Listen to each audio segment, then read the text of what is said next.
Hey, Traveler. Paimon. Oh, Paimon knows that voice! Over here.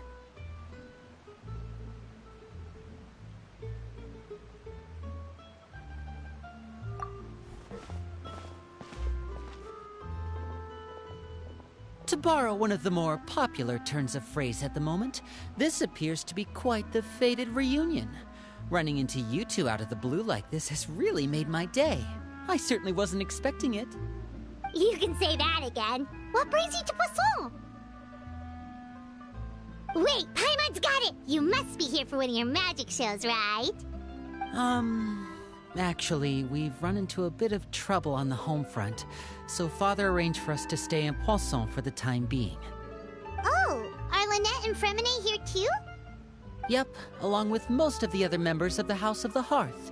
You may have noticed Poisson seems a bit more crowded than usual. So you're saying nearly the entire organization has moved to Poisson? Sounds like you've run into way more than just a bit of trouble. What's really going on? Well... Since the two of you are so curious, perhaps I can fill in the gaps. You scared Paimon half to death!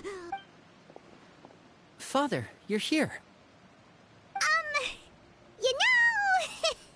on second thought, maybe we don't need to know? It's all probably super confidential House of the Hearth stuff, right?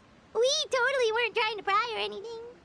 No need to be nervous. I could sense your genuine concern from your conversation just now.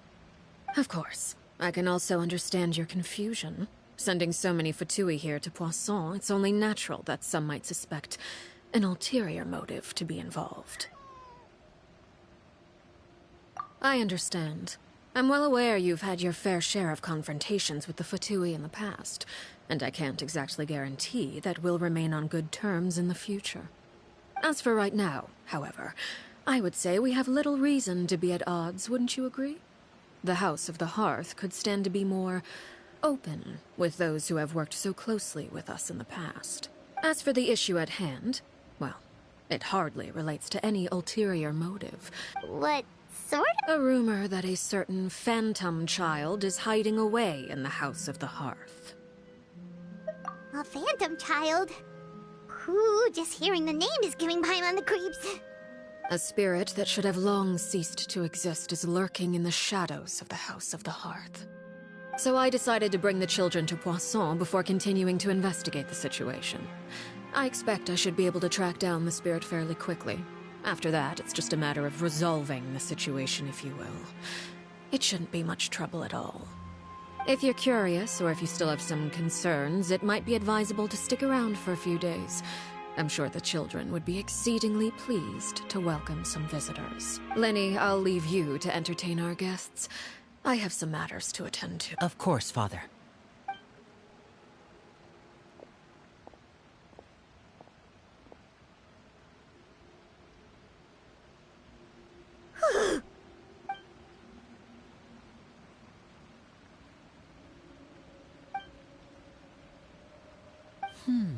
It has long been a dream of mine to invite you to our home and introduce you to my other siblings. You're quite well known in the organization already. A lot of people have been talking about you. If you're willing, why don't you stay a while and have a... Alright. Of course. During our stay in Poisson, we've been helping out the locals with some fishing. We bring in quite the bounty every day. And let's go. I'll take you to where we're staying.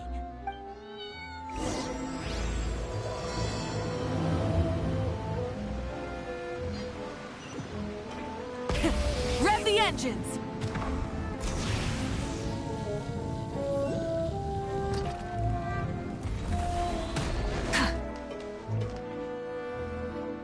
We rented this house from one of the locals to use as a temporary base. I'll come back later and tidy up a bit. After that, it should be all ready for you to stay in tonight. Awesome, thanks! Well, when I happened to run into you two earlier, I was actually in the middle of distributing some supplies. With this many people staying in Poisson, we have to bring in outside supplies every now and then. I should probably make sure the rest of these provisions get delivered. Otherwise, people might start to get antsy. Okay, we'll come with. all sorts of rumors about your organization floating around out there. Paimon's not sure if she could even take a wild guess as to what's true and what's not. But now that we finally have the chance to see a day in the life of the house, we can take a good look at how you operate! Well, you're more than welcome to come along. Just follow me.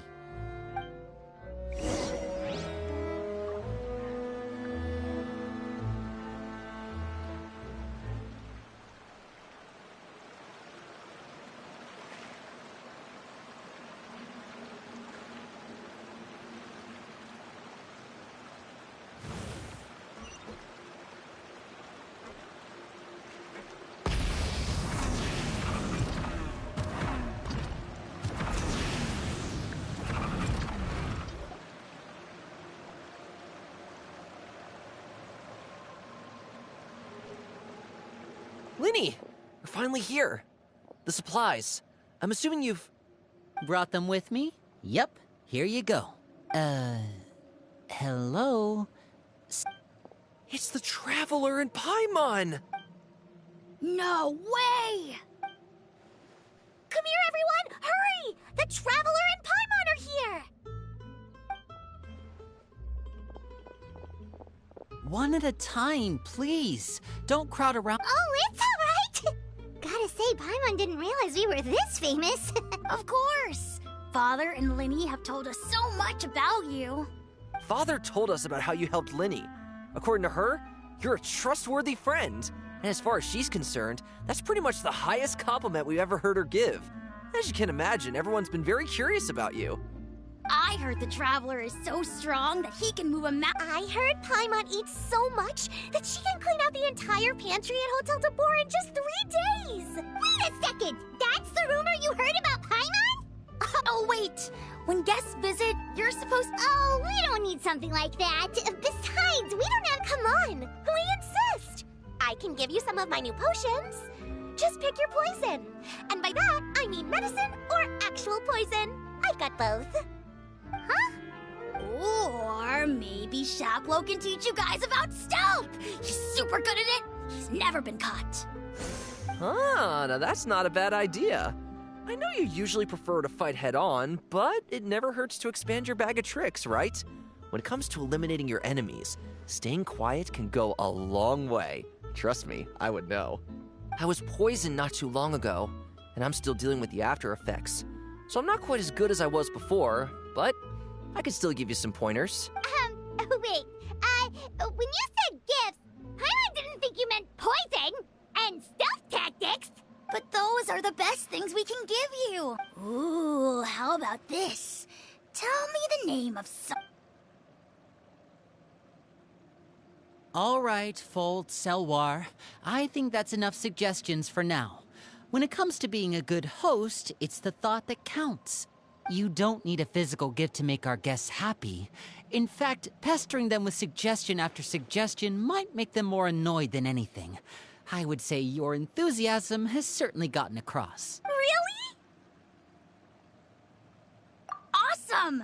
It's been so long since we have... Yeah, especially if it's poison or something. I've got all sorts of potions for that. Well, we'll talk to you all later.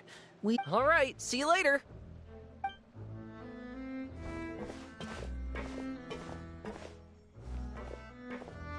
Bye!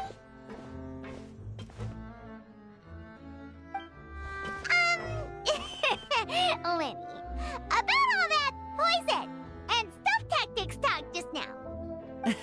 Scared you, did it? When Foltz was really young, he strangled all of his family pets, just out of curiosity. He was labeled a dangerous problem child and was abandoned by his family. Elwar has an unnatural obsession with potions.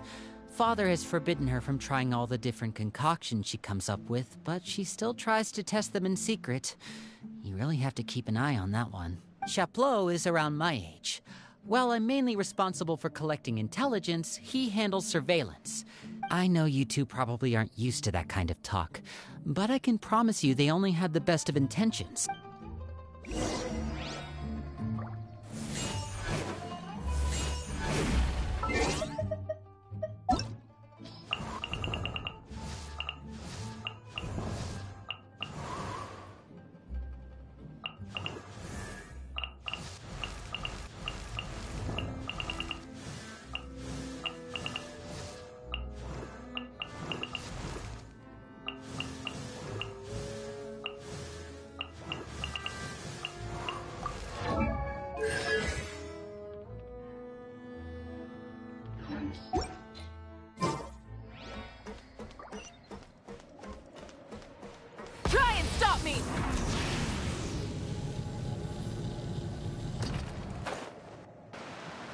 Filiol, supplies are here. Thanks. And who? Allow me to introduce you. Oh, you're the famous duo I've been hearing so much about. It's nice to meet you. I heard you've traveled. Of course! We're making our way all across to that! Oh, good for you. You must be pretty familiar with Fontaine by now, then. Have you seen the new opera that started running recently? I think it's called... The 4,000 Thieves? Oh, this is the first we've heard of it. It seems like it's going to be fantastic. From what I've been able to tell from the posters, anyway. Oh, and there's The Blind Maiden, too. That one is supposed to have audience interaction. After this mission is over, I think I'll go get a manicure. Oh, maybe I should dye my hair. Wonder how much it'll cost. Is it just Paimon, or do these two seem much easier to get along with than the others? Looks like the House of the Hearth has some normal members after all. I heard that. Oh! Oops. I'm guessing you're referring to Foltz and the others? Yeah, we're definitely not all like them. I bet those crazies are practically foaming at the mouth right now. I'm sure they just can't wait to get back to Snezhnaya to carry out the plan. That's enough, Filiol. Don't talk about family members behind their back, right? Whatever. Let's go. Guess this is goodbye then. If you ever have some time, we should go see the opera together.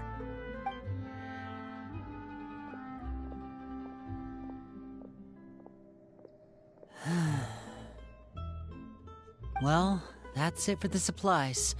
We should probably head back as well.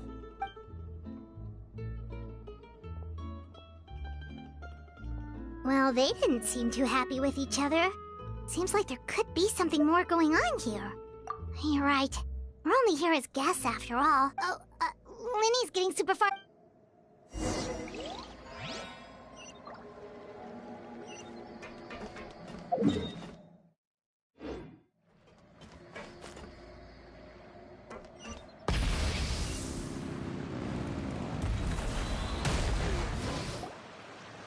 So, what do you think of the members you've met so far? Well, Father is always encouraging us to be strong-willed and independent. So if there's one thing we've got, it's people who aren't afraid to speak their mind. Well, I should probably get cooking. Wanna join? Of course! Then let's head out and... Fremine? What are you doing here? Well, Fremine! Nice to see you again! you too.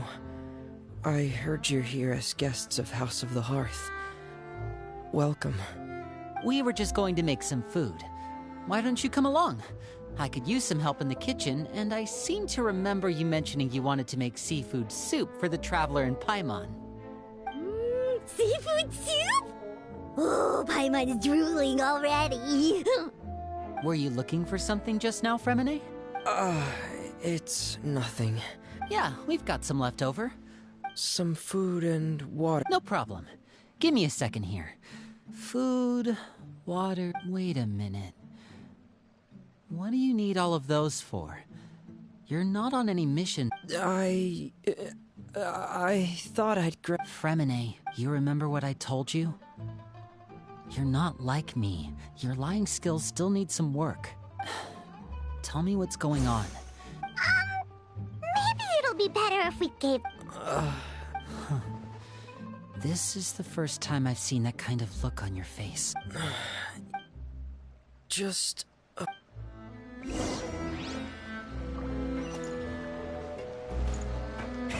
Rev the engines!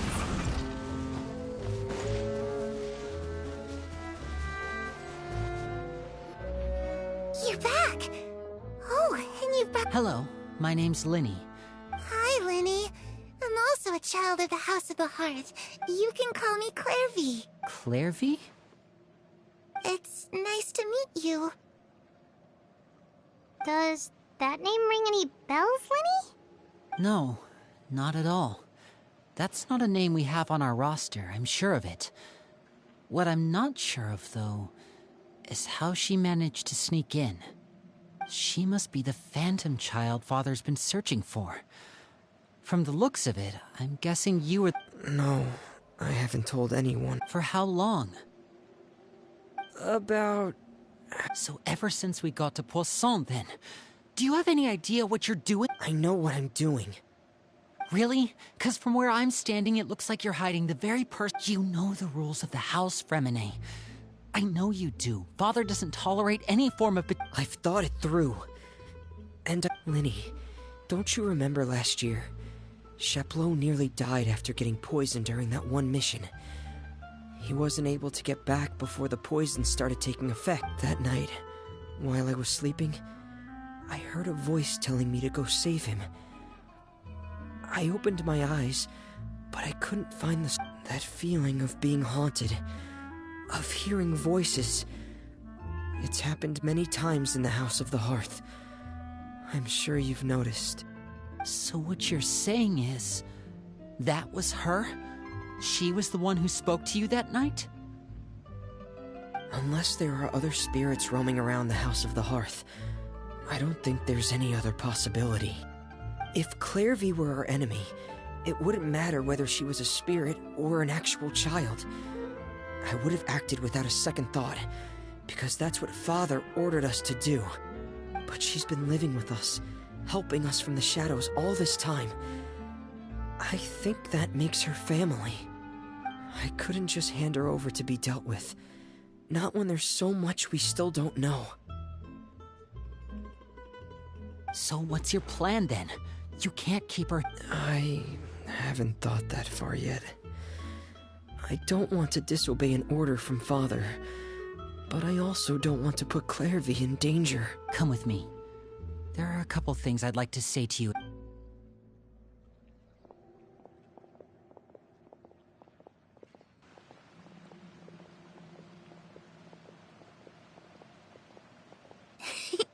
Those two sure care a lot about each other. Well, they got a funny way of showing it. From where Paimon was floating, it sure seemed like they were about to bite each other's heads off. No way! They have a really deep bond. I could tell right away, 'cause I also have... I just don't know how long that kind of bond can last. The darkness in the house runs deeper than you can imagine. I'm sorry, Linny. Oh, really? You didn't mean to? 'Cause I, for one, wish you did. Huh? You know, when we were younger, you didn't call me Linny. We grew up together, the three of us. We were all orphans, all rescued by Father. Of all the siblings in the House of the Hearth, later on, when you started calling me Linny, I wasn't actually surprised. After all, Lynette and I are related by blood. We've had to depend on each other. Linny, The darkest and most difficult moments of my life happened. You and Lynette are the most important people in my life. Oh, looks like things are getting kinda heated between Lynn...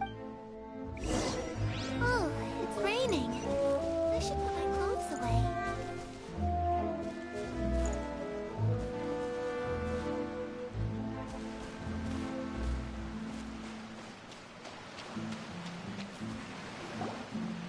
Hey, you two! Hope we aren't... Oh, wait a minute, Fremine. Well, we're all friends here, right? We've been through so much together, so if there's anything we can do to help, just say the word. It's just a small family dispute. It's not something our guests should trouble themselves with. In fact, it might be better if your stay ended here. What are you getting? When guests are around, families are often on their best behavior. And any disputes, I just... Thank you. Me too. Well, back to the matter at hand then. If we don't plan on handing Clairvy over to Father, then our only other option is to solve the mystery of her identity before Father is able to track her down. That means finding out where she came from and what she's doing here. Then we can send her on her merry way and pretend like none of this ever happened. I've tried that already. And? And... nothing. She even came with us all the way to Poisson. I don't know much about spirits. Let's see here. Paimon remembers hearing something like, if you fulfill a spirit's last wish before they died, they'll let go of whatever's keeping them here and return to the ley lines. Oh, it's just that Paimon doesn't really remember where she heard that, so it's not guaranteed. Well, sounds like it's worth a shot. Guess that means we should go ask her about her wish. But first, What is it? I need you to promise me that this will stay between the two of us. We're the masterminds behind this whole thing. Of course. All right. Then let's seal the promise just like when we were kids. Fist bump on 3. Ready? 1, 2, 3. I swear.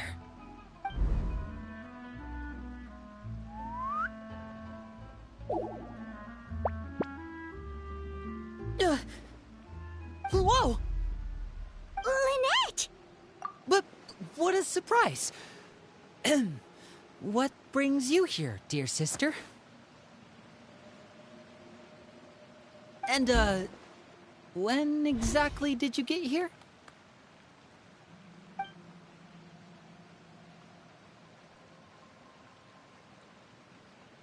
You're an idiot, brother.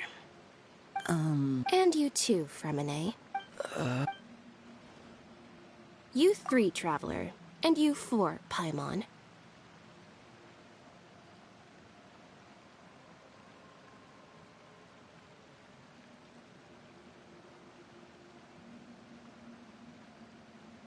Wait, what did we do?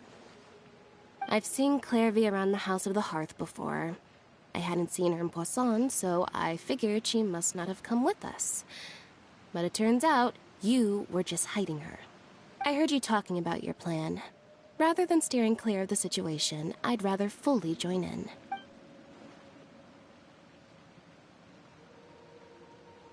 If you don't agree, I'll have no choice but to report everything back to Father.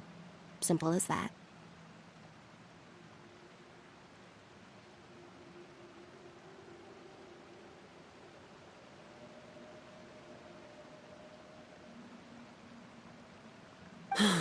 You're not giving us much wiggle room here, Lynette.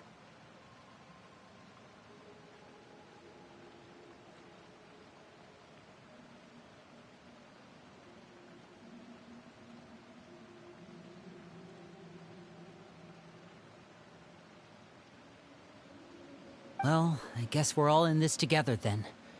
After we talk to Clairvy, we'll figure out our next move.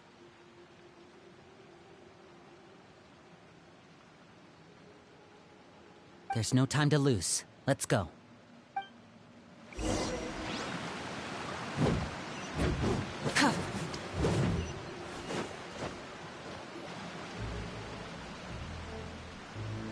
I'm full.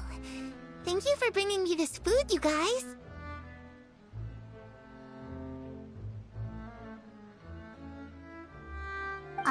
She said she's full, but the food doesn't look like it's even been touched. That's right. Based on what I've been able to observe, it doesn't seem like Clairvy can interact with... Still, when she's presented with food, she'll always linger around it for a good little while. Does she know that she has already passed away? I've tried to ask her, but she didn't answer. Clairvy, if you've got some time... Sure. Oh, another new friend. Hi, I'm Clairvy.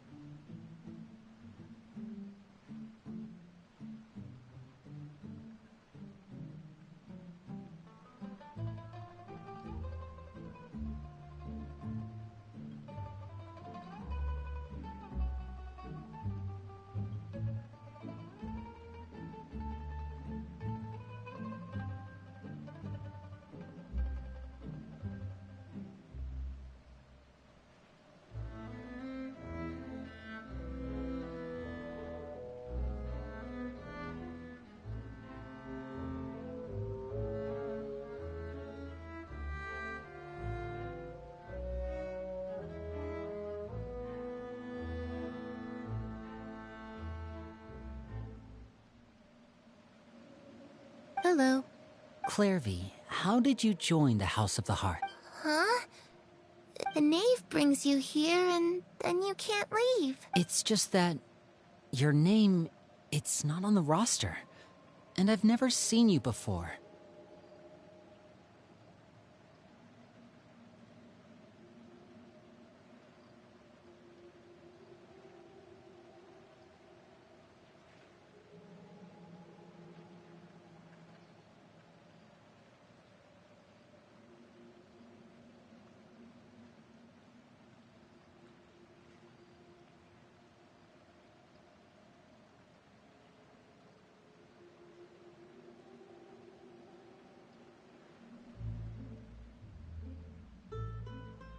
The roster? Oh, I get it now. I think there might be some things you don't know about this place. The people in charge, they're not as nice as they look. They say they keep a roster, but it's not complete. There are a lot of people who aren't on it, and never will be, in this house. People are just test subjects. Those kinds of people aren't ever going to get a place on the roster. Unless it's the roster of people who've been executed. Wait, does that... Is there anyone that can vouch for you? Perry. She's my best friend. She's the only one I trust in this place.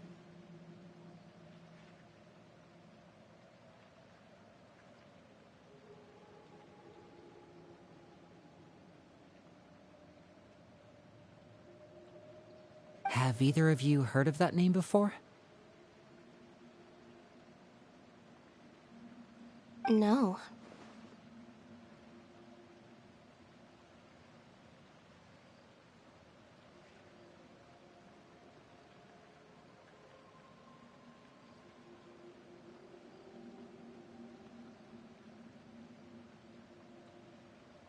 Me neither.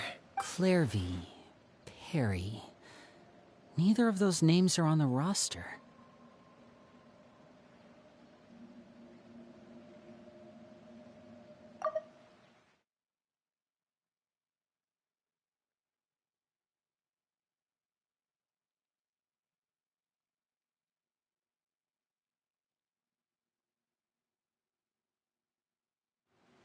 But it seems like she's telling the truth.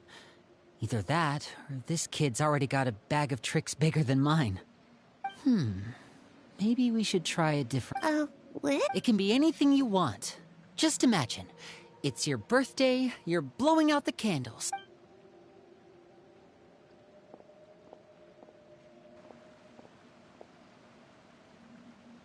To go outside, where the sun can find me.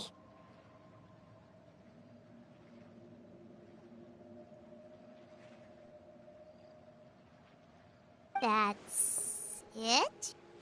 Well, that sounds easy enough. The darkness in the house.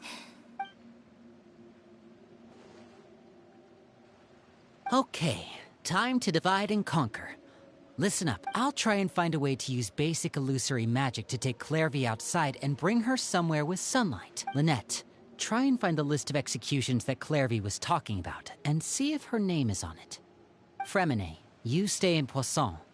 We can't be the only ones who've had run-ins with Clairvy. I need you to collect intel on everything she's said and done. Understood. I'll try my best. What about us? What should we do? I really appreciate your willingness to help, but this is a family matter. I don't want to drag... Let me think.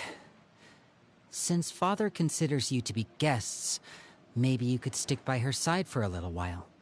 You don't need to do anything except keep up some nice, casual conversation. Ah, Paimon gets it. You wanna... I'll give you a magic bird. If Father suspects something, all you need to do is release it when she's not looking, and it'll alert me that something's wrong.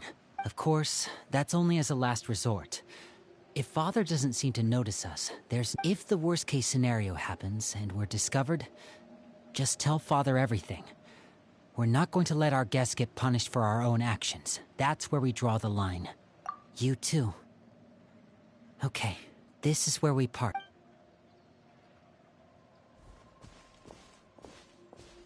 really hope this goes well. No.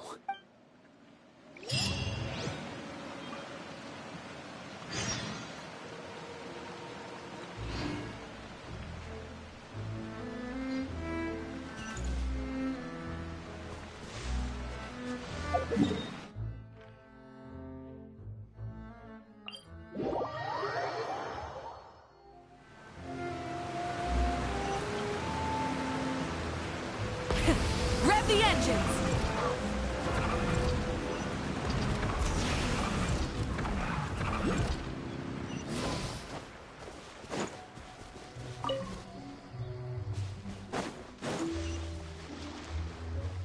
Try and stop me!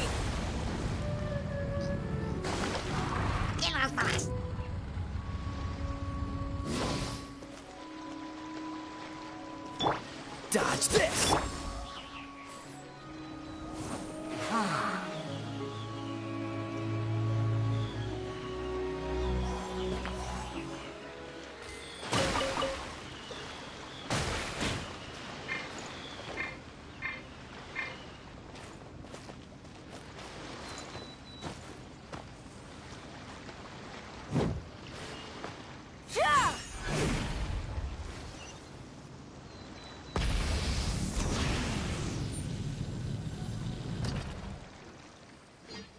It's the knave!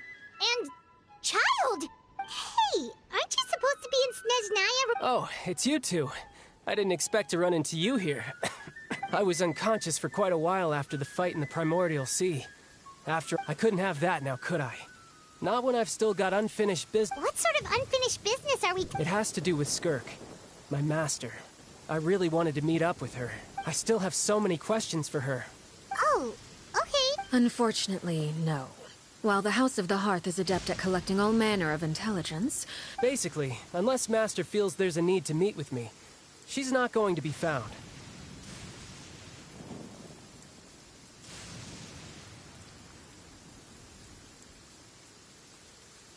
But that problem has an easy fix. I just need to become stronger, and then... Paimon thinks you should focus on... The worst of it is over.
It's all thanks to that one kid from the House of the Hearth. Elwar, I think her name was. She gave me a bunch of random potions to drink. They didn't go down easy, let me tell you. Pain and chills all over. But they really did help speed up my recovery. And that's good, because it looks like I really do have to head back this time. Project Stuja? Yeah, that's the one. I heard Regrader's involved too. I'm not looking forward to having to listen to all his monologuing, that's for sure. Helping Lini and the others brush up on their fighting skills would be far more interesting. If you and I could spar, that would be even better. I've been waiting for a chance to see you go all out. And what a sweet little daydream that is. But I also have a role to play in all this. I'll be leaving Fontaine shortly as well. Besides, considering how little they see fit to step outside the homeland, being called on to return to Snezhnaya by such illustrious dignitaries. What a great honor. Wouldn't you agree?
One I could do without, I'd say.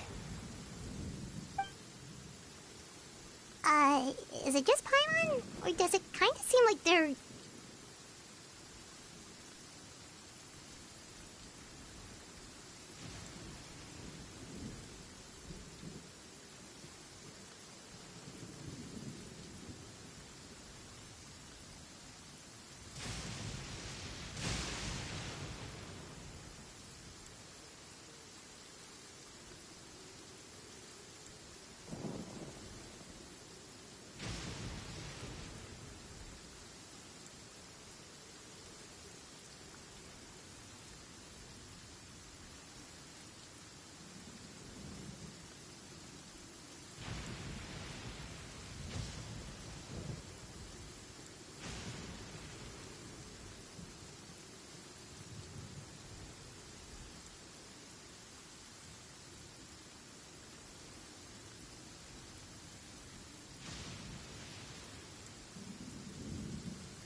So, dear guests of the House of the Hearth, to what do I owe the visit?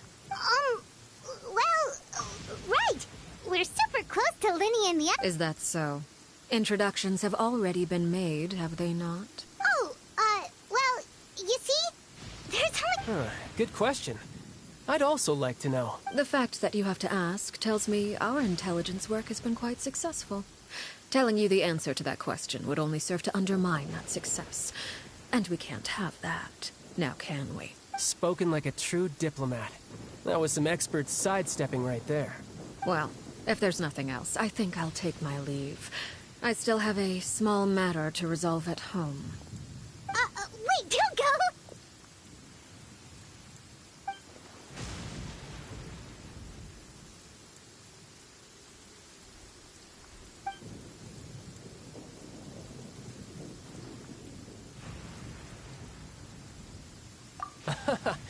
I'd also like to... I've met some of the members of your organization, and they all seemed like really good kids. They actually reminded me of Tonya and Tusser. Which, by the way, if you ever betray them, I'm just letting you know, I won't... And why would I betray them? Well, you've already betrayed the House of the Hearth once, haven't you?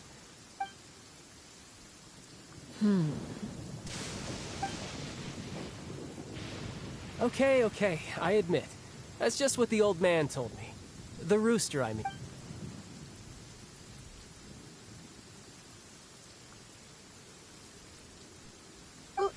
Wait. Never mind what I've done. I'm more curious as to what the mighty rooster had to say. Care to enlighten me? Well, nothing much. Just some stuff about you taking out many other members of the House of the Hearth, and even going so far to attack your own family. Oh, based on your reaction, I'm guessing it's all... Hardly. I don't appreciate his particular turns of phrase, but although it would be more accurate to say that... Call yourself a Fontanian, for example, and people will assume all sorts of things, when the real truth is that this is simply the land where I was raised.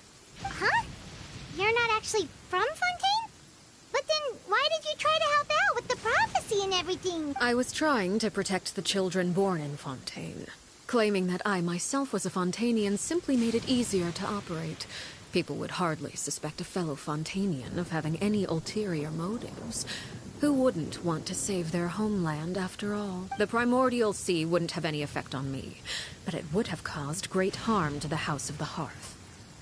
Well, you wanted extra information, didn't you? So, you stayed in Fontaine for the kids. I guess I was wrong to believe you'd betray them. Apologies. Looks like I was holding... Good. Like I said. Actually, while I heard that members always resolve disputes and arguments with a friendly spar, and the loser has to back down. Well, that's only a recent development.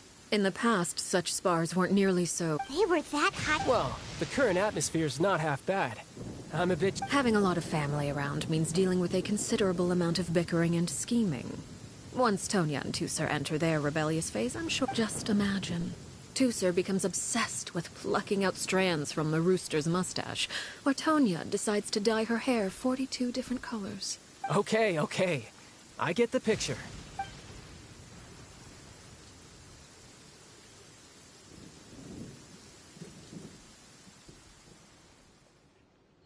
Well, would you look at the time? Traveler, Paimon? Not... Again! All right. Well... No thanks necessary. You also played a part in obtaining the Gnosis. I like the We should probably get going too. Do you want to head? Oh? Oh!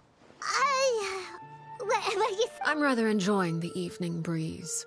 If you don't mind, I think I'll stick around for a bit. I have some things to think about. Apologies for not attending to you like a... We managed to keep her distracted until nightfall. Good thing child... Oh? You decided to stay a little longer?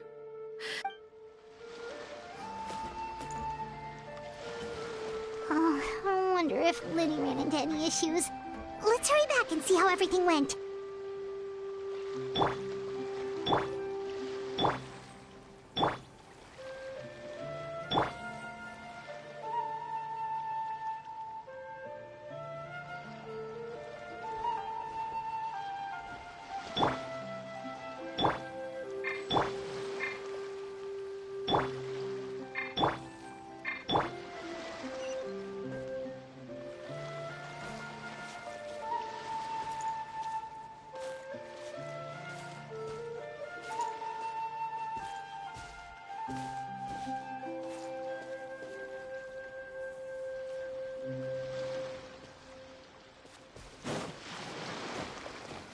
Full throttle!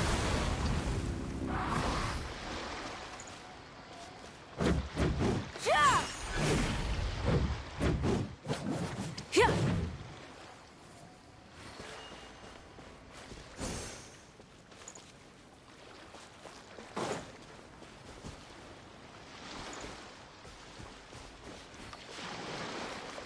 Oh? You decided to stay a little long. Burn it down!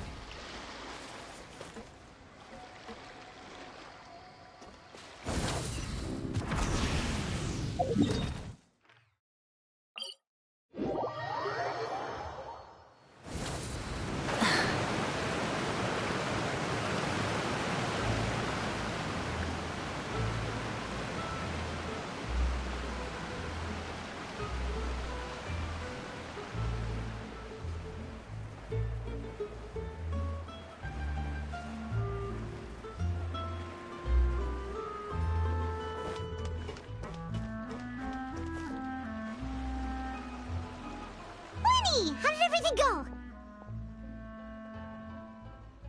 Well, long story short, we ran into a small issue. Everything was fine at first. She followed me up to the surface just like I told her.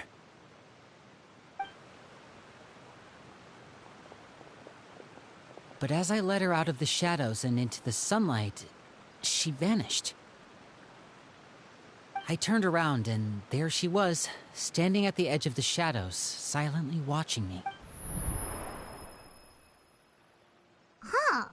Maybe she's afraid of sunlight, or... No, it wouldn't be her wish if that were the case. Well, we could always try pushing her into it.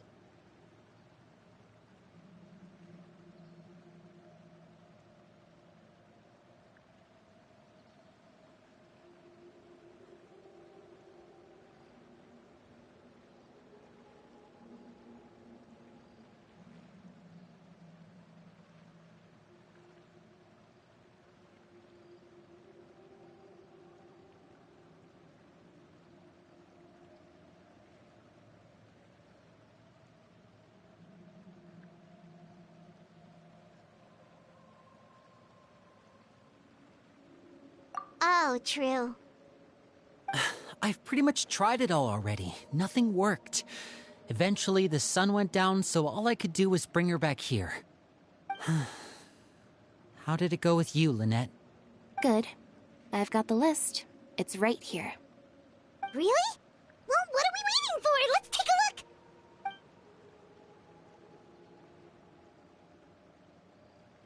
Oh, that's a lot of pages. Oh, it's gonna take forever to get through it all. We can each take a section. Here. La Pouillade, L'Endroit, Chambel, Horaire.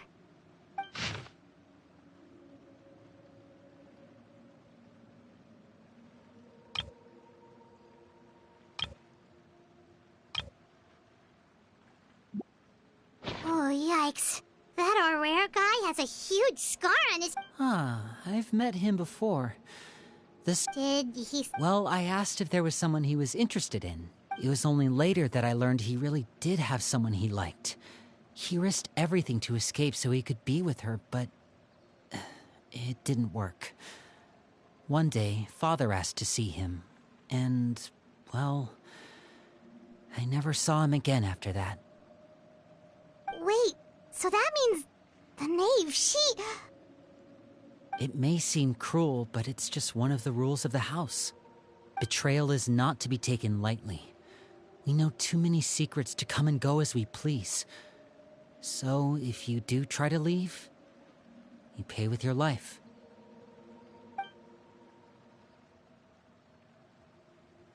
Her name's not here, huh? Well, that's not too surprising. It doesn't seem like this list is complete. It only contains records dating back around 5 years. Let's shift our attention then. Fremine, were you able to find anything out? Fremine. Sorry. I was thinking about something. I managed to talk to quite a few people, but I couldn't help but notice that the atmosphere in the house was a little... strange. Strange?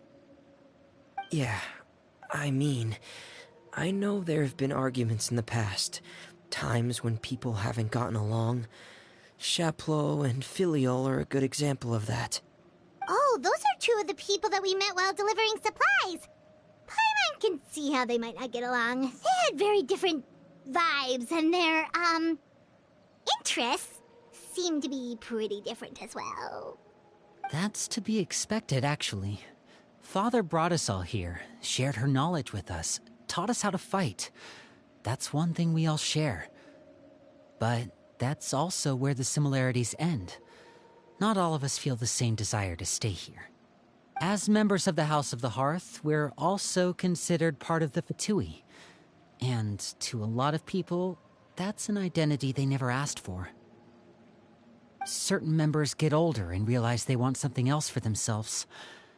But considering the rules of the house, most people would never say that out loud.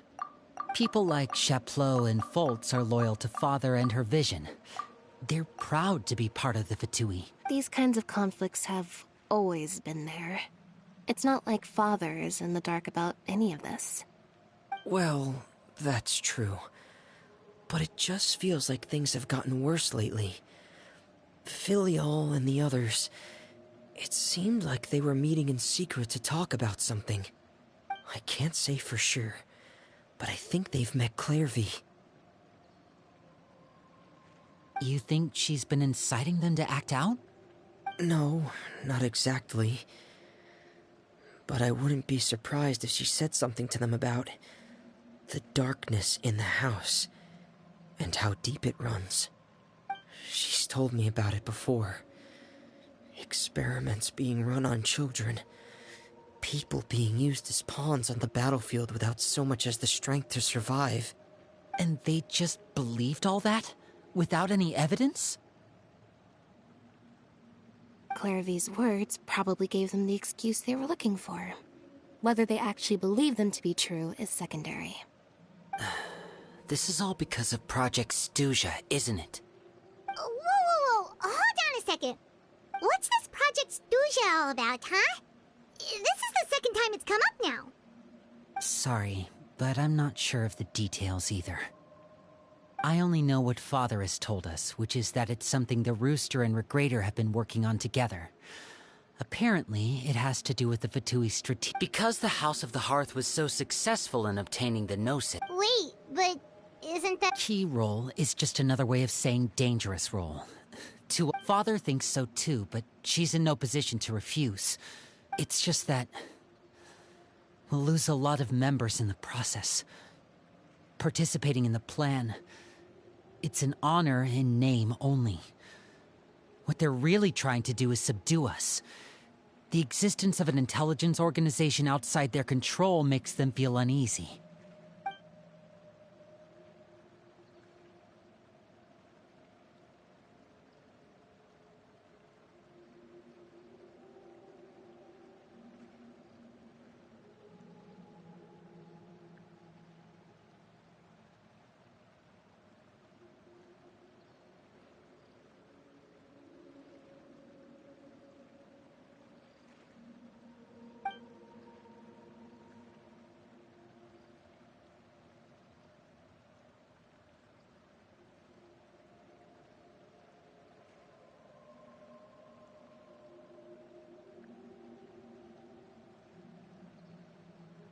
Okay, super complicated top secret Fatui business aside, what does all of this have to do with the conflicts you were talking about earlier? Paimon doesn't get the connection. External pressure has a way of exacerbating internal strife. You can't overlook the power of fear either. People are afraid of dying, and that fear is often the impetus for a lot of stupid decisions. I thought resolving the Clairvy situation would make everything go back to normal. But it looks like things are more complicated than I thought. If we leave Filiol and the others to their own devices, sooner or later, Father will be forced to take action. We can only focus on one situation at a time, brother. You're right. Even if we confront Filiol and the others, it won't do any good. It might even make matters worse. We should focus on Clairvy for now. Well, it's getting late. We should head back and get some rest. We'll try again first thing tomorrow. Lynette, you stick with me this time. Fremine, keep a close eye on Filiol and the others. Make sure they don't do anything they'll regret. Good work today, everyone. Have a good night, and I'll see you tomorrow.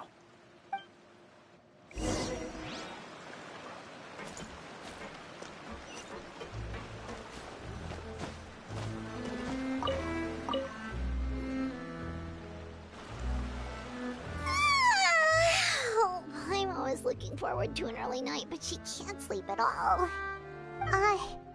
Hey, you don't think the knave will be too angry with Linny and everyone if she finds out about all this, do you? She's even scary when she smiles. If she were to actually get angry... Ooh, you have to protect Paimon if that happens, okay, Traveler?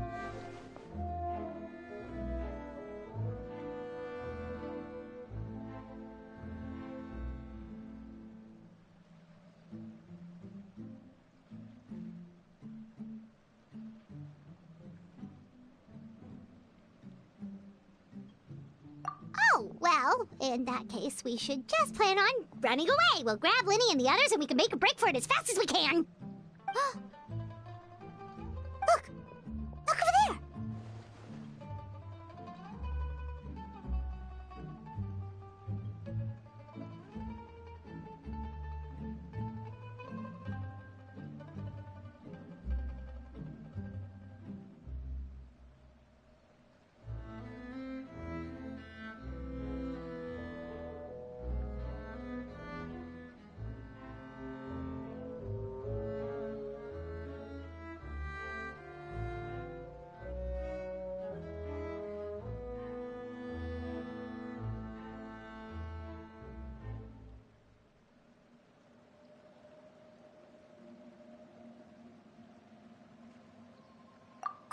Catch up with her before anyone sees.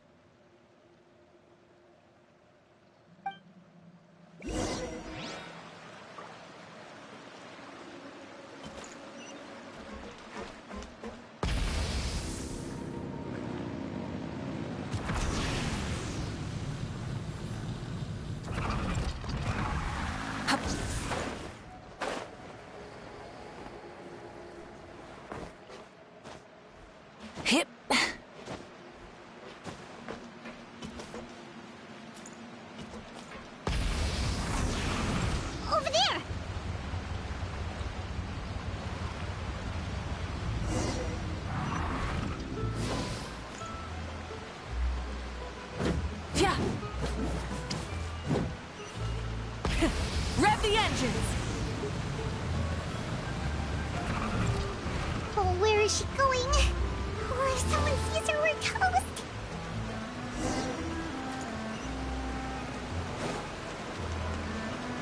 Full throttle! Oh, look! She stopped!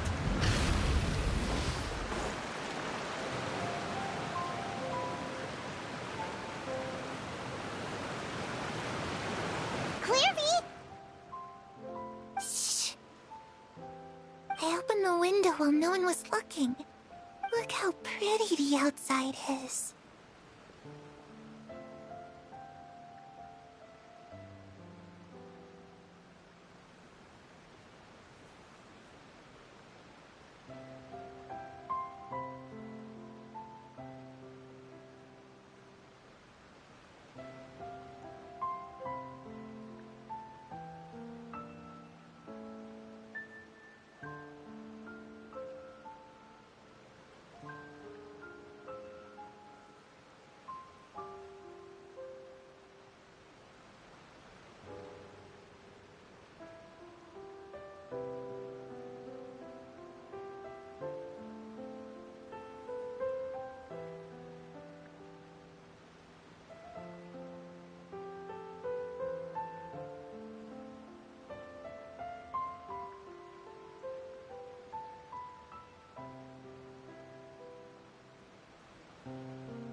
If only I could have more than this. You probably think I'm being silly, huh? Please, help us get on the same page here, Clary. We need you to tell us what you know. Can you do that? Sure. Although, after you hear all this, I think you might regret that decision. Everyone in this family is nothing more than a tool. Something to be used and exploited. We're all expendable. Including me. As long as you're useful, you get to stick around. Lose your value, and you're handed over to the doctor, experimented on, and given a fate worse than death. I've seen it happen again and again, and I've had enough. You're saying the knave did all that? It's just, that doesn't seem like something she would do. She's scary and all, but it seems like even she has lines she wouldn't cross. I knew you wouldn't believe me. Everyone thinks she's a good person. They all think of her like a real mother. Mother? But she doesn't deserve that title. She's disgraced it and tarnished it. And if I had things my way, I'd never see her again. If only Perry were here, she'd understand. Perry. There's that name again. Also, Paimon's getting a strange feeling. It almost feels like she's not really here with us. Paimon can't tell if she's actually talking to us or if she's mistaken us for someone else.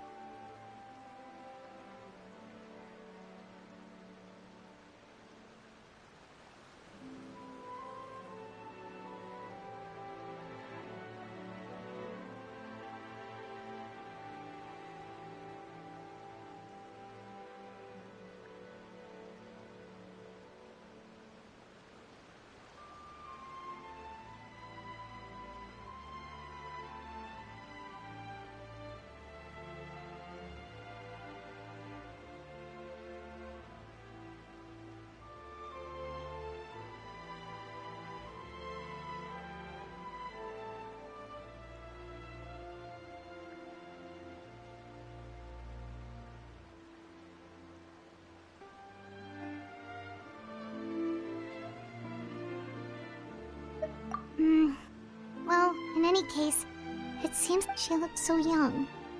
But it's getting windy. Ooh, look at the moon. Isn't it pretty? Hey, wanna hear a secret? I heard that if you look up at the night sky in Snezhnaya, Perry and I promised each other that once we're older, but I can't find her. I'm worried she's also been... No, that wouldn't happen to her. She's special. Mother likes her a lot. I should really go talk to Mother, but we just fought. She doesn't want... What should I do?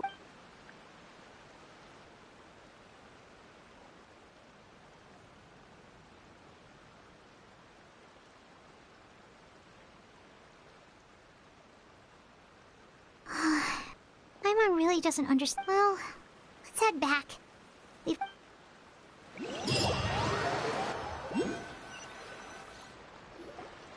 All right, looks like we're all here. Let's go ahead with the plan. Oh? What is it? What makes you ask that? Well, we kinda ran and we met the doctor back in Sumeru. He's super dangerous. It's possible that Father and the doctor have had certain dealings, but I don't think Father would work with him. We're not really on the same side, so there's not a lot of trust between them. That doesn't exactly set the stage for a successful partnership. I did hear, though, that when Father first became a Harbinger, the doctor offered to work with the House of the Hearth. Father rejected most of his proposals, except for one. It had to do with some sort of secret experiment. Secret experiment? Could that be what Clairvy was talking about? I don't think so. I don't know any details about the experiment itself, but I do know it's an entirely independent operation. The doctor only proposed a direction for the research.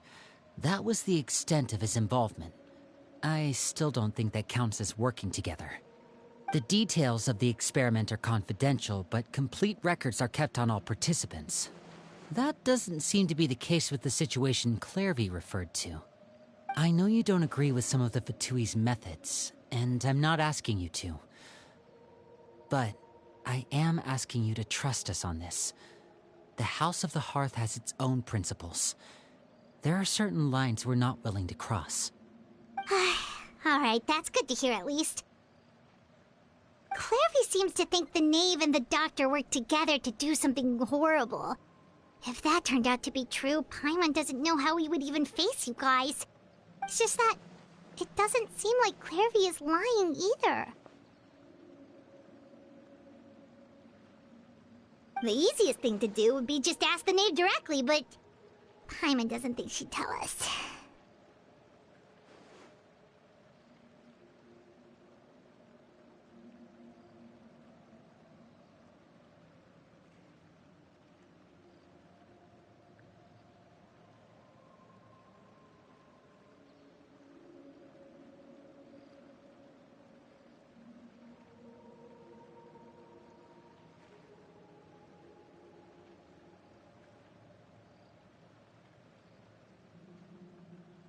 Father didn't come back last night.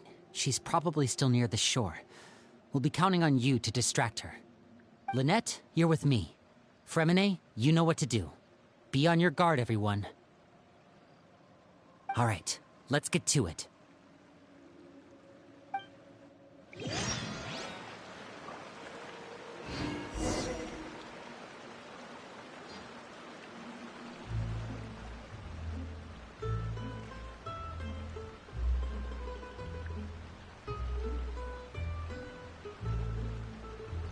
Many insects have a compulsion to follow the light, and humans are the same. Except we call that light hope.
Rev the engines!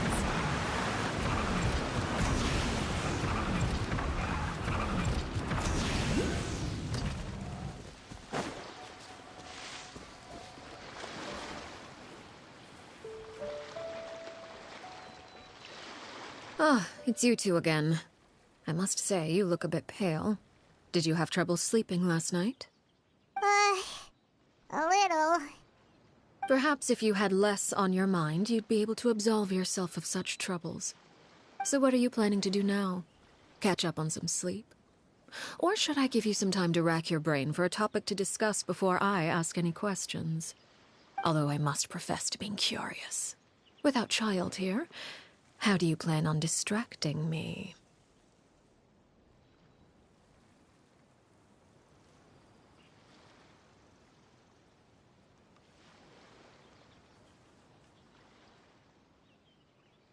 Us? Distract. Looks like you could have used some extra time to think. No matter. Don't worry. I'll be sure to steer clear of any scheming children. The ocean breeze is sure. Children always think they can hide things from the grown-ups. Well, I'll leave you to think things over. If you're so inclined, meet me outside the Palais Mermonia. Good things come to children who do as they're told. So I do hope you decide to tag along. What should we do?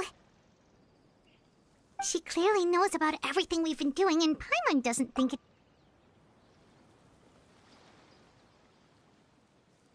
Oh, good idea. Hopefully, well, we should probably head to the Palais Mermonia. Paimon doesn't want to find out what happens if we don't show up. Based on what... Okay, then we probably shouldn't keep her waiting. It seems like Lyney and the...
Seeing as we still have some time before my meeting, we might as well enjoy some pleasant conversation while we wait.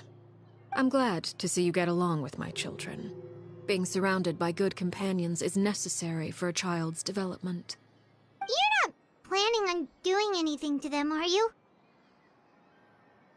I assume you're referring to Lyney, Lynette, and Fremine. Although, there's that situation with Filial and Nentoy as well. It appears quite a few people have been acting out lately. No matter. I'm not one to discriminate. All those who betray the house meet the same fate. Does that mean you're going to kill them? Oh, are you here to beg for their lives? I'm sorry to disappoint, but But don't you care about them at all? Any organization in which feelings come before principles is one destined for ruin. The House of the Hearth is hardly an exception. You could say our principles are more stringent than most. Perhaps I can offer you this consolation at least. As our guests, you two will not be held accountable along with them.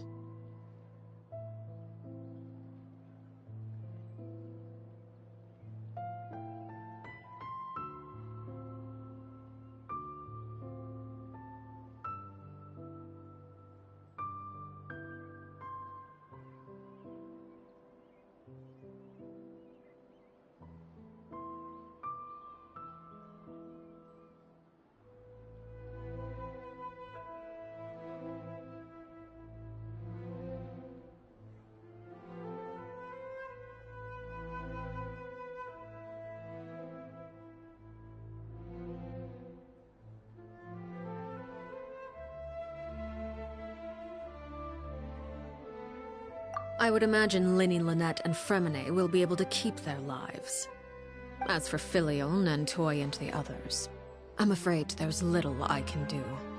They can try to escape, but once you know our secrets, there's no getting out alive.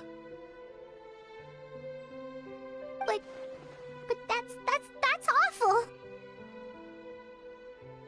Ah, you seem concerned. Out of consideration for my guests, I suppose I could turn a blind eye for a little longer. If Linny and the others manage to dispose of Clairvy in the meantime, all evidence of their wrongdoing will be lost. In that case, I could hardly punish them for something I couldn't prove. If their efforts are unsuccessful, on the other hand, all will be held accountable. And the punishment will be severe.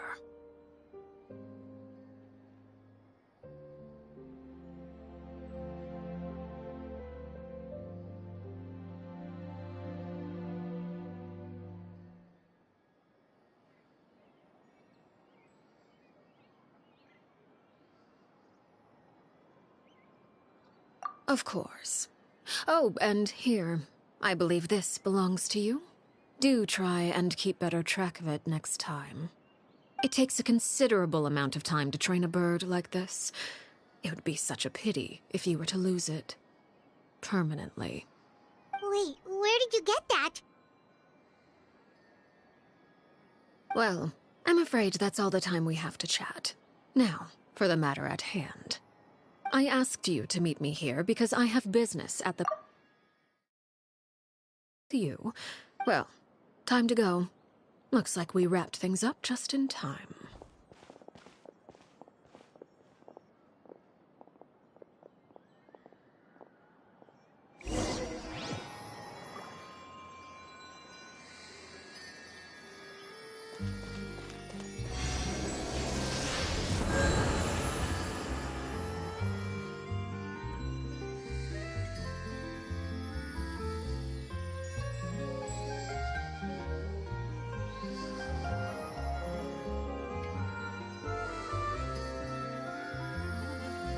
Exploration and trials. Adventuring is right up my alley.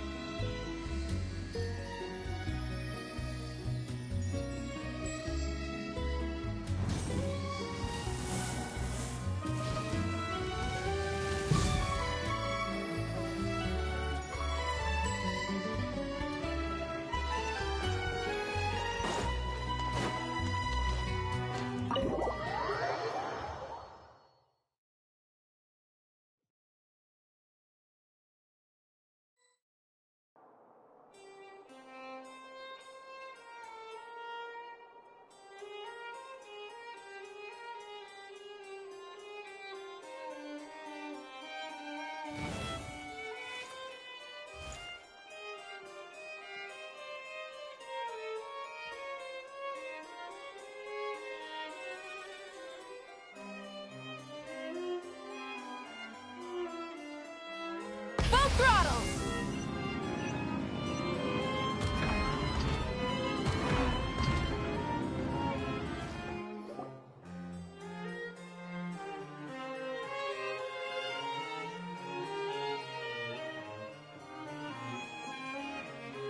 It's been a while, Monsieur Neuvillette. I must say, I wasn't expecting my meeting request to be approved quite so quickly. The Palais Mermonia operates with an efficiency worthy of admiration. It is only right that an esteemed diplomat such as yourself should be afforded the proper level of respect. Although, if I may speak plainly, I must confess that I did not anticipate we would have the occasion to meet again after presenting you with the Gnosis. I see you brought the Traveler and Paimon with you as well. If I may inquire as to the purpose of your visit. I'll be departing Fontaine shortly. There is, however, an outstanding matter that I would like to see resolved before I go. It requires a rather lengthy explanation, I'm afraid. So I took the liberty of explaining everything in this proposal. Please review it at your leisure, Monsieur Neuvillette.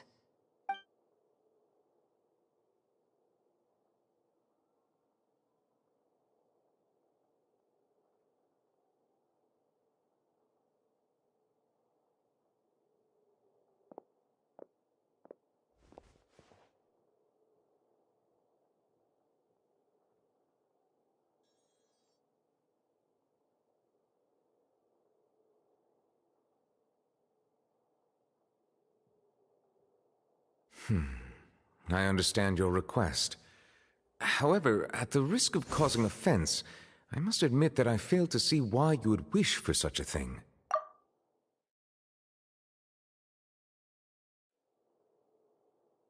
I heard you have a certain fondness for water tasting, Monsieur Neuvillette, so allow me to use water as an analogy. A family is like a large body of water with countless rivers flowing in and out. As someone who watches over this system, I would hope that each river that flows from the source will eventually reach the ocean. Of course, objectively speaking, I know this is impossible. Most of the rivers will dry up along the way, disappearing into the ground and leaving nothing but a barren riverbed behind. Not all rivers are destined to reach the ocean, but I would not... Did you get any? Your words paint an optimistic picture indeed. It may have been tainted at one point in time, but not to worry. I seem to recall there being a transactional aspect to your proposal. If you accept my proposal, Monsieur Neuvillette, I will gradually withdraw my forces from Fontaine, and, unless absolutely necessary, I will no longer carry out any special missions within Fontaine. I presume I can take your words to mean that, in the future, cases similar to the Tartuffe assassination will cease to cross my desk? Tartuffe? Ah, that thief who embezzled funds from all those charities, you mean? My deepest... Of course, if you accept my proposal, Monsieur Neuvillette... You choose your words carefully. My thanks for your generosity, Monsieur Neuvillette. Well, with that settled, we should be going now. I took the liberty of bringing along 2 bottles of spring water from Snezhnaya for you to enjoy. Indeed.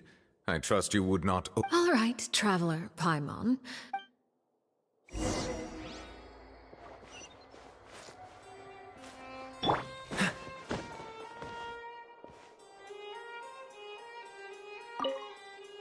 I believe I've told you before that my emotions easily resonate with those of others. Yet in the few meetings I've had with that Harbinger, I haven't been able to sense any aspect of her emotional state. Her mind is like a still body of water. Who knows what darkness lies in its depths? It's unclear whether this is... I do not expect an explanation as to why you two are by her side. Whatever your reasoning. Mi van?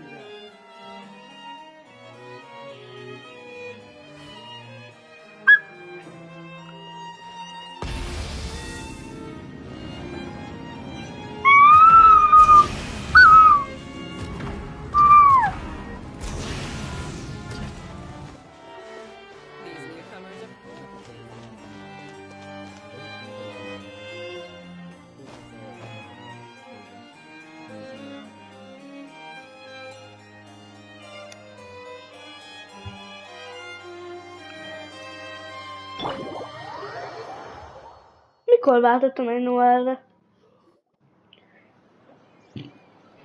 So, what exactly were you talking about back there?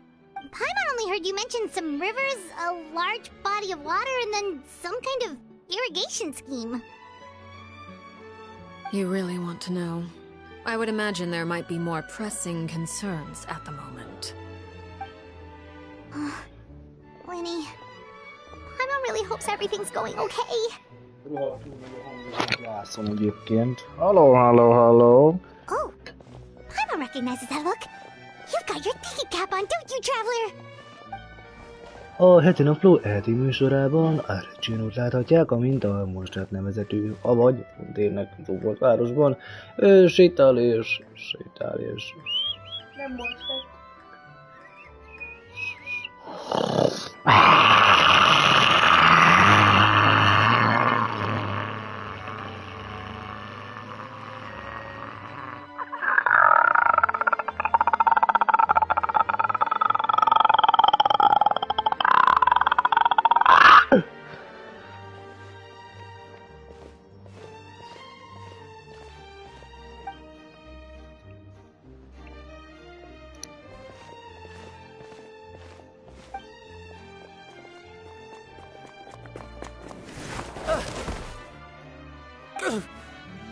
Oh, shoot. Are you alright? Oh, jeez. I'm so sorry. I was so focused on selling these papers, I wasn't looking where I was going. Well, let me make it up. Oh, you don't have to give us anything. Please, I want to. It's my fault, really. What's going on here? Nothing much. I just ran into your friend here on accident. I should probably get going, actually, so... Hold on. Of course, I'm happy to compensate you with Mora, it's just... I don't have any on me at the moment. I'll take 3 papers. Here, your payment. Oh! Thank you for your patronage. May the Archons bless you with good fortune.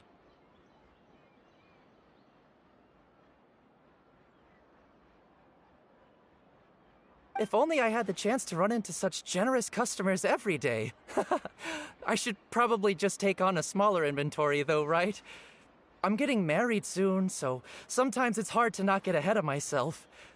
Anyway, I should head out. Well, now that my affairs are settled, we should take the boat back to Poisson. Actually, why don't we... Paimon just realized how hungry she is. She can't head back to Poisson on an empty stomach.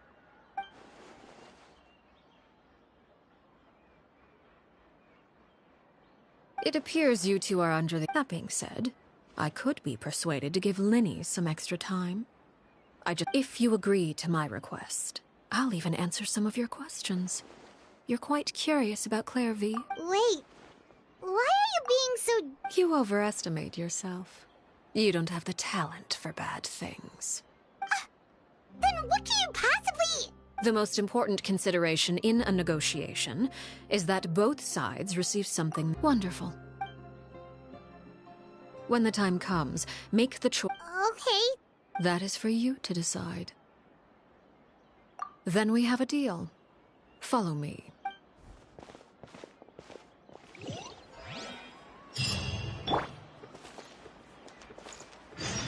Rise with the sun!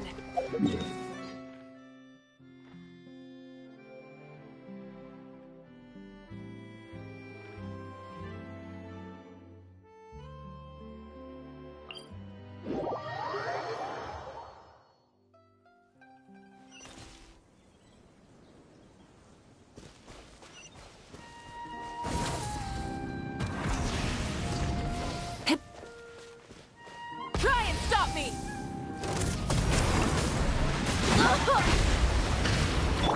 Leave it all to me, as a dutiful maid would. Light of the blazing sun! Full throttle! Didn't get frostbite. Freeze!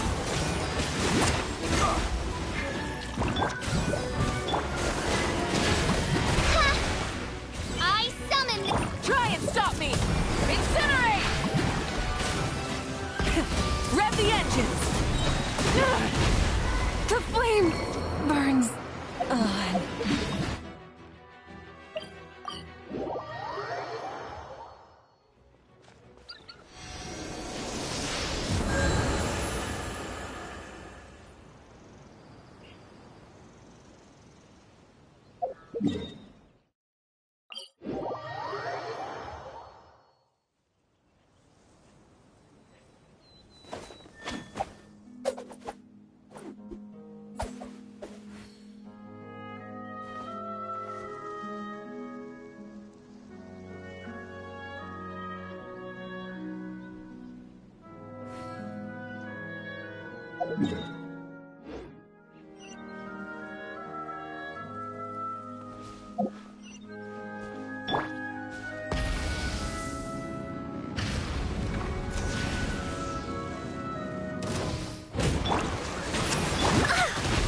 That's going back in the wash.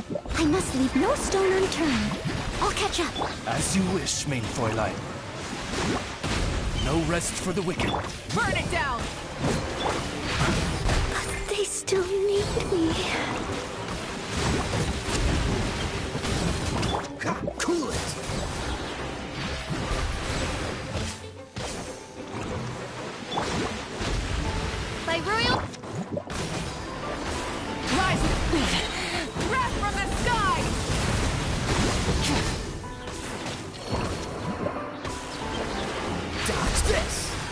So sorry.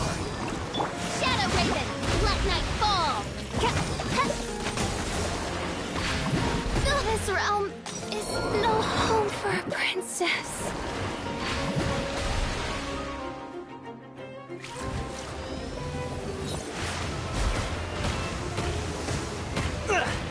Time to fight back, I suppose.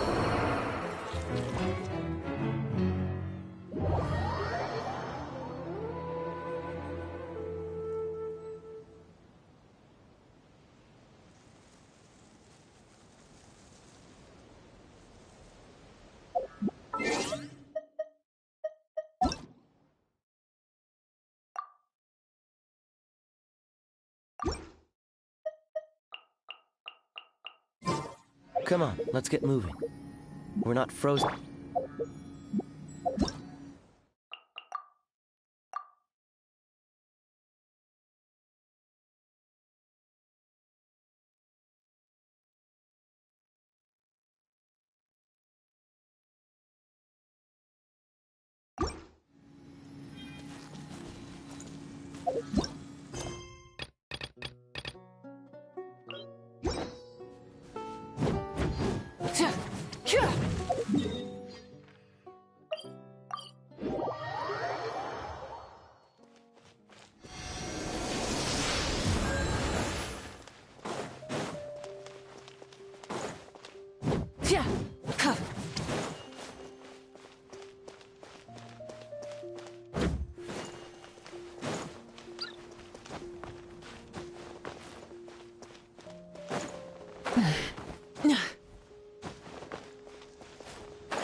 Hey, not a bad haul.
Full throttle!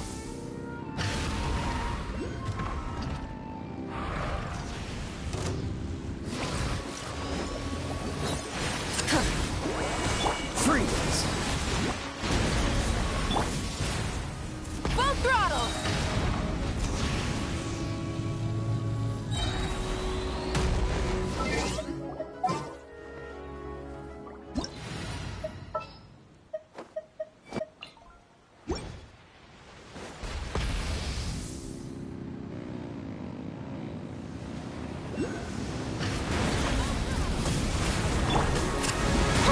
Take a breather. Flame burns.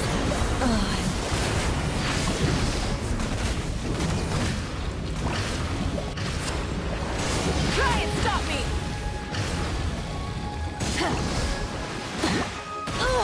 Is this our fate?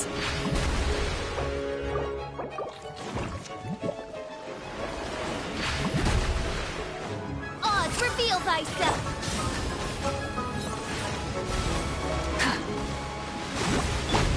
Wings of darkness, come, sever night from day! Wrath from the sky! One shall descend once again.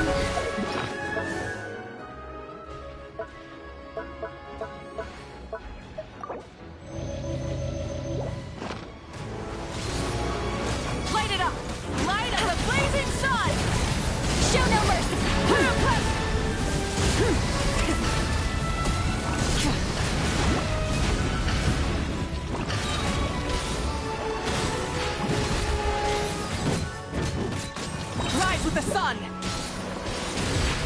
Wrath from the sky! Get to work!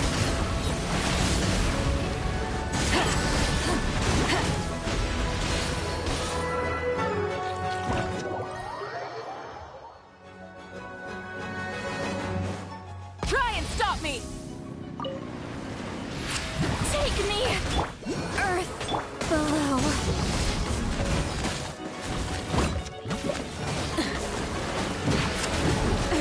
The end of our legacy.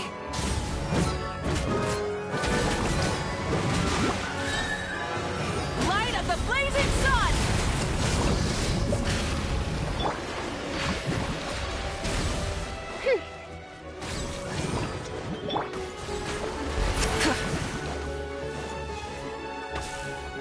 Rise with the sun!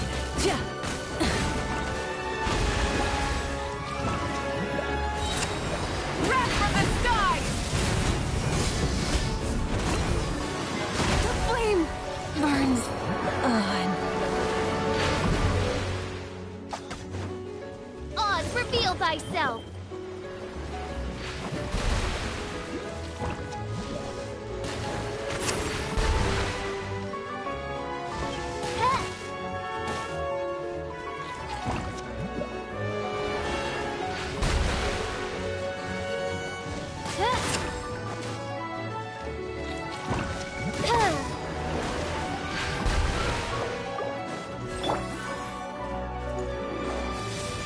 Rise with the... Midnight Phantasmagoria.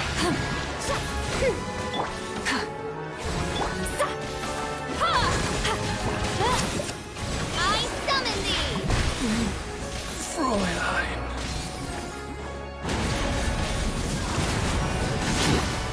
Wrath from the sky! Full throttle!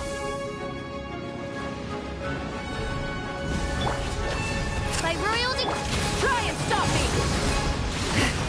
Is this our fate?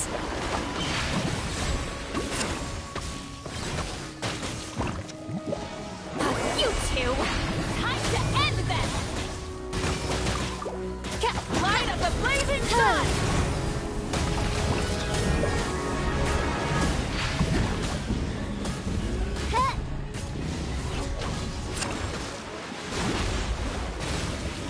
I summon thee!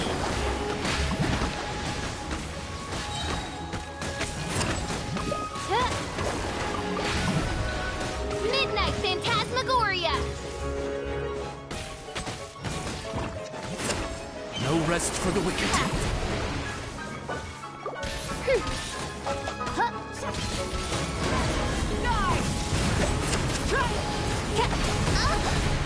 One shall descend once again.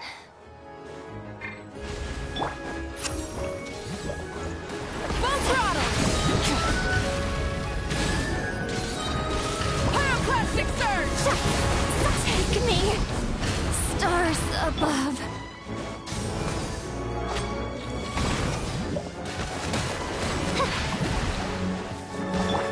Light it up!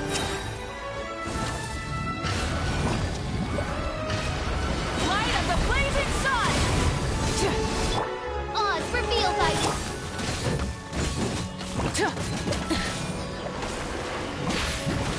Burn it down! Take me! Earth below.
Many insects have a compulsion to follow the light, and humans are the same.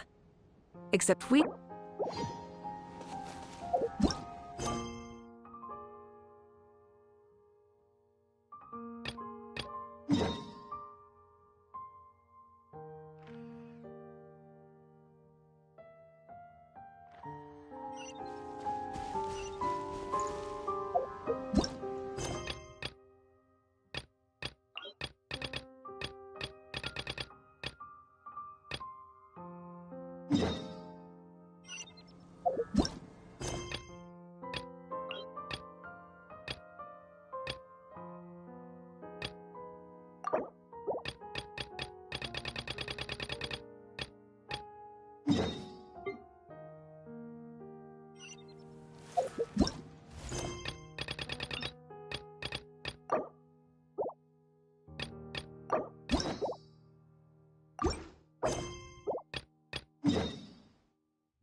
Full throttle!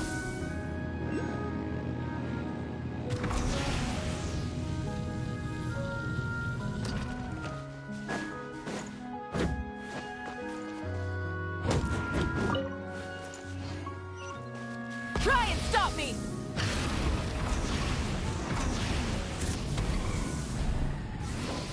Yeah!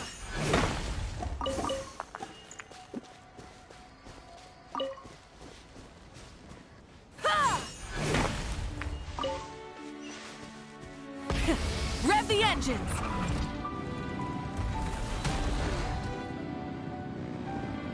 Please appreciate my sincerity. Light of the blazing sun! Dodge this! Pardon me. My royal... The banquet is nearing its end. Joyous times are fleeting.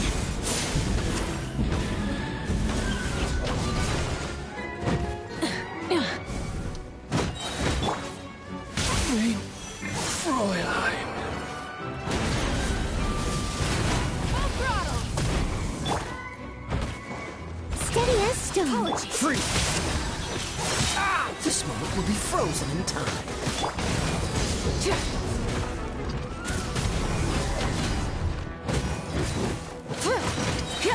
Light it up! Light of the blazing sun! Cool it!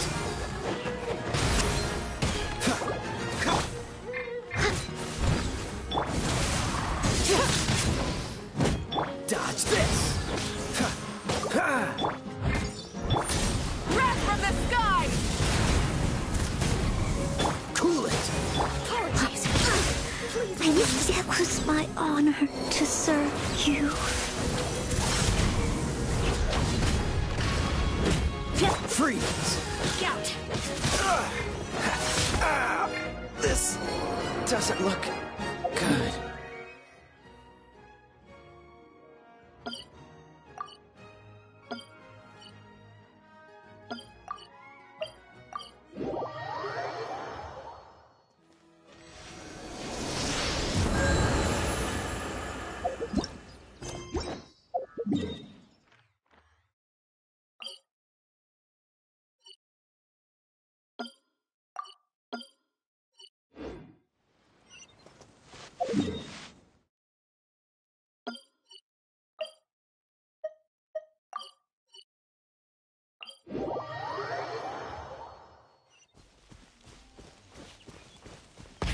Rev the engines!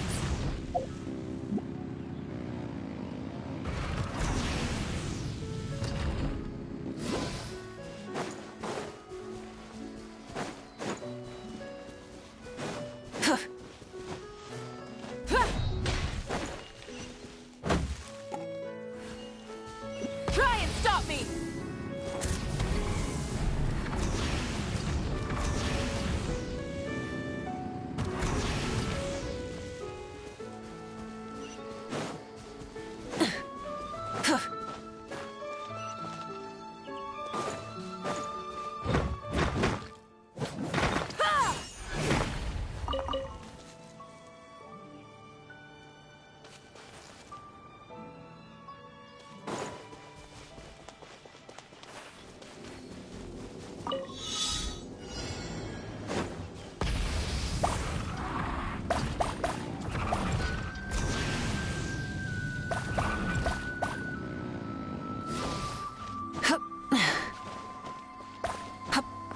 Hip.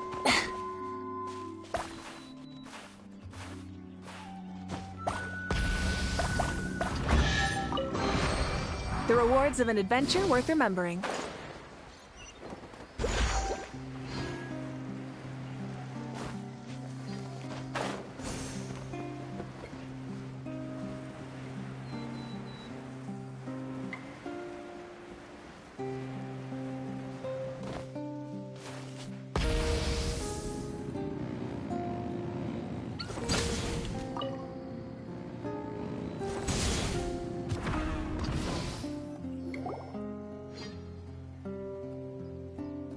What is this place? Somewhere long forgotten by everyone. It used to be a grand building. Now it's nothing more than a pile of rubble. No one comes here anymore, nor does anyone care about what once happened here. Although, it was before I became a Harbinger, and before Lini and the others joined the House of the Hearth. Due to certain events, I first killed Clairvy and then her mother. And this is where it all happened. You were the one that killed Clairvy? Patience now. Allow me to explain Clairvy's side of the story first. I'll start. Clairvy was 6 years old when she was brought by her mother, Crucibina, to live in the House of the Hearth. From the outside, it seemed like a fairy tale. A thriving family made up of kind adults and friendly children. Crucibina was the knave at that time, and the House of the Hearth was under her control. She was Clairvy's mother by blood, but she was also the mother to all the children in the house. Clairvy was happy here, for a time. But she quickly realized that being part of this family wasn't a fairy tale at all. It was a kind of purgatory. Purgatory?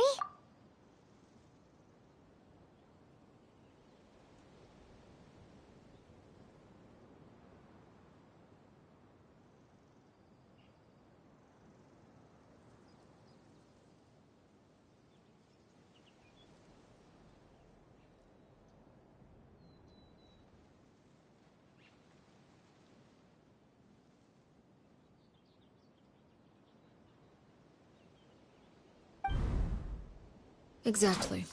The House of the Hearth takes in war orphans from all over Teyvat.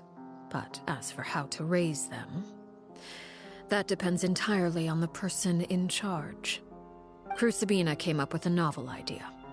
She would teach the children to fight, force them to duel each other, and then crown as the king of the house the child who proved themselves most... It's difficult to estimate the number of children who died or were maimed in the process.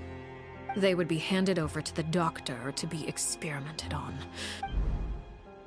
So those were the experiments Clairvy was talking about. You said that Clairvy was Crucibina's daughter, so if Clairvy tried to convince her to stop what she was... Despite being Clairvy's mother, Crucibina cared little for her daughter. She forced Clairvy to join the House of the Hearth only as a means to demonstrate her own impartiality as a mother, to prove that she treated all her children equally. Clairvy did try to convince her mother to change her ways, but it was to no avail. After her efforts failed, Of course, there was one exception. Someone Clairvy's age. Wait, the friend that... Friend, huh? I suppose Clairvy was a cheerful and passionate person with a tenacious spirit. Peruere, on the other hand, was rather cold-blooded. Her cold-blooded nature allowed her to see through Crucibina's facade. Yet, it was also this cold-bloodedness that prevented her from acting against it. At least, despite their differences, the two became fast friends, united by their knowledge of the truth. Clairvy told Peruere that she hoped to create a real family, where no one would be killed or sacrificed. There may have been a certain naivete to her ideas, but Clairvy proved her determination many times over. She tried countless times to run away, ask for help, or expose the truth. But her efforts only earned her beating after beating. The only thing that kept her going was her strength of will. Even with her body racked with pain, she would still stand on her tiptoes and open the window at night. She and Peruere would look out at the moon together, a fierce longing for freedom shining in her eyes. But one day that light simply vanished. Oh no. What happened? Her hopelessness resulted from a culmination of things. 10 years had passed. 10 years worth of failure after failure. She and Peruere weren't children anymore, but finding any chance to escape still seemed as hopeless as ever.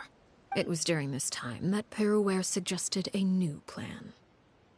If escaping was out of the question, why not take down the very person sitting on top of this throne of lies? Mother herself. Clairvy rejected that proposal. She claimed that, as a famous harbinger, Crucibina possessed an unimaginable amount of power. Trying to kill her would have an incredibly low chance of success. Clairvy never gave another reason, but Peruere could see it written all over her face. Clairvy still thought of Crucibina as her mother. Killing her own flesh and blood was a line she couldn't bring herself to cross. If she couldn't escape and fight back, then precisely. Death was the only way that she felt she could be free. It happened during a duel. When she arrived at the dueling ring that day, her partner turned out to be none other than Peruere, the very person that had stood by her side all those years. It was a fierce battle, but ultimately, Clairvy decided to let Peruere end her life. From that moment on, Peruere's journey was one written in flames. When the rain finally came and washed it all away, there she stood, the sole victor in Mother's endless game of slaughter. A trail of corpses strewn across her path to success. It was the very result she had predicted 10 years prior. Even then, she believed she would make it until the end. She wasn't surprised by the fact that she emerged as Mother's undisputed heir. Rather, her success left her with an inexplicable sense of restlessness. She was unsettled. And there was only one thing that could quell that sensation. Perhaps you... Crucibina, you mean? Correct. This is the place where Peruere killed her best friend.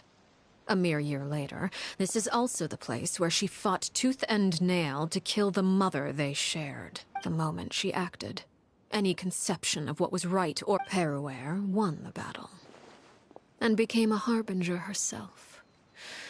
After which Her Majesty, the Tsaritsa, bestowed upon her a new name. Arlecchino. So the Perry Clairvy was talking about... It was you all along. You're Peruer. Arlecchino is just a name you got later. I left that name behind long ago.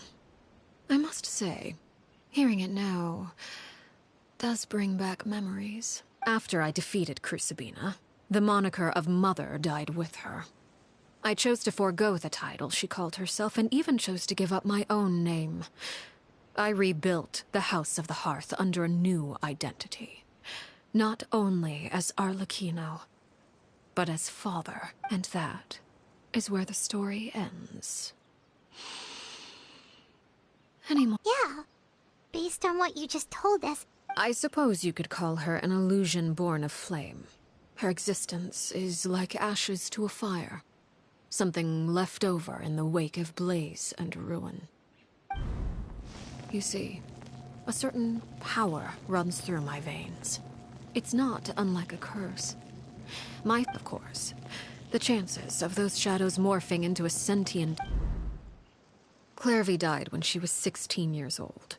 But what emerged from the flames was her 6-year-old self. Her appearance wasn't the only thing affected. Most of her memories were lost to the blaze as well. Memory is a mysterious thing indeed. Losing a portion of your memories will alter your sense of self. Lose 10 years' worth, however, and it would be like living in the past. Like returning to a version of yourself that never grew up. No wonder Paimon got such a weird feeling when we were talking to her. Perhaps I should put it this way. Clairvy is someone trapped in time. It may seem like she exists with us in the present, but she truly lives in the confines of her own past. So if all of that is true, then you must have known about Clairvy for a long time. Indeed. She's a rather volatile and unstable entity. Sometimes she would look after the children. She's even saved some of their lives. But other times, she would hide from me and become obsessed with revealing the truth about the house to anyone who will listen. Shadows don't have the capacity to learn or grow. Any new information they encounter is quickly forgotten over time. Your attempts to expose Clairvy to sunlight. They failed, yes.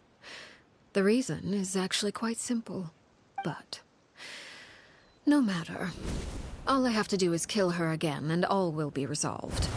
I don't anticipate so much as a single speck of ash will be left behind this time. Wait!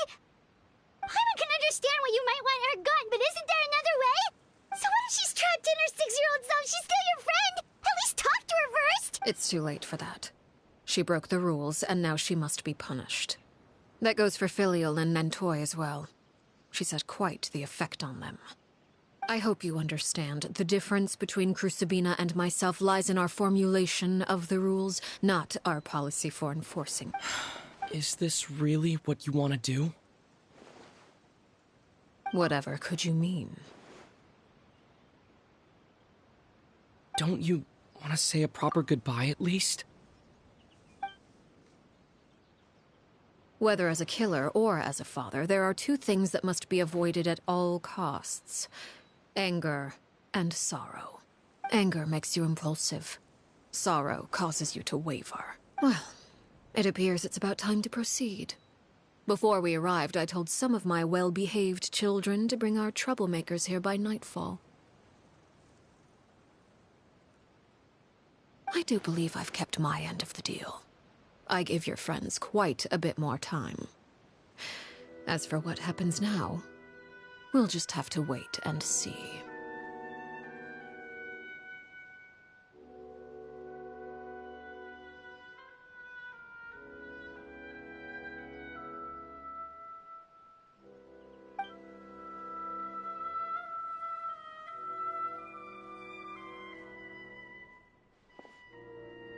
Here they are, Father.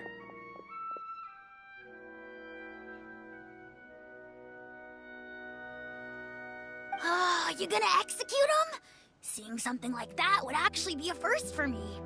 Lenny! I'm sorry. I heard about how you helped, but I still failed. I couldn't find a way to fulfill her wish. Huh? Are you... Perry? Indeed. It's been a while, Clairvy. Perry! Shh. Stay right there. I'm sorry to postpone our reunion, but first, I believe certain scores need settling.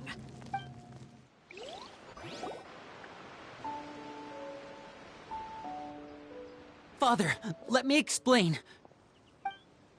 Out of my way. Father!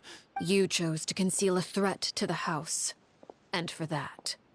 Overall, however, I suppose your wrongdoing is hardly the most egregious of the bunch, so I'll deal with your punishments later.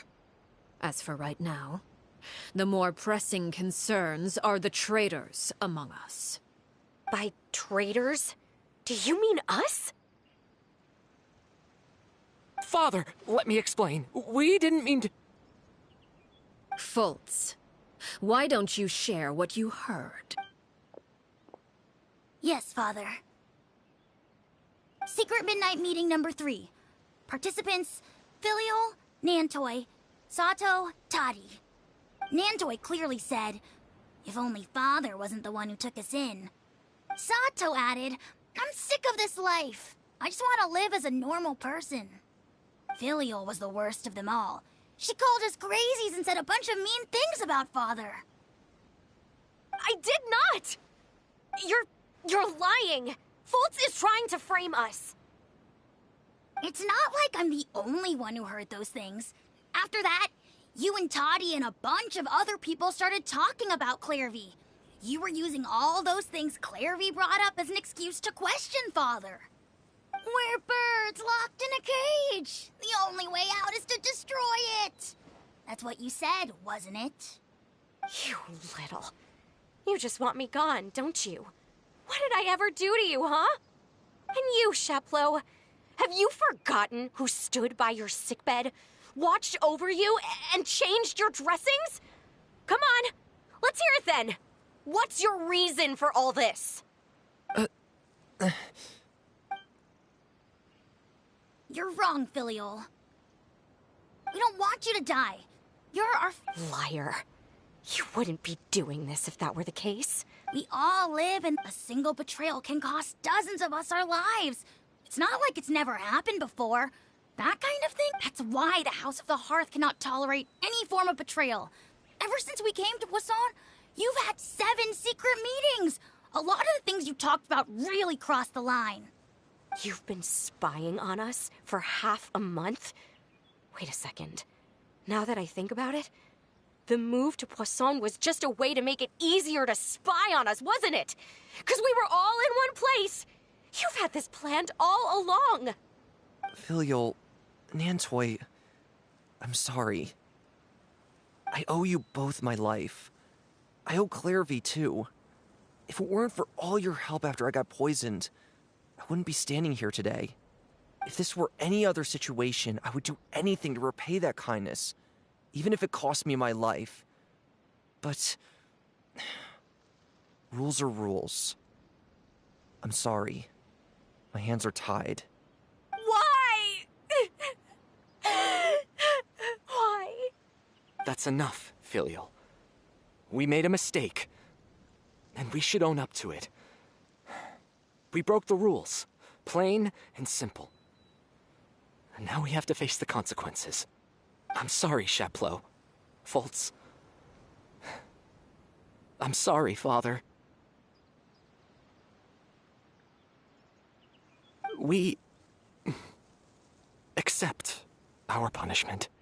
Sheplo, according to the rules of the House of the Hearth, how should these traitors be punished? All those who betray the house pay with their lives. And so it shall be.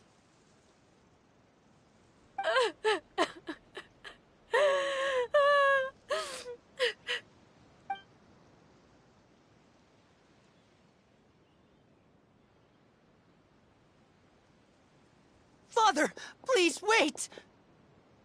Something you want to say, Linny? Please reconsider, Father. What Filial and the others did, does it really count as betrayal? We all come from broken families. From the very first day we joined the House of the Hearth, we wanted nothing more than to make it a real home.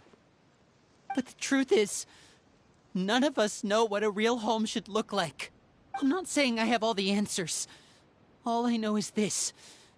Killing Filial and the others may uphold the rules, but doing so will only bring us further away from being a real family than we've ever been. So please, Father, please reconsider. I agree with Linny. Father, please. Linny, you...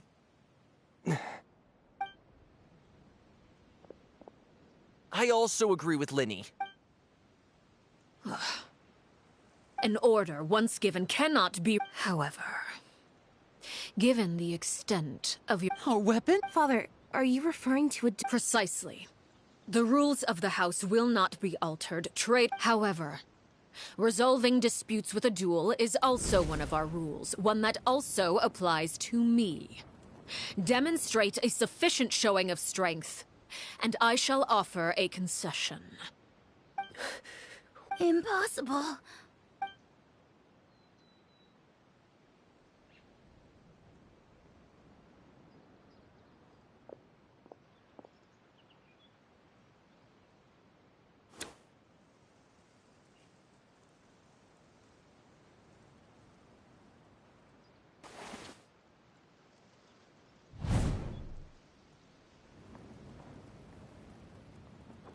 Did you hear that, Traveler? Lynn and the others have to duel the knave. What should we do if they lose those people? Don't you want to say a proper goodbye at least? Anger makes you impulsive. Sorrow causes you to... Oh. Looking at that expression on her face, she seems really serious about this. When guests are around, families are often on their best. When the time comes, make the choice that you deem most appropriate in the situation, and lend your help. What's wrong, Traveler? Hey, where are you going? Traveler? You're asking to join the duel against the knave? I'll allow it. We do have a ready-made dueling ring at our disposal, after all. All I would advise is this. Keep a firm grasp on your weapon, and give it your all. Any less, and you may just lose your life.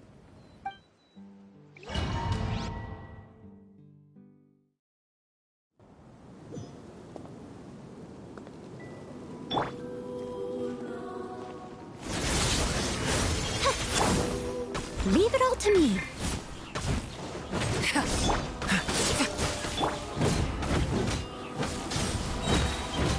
Light of the blazing With these sun! rising flames!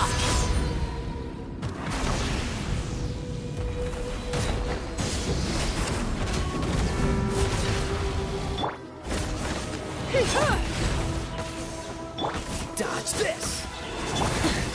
How amusing. I must leave now. Are you alright? With these rising flames! Pyroclastic surge! Is it my turn now?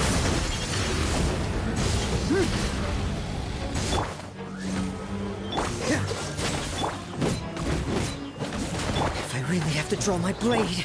Now that's like it. With these rising flames! Is it my turn Light now? of the blazing sun!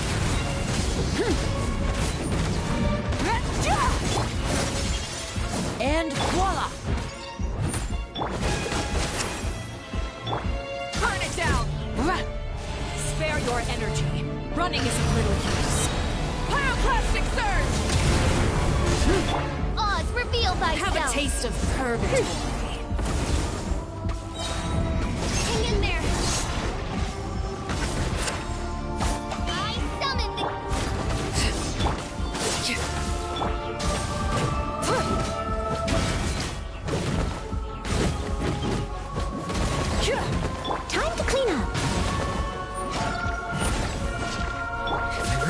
Draw my blade.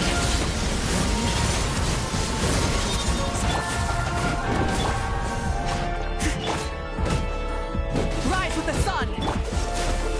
By royal decree!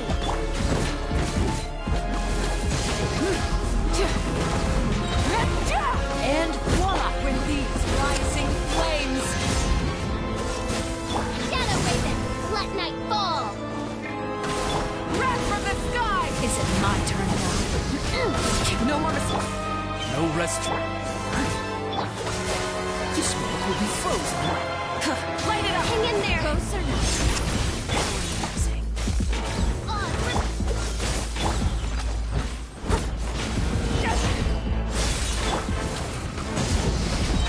Pyroclastic surge!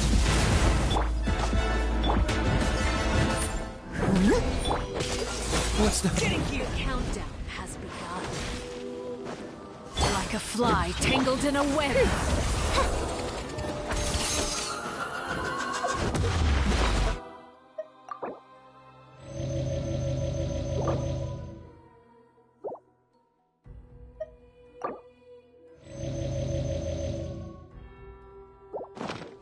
With these rising royal decree. flames.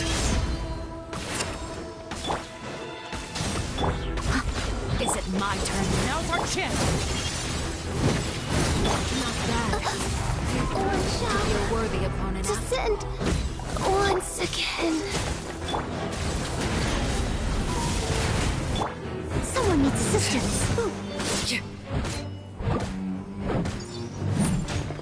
Hang in there!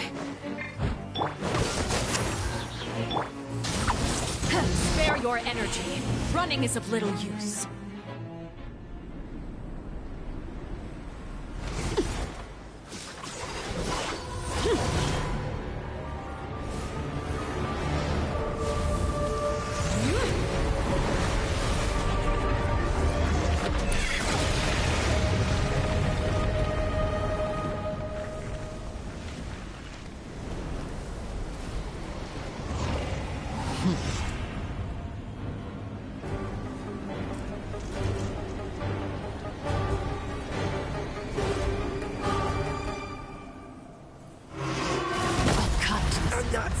Who's next?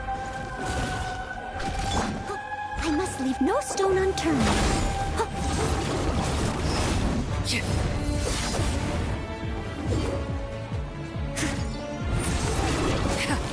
Someone needs assistance. Rise with the sun! I can patch myself up.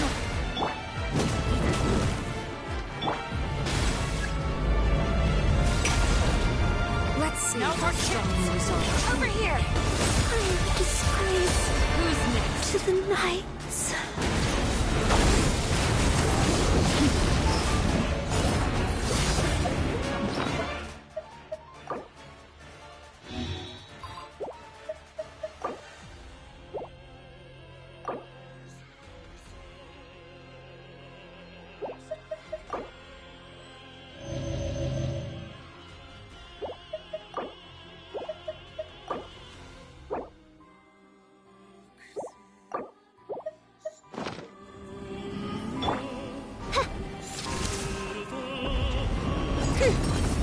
Watch out for bombs on the movement!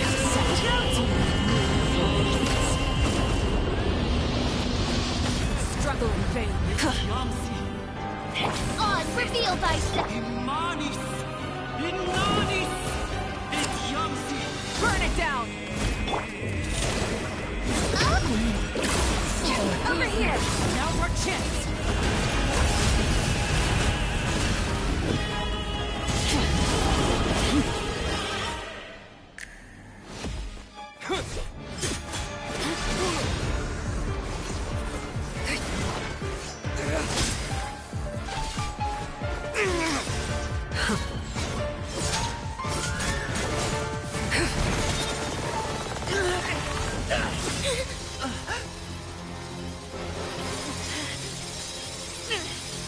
You should know better than to crowd in one place.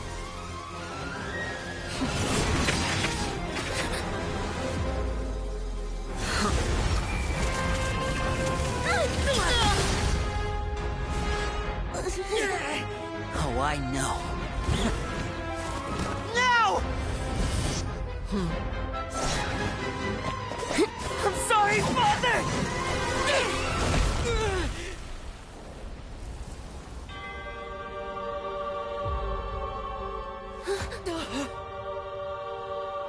Sorry for what? This pitiful excuse for an attack.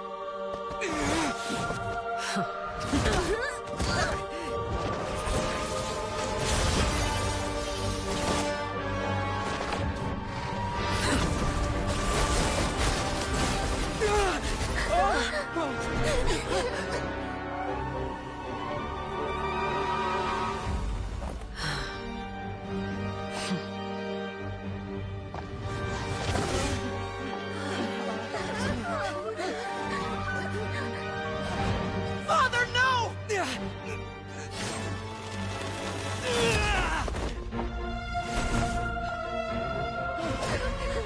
Made it out, did you? You're stronger than I expected.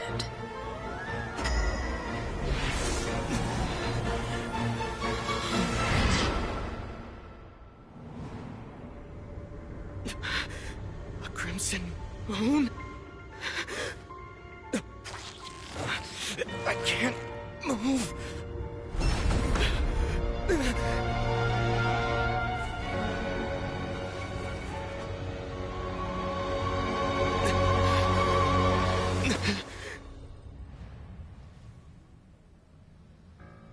Still, not strong enough to beat me.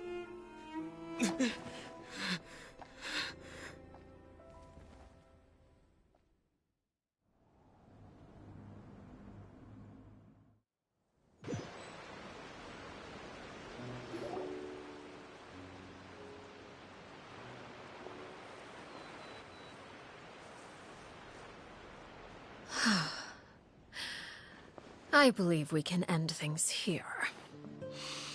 It's not often that we get to enjoy the company of guests, after all. Brother!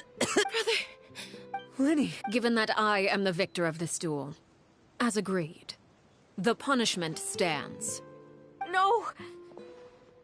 I never thought things would end. However, everyone involved in the duel demonstrated a remarkable level of strength and determination. In light, Elwar, the bottled flames I gave you for safekeeping. Yes? I wasn't sure what they were for. Wonderful. Then... Bottled Indeed. Once ingested, if you can. In other words, administer... Memory is a mysterious thing.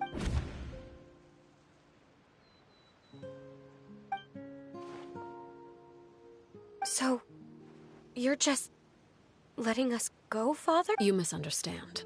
Memories are extremely important. Once consumed by flame, the version of you standing before me will die. Even so, I'm sorry, Father. I'm sorry I let you down. But I really... Don't cry. You haven't left the house yet, so there are still rules to be followed, yes? Remember what I taught you. Anger makes you impulsive, sorrow causes... Of course. Dry your tears. Yes, Father. Chaplot, I prepared 3 extra... Goodbye, children. The next time... Thank you.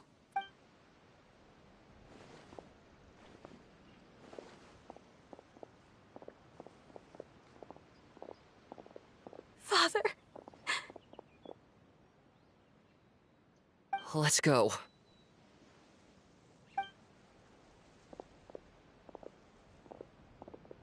Here, grab my arm, Lini. Thank you.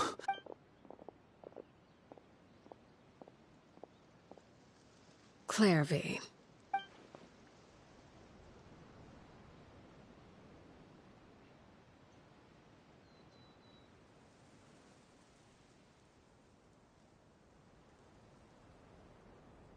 Can we talk now? You really are Perry, aren't you? Wait. Neither. You died, Clairvy. That's what happened. You could have at least sugarcoated it. Huh? That's it. Yep. If that's what Perry said. Plus, I don't really... Can you tell me about... You never stopped at first. Later on, you... Still, you... But you called... You tried everything for the last 6... I never imagined I would say something like that. I must have been feeling really... But somehow, I still think I understand. If I could do it all... Is that so? But as the head... It's something I discussed, of course. That's more than... You know, Perry? I think I'm really happy that you're the one who took over the house. I guess I do have one regret, though. I still haven't seen the outside world. Well, it just so happens that our dear guests over here have been to many nations and traveled to countless places. Really? Of course! You know, playing the loop... if I had some... It's just too bad Perry doesn't like wearing dresses. And Mother, she those yokai I once saw... Oh, sounds like... I was always too afraid to skip Mother's fighting lessons. But at the academia, I'm just kidding. Being able to...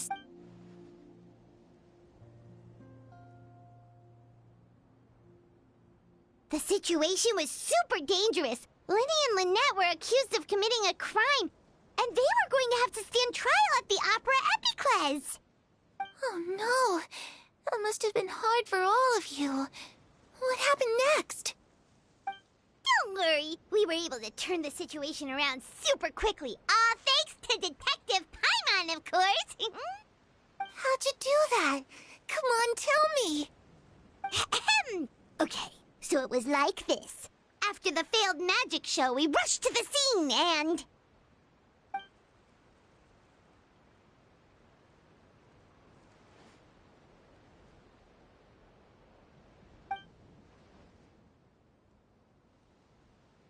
Shadows don't have the capacity to learn or grow. Any new information they encounter is quickly forgotten over time.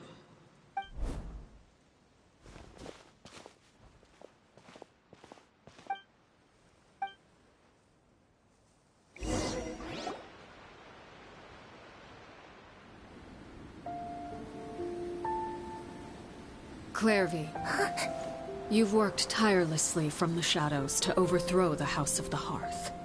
Now, by my authority as the Knave, I shall announce how this matter ends. You are hereby expelled from the House of the Hearth. You are no longer tied to this place, nor are you bound by its rules. You're saying that I can finally leave?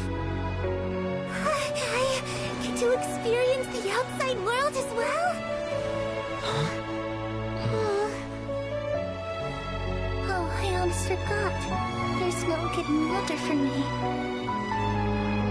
Still, seeing who you grew up to be makes me really happy, Parallel. Take care of yourself. Goodbye. May we meet again someday.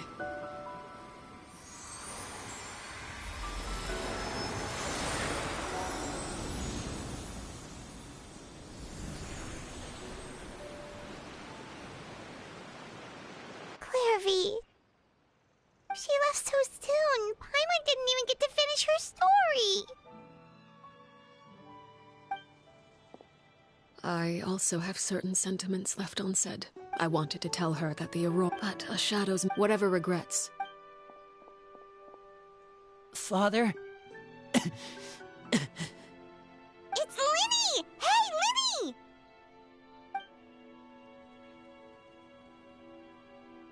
What is he doing back here? Let's...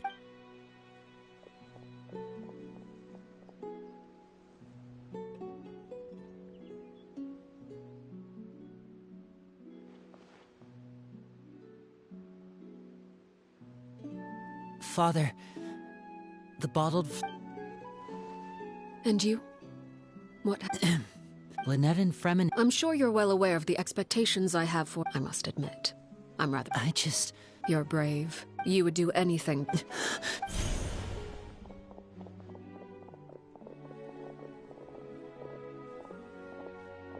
Speaking up back there was so brave of you, Linny. It's all— You're a hero, Linny. Hero. Father is the real hero. Had Father gone all out during the duel, I'm not deserving. You're wrong. In my opinion, we may have different ideas even without that. Father. No one knows if reaching a certain standard. Strength may decide the ultimate victor, but those who let a lack of strength dictate their decisions or undermine their convictions. I understand, Father. Thank you. Children must grow up to surpass their parents. Only the road ahead is not an easy one. So I'll ask you one last time. You've done so much for me, Father, and that kindness must be repaid. Plus, with Project Stuja at hand, there are many dangers ahead, and I, for one, protecting my family. Then you're welcome to stay. Having members who longed for the light was our organization's last weakness. With those members no longer among our ranks, the House of the Hearth at present, our imperative is to use their plan to our advantage. In doing so, a crimson moon shall rise amid the frigid blizzards of winter. No demonstration of loyalty shall go As for the two of you, no matter how arduous the journey ahead,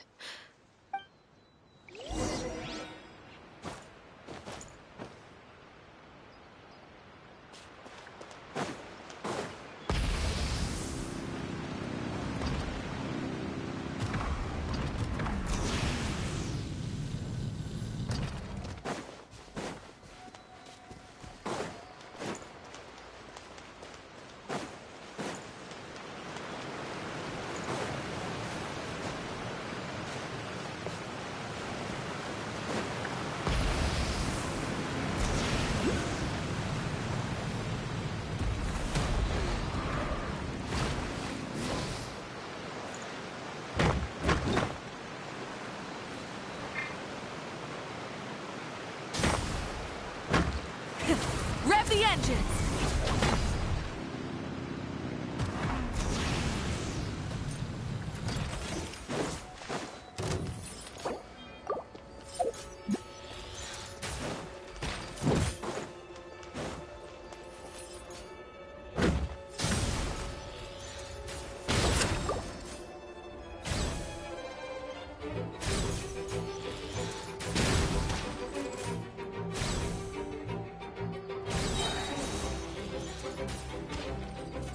Light it up!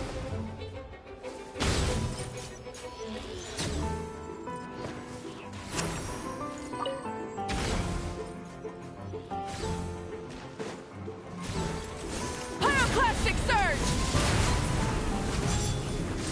The flame burns on.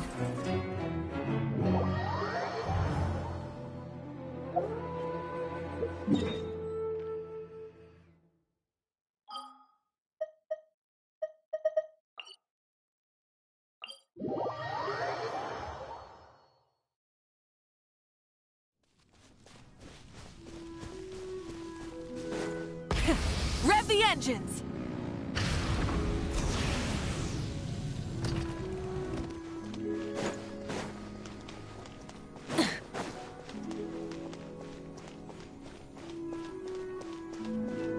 Full throttle!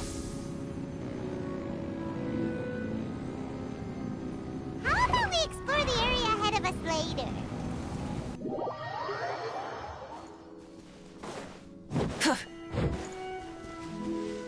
Try and stop me!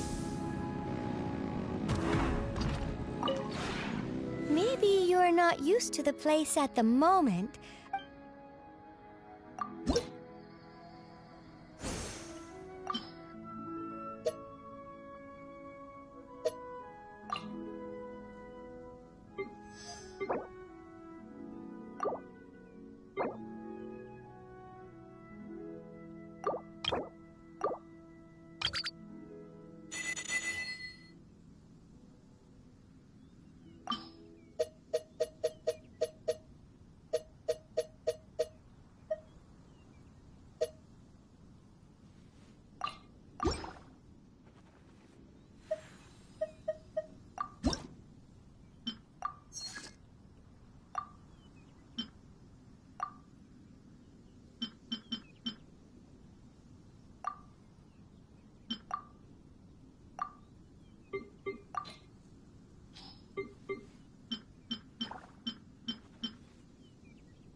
If you ever have any questions...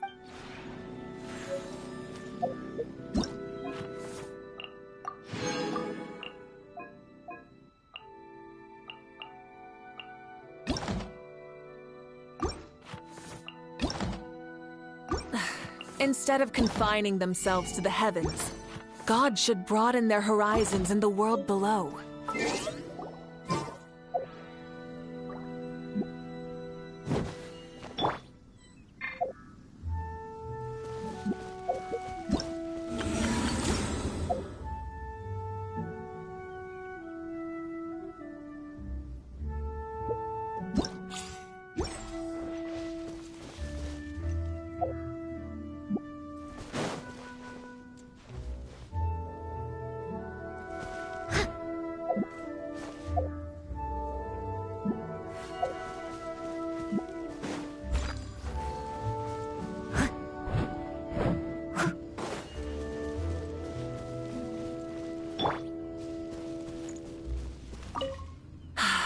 This place is great.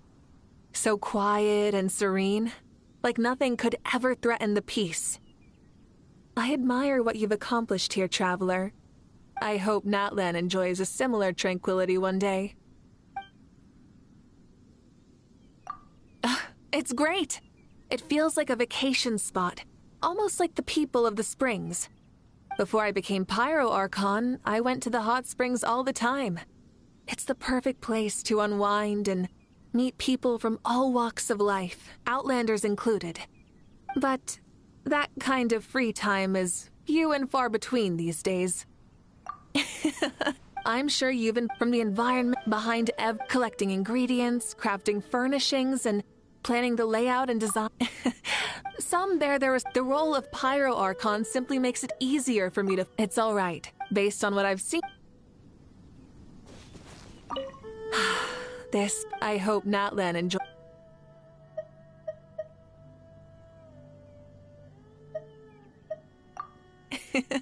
Morning. Another busy day lies ahead, and I'm ready to tackle it head.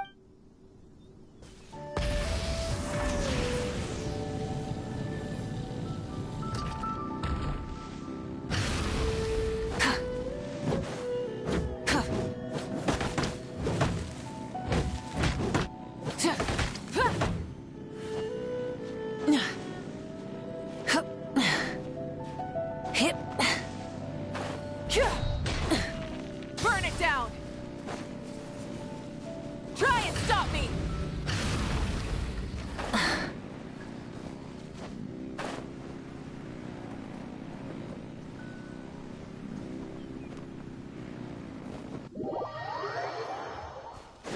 Try and stop me!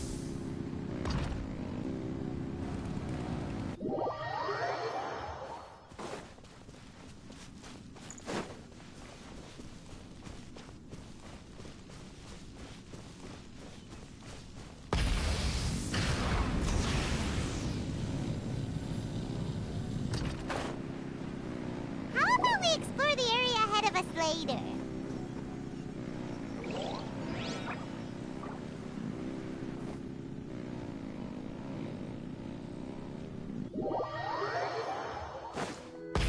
Rev the engines!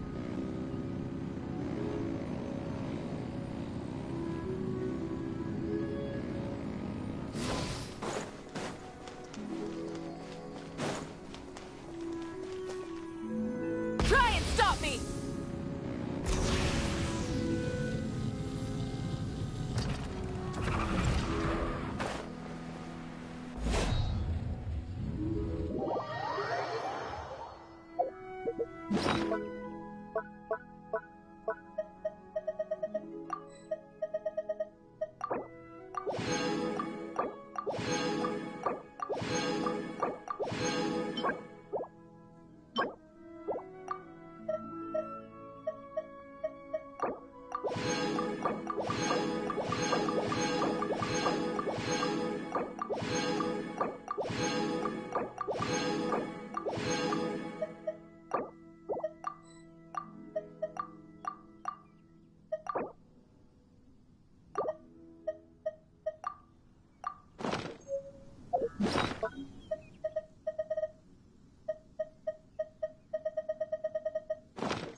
Rev the engines!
Full throttle!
Didn't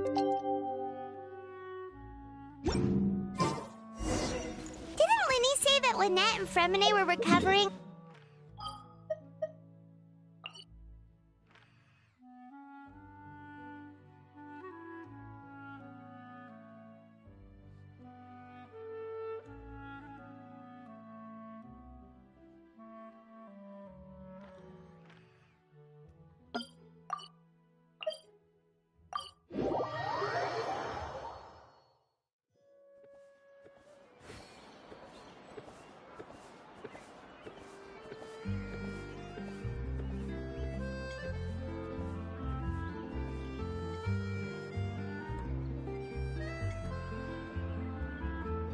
Exploration and trials. Adventuring is right up my alley.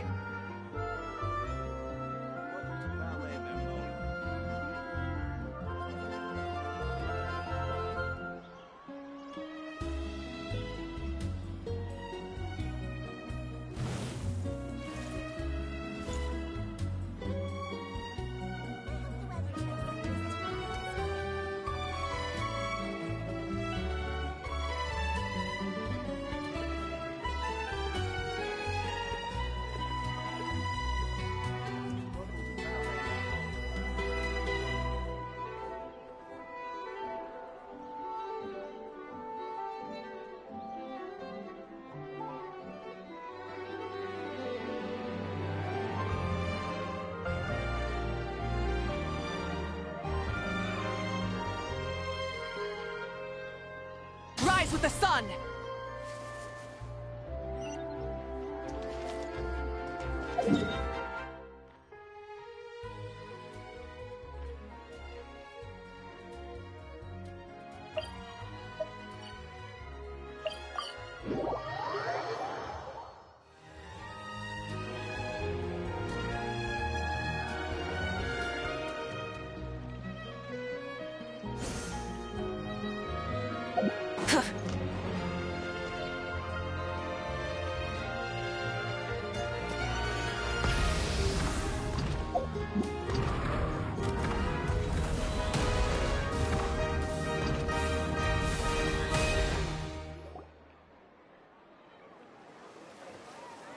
Lynette? Fremine? How are you feeling? Much better. Whew, what a relief. What about you? Are you feeling all right?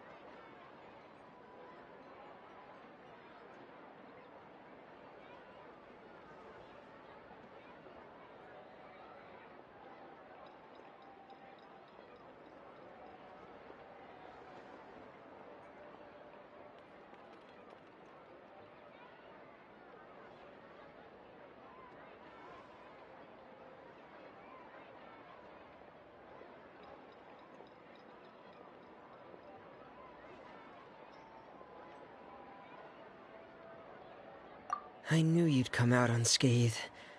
Us, on the other hand, well, we've been bedridden for 2 days. I couldn't even turn over. Oh, and I wanted to ask, is Clairvy gone? Linny and the other members have left Poisson and returned to the House of the Hearth. According to him, there haven't been any more sightings. I see. I'm glad. Father came to check up on us 2 days ago and told us about what happened with Crusabina and Clairvy. Actually, I've met Crusabina before. Wait, what? You've met the former knave? Crusabina died a year after Clairvy. It was during the year between their deaths that I joined the House of the Hearth. Crusabina had an extremely cruel and radical way of doing things. While she was alive, the atmosphere in the house was suffocating. When I joined, though, the experiment she valued so much had already come to an end, and all the people involved, dead and injured alike, were gone. Crusabina never talked about the past with us newcomers. A couple of months after I joined, Father killed Crusabina and burned all her files. With that, the names of all the people subjected to her experiments, Clairvy included, were lost to the flames, along with the painful memories they represented. Father took in Linny and me a couple months after that, but she never mentioned anything about Crusabina or Clairvy. It really seems like something she was planning to keep to herself. The last time you talked to her, did she mention why she kept it a secret for so long? She said she didn't want us to be affected by the darkness of the past.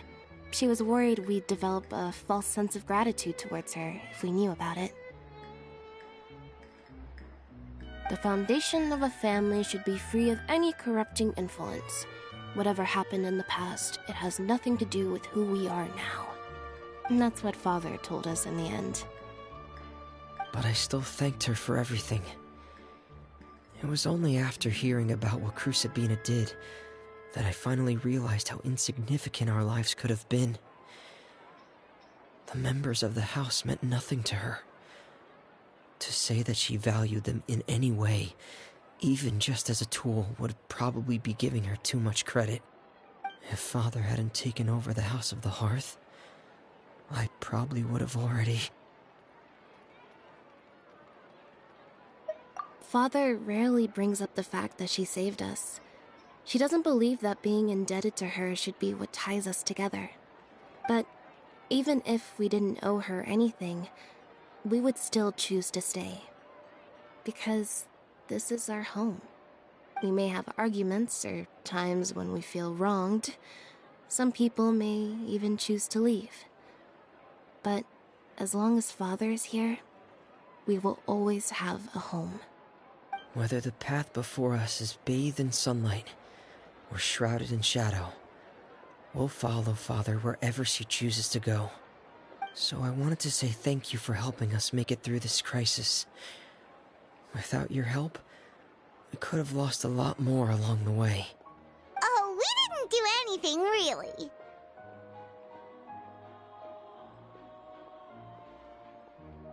Of course. You're welcome anytime. Are Filial and Nantoy okay?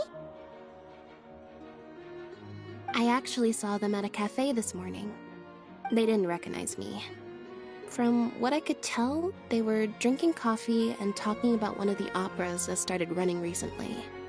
They seemed happy. If I had to take a guess, I would say they finally found the kind of life they always wished for.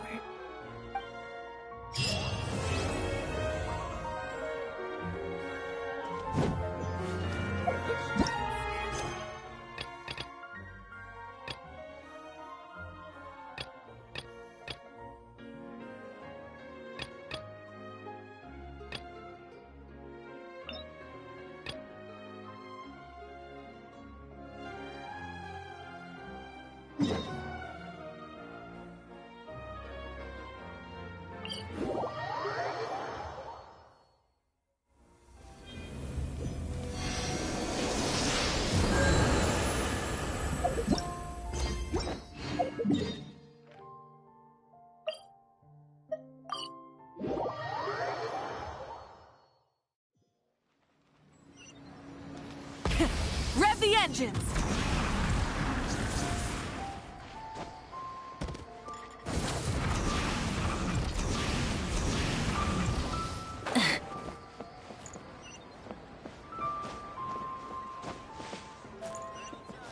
Try and stop me!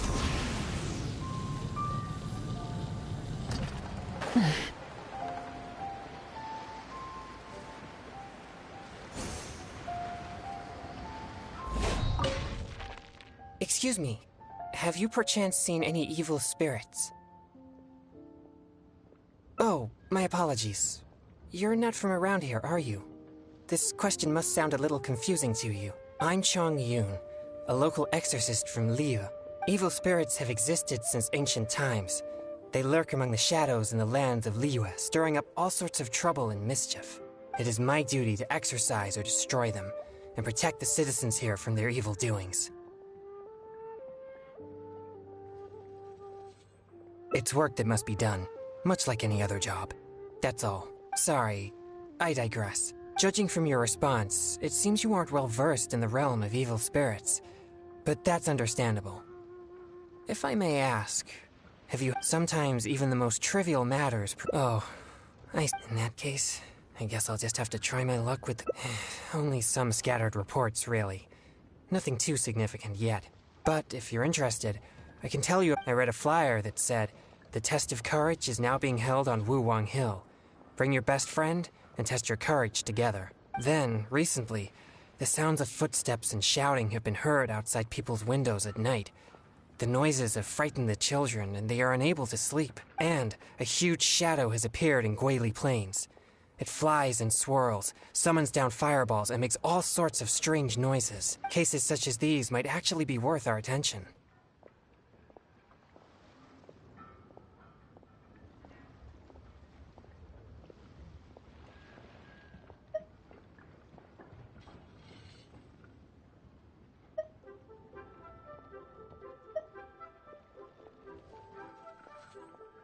I think something strange must have happened at the test of courage. I guess this so-called test is supposed to be like a test of metal. Do you think I'm not deciphering these clues correctly?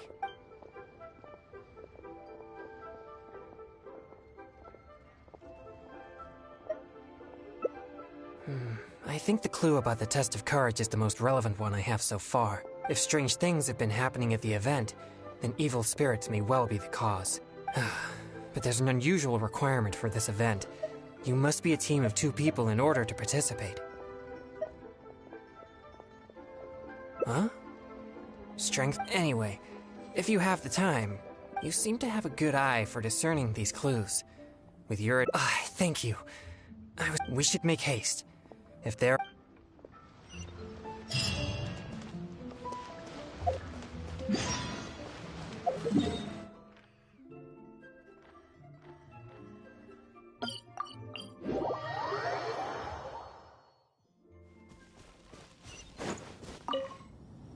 Full throttle!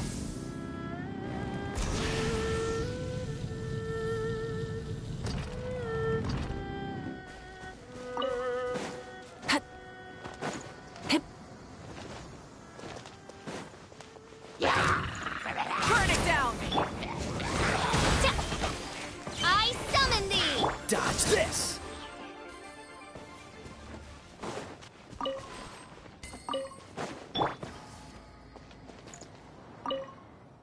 Please be careful, everyone. Pay close attention to your surroundings and stay vigilant once you enter. And most importantly, don't get separated from your partner and wander off on your own. You'll most certainly be in for a scare if you go alone. Did you hear that? He's warning the event participants. Maybe let's investigate. Welcome to the test of courage. Actually, we just met. No problem at all. But please drink this before you... This drink will boost the yang energy inside your body. Not only that, but this drink will also allow you to see things which are usually hidden from the naked eye. Yang energy? That's right. Ghosts are said to be full of yin energy. So more yang energy... Oh, I've never heard of such a drink. Is it a secret recipe? Or, possibly. But if this drink really does boost... You see... I have a very rare constitution called a pure yang spirit. Such a constitution allows me to scare away evil spirits, but it also makes me prone to emotional impulses. I am constantly focusing to keep my mind and body in an... Come now, what's with that serious expression on your face, lad? You aren't worried about the drink, are you? It's delicious and quite effective, if I do say so myself. Or if you're still unsure, perhaps only one of you could take the drink. The person who takes the drink can protect the one who doesn't. It's...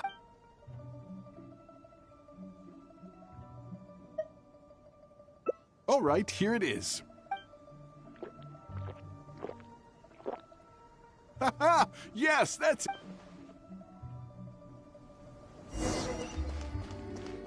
Light it up!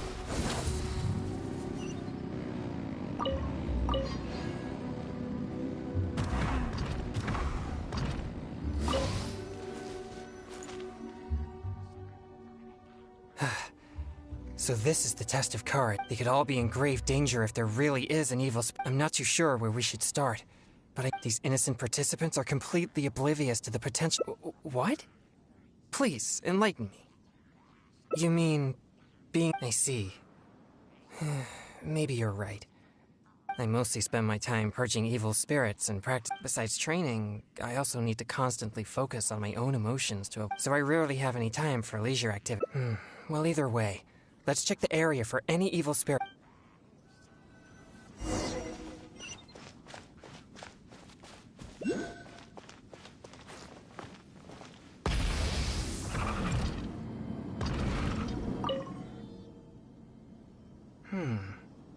The traces are quite weak, though. So either way, these possibilities... No, I don't think so. Although, once it became the murky place you see now... Anyway, these traces lead us...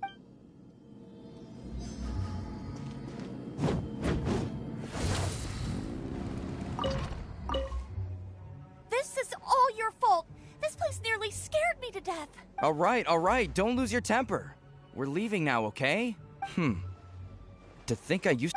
But this is different. Excuse me, but I couldn't help but overhear your... If so, I'm here to track it. Who are... No, I didn't see anything, so don't ask. So please just leave me alone. My apologies. Perhaps if you can't describe its appearance, then... Show you the way? No, I'm not going... No, we're not taking you anywhere. I am just asking... No, forget it! All right, that's enough.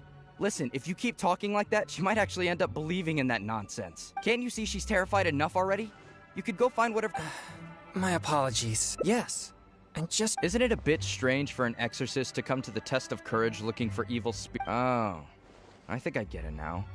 But we didn't... I brought my girlfriend here to have some fun, but instead she got frightened by all this spooky atmosphere. Now we'll just have to go home.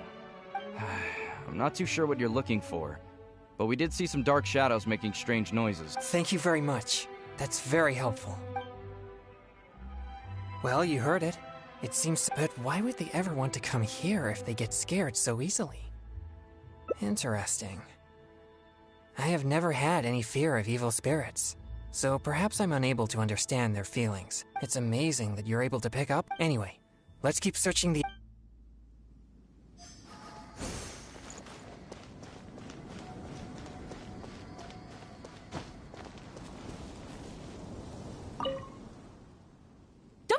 Here again. Seriously, just leave me alone. Why must you be so obstinate? Just calm down. No, don't even bother. You think I don't know what you're doing? Stop! No, don't be afraid. exercise. What? Who are you? Wait, what? Oh, he's just a person? After seeing her resist so violently, I thought... Nah, it's not like that at all. She's... Excuse me? A tantrum? This is supposed to be a date, you know? And now that we're finally here, you don't want to go anywhere and you just want to hang around the entrance. What's the point in that? All right, fine. I was just about to walk in with you. Look, I'm sorry. I'm just a little bit scared, that's all. Now that someone else is here, let's take a moment to calm down. I wasn't thinking clearly. It was pure impulse. I'm sorry. Please, forgive me. Fine. I know I shouldn't have yelled at you. Oh, it doesn't matter anymore. You're still the best, babe. Who said you could call me babe? So they really are on a date? Perhaps we should just...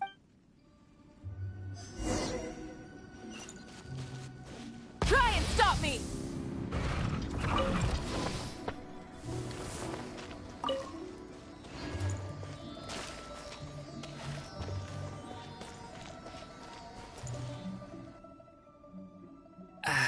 Well, at least we've found some useful clues. But to avoid alerting the evil when we were collecting clues just now, we were still... Our efforts will be wasted if my yang energy scares the evil spirit away. Besides, I trust if you come across a powerful demon, I'll get there. All right.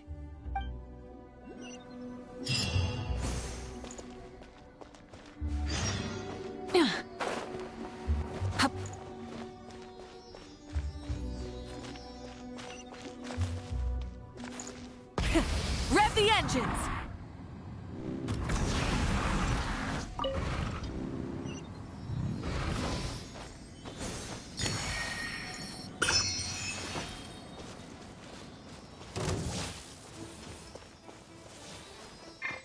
Rise with the sun! Steady as stone.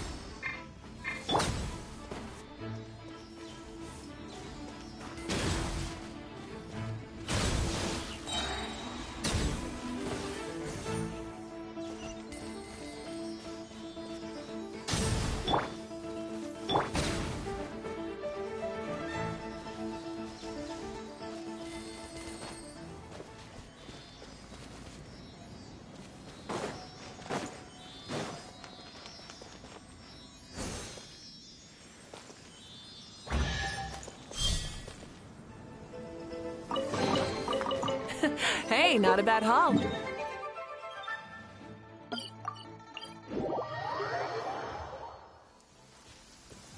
Full throttle!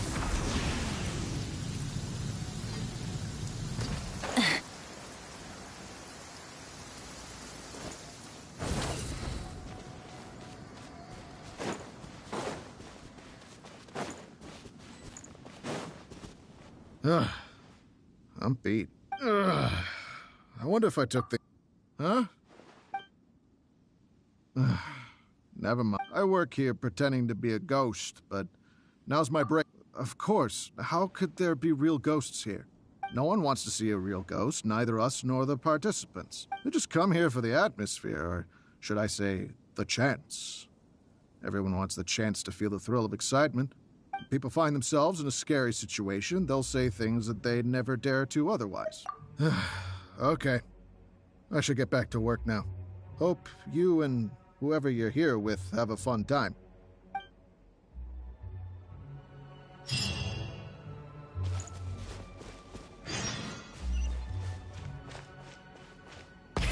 Rev the engines! Full throttle! You're back. How did it go? Did you see an evil spirit? No evil spirits? No danger? It's all just a setup?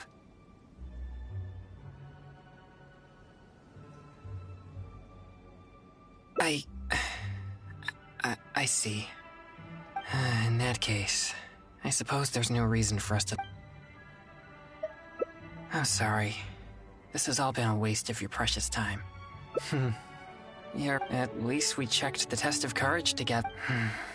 But if only we had...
Try and stop me!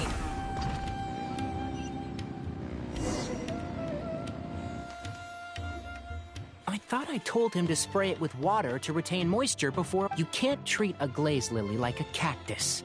If Sanjay does this again, the loss will have to come out of his food expenses. I'll go talk to him. At this rate, he won't even be able to afford eating cacti for much longer.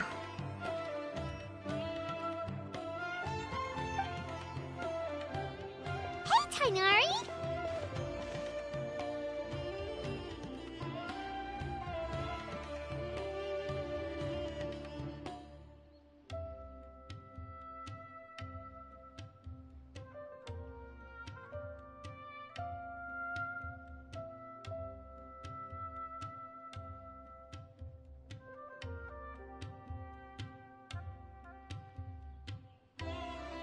Oh, it's you two. We didn't have anything to do, and this place looked pretty lively, so we decided to stop by.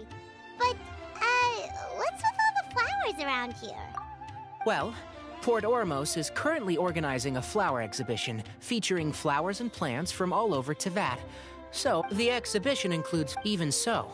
An expert is still required to develop tailored transportation and care plans for each type of flower. Oh, and that expert... Not this time, no. I'm just here to help out. Mr. Tainari! Sanjay! He confused the poisonous bulbs with garlic shoots, and he ate them! Never mind. Forget about what I said about the food expenses. Apologies, Traveler, Paimon. Looks like I've got something to take care of. Tainari's busy no matter where he is, huh? Yeah, seems like it. Hey, don't look at Paimon like that! Paimon is super careful about what she eats. Well, looks like Tainari might be busy for a while. Let's take a look around the...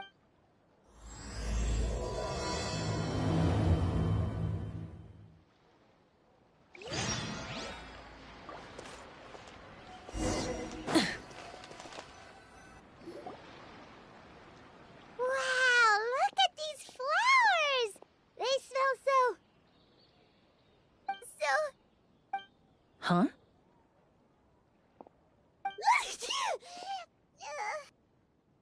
Paimon's... fine. She's just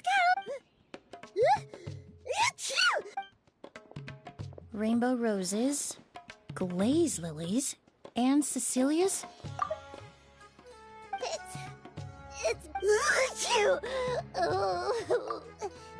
But, A moment of your time, you two? If it's not too much trouble, perhaps you could try this incense.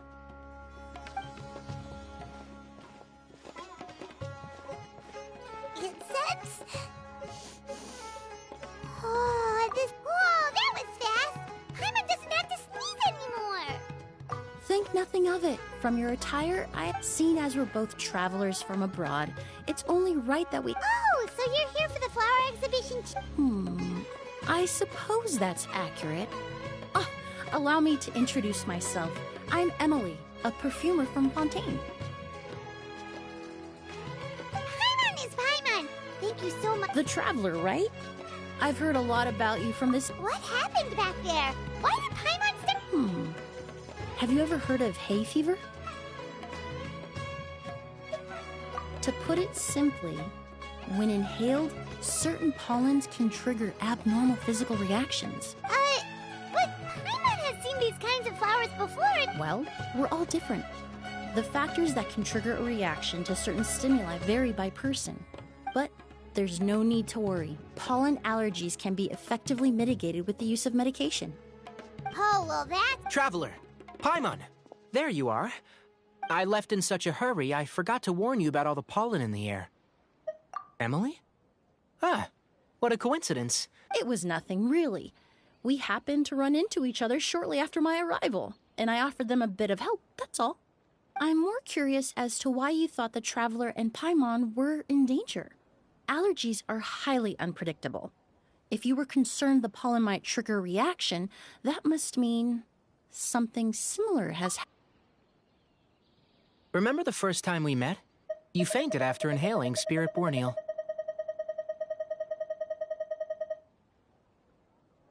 The Spirit Borneal didn't affect Paimon at all, and now she's the one suffering. It makes no sense. It's not really something you can make sense out of, Paimon. Exactly. I even encountered a case in Whoa.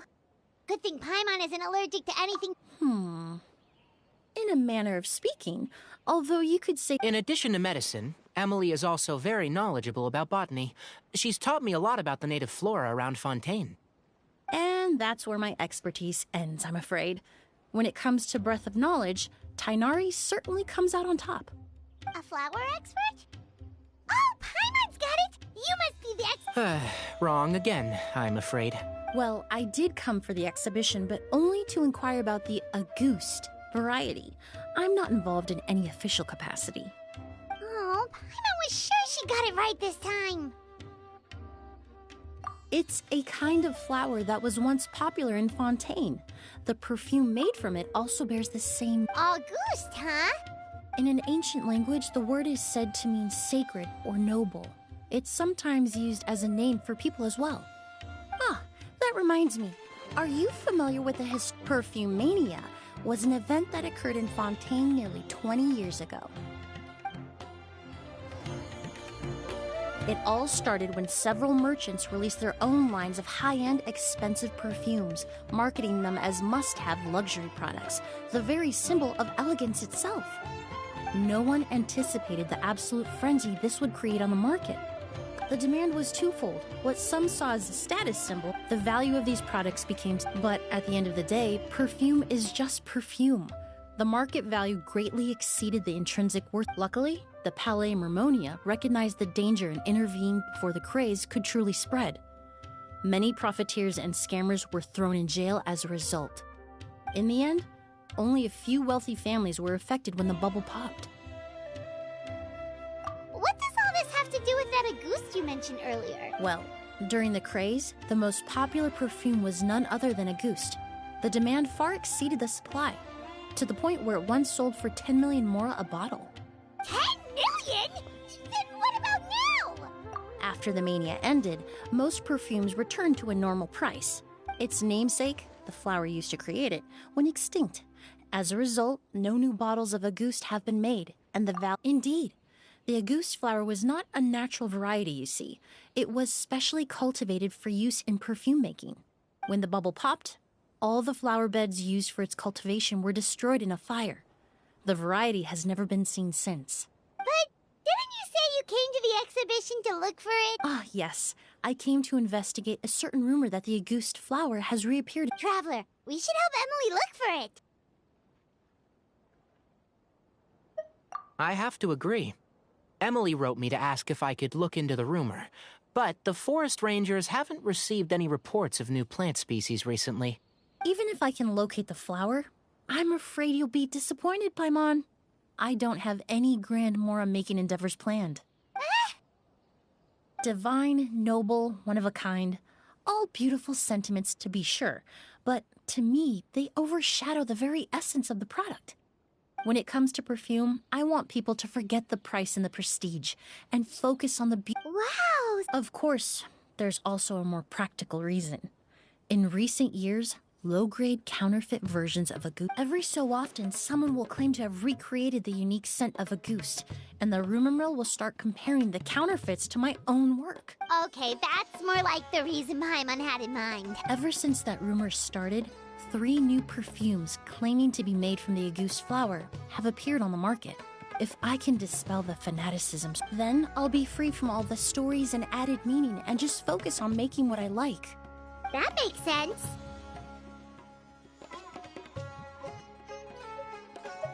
Oh, I would of course be grateful for your help, but... Well, you said it yourself. We're both travelers from abroad, so it's only right that we help each other out. I suppose you're right. Based on the information I have so far, it's unclear if the rumor is true. Mr. Edgar also thinks it's too early to say, but you could always go. Huh, I was just about to pay him a visit at the hotel. Edgar? Who's that? The person you've been trying to guess this whole time. The flower expert in charge of back when he was still working in Fontaine. Auguste was his creation. I should also mention, he was my teacher, the one who taught me the basic.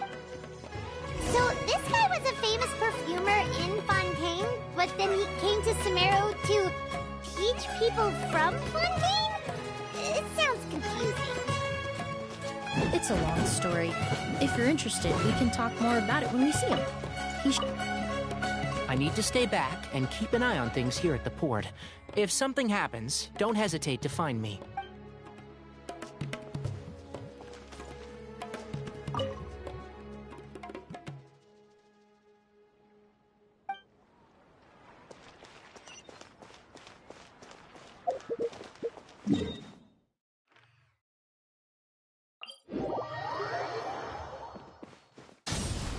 Try and stop me!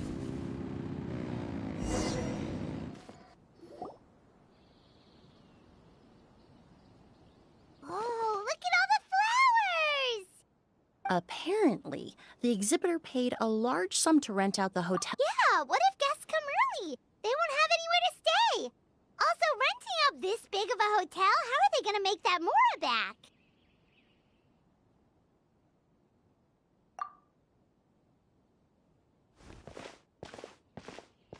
It's been so long, I almost didn't recognize you. Well, you and your brother haven't... Oh, yeah, all this catching up is not... Hold on, we have guests. It's nice to see you again, Master. Emily? Is that you? I've heard you've become quite the famous perfumer in Fontaine. It would seem the student has surpassed the master. Oh, well, it's all Hardly. I taught you the basics. Hearing you call me master, well, I've taught many students here in Sumeru over the years, but I've yet to see one turn out quite as accomplished. And who are these two? I don't recall you mentioning them in your letter. Ah, they're my new friends, the Traveler and Paimon. Emily's friends. Well then, the pleasure is all mine. And these two gentlemen? Are they friends of yours, Master? Of course. I'm Ood, and this here is my younger brother, Blaze. Yes. Merchant brothers? You must be here to look for the August flower then. Huh? Well, what respectable perfume merchant hasn't heard of a group? I'm guessing you're here for the same reason, Emily. I commissioned a few eremites to do some scouting for me. That being said, there are people in Port Ormos who claim some of them were merchants who lived in Fontaine 20 years ago. A one-of-a-kind, divine, and... Maybe someone around here just happens to have a bottle of August from back then. No, I don't think so. I doubt that's the case. Even if someone had a bottle that was never opened, the fragrance of the perfume would have changed over time. Very few perfumes can go decades without a change in scent. Auguste is even more prone to that kind of shift. Only a few bottles still exist in Fontaine, and their scent would have completely degraded by now. Although, could there be a flower out there with a similar fragrance? Or in accord with the same base notes? Impossible! If a goose were that easy to replicate, it would never have sold for such a high price all those years ago. The Auguste flower is back. It has to be. Technically speaking, the scent wouldn't be impossible to imitate. Well, let's table that question for now. Edgar, did any of those people mention where the scent was coming from? No. By the time they realized they had smelled something, the scent was already gone. If I hadn't asked about it, they probably wouldn't have given the experience a second thought. Compared to things we see and hear, smells can be much easier to overlook. It almost sounds like someone wearing the Auguste fragrance passed them on the street. Wait, are you saying... Just thinking out loud. Don't pay me any mind. We don't have much to go off of right now, but we can't rule out that possibility. I'll send some more people to investigate. You all traveled so far to be here. Why don't you rest in the hotel for a bit? Ood, Blaze, this is the key to your room. Ooh, you've got the keys to the rooms? Do we get free lodging too? My apologies. All the rooms in the hotel are accounted for, I'm afraid. Most are being used for storage ahead of the exhibition, you see. I managed to tidy up one of the rooms for these two at the last minute, but by the time Emily wrote to me, there was no more space left for her to stay. Oh, and we just showed up out of the blue. Guess that means there's definitely no space for us. I should have been more considerate. Here I am with an entire hotel at my disposal and no place to offer you to stay, even after you made the trip all the way to Sumeru. Don't worry, Master. I can sleep on the boat tonight. Or I could even camp in the wild. It would give me the opportunity to collect some plant specimens while I'm here in Sumeru. Even better. Although, would it be possible for me to leave some of my luggage here? It would be rather cumbersome to take it camping. It shouldn't take up too much space. Well, about that.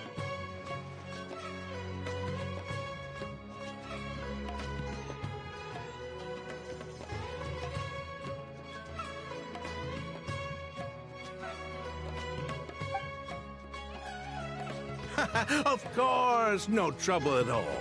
My brother and I will keep an eye on them for you, as long as you don't mind, mademoiselle. All right, then. Ood, why don't you take Emily inside and find a suitable place for her luggage? I'll prepare some refreshments and join you in a bit.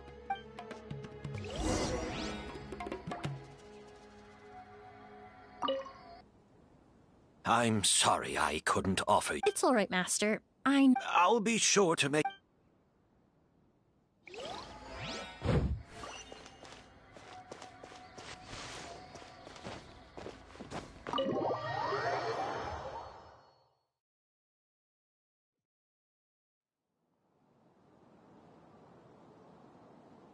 Whoa, the smell of flowers is so strong. Didn't Edgar say he tidied up around here? There's still so many flowers. Paimon took a peek through the window earlier and his house was packed with flowers. Looks like this exhibition is... No, that's a florist thing. We work closely with the essential oils of various plants, but to maintain a sharp sense of smell, most perfumers prefer to keep their homes free of strong odors. Oh, guess there's just too much to store for the exhibition then.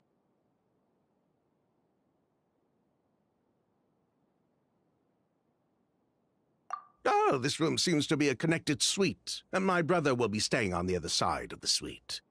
Blaze, while you're out, why don't you bring our luggage over as well?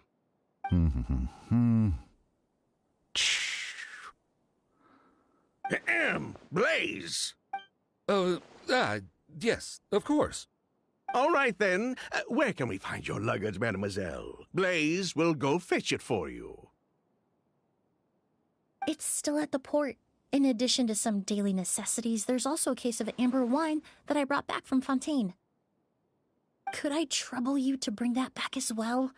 It would be the perfect way to repay you for your hospitality. How generous. I should thank you on my brother's behalf. You stumbled upon his weakness. He's aloof about most things, but alcohol is his one true love. Is that so?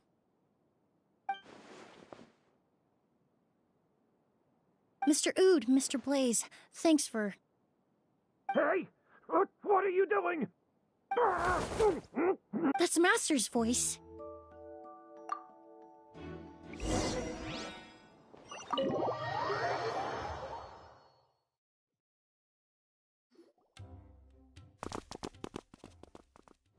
Edgar! Master! Hey, Edgar! Who did this? Kyria. Kyria! Hey, Edgar? Edgar! No, don't shake him. He's injured. Just leave him to me. You two can... Oh, thank you.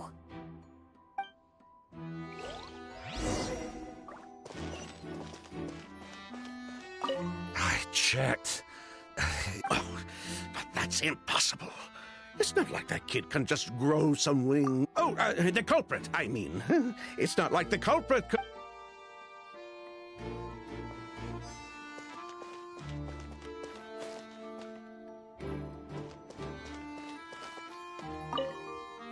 That strange smell around here. Is it coming from this bottle?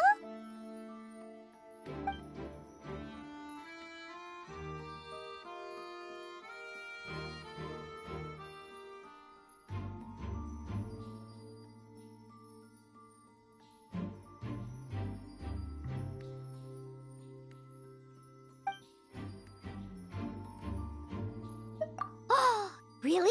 You think...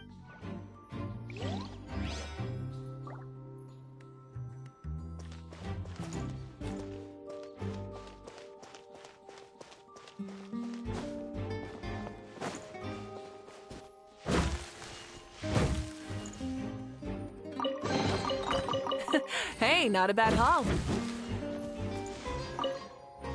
Do you think whoever did this was hiding in the flowers before they attacked Edgar?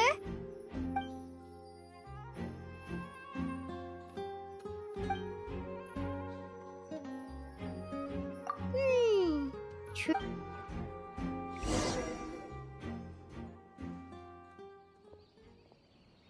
Well, we looked all over, but the only clue... The most important thing we can do now is focus our efforts on treating Master.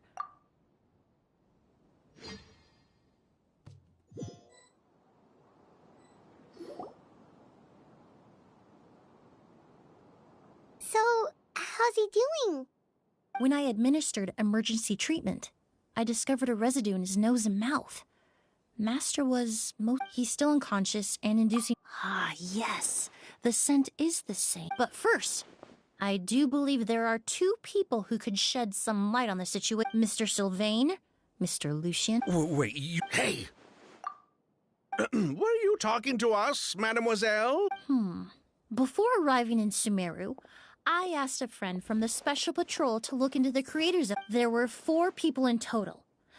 A researcher from Sumeru.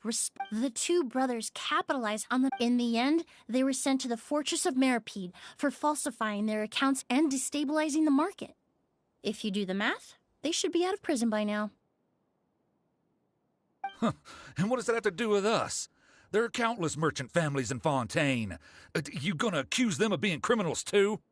Every time your brother called you Blaze, it took you several seconds to respond. But when I called you Lucien just now, the name registered immediately.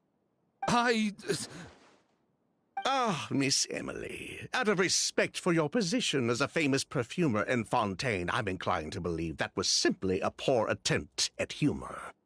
You have a bright future ahead of you. You wouldn't want to develop a reputation as someone who throws around false accusations, especially among merchant circles.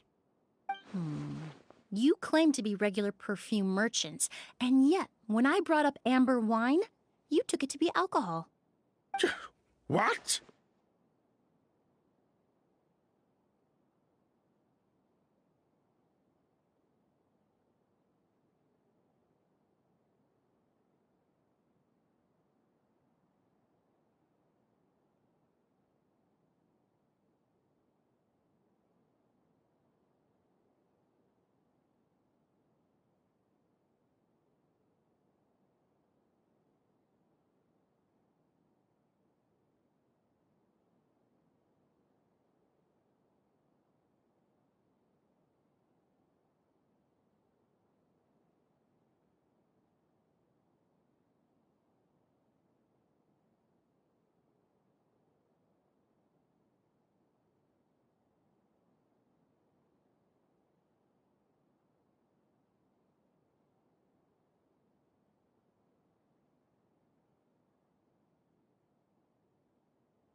Amber wine is a perfume I created several years ago.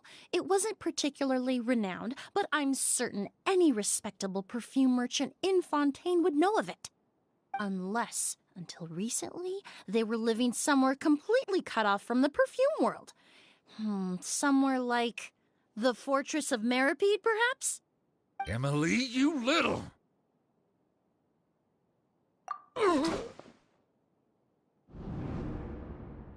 Don't misunderstand, Mr. Sylvain. I don't bring this up to criticize you, no, but Master's life is in danger. We need to learn whatever we can about the person who has done this. If Master's attack had something to do with Auguste, I would imagine the two of you might also be in danger. So I'd like to trouble you for some information, if I may. Tell me about... Fine, as you wish. Sylvain! Lucian, if this will help us find Kyria, then it will be all worth it. Besides, we've already told most of the stuff to the Maison Orderly anyway. You were right, Miss Emily. There were 4 of us at the beginning. Myself, Lucian, Edgar, and a researcher from Sumeru in charge of flower cultivation, Vijava. Sometime down the road, the Marechaussee Phantom came knocking, saddled us with a list of accusations, and started looking into our books. Oh, they did their meddling, and my brother Edgar and I were forced to serve time in the fortress as a result. Sounds like he's still upset about that. Wait, then how did Edgar end up in Sumeru? Master was convicted as an accomplice, so he only had to serve a few years. He decided to move to Sumeru so that he could put those events behind him. Still, Master was depressed for a long time after that. He stopped making new perfumes and focused on introducing students to the craft instead. That's how I met him. My parents had to relocate to Sumeru for work when I was a child, so I had the chance to study under him for a little while. But we can talk about that some other time. I want to hear more about this researcher, Vijava. Like us, Vijava was also staring down an investigation from the Marechaussee Phantom.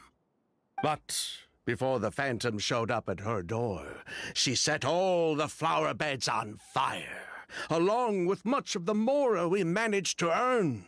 All the Auguste flowers, everything we worked to create, was reduced to nothing but a pile of ash. But destroying all that evidence, wouldn't that make things worse for her? It didn't matter at that point, because she died in the fire as well. What? Sounds like you did an investigation of your own. Why even ask us if you knew all of this already? The name wasn't mentioned in any of the files I reviewed either, but you two seem quite familiar with him.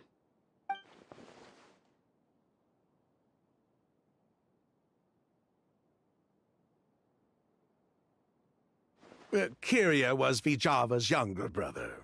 He was just a clueless kid back then. Somewhere in his teens, I think. He helped his sister with her work sometimes, but that was pretty much it. He didn't have any idea what we were doing. Vijava kept him close most of the time. The 3 of us were probably the only ones who even knew she had a brother. After our operation was compromised. So, you think Kyria took something with him back then? Something that allowed him to reproduce the Auguste flower? Vijava doted on the kid like you wouldn't believe. She even told us to give her cut to her brother if anything happened to her. If she left something behind before she died, believe me, Kyria's the one that has it.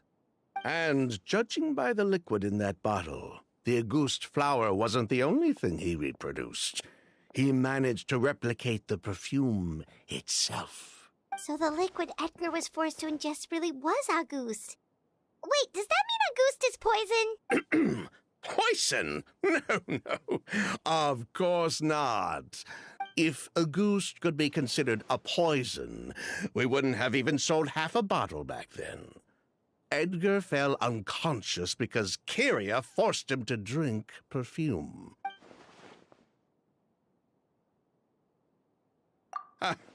He probably thought we had something to do with his sister. We're not looking for Kyria because we have it out for him.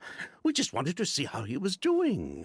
We only went to prison for a bit of fraud and mark. As long as we keep things on. So that's why you never mentioned Kyria during your interrogation? Yes, exactly. Anyway, that's all we know.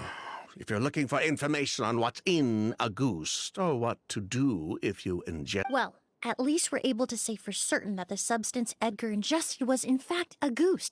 That gives us... Well, glad to hear it. Lucian, let's head back to the room and rest a bit. Yes, of course.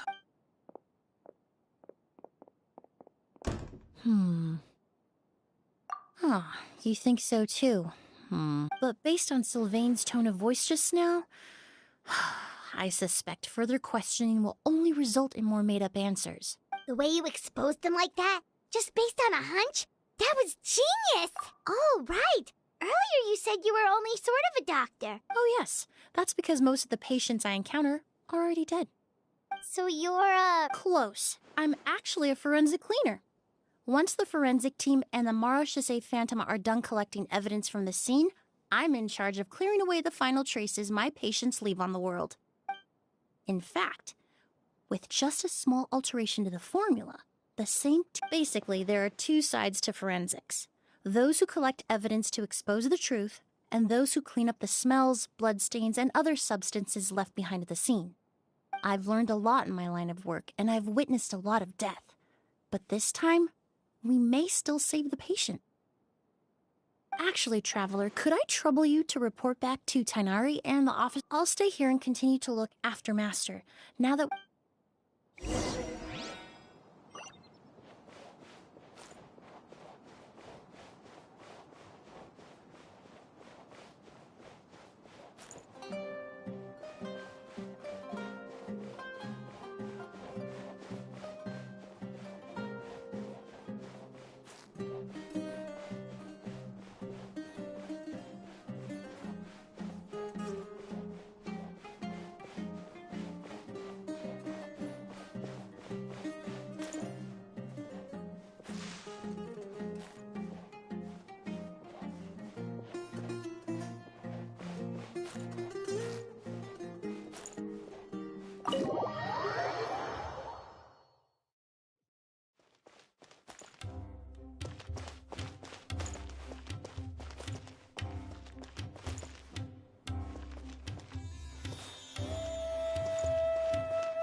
Rev the engines!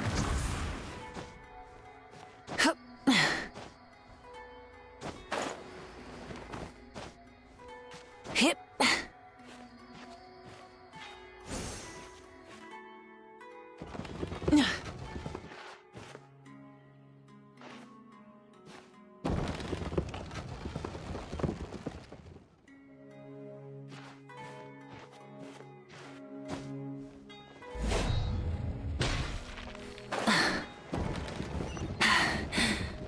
Phew. Burn it down!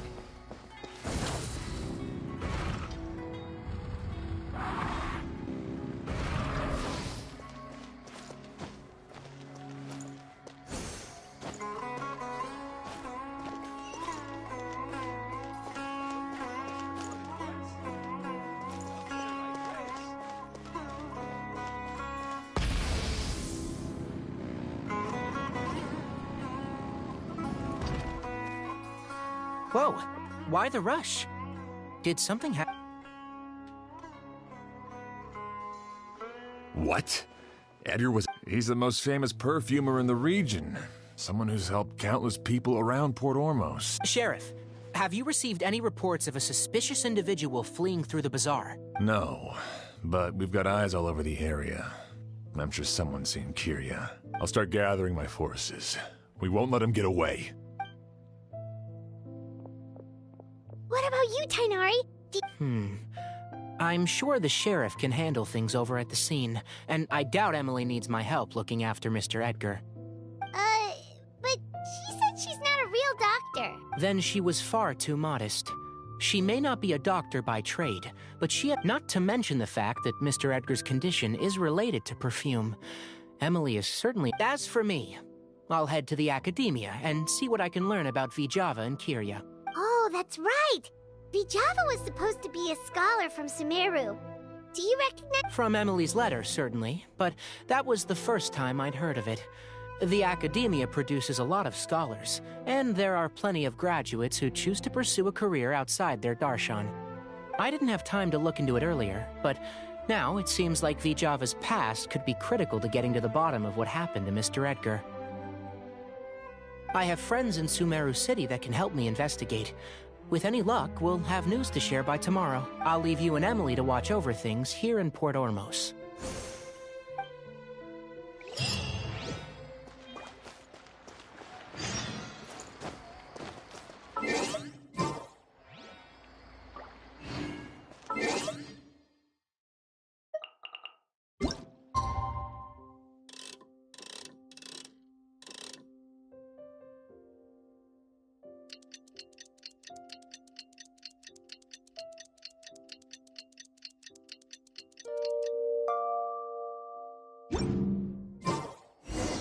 Well, it's been a day.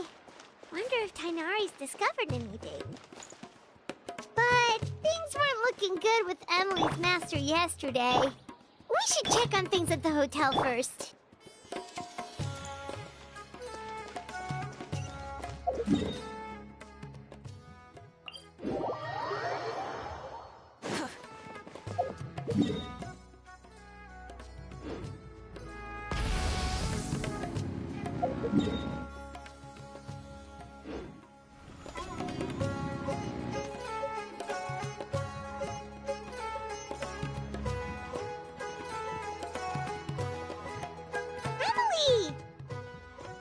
No longer in critical condition, thankfully. He's still very weak. My chemical analysis of Auguste also went smooth. I was able to identify elemental energy. Hard to say. It was such a minute amount, proportionally speaking. Like mixing, I had to use one of the newest tests developed in recent years to even detect the traces present in the sample. Unless you were abnormally sensitive to elemental energy, I doubt it would have any effect, even if you use the product every day for 10 years. As for whether Master's condition was caused by the elemental energy present in the sample or some other component of the perfume... Oh, that reminds Paimon. Did Tainari come and find you? Maybe we could ask him to take a look. I received a message from him last night, but I haven't heard anything since. The message said he was looking into some information at the academia. Oh, Paimon thought he might have stopped by to see you first. Excuse me? Is Miss Emily here? Oh, perfect! Familiar faces! Traveler... Kale. Ah, of course. Tainari's apprentice. And please, no need for formalities. Emily is just fine. Oh, okay. Nice to meet you too, Miss, Emily. Did Tainari send you here, Kale? Yep. Master and the others went through decades worth of records last night, and still haven't had a chance to rest. I'm fast on my feet, so it only made sense for me to come and give you an update. Anyway, based on what they've reviewed so far, Master considered that possibility as well. But the name... How is that possible?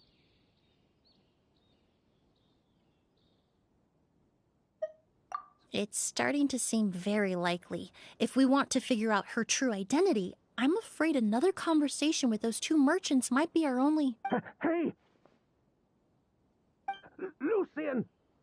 It's Sylvain! Wait, you don't think Kiryu came back? That seems impossible. If someone came in or out of the hotel...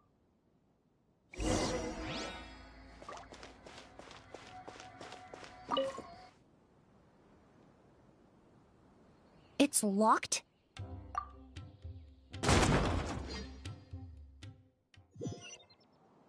There's no one here. Lucian! Lucian! That's Sylvain's voice!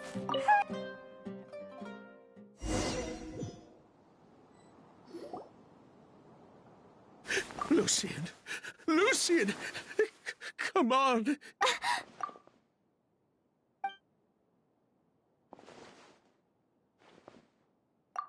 Emily, Emily! My brother, he's gonna be okay, right? I'm sorry, Mr. Sylvain, but... No, that's not possible! Traveler, Kale, Mr. Sylvain has gone. He needs some space to calm down. Could we... Of course.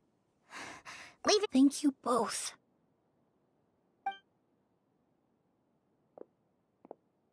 Mr. Sylvain, let's get you up. We'll take things from here. Just focus on getting some rest. Here, this way.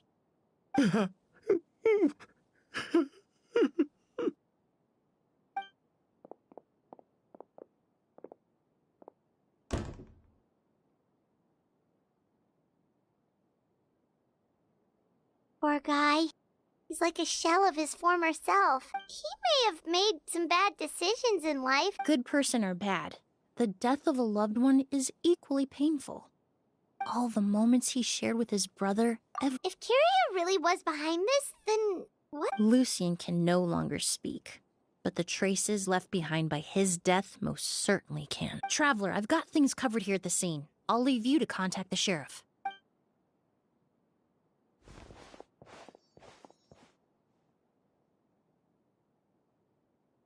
Who would have thought? Yesterday's case is still up in the air, and now this happens.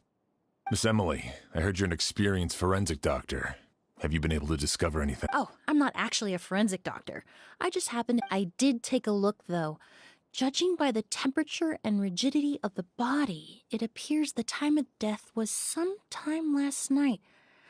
Then, would you mind helping us investigate? Before he left... Of course, I appreciate your trust. We'll help too.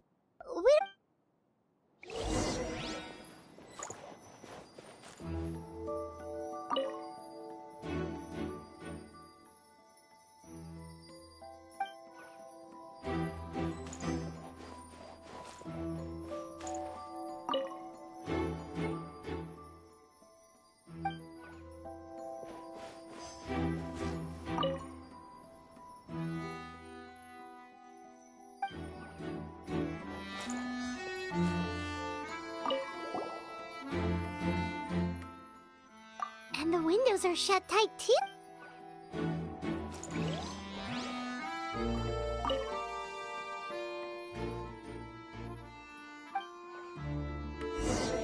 Well, looks like we've investigated as much as we can.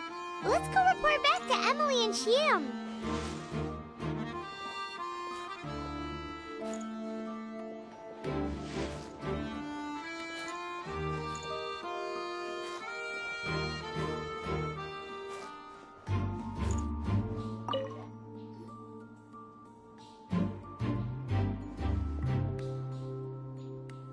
So, did you find anything?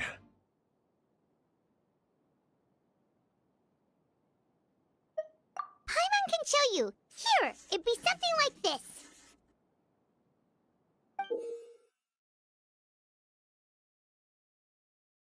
But entering through the room next door without alerting Sylvain... Wait. No, his reaction to the loss of his brother seemed genuine, and he doesn't have a motive. Then, what could have happened last night? I know Sylvain... I agree. Also, I've made...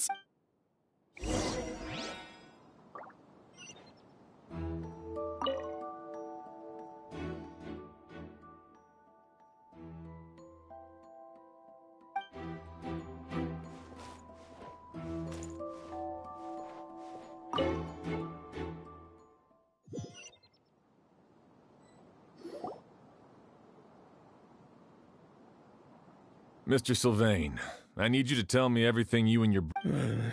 After Kyria attacked Edgar, we returned to our rooms and decided to lock all the doors leading to the hallway. The only door we kept unlocked was the one connecting our rooms. That way, if we heard any commotion coming from the other room... But I didn't hear any sort of commotion last night. Not a single noise. I woke up this morning. So, no movement from the room next door. No forced entry via Sylvain's room. No signs of a struggle at the scene. And no external injury on Lucien's body. I did notice a few things about the body. Lucien's pupils were dilated, and his skin was flushed. Very similar to Master's symptoms after the attack yesterday. There weren't any traces of liquid in his mouth or nose, so it's unlikely he was forced to ingest anything. The more plausible explanation is that he inhaled a substance without knowing it. And I'd say that— A goose? No, that's not possible. Inhaling a goose won't kill you. And anyway, no. Emily, you ran your test. No, I didn't find any common toxins. Huh, see? A goose. That may be true for most people, but not for...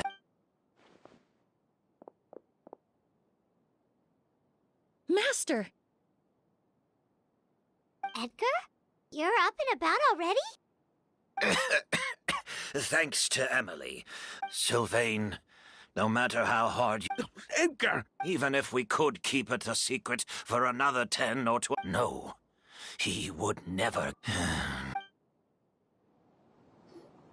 That's Vijava's real name. Yelena wasn't a scholar from Sumeru. The Fatus. The Fatui. Ah, so you've already Oh.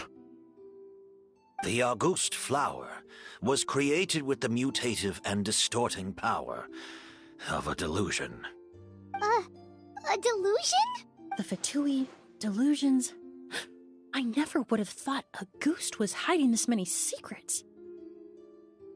Born of a delusion, Auguste contained distorted elemental energy. A prolonged exposure over many years could have... That's enough, Edgar. At first, Yelena wanted to... It didn't have any effect. So you decided poisoning people was worth the risk? Listen, it's not like it was good for business. But all that talk about Auguste being harmful over time... Yelena was just speculating. The impact was practically negligible. Unless you were particularly... It may be true there are no records of Auguste poisoning in Fontaine, but even if no one was acutely poisoned, willfully bringing a product to market despite explicit knowledge of its harmful effects is still a serious crime.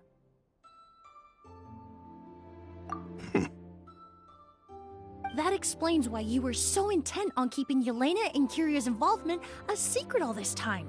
Despite the Fatui, delusions, Auguste, if the Marechaussee Phantom discovered the connection between the three, there would have been enough evidence to send you to the Fortress of Meripede for life. Ha! If I'd known coming to Sumeru would put a target on my back, I would have been more than happy to stay there. At least that way, Lucien would still be alive. All these years without any sign of Kyria, and he pops up out of nowhere the minute my brother and I get out of prison? It couldn't be any clearer who the kid's after. Auguste was harmless before. So there's bad blood between you. What about Yelena's death? Was that a cover-up too? I'll admit, we thought about it at one point. We took care to disguise the butt before we could even put a... But if her goal was to destroy... Yeah, she could have just burned the flower beds and fled with her brother. I thought about it for a long time, but it was everything she did. It was for her brother. One of the reasons they defected from the Fatui was the deterioration of Yelena's body, due to her after arriving... So she couldn't flee with her brother because she was afraid of holding him back. If her true identity was exposed, she and her brother would face pressure from both Snezhnaya and Fontaine. The Auguste flower and Yelena's own corroded body, so... So the wealth you earned... Most likely. That's why Lucien... But why is Kyria out for revenge anyway? Doesn't he know about Yelena's decision to sacrifice herself? I don't think he knew his sister was nearing death. Yelena always wore heavy makeup around him, to conceal her deteriorating appearance. Then all we'll need to do is tell Kiri. I'm not so sure. Even if you knew the truth, it's hard to pull yourself out of that. Very true. Even if Yelena's death was her own choice, I wouldn't call myself innocent either. Edgar, what are you talking about? Think about it, Sylvain. If we hadn't been in such a hurry to capitalize on the perfume mania all those years ago, do you think Yelena would have elected to take those risks? If we hadn't been so blinded by greed, so insistent on increasing the scale of the flower cultivation, do you think Yelena's health would have deteriorated as fast as it did? If we hadn't invited the Marechaussee Phantom to our doorstep by breaking the law at every turn. She knew her. We were just trying to earn a bit of more. Lucien's crime.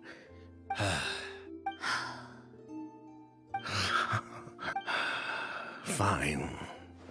I've said my...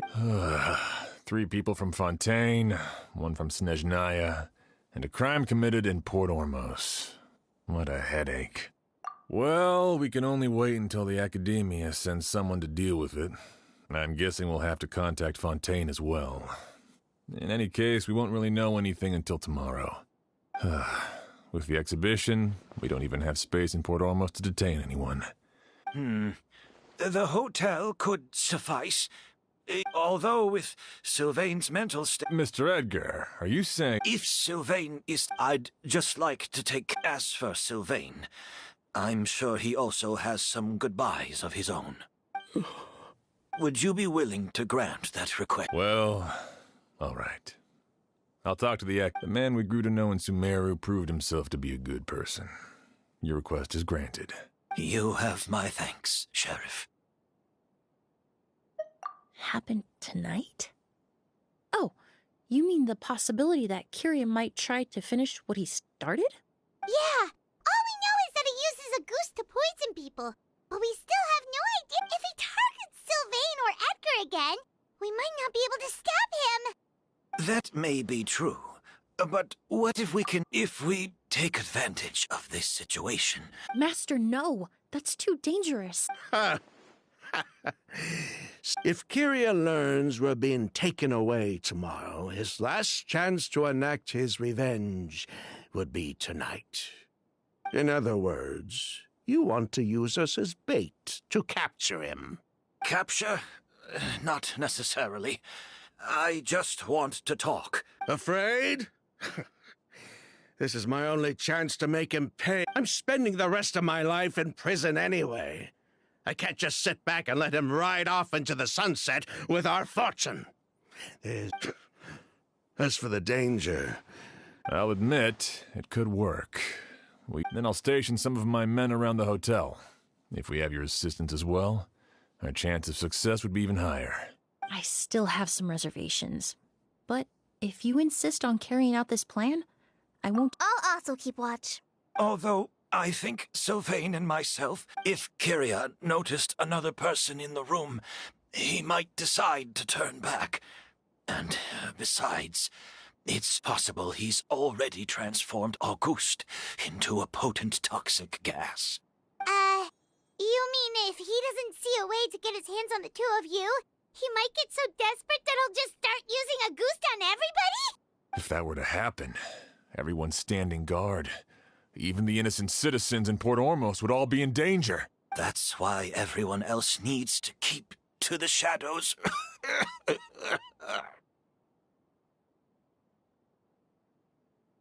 You're still recovering. You need to rest. All right, we can figure out a plan to...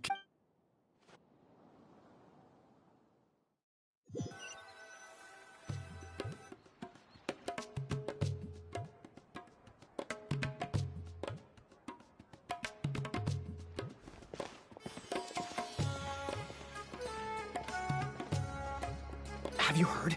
Mr. Edgar's been detained. He's being taken away tomorrow. What? He's the one who helped craft all the...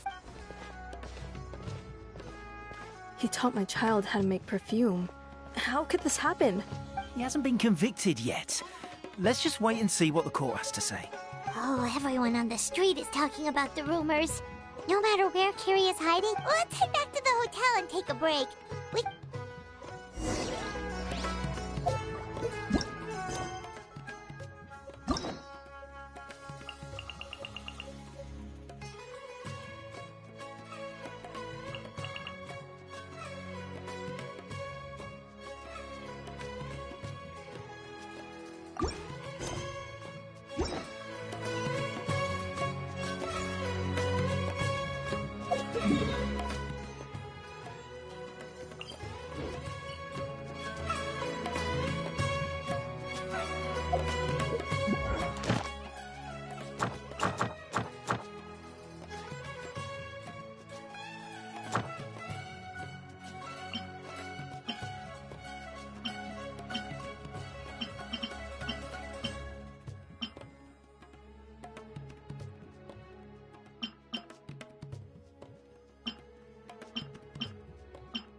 Light it up!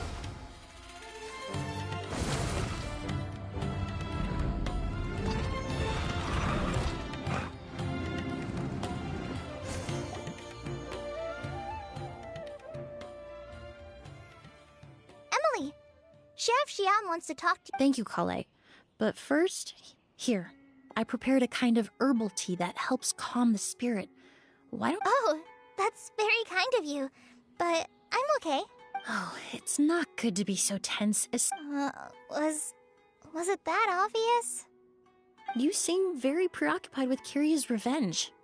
If there's anything you want to talk about, I'm happy to listen. Oh,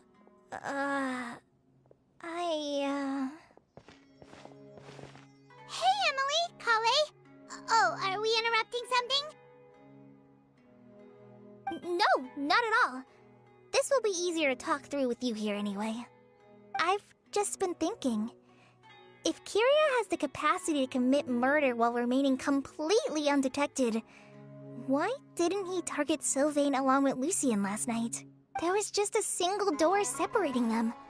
If his intention was to target... When I accompanied Sylvain to his room after Lucien died, and saw how distraught he was, maybe Kiria did that on purpose. Maybe he wanted Sylvain to experience the... So did he attack Edgar as a warning then? Based on what we've heard about Kiria, that may... Losing his sister all those years, whenever I get to thinking like that... I'm sorry. I know I shouldn't think like that. There's nothing wrong. In all my years, some of them surround yourself with fragrance for two. So while you hold on to that... Do Sylvain and Lucien really deserve to die? How much did they truly... Emily! Sheriff Xian wants to talk. Oh, no, not at all. Hey, Emily! Kale? There was just a single door separate. So did he attack Edgar as a warning then? I'm sorry. In all my years of some of them even surround yourself with so while you hold on to Sylvain answering those questions. I've witnessed a lot of deaths in Fontaine. When someone dies, a certain but generally speaking, death will just leave most questions unanswered and the whole picture ever incomplete.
once you're consumed by hatred, it will become next to impossible to think about things that way.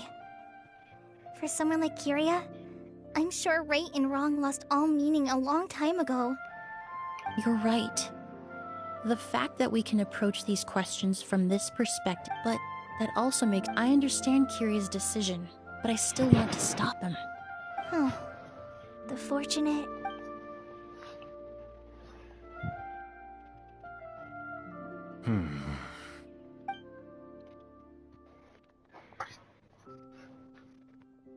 Emily, Traveler.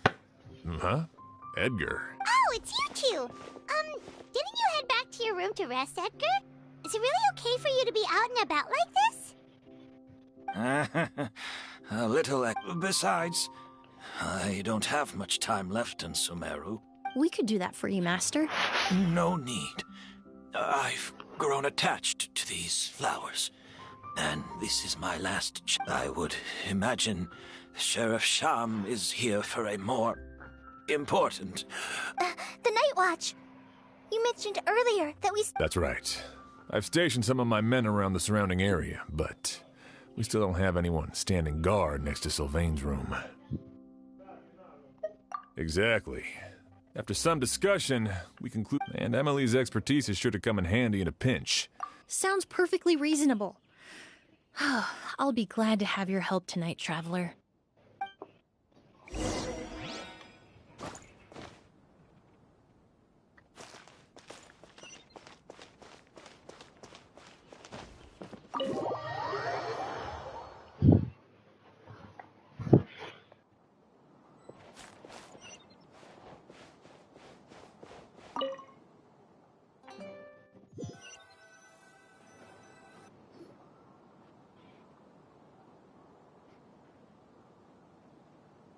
Huh. Not a peep. Has Kyria given up on his revenge? Guess what? Still nothing unusual. Paimon took a peek into the room next door and Sylvain's already sleeping. Perhaps Kyria's true motive was simply forcing Sylvain to confess his crimes. No, that can't be right. If all he wanted was for Sylvain to be convicted, there must be something we're missing. Maybe we just need to calm down a little. How about some tea? That herbal You're right.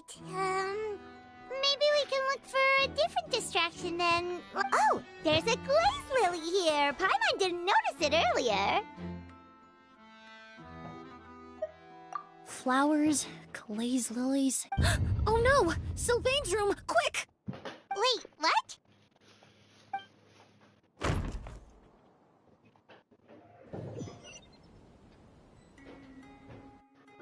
Hey, did you hear?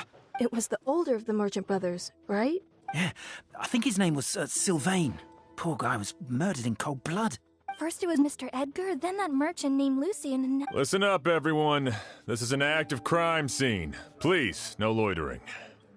It's been 3 days and they haven't even caught a glimpse of the guy. What is going on? Do you think it could be the work of an evil spirit? I mean, how do you get away with something like that with so many people watching? Keep it moving, everyone. No loitering.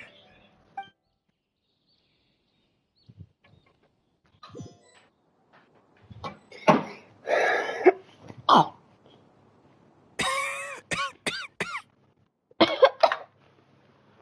I suppose I'm next.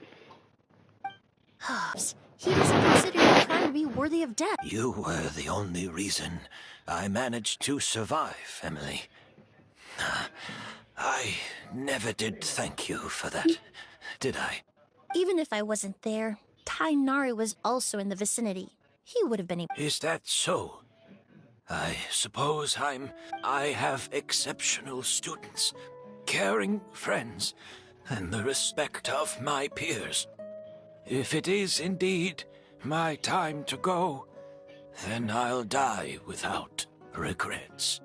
But Kyria has nothing. Yelena is gone. Now, it really makes you wonder if there's even a reason to keep on living. If you really want an answer, I suppose you'll have to ask Kyria himself. Once... Well, Emily, but so many flowers were transported here for the whether Kyria gets to me first, or I'm sent back to Fontaine to stand trial. I won't be around to look after them. I know it's a lot to ask. Of course, Matthew. Really? Oh, I'm glad to hear it. Now I truly have nothing to worry about.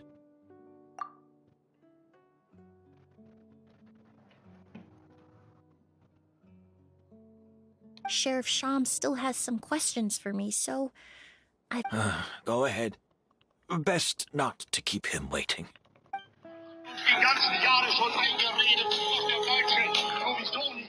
I'm sorry, Master.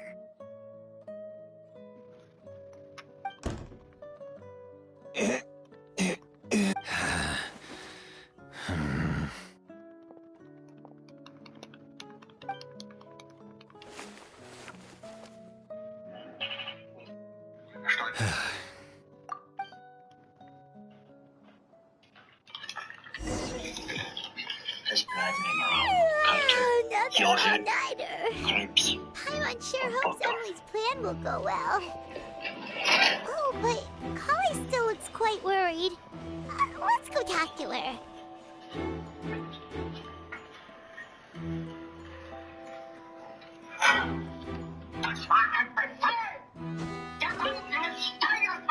Emily still isn't back. I hope she didn't run into any trouble. Yeah, that's true. Traveler, I had my men start spreading the information you requested. The crowd is gone now, too, but I have to admit, I'm not really sure what's going on.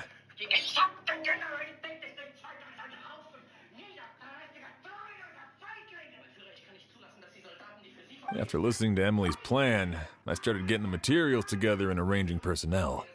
To be honest, I'm still not sure how the crime was committed that night.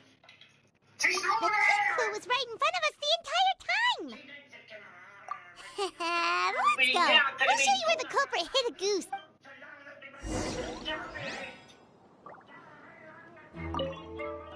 I only have a basic idea of what happened, to be honest. I haven't really worked out the details.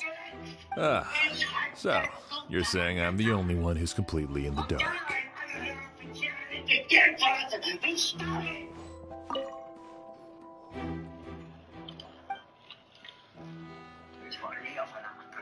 This is it! The glazed lily, huh? I think I've heard of it before. It's a flower from Liyue, right? Well, did you know it only blooms at night? Emily, you're back! Exactly as expected. A flower that only blooms at night. Ah, like a Neelith Palo lotus. Exactly. Although the Neelith Palo lotus wouldn't be a good substitute in this scenario. That's why Kyria chose the glaze lily as his mechanism. He would...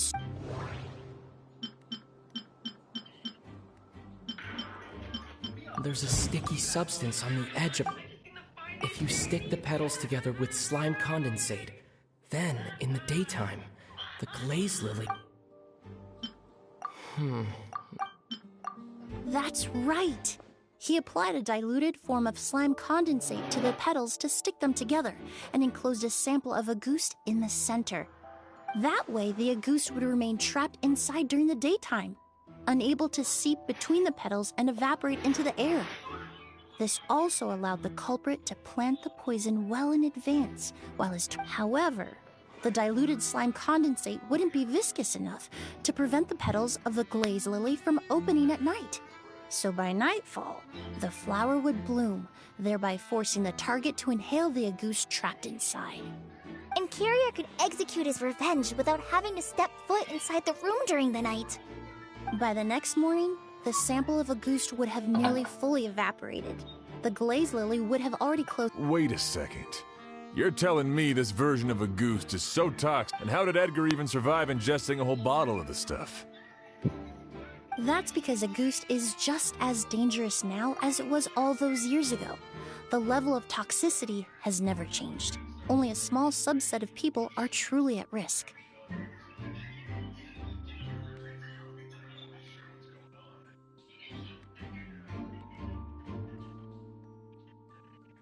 Ah, you mean people who are sensitive to elemental energy? That can't be right. They were involved in the operation all those years ago.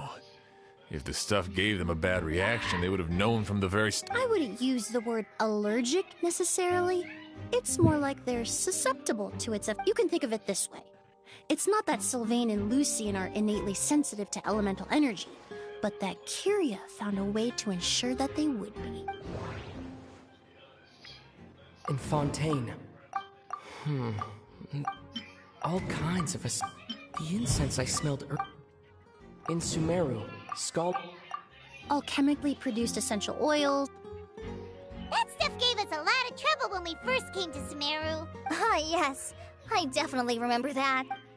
In Sumeru, it's not uncommon to use incense indoors, so its presence wouldn't arouse suspicion. The flowers were pretty important to this plan, huh? The glazed lily is native to Liyue. It would be completely... Actually, it's not a coincidence at all. No wonder he was willing to pay a small fortune to rent out the hotel. He probably used the mora Yelena left him, don't you think? That money was supposed to set him free, but in the end, it was just a tool for his revenge. There's a saying among forensic doctors, but up until this point, we haven't been able to detect any trace of Kyria's activities. That's not because he was coming and going undetected, or because he's some kind of evil spirit, but because he's been disguised as someone else this entire time.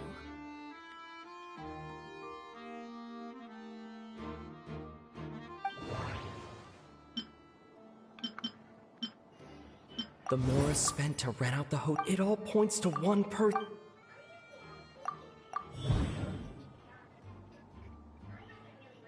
Kyria and Edgar are one and the same. Creating such an intricate mechanism out of a glade, it all points to one person.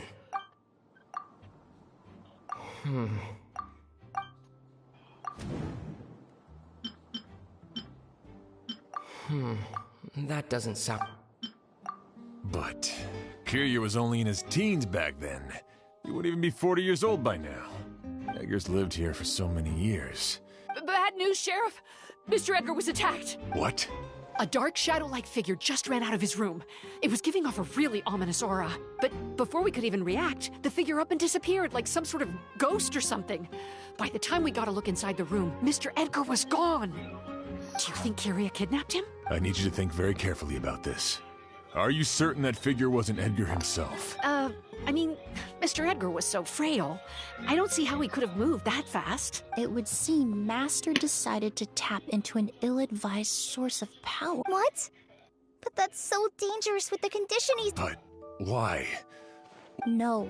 If his aim was to target everyone who had a hand in Yelena's death... If he left Sylvain alive yesterday, not out of a desire to see him suffer, but to confirm the truth... Then there's still one target...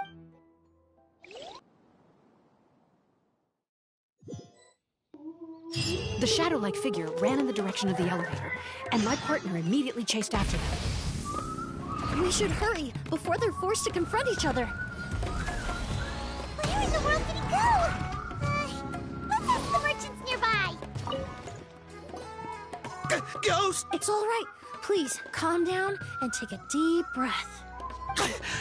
I saw a black... How could...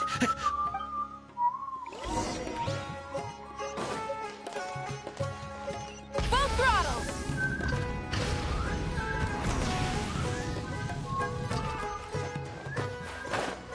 No! Don't come any closer!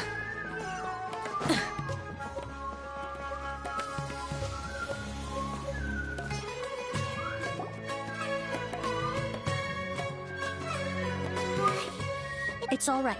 I can detect a faint whiff of the scent from here. I would say... it's this way. Please, follow me.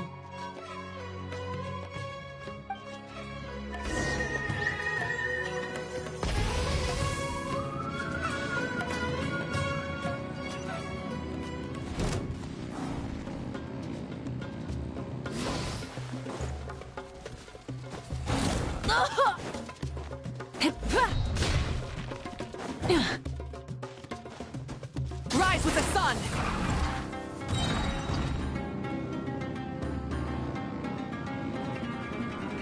The scent is getting stronger.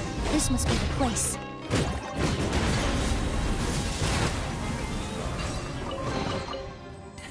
Hey, not a bad haul. Rev the engines!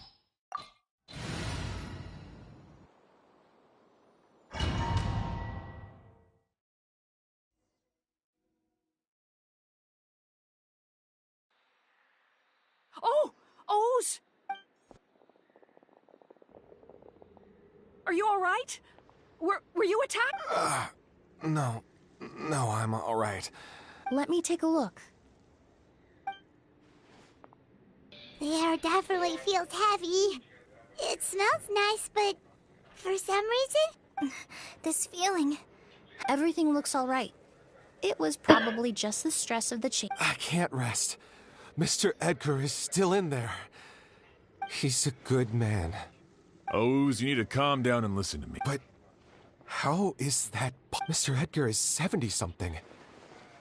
That's precisely why he had to resort to extraordinary measures. Kyria used a delusion to bring back the Auguste flower. No.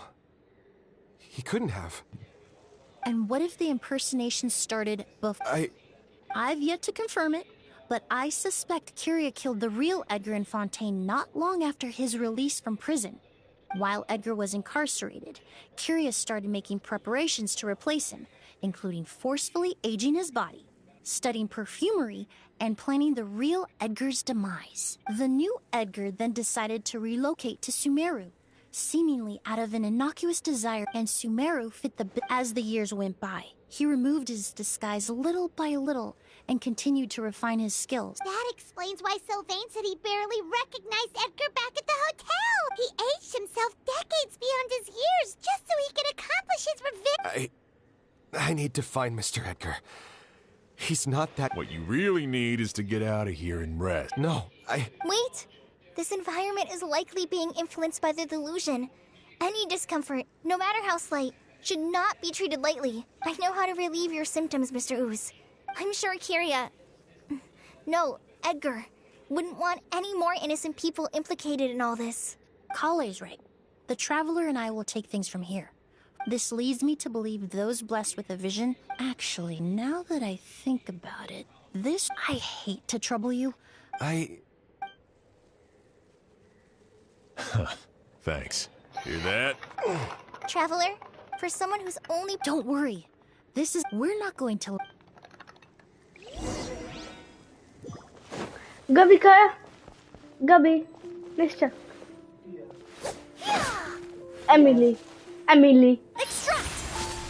Mister. Sinta-me, ja. Jag gör det på Nem emlékszek rá, hogy kardos.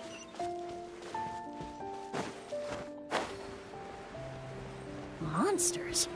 Perhaps they were attracted here by the increased level of elemental energy.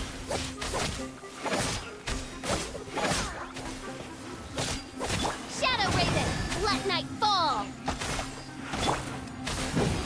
Burn it down! Neutralize!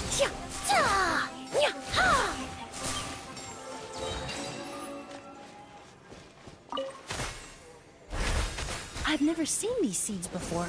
They must also have been created with the power of a delusion. It seems to be avoiding us, and there's no other way forward. Perhaps we could try luring it to the edge of the cliff.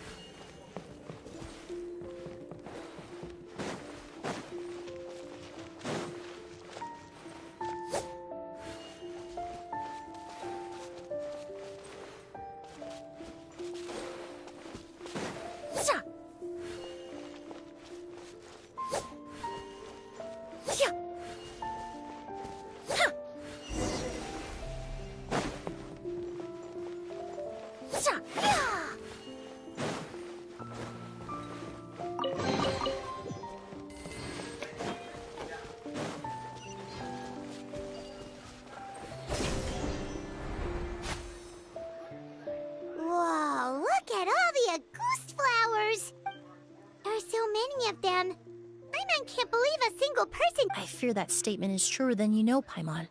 Using a But why would Kiri... He only needed a few bottles of a goose to carry... Perhaps hatred wasn't the only emotion fueling his... Not long ago, he told me he didn't want all the flowers transported to Sumeru to wither away in a foreign land. But Kiria betrayed Snezhnaya, abandoned Fontaine, and lived his entire life in Sumeru under the gut for someone with nowhere to call home. Perhaps dying among a bed of a goose...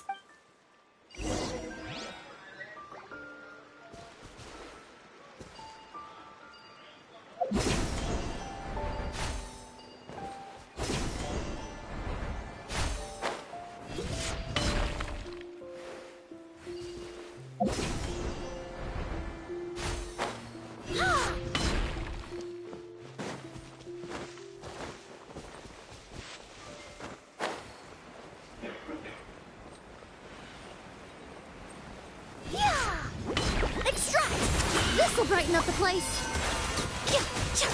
Rise with the sun! By royal decree. Midnight Phantasmagoria. Light of the blazing sun! Incinerate!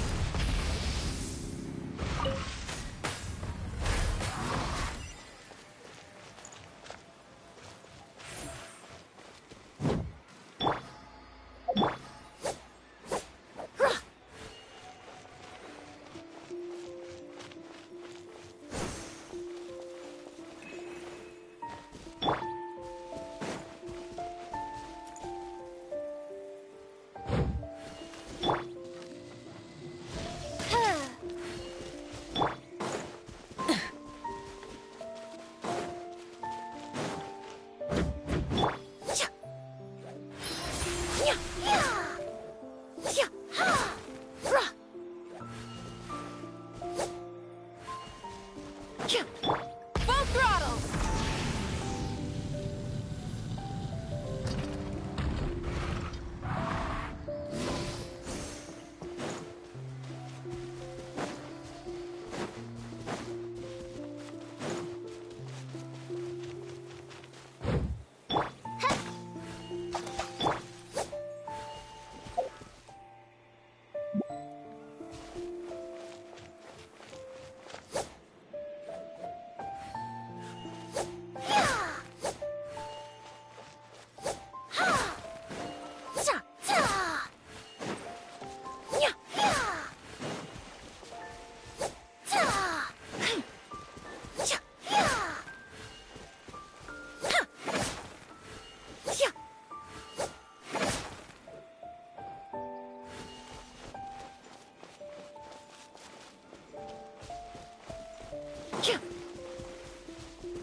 A plant that destroys seeds. Huh. Quite the ecological marvel. Let's head back to the place where the seeds first appeared. Try and stop me!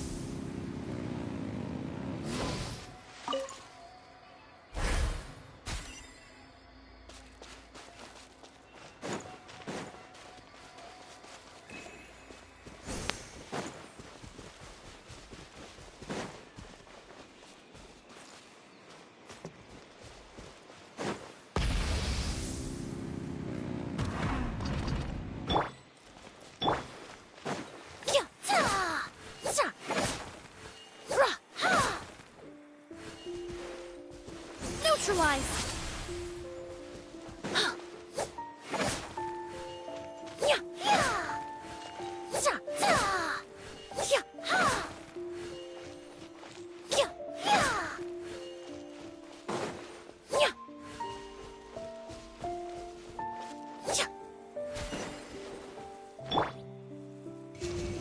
No rest for the wicked. Extract.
Try and stop me!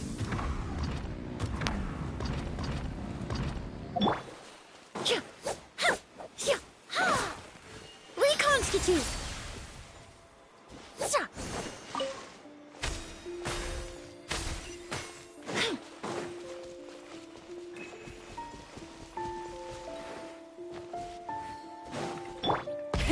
Rev the engines!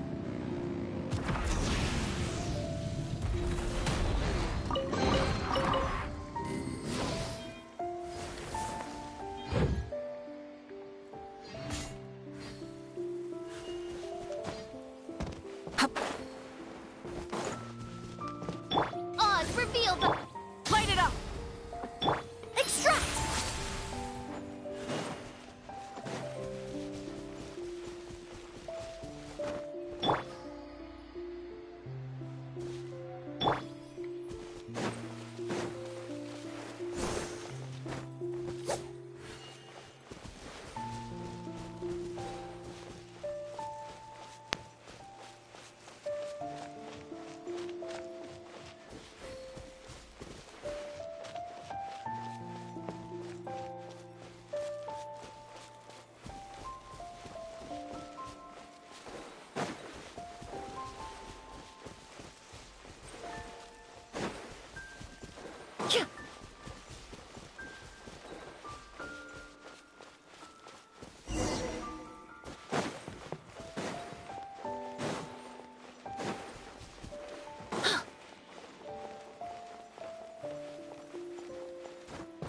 The scent of flowers is getting stronger. We're almost at the end. Try and stop me! The scent of flowers is getting stronger. Did they catch up? No. My strength is just waning.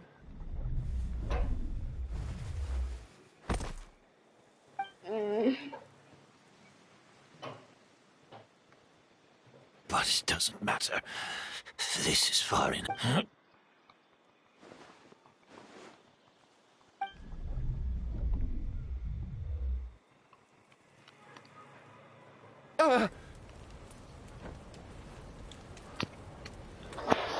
This is a garden of Auguste flowers.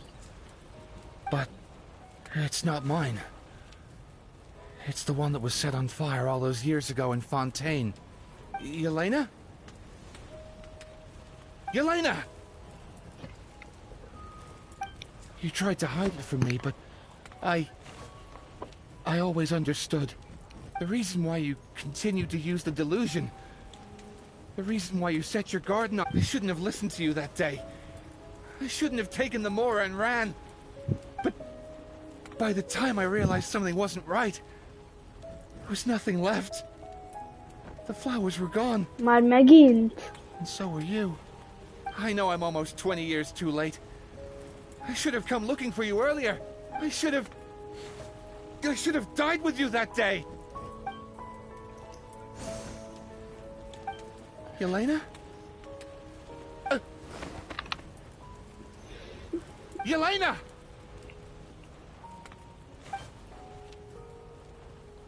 No! Don't leave me! Please, Yelena!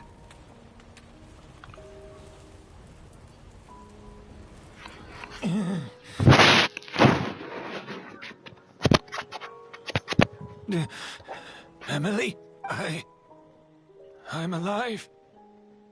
No, That was an illusion, likely brought about by the residual toxin in your body coupled... No! The amount of Auguste I drank, it should have been enough. A fake. We started making the preparations last night with one goal in mind, to create a perfect accord.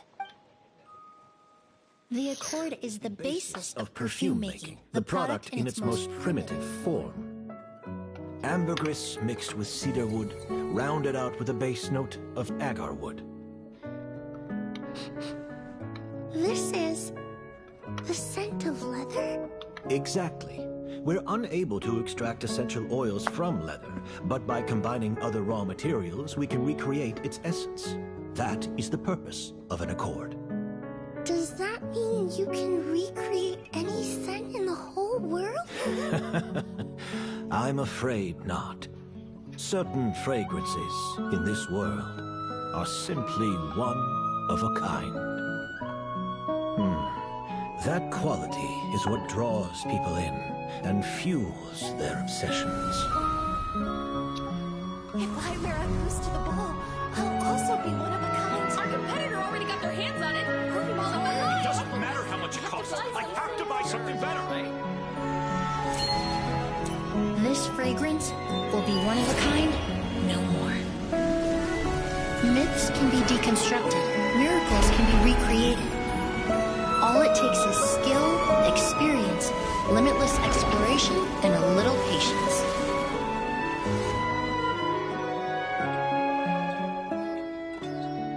The only thing left is determining where the real Auguste is hidden. Pretending to be attacked means he's not free to move around. Auguste must be hidden within reach. Paimon took a peek through the window earlier and his house was packed with flowers. The curator commissioned a flower pot from Kasharawar, capable of retaining heat and moisture. Perfumes are as beautiful as flowers, and equally as delicate. When stored, you must take care to control the temperature and keep them away from direct sunlight. Did you get all that, Emily? I got it.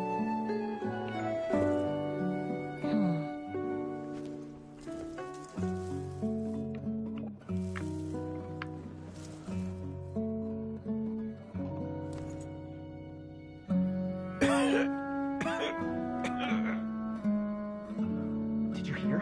Someone was attacked again last night. So, Sylvain is dead. Is that right? Yes, Master. So, you switched the bottles of Auguste, and then lied to me about Sylvain's death. Convincing you that your revenge had been completed? Impossible. Even if you found a way to switch out the bottles. If Auguste was so easy to replicate. It was a combination of rainbow roses, glaze lilies, and Cecilias. Those ingredients would have conflicted with each other if you tried to combine them in the past. But recently, we found a way for them to work together. Rainbow roses, glaze. Auguste was created over 10 years ago. All this time, perfumery techniques are advancing day by day. We've found better ways to... The mythos surrounding Auguste may have been untouchable almost 20... The past. You've been working as a perfumer for all these years. You should have always known that it is possible. But the meaning you assigned to Auguste became so inflated, you allowed yourself to get lost in it. Just like the perfume mania that captivated the public all those years ago. You believed in its divinity and grandeur. You believed it was entirely one of a kind. Your obsession with Auguste is also what allowed us to... We just didn't expect it to happen so fast. Well, you hit the nail on the head, so... Sylvain, since you've been preparing your accord since last night, that means the news of Sylvain's death. The crowd gathered outside the hotel. Yes. If we hadn't, you might have resorted to the... Yes. If Spirit Borneal and Auguste combination to wreak havoc. Who knows? Maybe I would have just offed. I know if you had things your way, all the crimes he... Is that so? Whoa, he accepted that kind of fast. I don't feel the need to just... I did what I set out to do. But there's no going back, is there?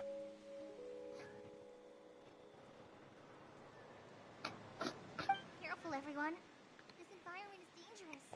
Stick close and hurry up. We can't let Edgar die. Looks like I'm... Of course, Master.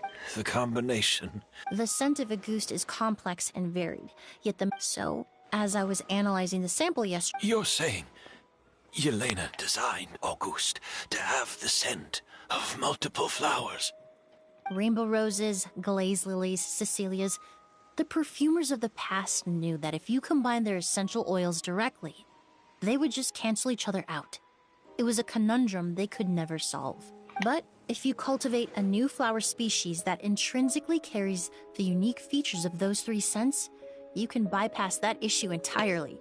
It goes without saying that for that time, this idea was a stroke of genius. Rainbow roses, glaze lilies, and Cecilias. Those really do seem like flowers you would choose, Yelena.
Fontaine is talking about the new perfume you're releasing. I was hoping to release it without such a fuss, but then I just hope it won't become the source of some new myth, especially after all the work we did to demystify a Ghost.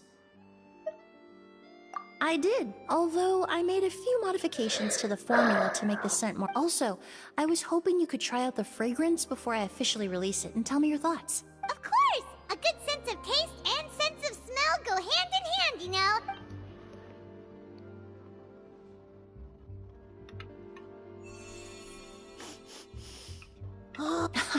It's alright.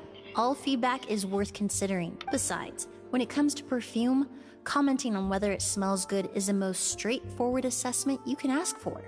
Right! Do those flowers have some special meaning? Hearing their names seemed to have an effect on him. If I had to guess, I'd say it probably has something to do with the language of flowers. The language of flowers? Oh, we've heard of that before! Paimon remembered— What each flower is said to represent varies by person and across different moments in history. The same as after returning to Fontaine, I did some research. And forget the past and keep on living. Perhaps that's the legacy Yelena always intended. You think Kiria knew about that? I paid him a visit before his trial and explained what I found, but who knows? Maybe she didn't mean anything by it at all. That was his response.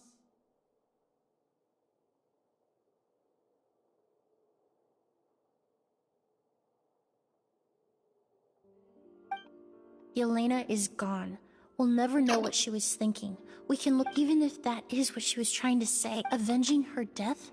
That Kiria cultivated his revenge like— In any case, he did want me to pass along his thanks. Thank you for saving my life. For giving me the chance to learn that a Ghost could have— Love and hatred are a privilege of the living. When someone dies, their thoughts, feelings, and intentions die with them. But even if it's only a conjecture, the meaning we give to flowers, and yet at the very outset, they're born from the simplest and most beautiful—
Rev the engines!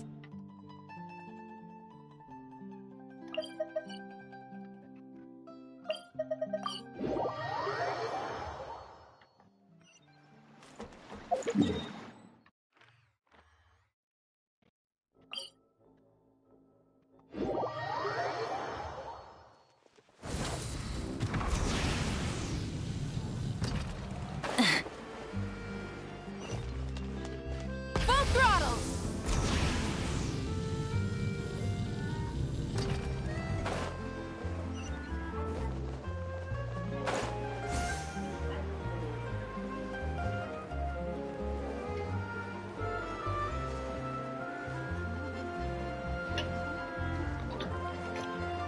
Pek mam dostania. Na mnie. Burn it down! Michel.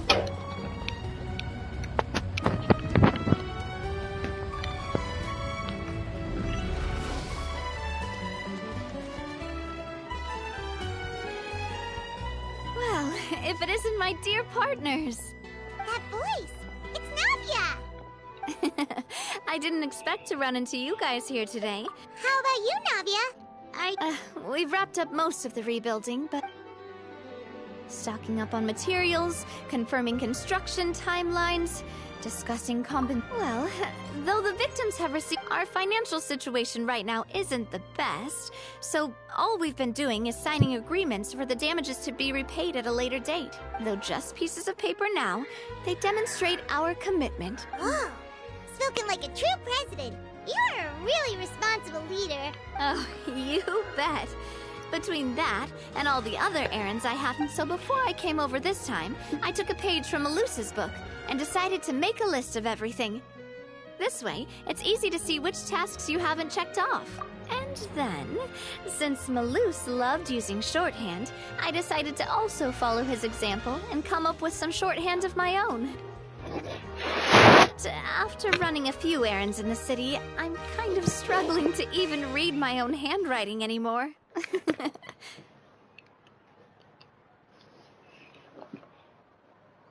does sound like you, all right.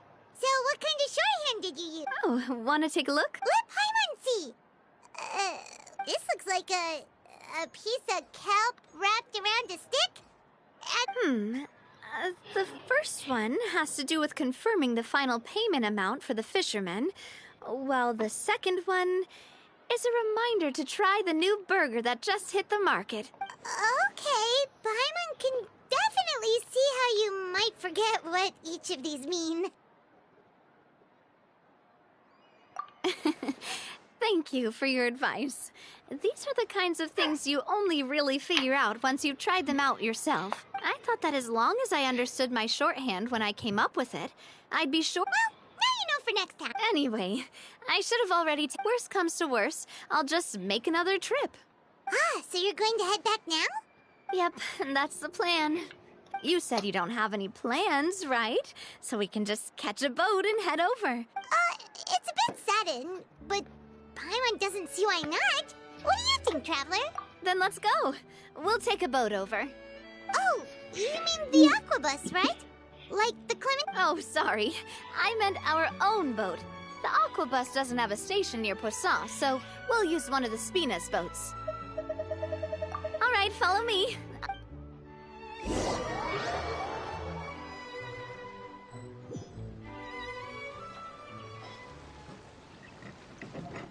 The engineer is still doing a few routine safety checks. We can head out as soon as we get the green light. So, Paimon has always wanted to ask. The 3 aquabus lines are all named after people in your— Yeah, that's right. Callus and Navia are self-explanatory, while If you provided the Mora to build the lines, then why isn't there even a dedicated line to Poisson? Spina di Rosula built all the lines, yet you still have to take a special boat just to go home. Well, what I heard is that most of our businesses don't actually use Poisson as a hub. So there was no real reason to build a line straight to Poussin. You are right that it is a bit strange, though.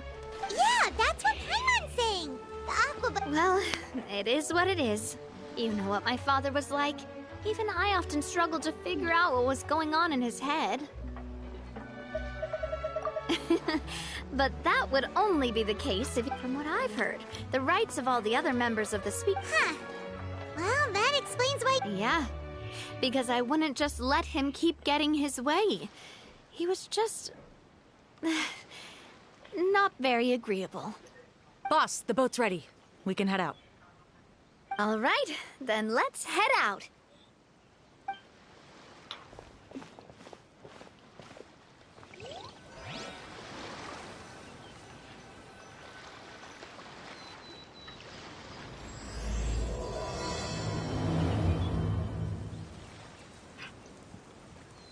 It'll be a while before we get to Poussin.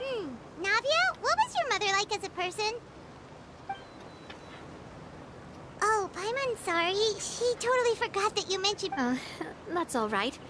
I've heard many stories about her from the rest of the Spina.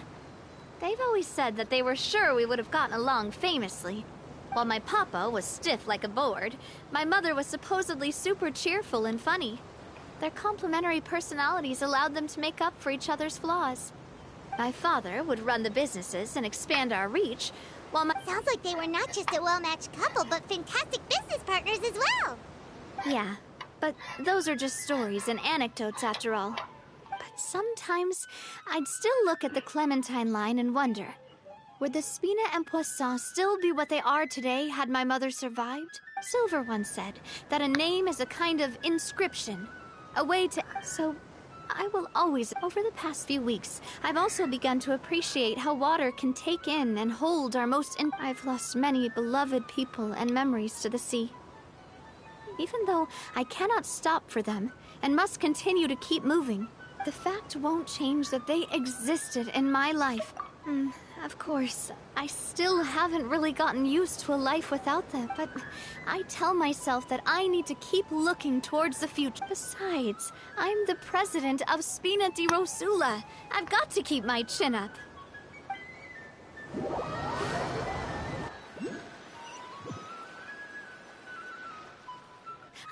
We've reached the shore.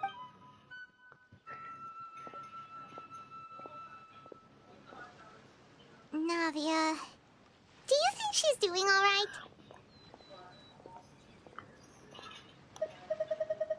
Okay, Paimon supposes you're right.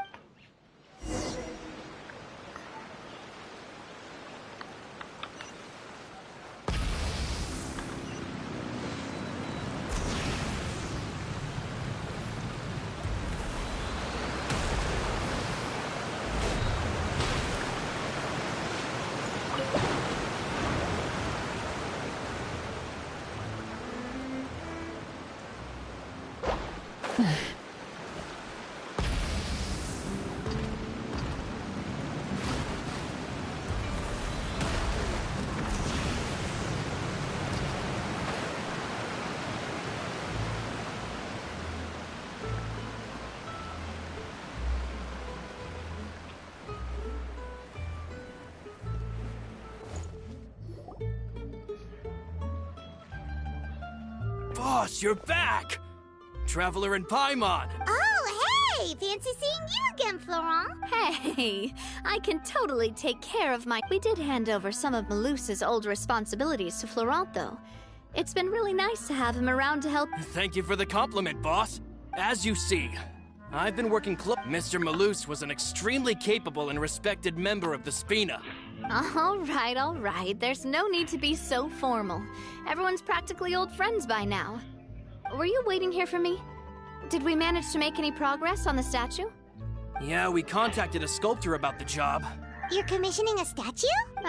So basically, we've been meaning to commission a statue of my parents in commemoration of everything, but since my father was known as callously unfaithful for the longest time, it would have been too controversial to commission a statue of him. But now that his name has been cleared, and the town is also being rebuilt, I thought this would be the perfect chance to actually realize this dream. The funds to build the statue were freely donated by the people of Poisson to show their appreciation for Miss Clementine and Mr. Callis and everything they did.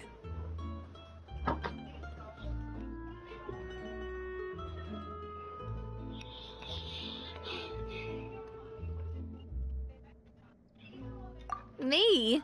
I'm just the newbie president that's running around and causing everyone trouble. Maybe we can have this conversation again in a few decades, once I've done more for the town and the people. Hey, there's no need to be so humble. Didn't you just help save the entire country? I agree wholeheartedly. I also believe that Boss should have a place on the statue. Hey, if you keep inflating my ego like this, I might just float off into the sky with my parasol. Just kidding. There's no way that I'd accept that kind of compliment. Thanks for the vote of confidence. I just don't think I'm ready yet. Anyway, Florent, now it's up to us to confirm the final design, right? Mm-hmm. We can ask the sculptor to start looking for a good block once we've decided on the poses for Miss Clementine and Mr. Callis. But we haven't had any real discussions yet on the possible designs. I feel like I should get a few promising designs first, and then send them over to you to review. There's no need for all that. Let's decide on a design right now. Hey, you! Come over here with me.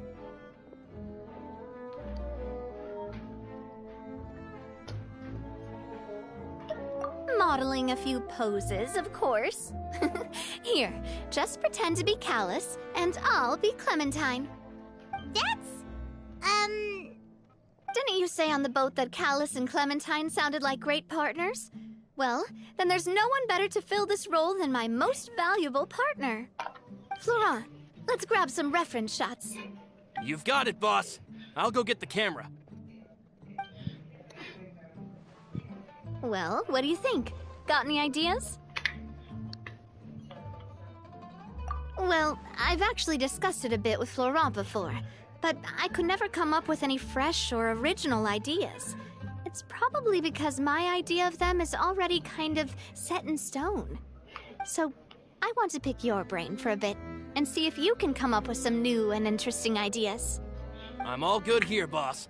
Feel free to start posing whenever.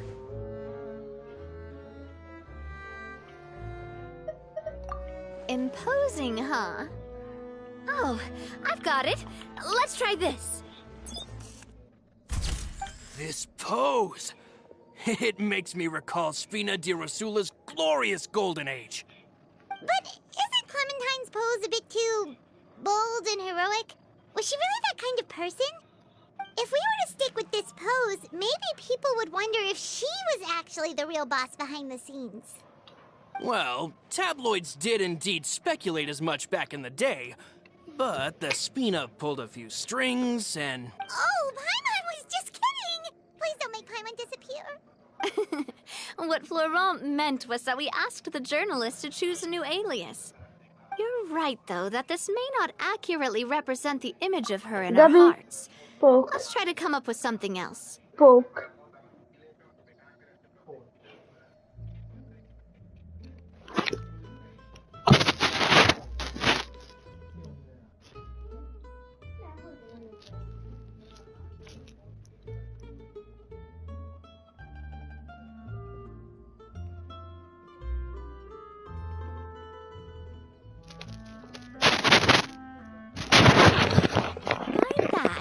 Do you mean as if we were standing on a boat and looking out at the sea? Sure. Let's give that a try. Whoa, you really remind Paimon of a captain and their first mate. Look over there, my dear Clementine. As you can see, every tree on that island is dripping with mora fruit. But there's something off with... Oh, I see what you mean. Then let's swap.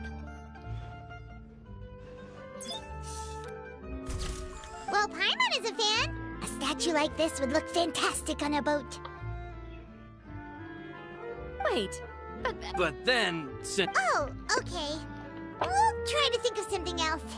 A happy pose? You mean something like we were laughing together at a funny joke? Would all that be able to come through with just a picture? Would we even be able to tell what they are supposed to be laughing about? Yeah, and that'd probably be a massive pain to sculpt as well. Can one of you...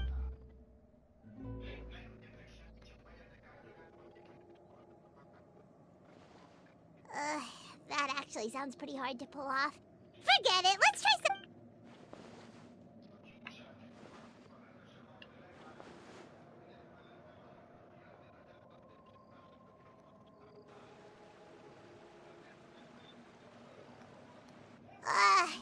We tried a bunch of different ideas, but none of them felt right. Paimon's all out of brain juice now, too. Oh, don't worry. We still got a lot of reference shots out of the session, and each of them can be considered to be a souvenir in their own right. Let's just keep the ideas we tried as backups. Man, if I knew I was going to do a photo shoot with the Traveler, I would have prepared a lot of outfits and props ahead of time. Oh, outfits! That's the errand I forgot back in the city. Do either of you still remember that girl? The girl I went to see with you two. Her name... Oh, Paimon remembers her! Yes, that's exactly who I'm talking about. So, after the case, she was finally willing to talk to me, and she told me that she wanted to join the Spina too. I said that it's fine, but young children are not allowed to join the Spina. She will just have to wait a few years, and then we'll welcome her with open arms. Since she's still a child, though, she thought I was just trying to let her down gently. But how could I get her to believe that I meant what I said? In the end, I came up with an idea. I'd have a Spina uniform made and give it to her as a gift. But I got so busy and distracted in the city that I forgot to pick the uniform up. So I did forget something important after all. Don't worry, boss. I can send someone to pick it up right away. On the matter of the statue, we should still come up with a few more ideas for the design. I'll have to trouble you to source some for me. We could have just done that from the start.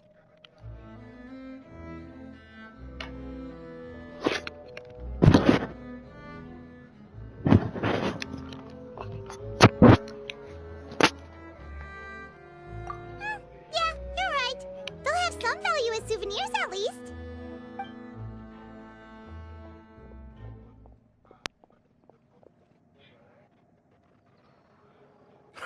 Navia! Florent, guess who's back?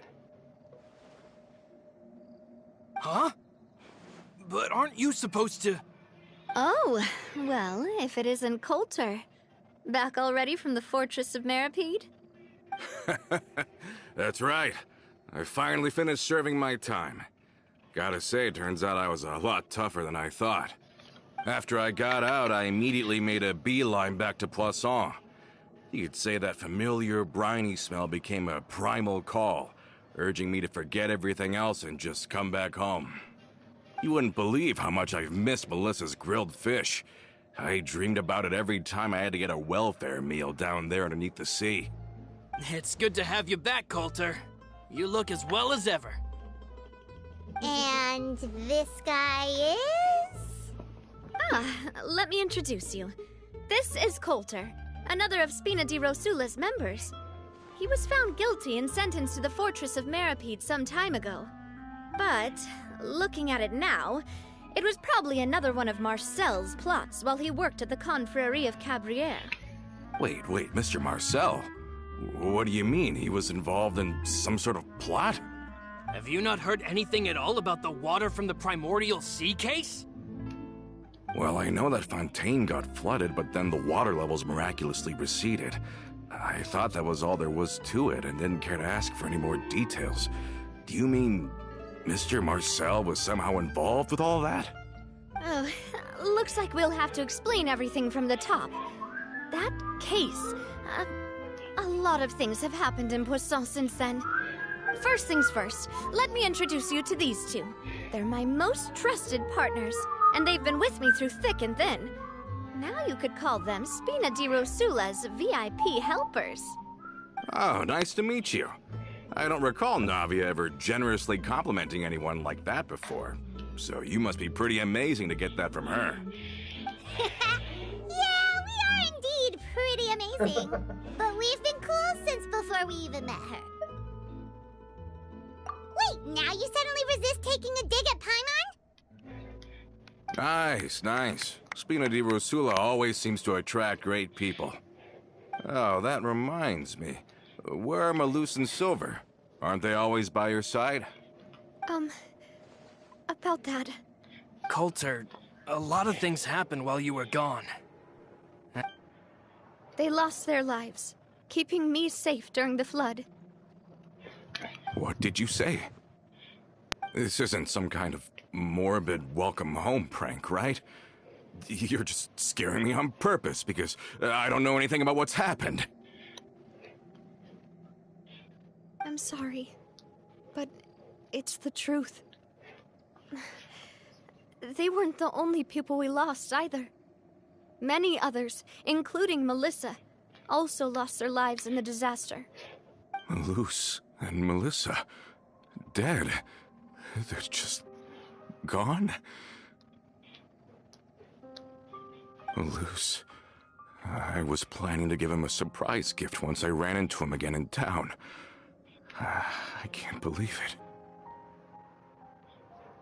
Hey, keep it together. Malus and Coulter were friends for many years, and even served on many missions together during the early days of the Spina. I can understand how he feels. Let's sit down somewhere, so I can tell you everything that has happened while you were gone. Fair warning, there was a lot. Okay.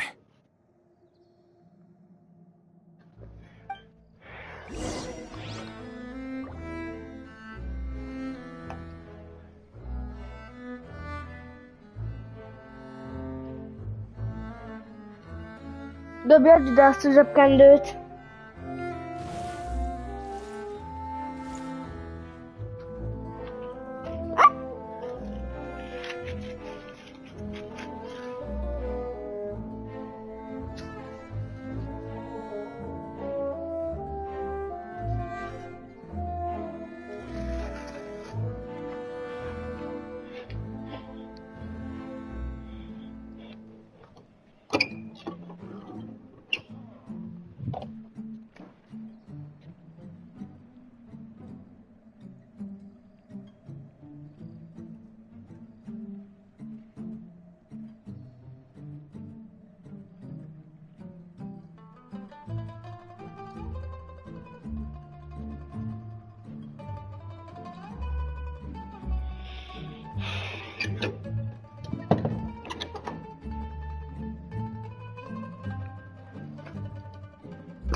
Try and stop me!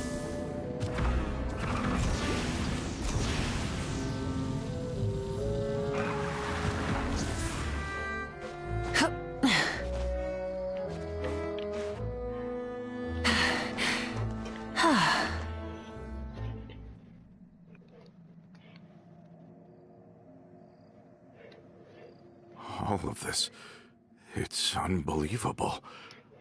I can't believe that those stories were real. It all really happened. Has the world gone mad?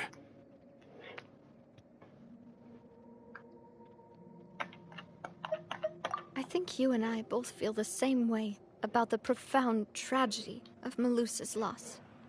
And the sheer depravity of Marcel's actions. I thought Mr. Marcel would always stand by the Spina. Everything he had, the Spina gave to him. It's unconscionable to have received all that, and yet still plot to kidnap and dissolve you for his insane research. The good news is that the Confrérie of Cabriere is no more. Gone with them too is the entire synth manufacturing and distribution network. We finally closed the curtain on that long struggle. Are you sure? But if Marcel wanted to rebel against us, he probably sent word in secret to Romeu. Romu? Not a name I've heard before either. Florent should remember him. You see, there was once a major internal dispute regarding funding the construction of the Aquabus lines. Romeu was the leader of the faction that thought such a vast sum of mora would be better spent improving the town of Poisson. But Mr. Callis believed that an opportunity to collaborate with the Court of Fontaine and the Fontaine Research Institute was hard to come by, and would allow us to build many valuable relationships. Not only would the Aquabus be a good business investment, it would also boost our reputation among the general populace, eventually paying us massive dividends down the line. But the two couldn't come to an agreement. Romeu ended up taking a lot of people with him when he left Spino di Rosula altogether, and the split was on extremely bad terms. Ugh. And with Papa's stubbornness, I can definitely imagine how it must have gone down. And of course, when he was suffering the slings and arrows of outrageous injustice, those relationships that he spent a fortune to build didn't help in the least. Yeah, you could say it was the price he paid for sticking to his beliefs.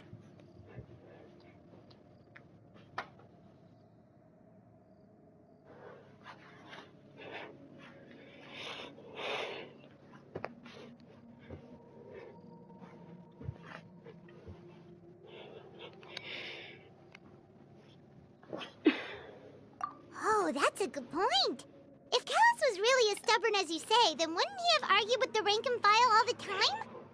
Oh yeah, it eventually became a thing that just happened on every day that ended with Y. But Navia, boss, you might not know this, but he wasn't always like that.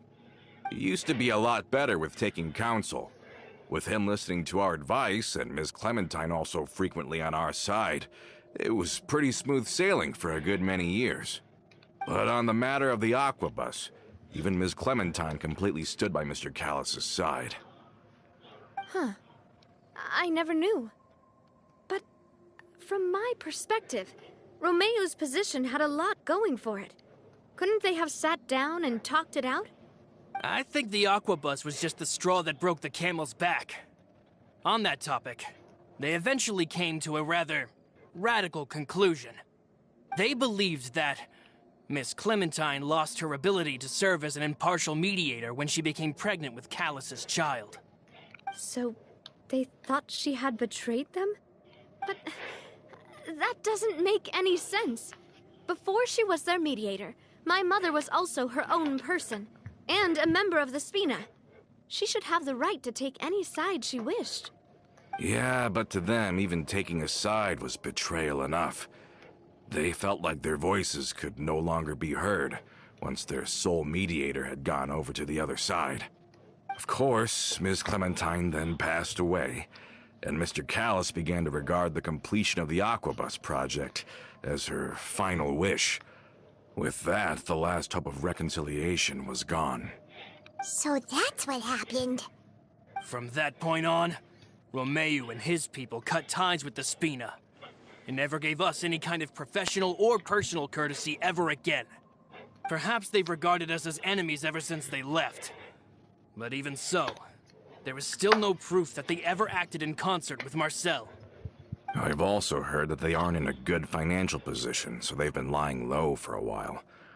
But as long as they exist, they'll continue to be a threat. Huh. I think Coulter's got a point. Both Marcel and Romeu had my father in their sights for a very long time. Even though Marcel's faction has been dissolved, we still don't know anything about Romeu's whereabouts. If they're still trying to get revenge on us, with how distracted and vulnerable we are, now would be the best time. Good thinking, boss. We should keep an eye on them at all times. I'll let my men know right away. Mm-hmm. Thank you for that, Florent. And Coulter. Don't worry. I've heard so many incredulous things. Ah, in that case, why don't we go back to... Want to come with me again, you two? Of course. That's fine by me. Then let's go! Paimon feels like a lot's hinging on this visit. We really are the best of partners. Come on, let's go.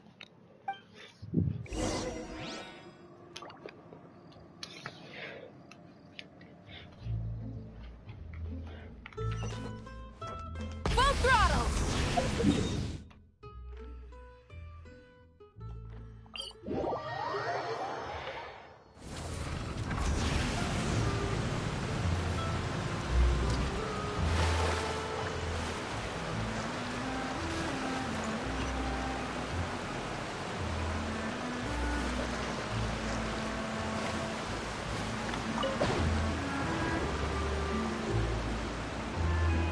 Are we not taking the boat this time? It's nice to walk from time to time.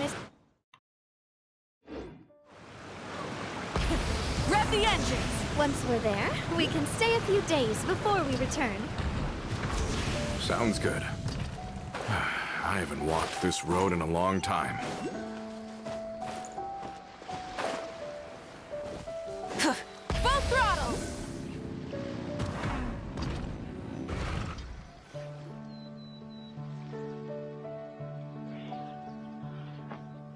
Well, we've walked far enough for now.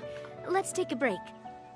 Since we're out for a walk, we shouldn't stress too much about the destination. I've grown old, so I'm not as fit as before. It's a good thing that at least my work down in the fortress was quite the workout. Well, Paimon thinks you're doing great. We didn't have to slow down for you at all. Back in the days before the aquabus lines were built, we often had to hike north with our goods, then catch a boat to the court. Malus and I must have traveled this way hundreds of times. When we were tired, we would lay down for a while on the grass, and when we were hungry, we'd catch a fish or two. The spina was still on the rise back then. Mr. Callis was generous, and everyone had the chance to strike it rich. So, of course, we all worked really hard. And now, in the blink of an eye, the aquabus lines have been built, and this... Oh, I know. I was just being a little nostalgic. Then let's stay here a bit longer. Anyone want snacks? Oh, is this another chance to try some of Navia's macarons? Paimon's been dreaming of them. Yep, I figured you wouldn't say no to a few more. Oh, wait. Let me check if I have all the ingredients. Malus and Silver used to take care of tasks like this. Okay, the stove's looking good. And as for the ingredients, seems like we're all out of flour and sugar. The two most important ingredients. Oh, would you? Oh, but it would be too much to ask you to go on a trip just for those. We should contribute to making the macaron too. Don't worry, we cook out in the wild all the time, so he should have some stuff on hand. Oh, that's great. Then I'll leave the ingredient gathering to you. As long as we have some sweet flours and wheat, I can start the baking. Then I'll go look for some boxes nearby for a makeshift table and chairs. Great. Then I'll prep the stove. Let's get to work, everyone.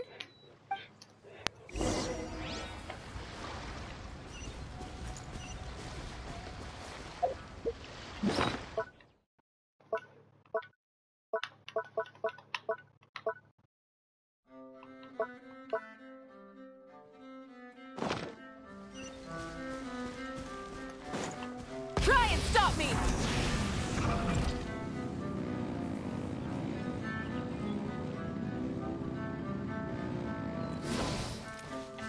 By royal decree, leave it all to me, as a good knight should. Oh, so sorry. What's the hurry? I summoned it!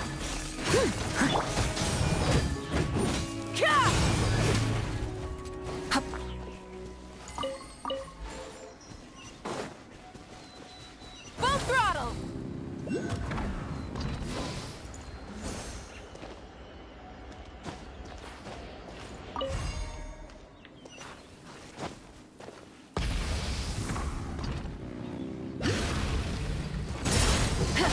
Odds revealed by...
Cree!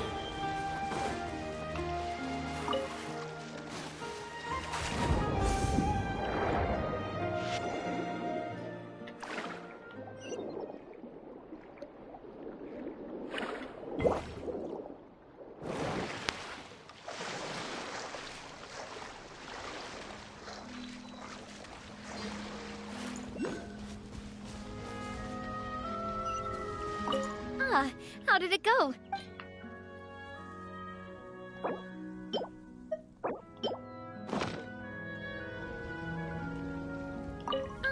How did it go?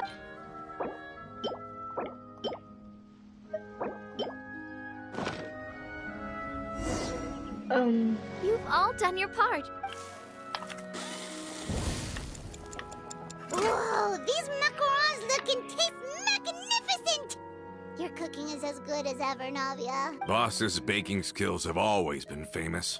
Everyone in the Spina knows how exceptionally talented she is. Oh, it's just a hobby. Have you two seriously never considered joining us?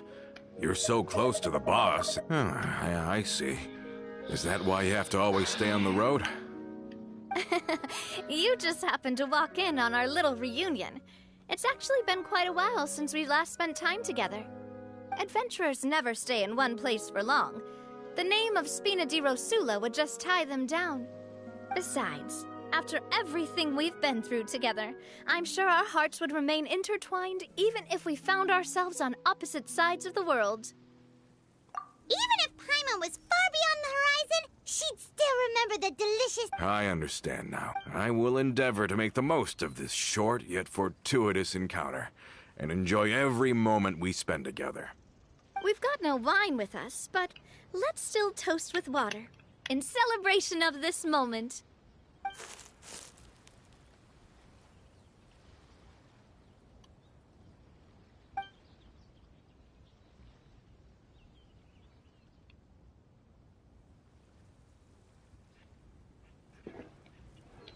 Cheers! Hey, what are you doing? May your travels go smoothly.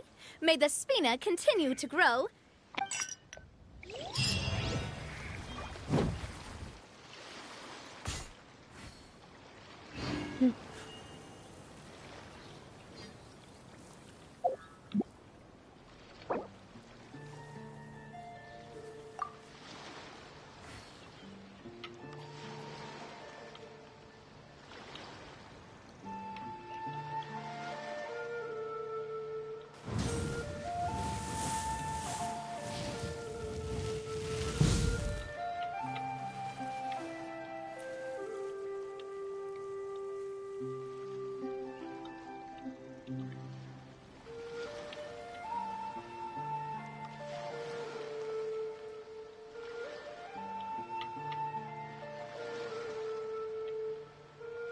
Many insects have a compulsion to follow the light, and humans are the same.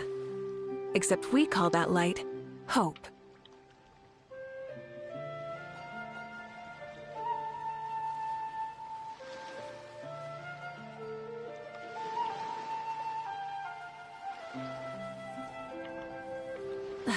Instead of confining themselves to the heavens, God should broaden their horizons in the world below.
exploration and trials.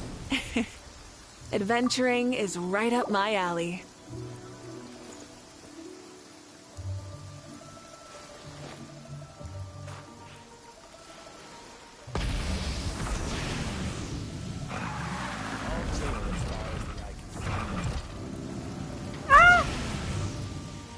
Hip.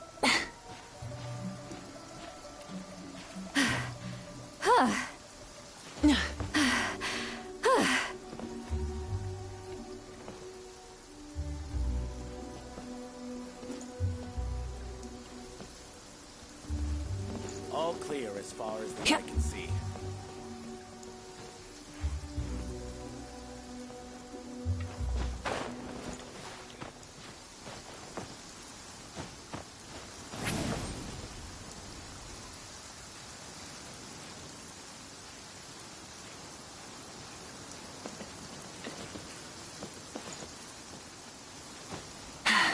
All clear as far as the eye can see.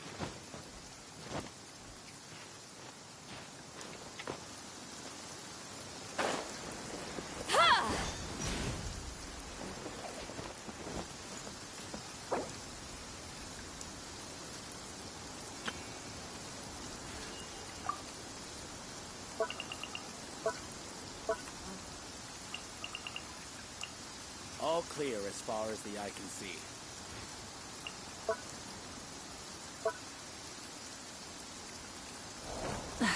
Instead of confining themselves to the heavens, God should broaden their horizons in the world below.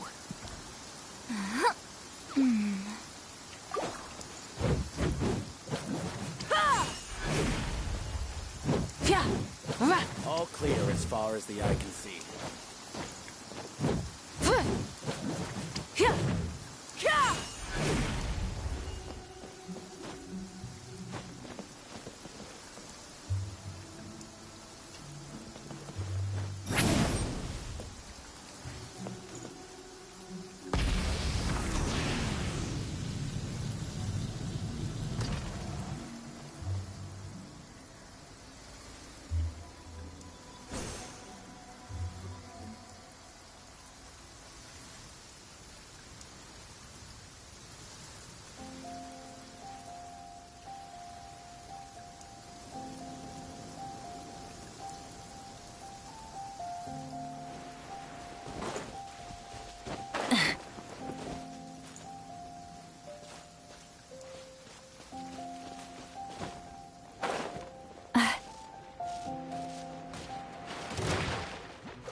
Rise like smoke.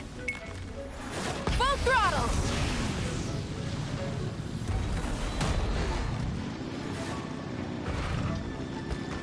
Are you? Wrath from the sky! Pyroclastic surge! This moment Show will be no frozen mercy. in time. Cool it. Let me amuse myself a little. Look at me. Incinerate! Just once more.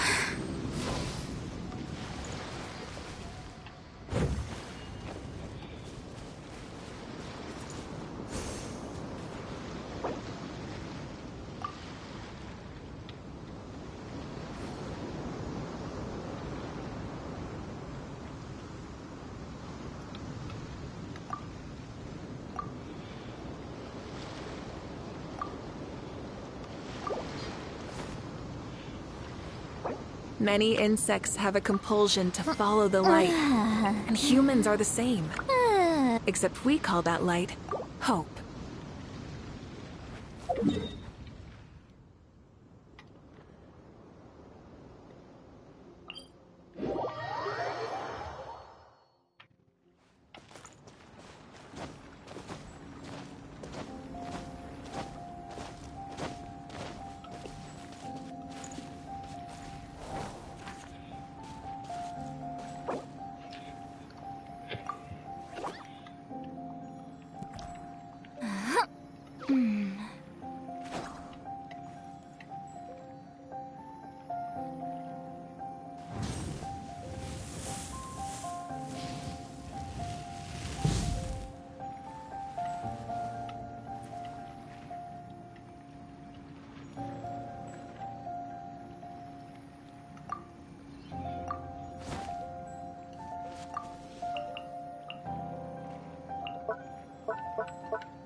Instead of confining themselves to the heavens, God should broaden their horizons in the world below.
Rise with the sun!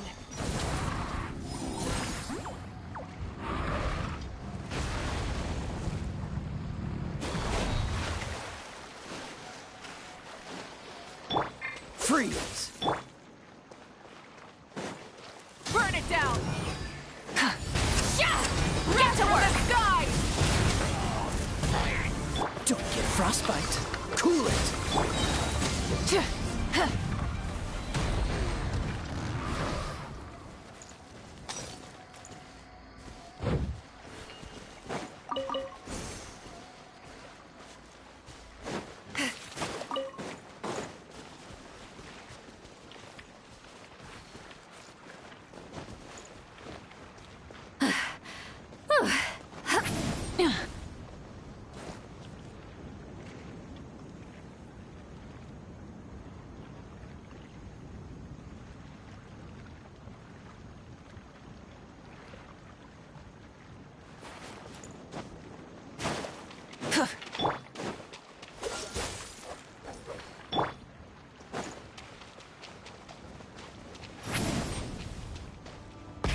Rev the engines!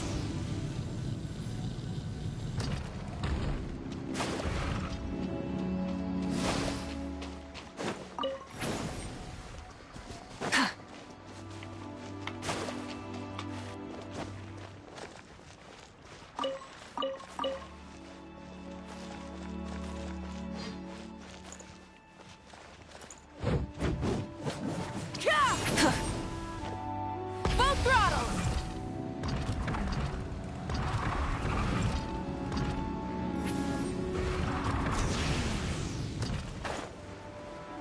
Rise with the sun!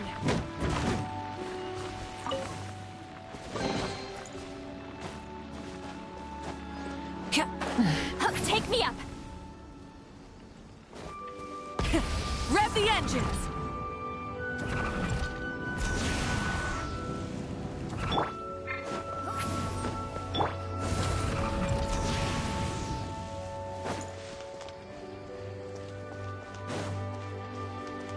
Try and stop me!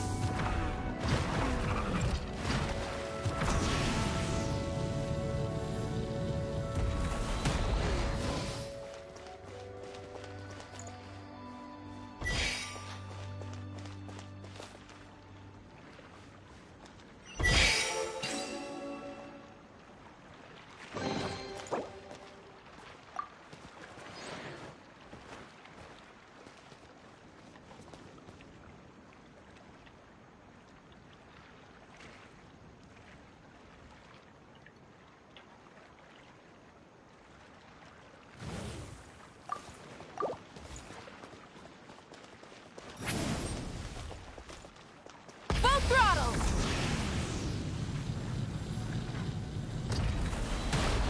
Dodge this!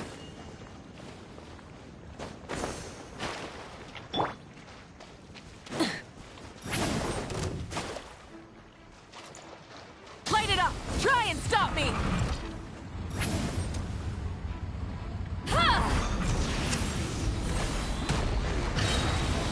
Pyroclastic surge!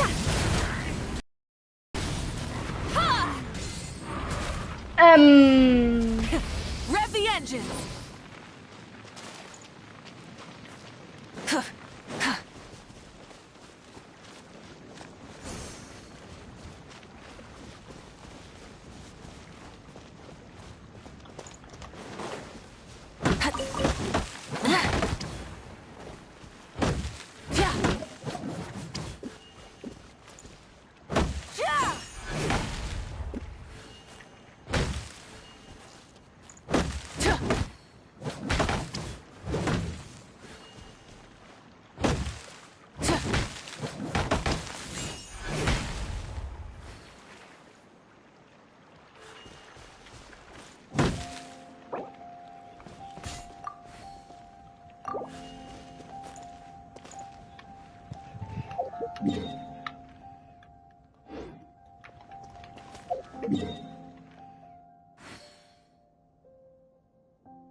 mercy! Rise with the sun!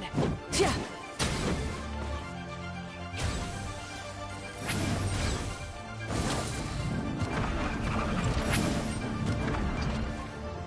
Hip.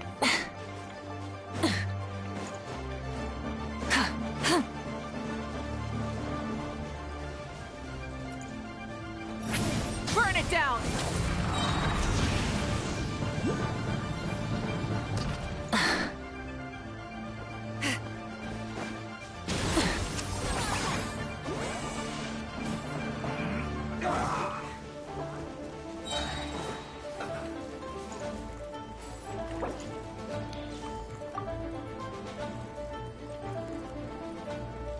Have a load of this!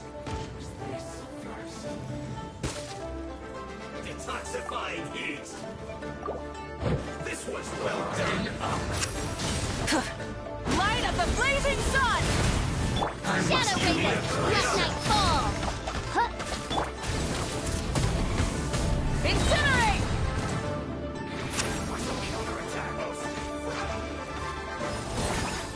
Full throttle! Wrath from the sky! Transfiguration! My duty at an end.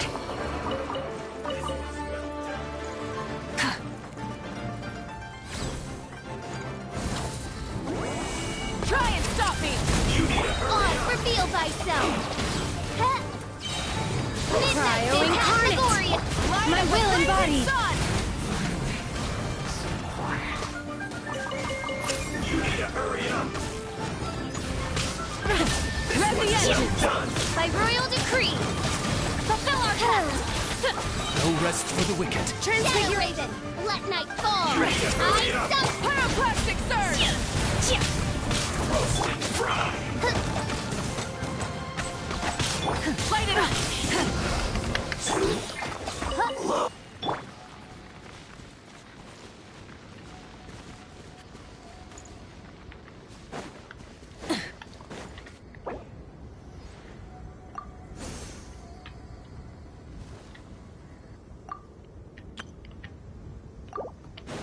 Full throttle!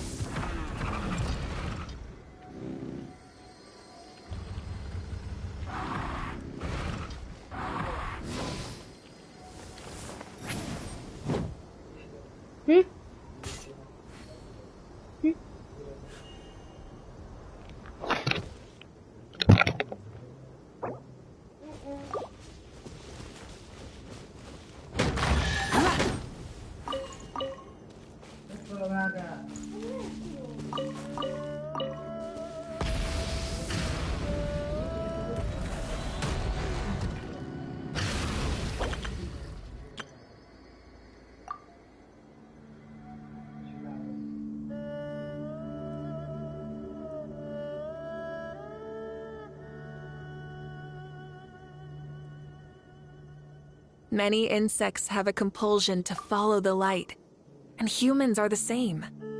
Except we call that light hope.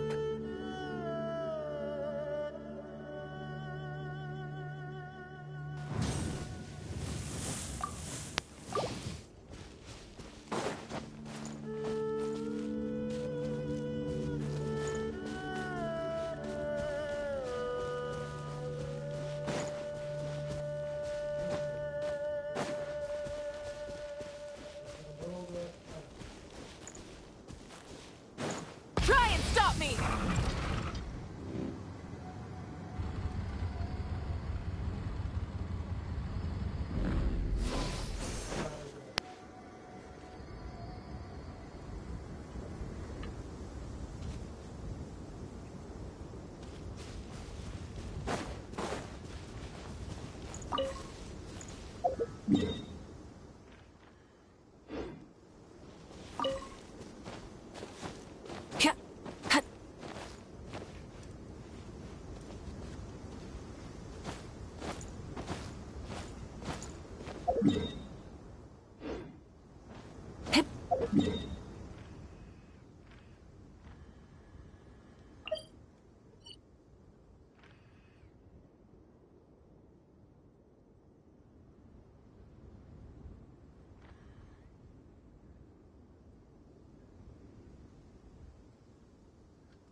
My will embodied. Odds reveal thyself. You two. Midnight in Categoria. Nope. Try and stop me! Light up a blazing sun!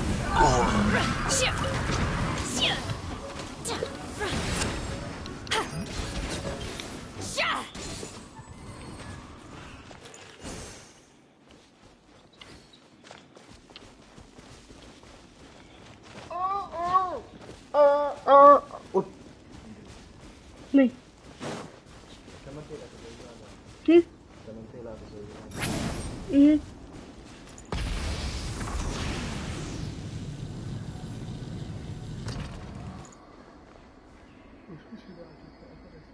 Nem tudom, én megyek utána.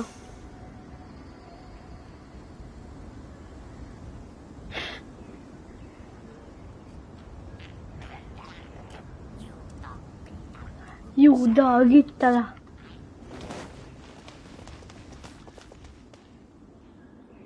Kettő ember van. Henna. Fisher. Na!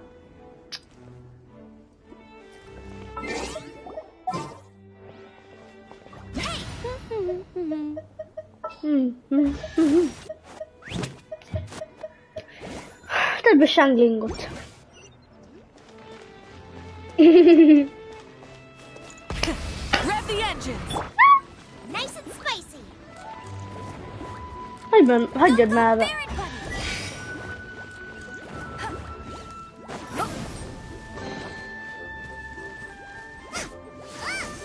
Hogy Marcinak a Amberje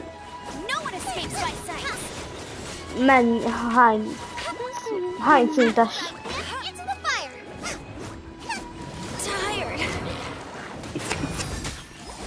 Mindjárt meghal. Hát egy szintes. Gyűjtögatom a szívemet! Boldog vagyok, ha rád nézek, barátom a önnözőként szenvedek.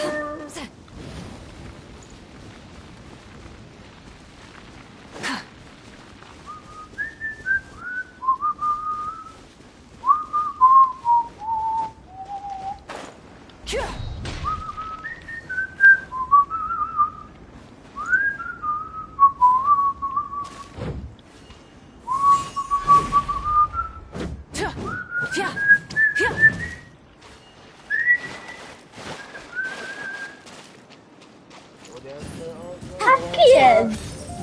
Incinerate.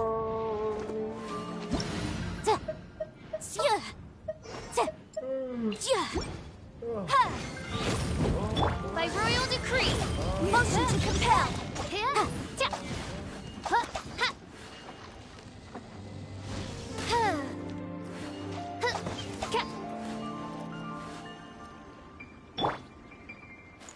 Aha, magasabb.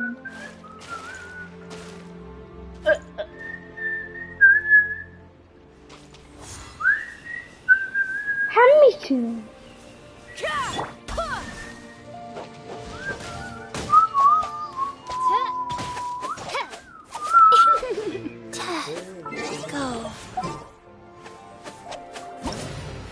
Kit tegyünk be?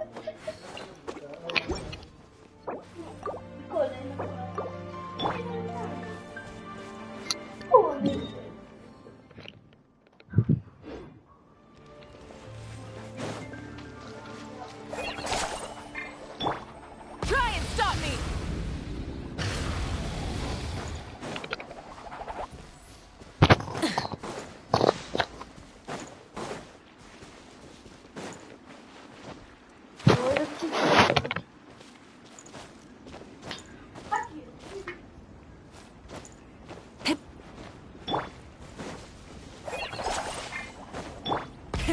Rev the engines!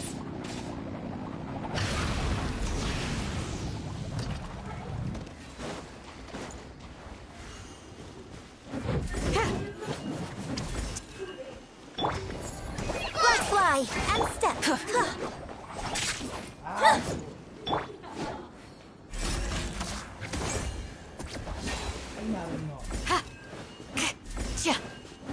Hi, and step. Try and stop me!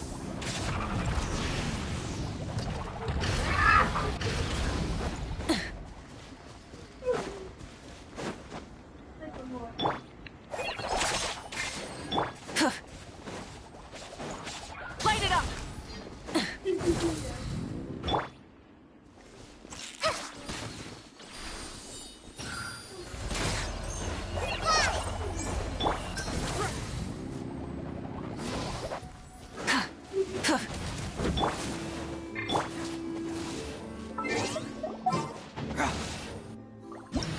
Frost is coming!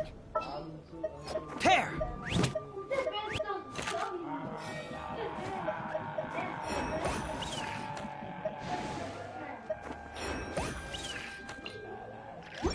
Exploration.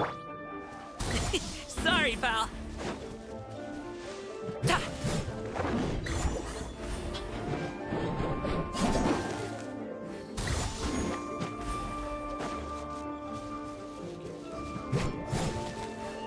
Final warning!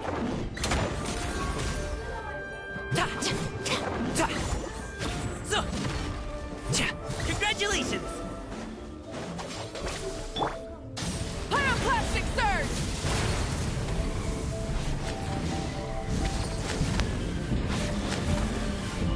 Incinerate!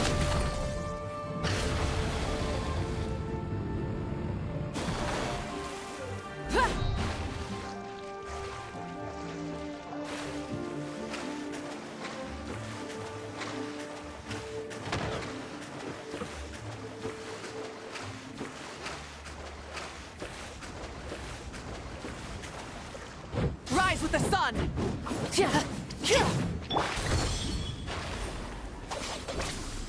Take care of the gang.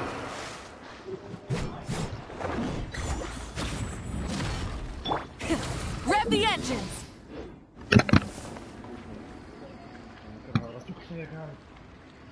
Ah!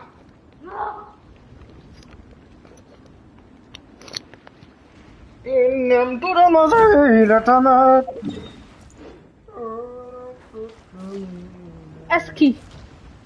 Way ahead of you! The sun sets!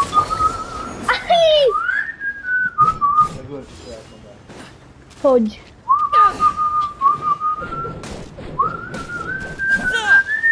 Crew, set sail for home. Jaj. Alley-oop! Gabi.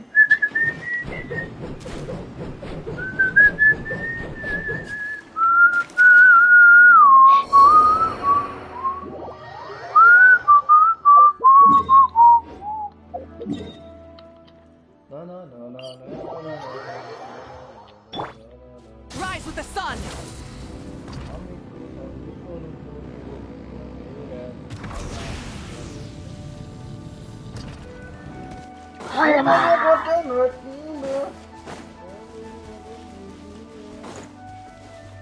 Full throttle!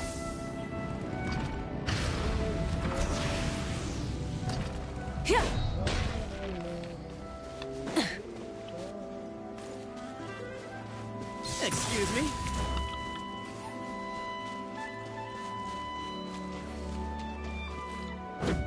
Yeah.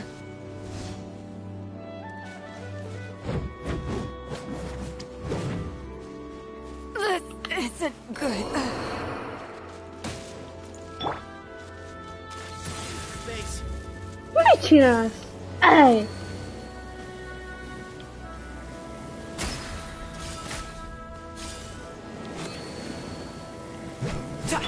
Try and stop me!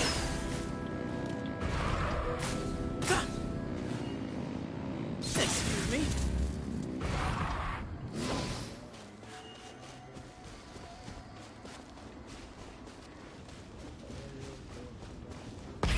Rev the engines! Eski! Eski! Benni! Nem kell neked ez a benet.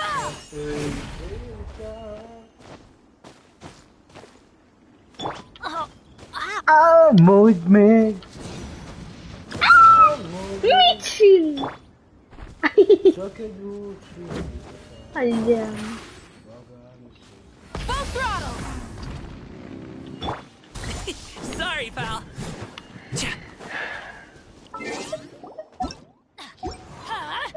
Take cover!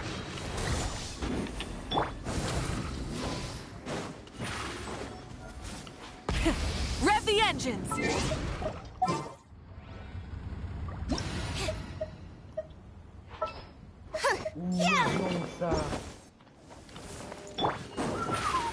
Step on up!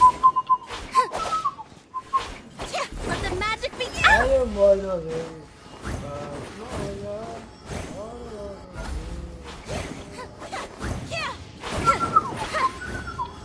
Get out of here! Burn it down! Surprise! Step on up!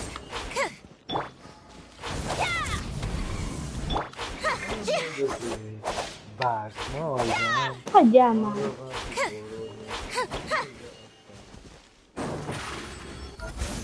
Aztán... Érek hozzá.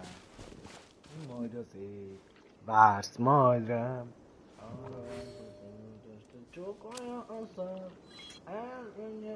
Hey, Link, wait. Over here! It's not...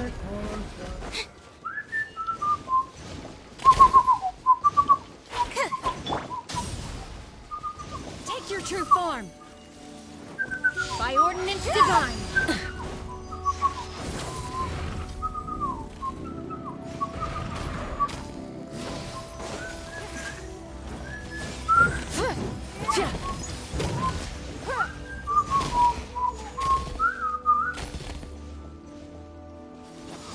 Full throttle!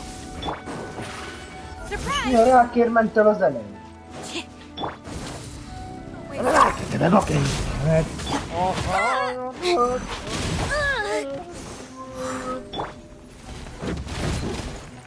Try and stop me!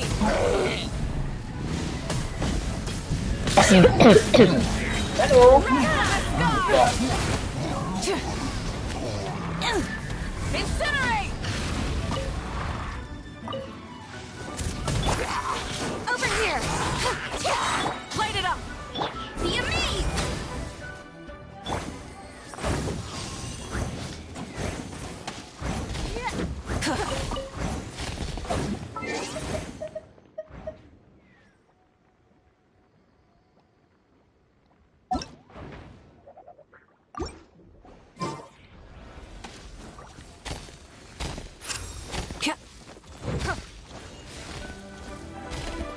Transfiguration!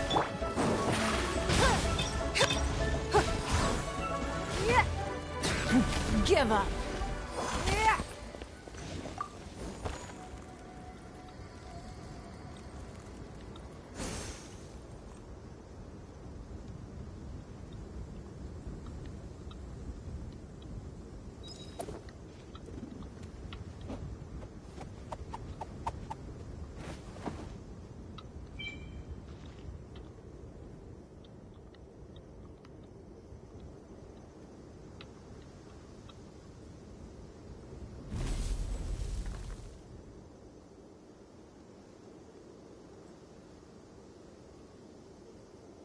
Entering standby mode. I hope nobody disturbs me.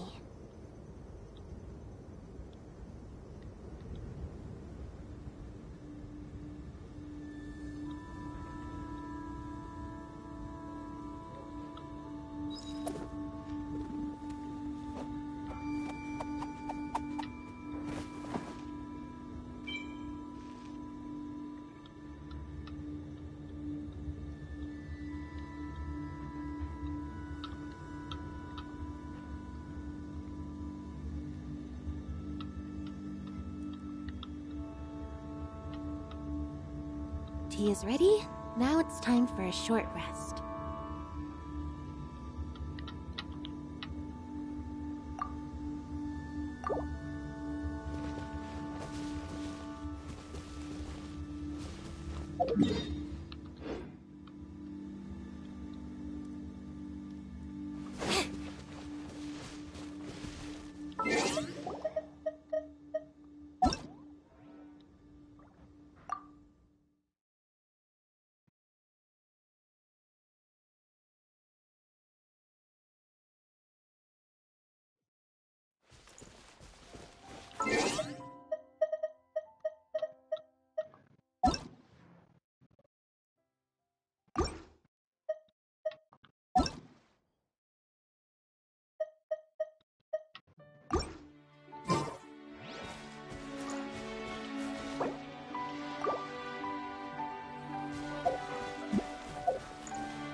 If it wasn't for fishing, I'd never have known such things existed until...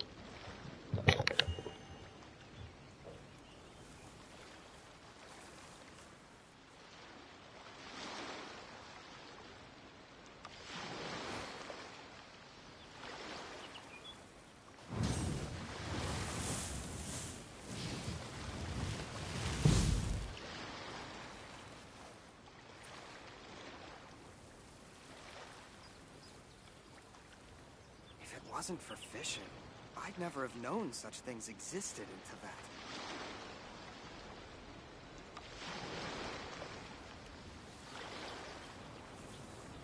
Many insects have a compulsion to follow the light, and humans are the same. Except we call that light hope.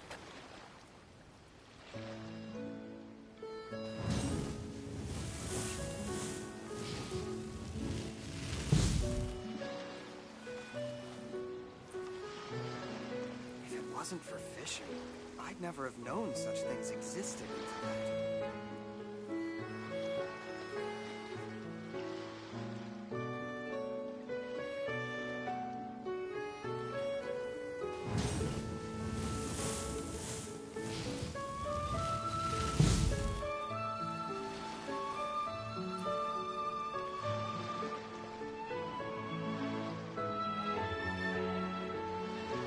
If it wasn't for fishing, I'd never have known such things existed until that.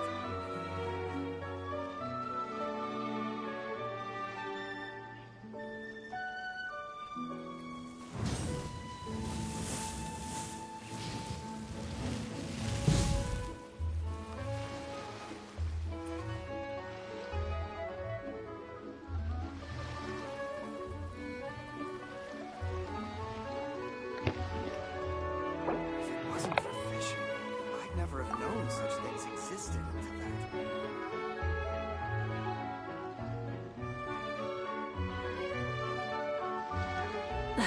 Instead of confining themselves to the heavens, God should broaden their horizons in the world below.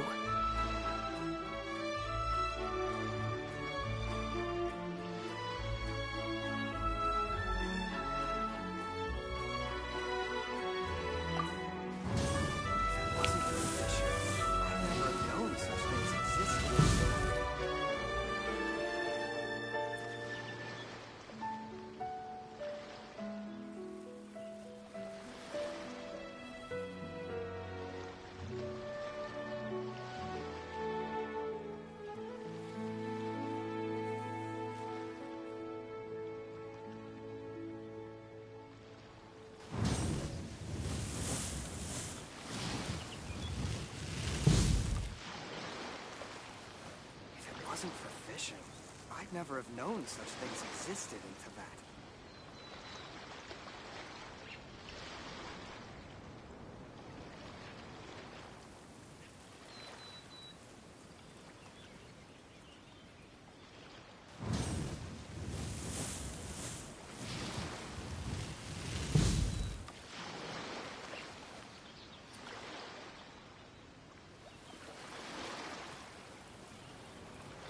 If it wasn't for fishing, I'd never have known such things existed in Tibet.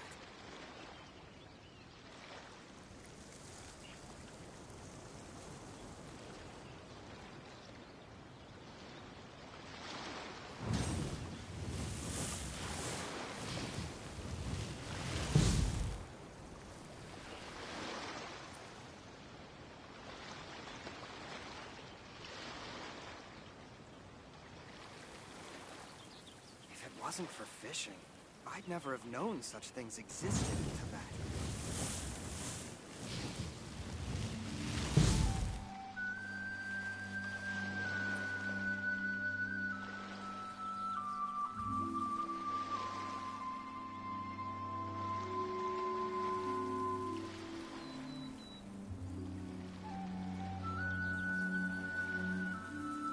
Many insects have a compulsion to follow the light, and humans are the same. Except we call that light hope.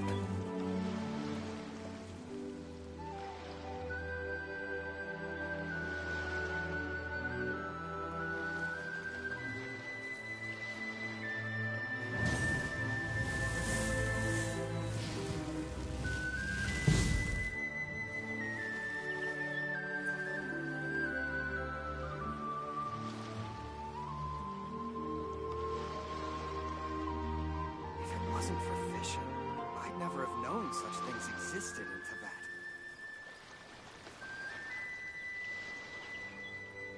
Tibet. Instead of confining themselves to the heavens, God should broaden their horizons in the world below.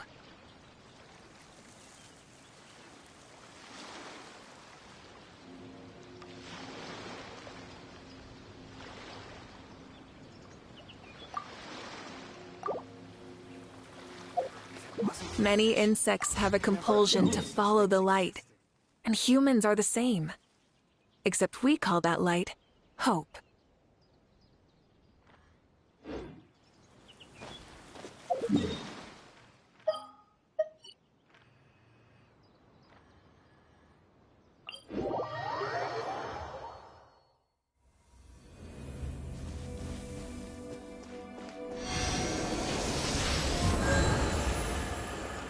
Full throttle!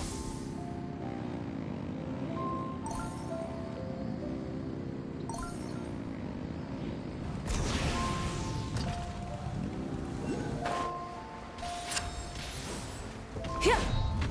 Pyroclastic surge!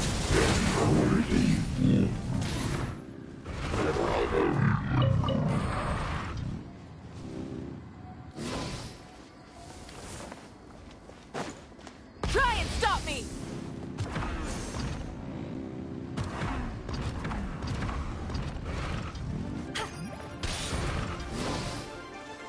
Ka! Oh, so sorry. Show no mercy!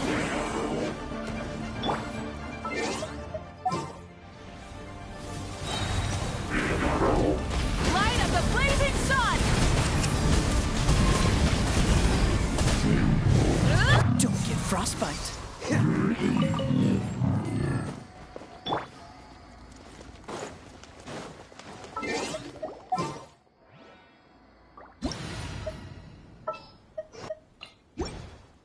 Burn it down!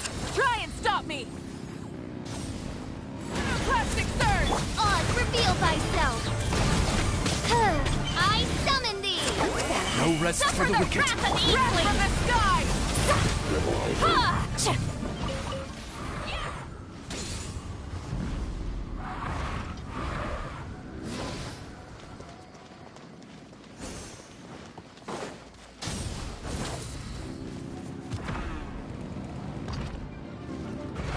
Incoming! Midnight Phantasmagoria.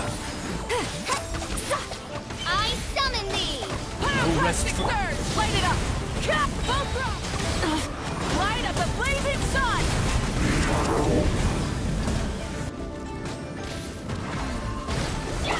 Shadow Raven! Let night Get to work! Rev the engines!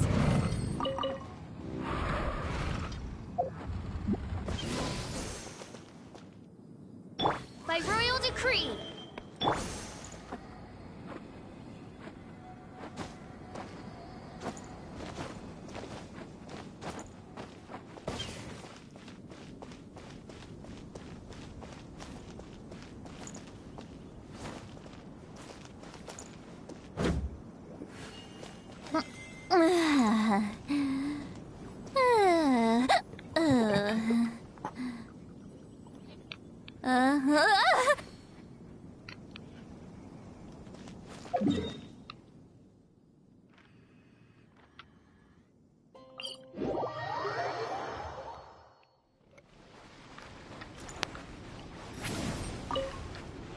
Try and stop me!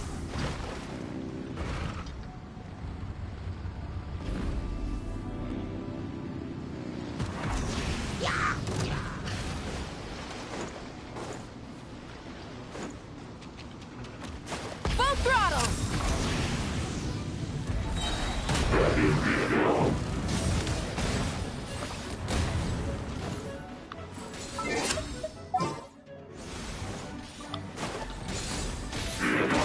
Breath from the sky! As you wish, main foiler.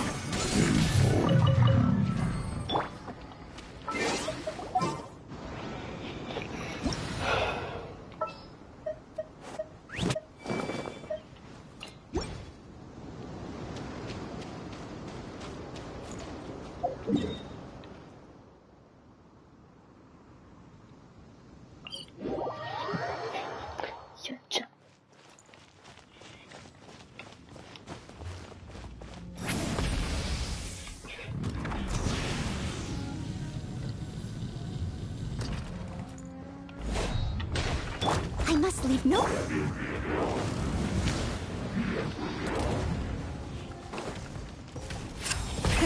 Rev the engines!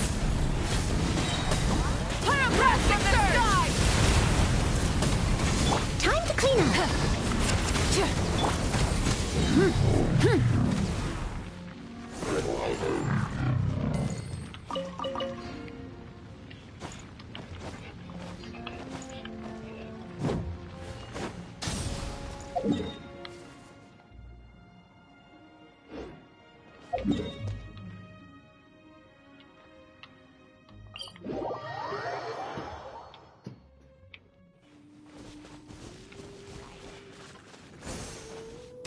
Full throttle!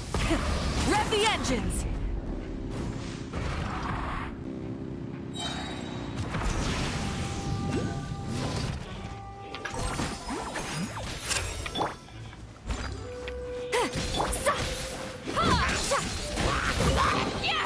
The rewards of an adventure worth remembering. Try and stop me!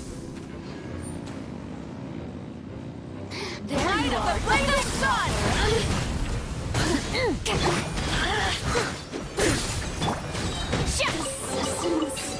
Shine long. Full throttle!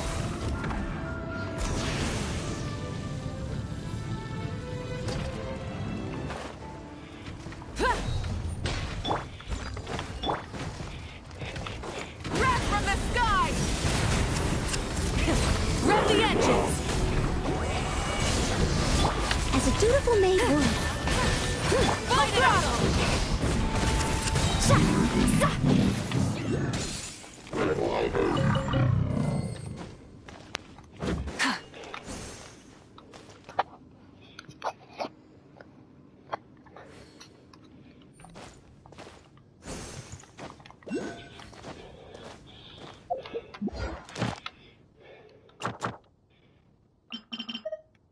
I've read almost every novel from Yai Publishing House.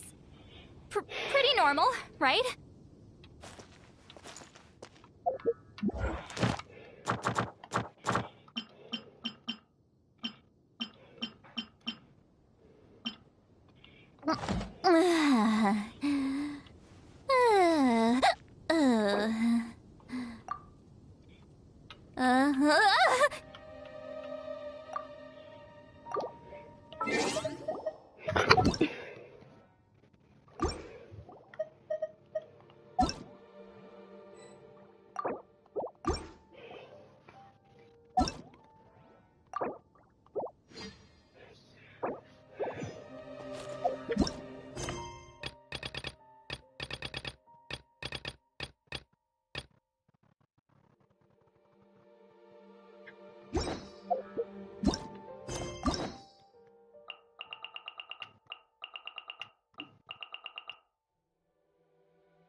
All set?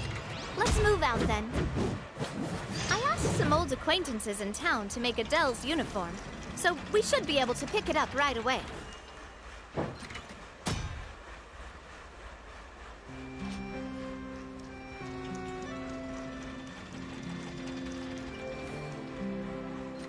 Exploration and trials. Adventuring is right up my alley.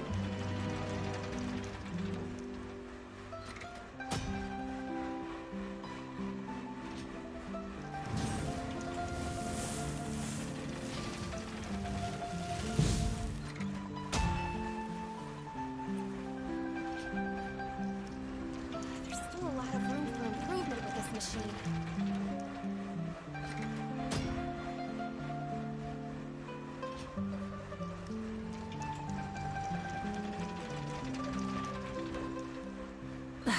Instead of confining themselves to the heavens, God should broaden their horizons in the world below. There's still a lot of room for improvement with this machine.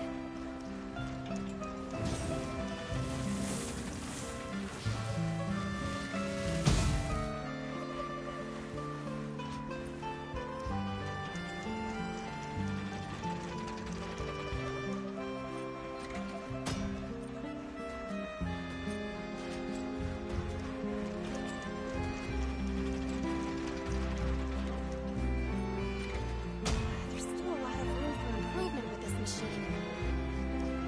Exploration and trials. Adventuring is right up my alley.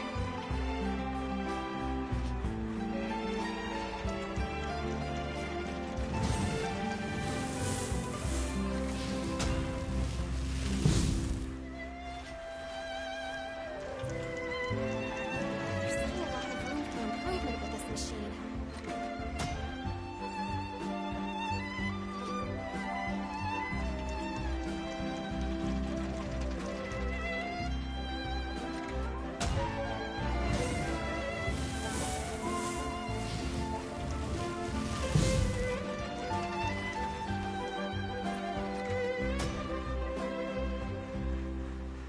There's still a lot of room for improvement with this machine.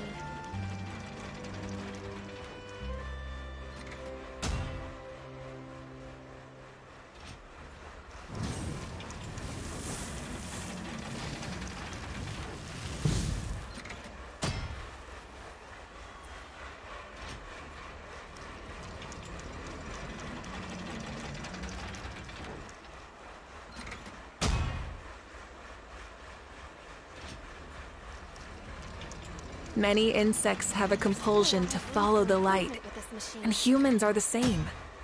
Except we call that light hope.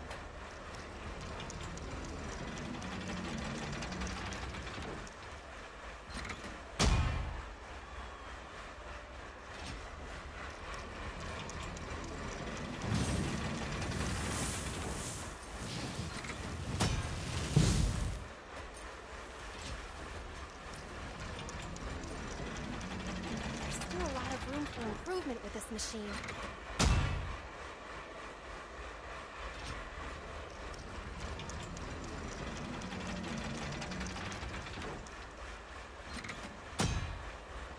Exploration and trials. Adventuring is right up my alley.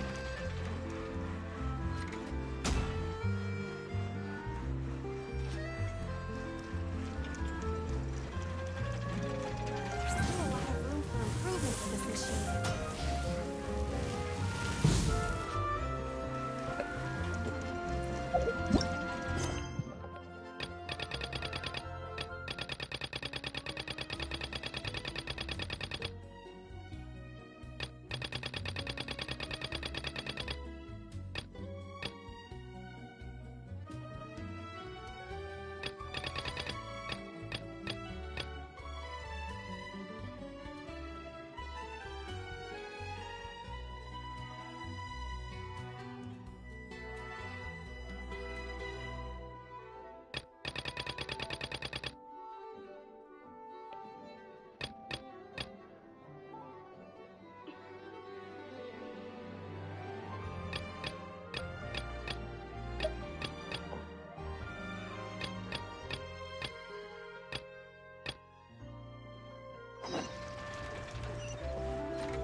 just rely on the ocean's self-cleaning ability.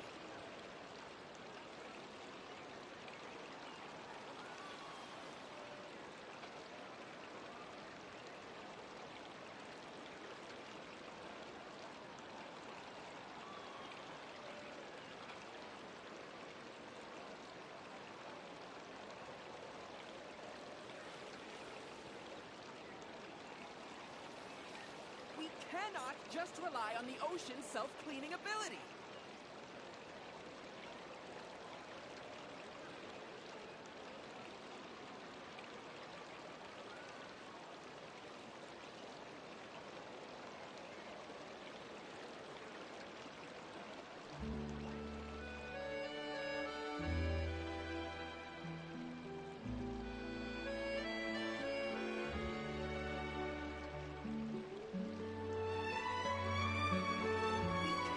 Just rely on the ocean's self-cleaning ability.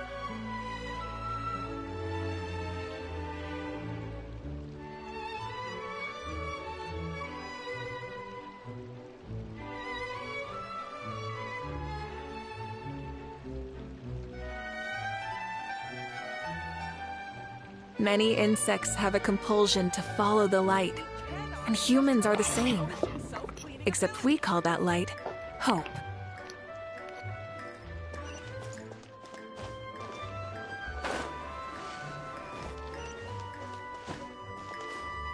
Rise with the sun! Try and stop me!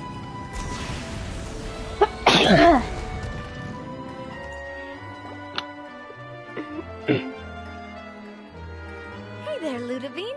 How's business lately? The Demoiselle of Spina de Rosula. I must say, your generous patronage is the one thing keeping me from going bankrupt. Nonsense. We all know what a talented businesswoman you are. Oh, and don't forget, she's the boss now. My mistake, my mistake. I just got so used to calling her Demoiselle. Are you here for the uniform? Yep. I forgot to drop by earlier when I was running errands around here. I didn't expect Demoiselle to come and pick it up in person. It's just a uniform after all. Any of your folks could have come instead. Navia's always liked to take even small things seriously. Hey, that's not the only reason I'm here. We mostly just needed a walk to clear our heads. There are few things more uplifting than taking the first step on a new journey. Boss has got a point. Going on a trip with friends is always better than staying cooped up at home. Very well. Please, wait here while I retrieve the uniform for you.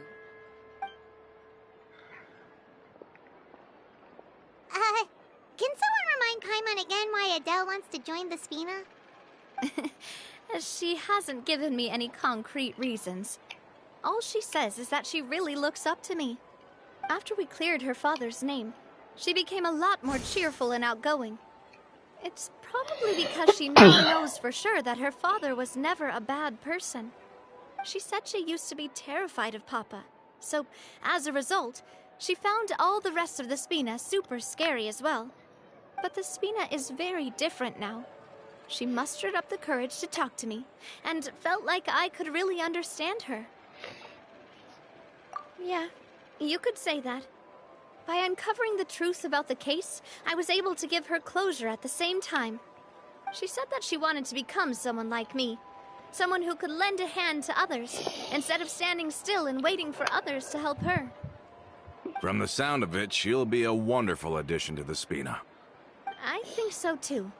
But for now, let's focus on giving her a great atmosphere to grow and thrive. She can commit to us once she's older, and can really make that decision for herself.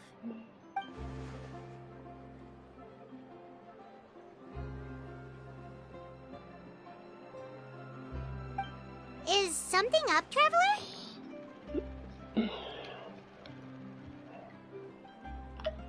Huh? Tailing? Oh, Paimon's coming. I'll go check it out too. Walter, please hold on to this for me. All right. Paimon's stopping too. They headed up.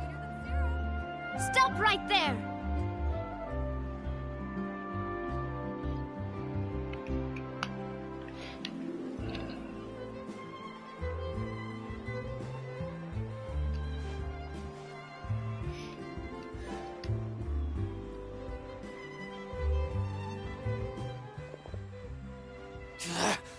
We knew you were going to be difficult! Seems like if we want them to talk, we're gonna need to teach them a lesson first. Brothers, there's no need to skulk in the dark anymore. Let's take them out! Watch out! Feeling lucky?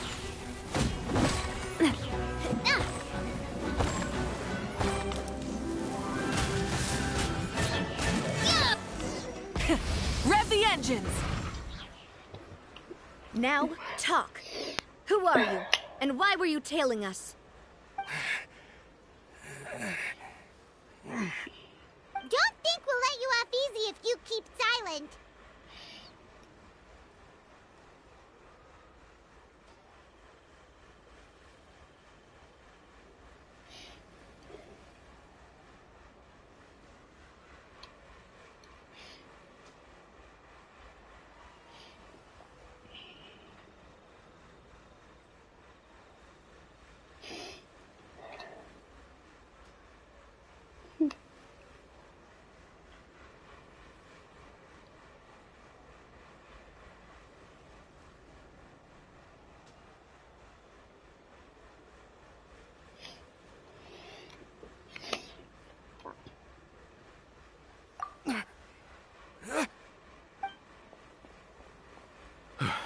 How did it go, boss? Are any of you hurt? If you thought they stood any chance against us, you were sorely mistaken. Anyway, stop playing tough and start talking. There won't be any room for negotiation once the Maison Gardiennage gets involved. We're looking to get vengeance on Spina di Rosula. We were discovered, and can't beat you in a fight. We admit it. We lost. Get revenge? Wait, you're not Romeu's followers, are you? You actually know that name? But if you do, then surely you should understand why we hate you so much. Indeed. You haven't got the faintest hope of winning right now. We were out drinking when we saw Navia. We got so angry we decided to follow you guys and look for an opportunity to really mess up your day. Too bad you guys messed up ours first. Huh? You're pretty sharp, but so what? Seeing you like that just really... Listen, Callus is long dead. No matter what happened in the past, I want to be able to start things anew. I am the current president of Spina di Rosula. If your boss wants to talk with me, I'd be happy to meet with him. I won't press charges for your attack. That should also help demonstrate my sincerity. I understand. Thank you. I'll let our boss know. But if you so much as think about pulling something like this again, I won't be so lenient next time. Understood? All right. We get it.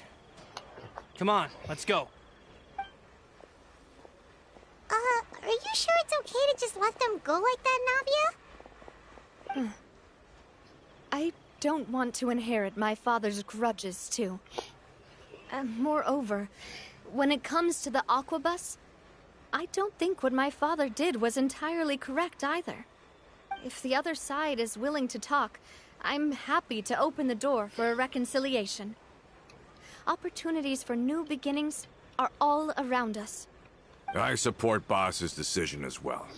The concept of an eye for an eye is a primitive practice that has no place in today's Spina di Rosula. Yes. Plus, we already know that they're strapped for cash. If their financial situation is that dire, they don't have what it takes to challenge us. So this may be the best time to talk. I still think we should keep an eye out for Romeu's folks, though. If he decides to ignore the warning I gave his men, then we could still have a fight on our hands. Yeah, those guys definitely didn't look like big fans of yours. I'd rather things not go that far, since, though we haven't talked to each other for years, once upon a time we were all a part of the Spina di Rosula family. Yep, that's how I feel as well. Anyway, Now that we've sent them packing, we don't have to worry about those guys anymore. It's getting late already. So why don't we stay the night in the Fleuve Cendre? We can head back to Poisson tomorrow. I'll also ask someone to write Florent a letter and inform him of everything that happened here today, so he can increase security around Poisson and be on guard against any suspicious individuals. Do we have to stay in the Fleuve Cendre again? Even the pillows there smell like seaweed. Sorry, that's just what happens when you live near water and don't get much sunlight. Poisson's pretty much the same though, so I've long since gotten used to it. We can still go out in the evening for some grilled fish and drinks though. Betcha there'll be people singing sea shanties too. How does that sound? Huh.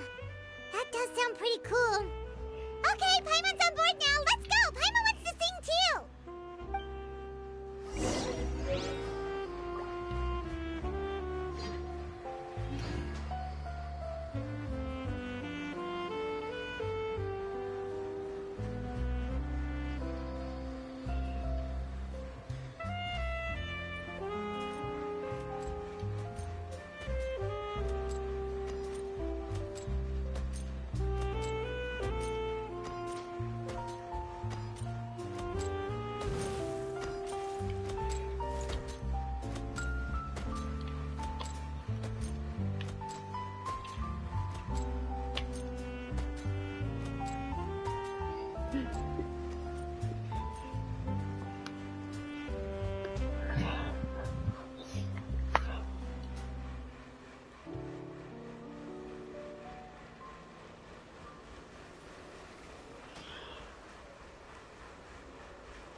Coming back here really does feel like this place is starting to grow on Paimon. If you think about it, it would be kind of weird if the Spina's base at the court was some super luxurious building like the Palais Mermonia. Totally. Right on the money, Paimon. Although, of course, with the continued growth of the Spina, Papa wanted Poisson to eventually grow into a metropolis, not unlike the court. He was a very ambitious man, who rarely looked behind or beneath him. For better or worse, that always made him stand out from the crowd. And that's also why people hated him just as much as they loved him. All right. Why don't you go wait for me at the restaurant? I'll go do some prep and I'll get someone to tidy up your room while I'm at it. You can use the same room as last time. You still remember the room number, yeah? Yep. Kinda hard to forget when there are only so many rooms here after all. Oh, did I just hear someone taking a dig at Fleuve Cendre? I'll tell my guys to stuff your pillows full of actual seaweed right now. Oh, Paimon, sorry! Please have mercy, Navia. If you do that, then Paimon really won't be able to sleep at all. I wish...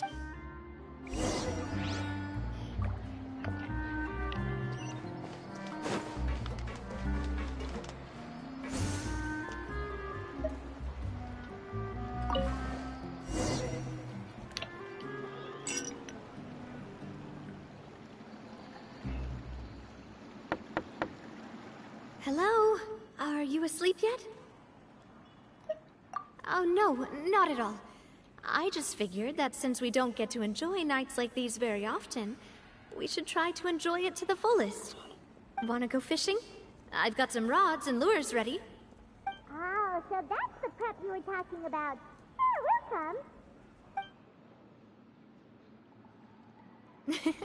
Hopefully I didn't wake you or anything.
Don't worry. You don't have to do any actual fishing if you're too tired. Just think of it as keeping me company. How does that sound? Okay, let's go. To the fishing spot.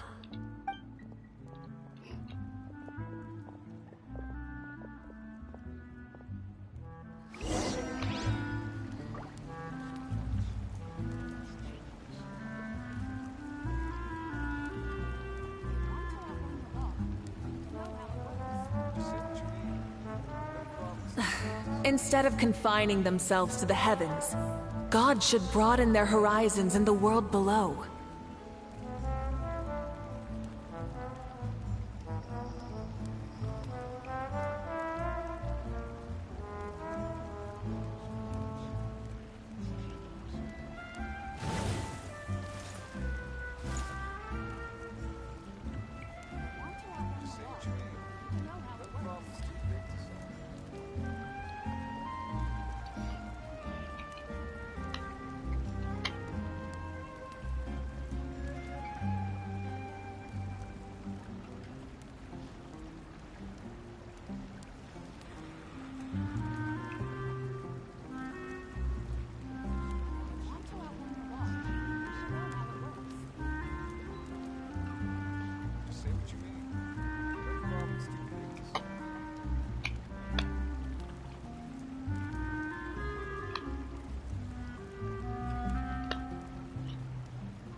the problem. Lots of people in Poisson use rods like these. But shouldn't fishing be all about, you know, attentively watching the float and then excitedly reeling in the catch when you finally hook something? Well, that's one way to enjoy fishing. What do you think, Traveler? Then, let's try regular rods next time. We can have a real fishing competition. Honestly, Paimon's mainly shocked at how much energy you still have at this hour. Usually by this time of night, it's a struggle for Paimon to even keep her eyes open. Huh. It might just be something that runs in my family. That's a thing? I'm sure you'd get even sleepier if I delved more deeply into it. Anyway, I was just thinking about how grateful I am to my mother, as well as the rest of the Spina.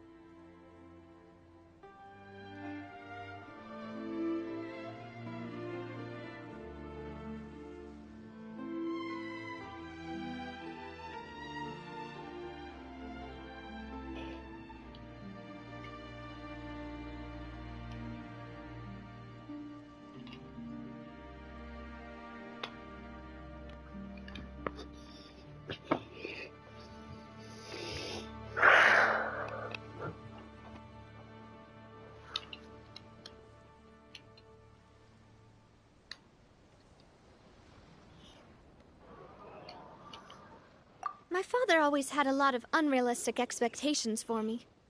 But the more that he tried to get me to become like him, the less I wanted to listen to what he had to say. My mother never had those kinds of expectations, though. I've heard that she had only one wish for me, which was that I would have a happy and secure childhood. All the members of the Spina greatly respected her wish, so no matter what I did as a child, they were happy to humor me. Can you imagine? Whenever my father wanted to scold me for something I'd done, everyone would form up into 2 rows and just stand silently and listen to him rant. Malouse and Silver were always there too. No matter what Papa yelled, nobody else would say a word. Eventually, Papa must have recognized scolding me over trivial matters was pointless, because he eventually stopped getting on my case so often. Paimon would have never guessed. Yeah. Looking back on it now as an adult, I can hardly believe how patient and kind everyone was. When I was young, I often thought that I could do whatever I wanted, because there'd always be someone there to clean up after me. But once, I saw Malouse come back wounded. He wouldn't tell me how he'd been injured, but I could tell it had something to do with me. I learned then that there's always a cost to making a mistake. The more you care about those around you, the more you should care about doing the right thing to the best of your abilities. Because if you do falter, there'll inevitably come a time when you'll have to face the consequences. And when that time comes, those most precious to you really will throw themselves in front of you and pay the price for your mistakes.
Sorry.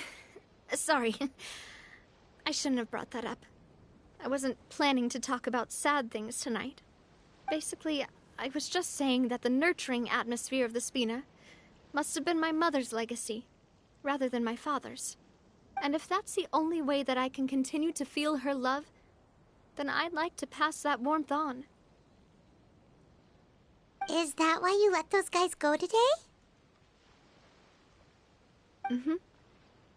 Although, maybe there's a part of not wanting to repeat the mistakes of the past. I want to be reasonable, at least. Hey, look! I think you've got something on the line! But why isn't the rod automatically reeling it in? Oh, there must be something wrong with how I installed the mechanism. It was my first time putting one of those rods together. We can't let it get away. Come on, you two. Let's catch it. You want Paimon to help too?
You didn't attach a hook to your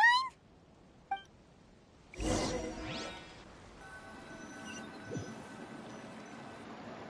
Stop wasting time! The boss ain't gonna wait all day! We'll go ahead with the operation tomorrow. Do with that information as you wish.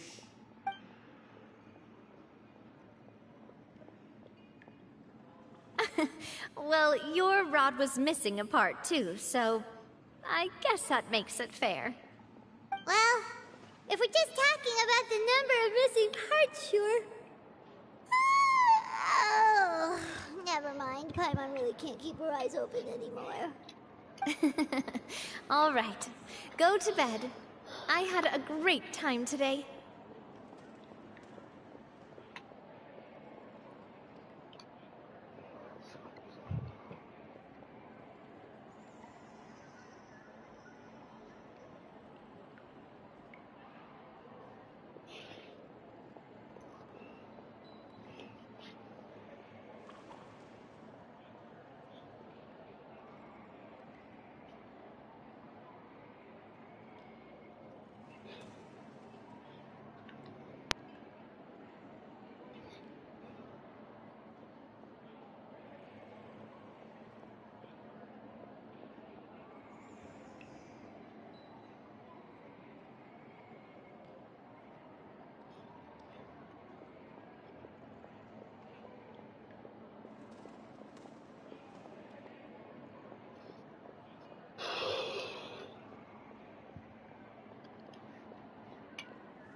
See you tomorrow.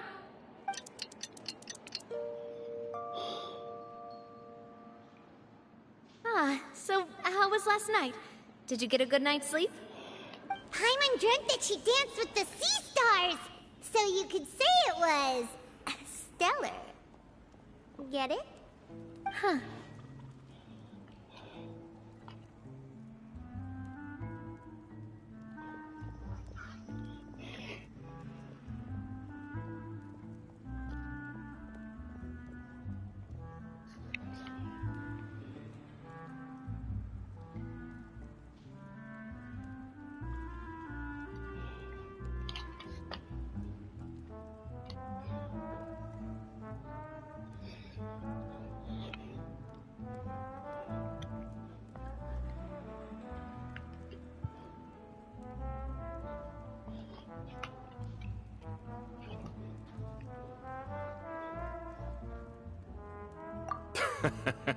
I didn't know you had such a great sense of humor. See? This guy gets it! Anyway, let's head out. I'll arrange for a boat to take us back to Poisson. I'm sure Adele will be happy to see you two again. Paimon hopes she'll really appreciate your gift. I hope so too.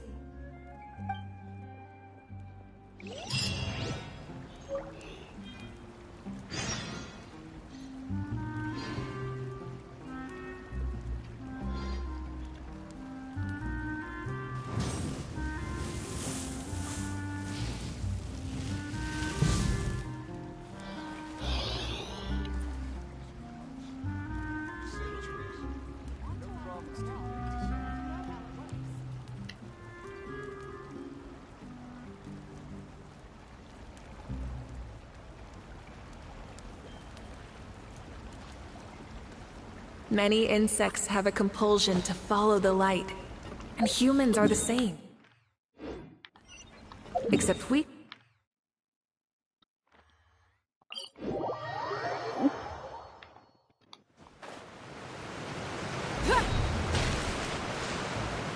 Try and stop me!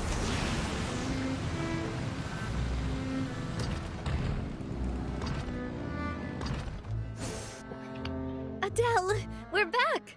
We brought you a gift from the court, too. Whoa!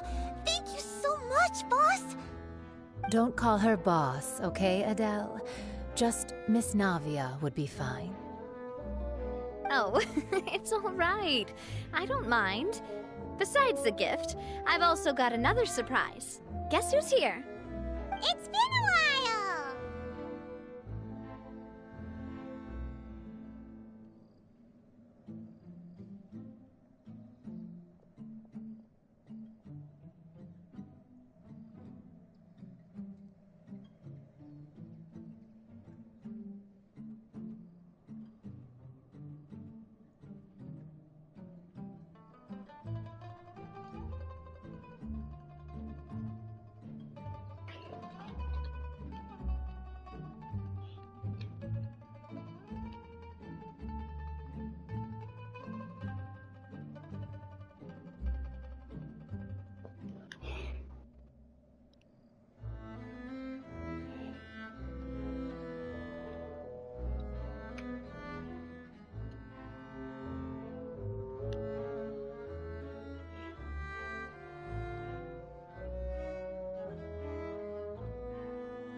Oh, it's you two.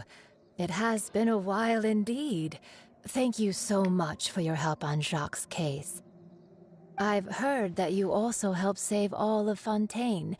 You're truly just like the great heroes of legend. You're really amazing! And if Miss Navia's your friend, then she must be super amazing too! What's in this thing? Can I look? Of course. Go ahead.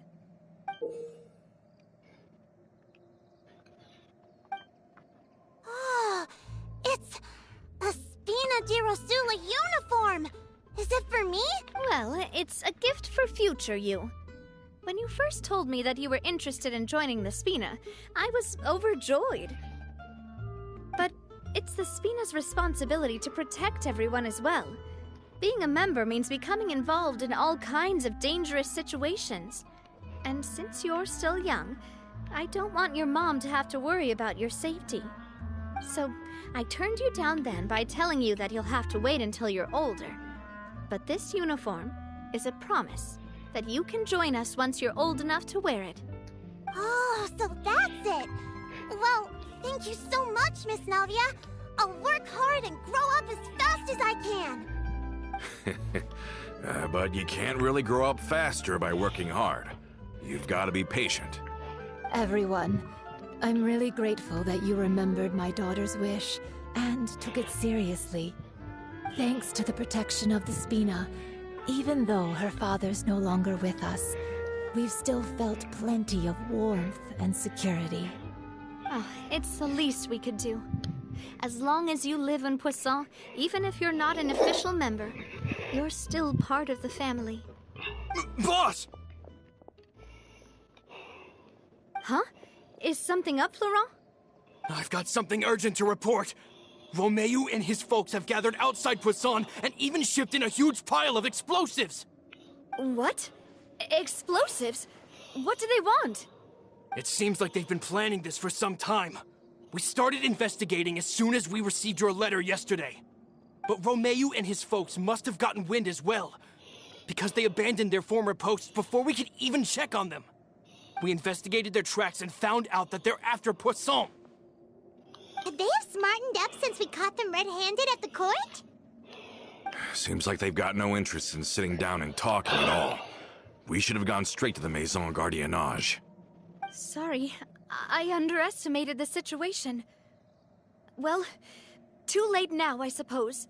Florent, where are they keeping their explosives? On the hill to the east of Poisson, near the Clementine line.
They want to blow up the Clementine line? Certainly sounds like it. Romeu and his followers hate the Spina and everything to do with Callus. And the Aquabus was the source of their contention. If they manage to blow up the Aquabus line, all that rubble will come crashing down the hill and straight into Poisson. Are they insane? There's tons of innocent people in Poisson!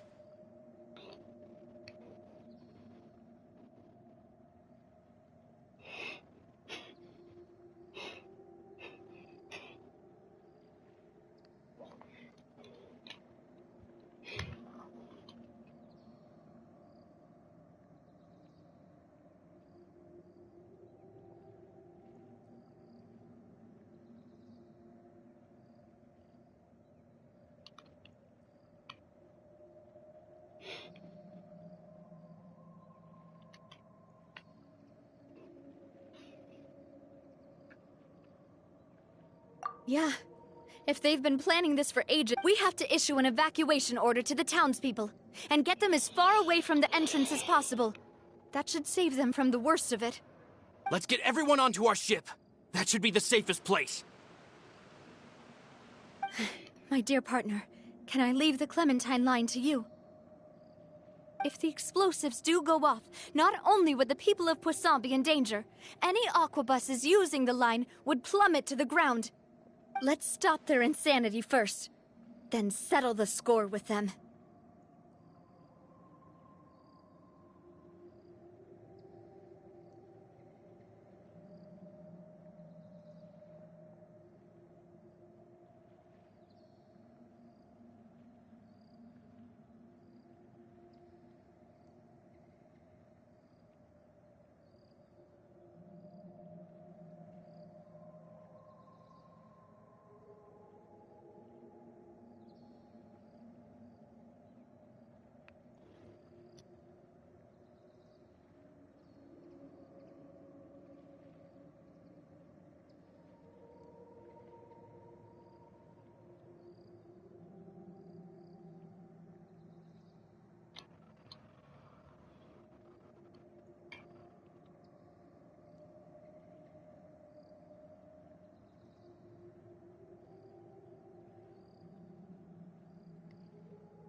Leave it to us, Navia. Please stay safe, too.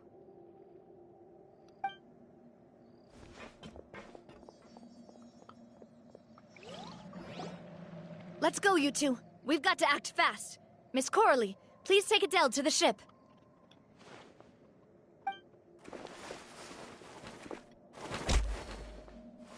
Watch out, boss!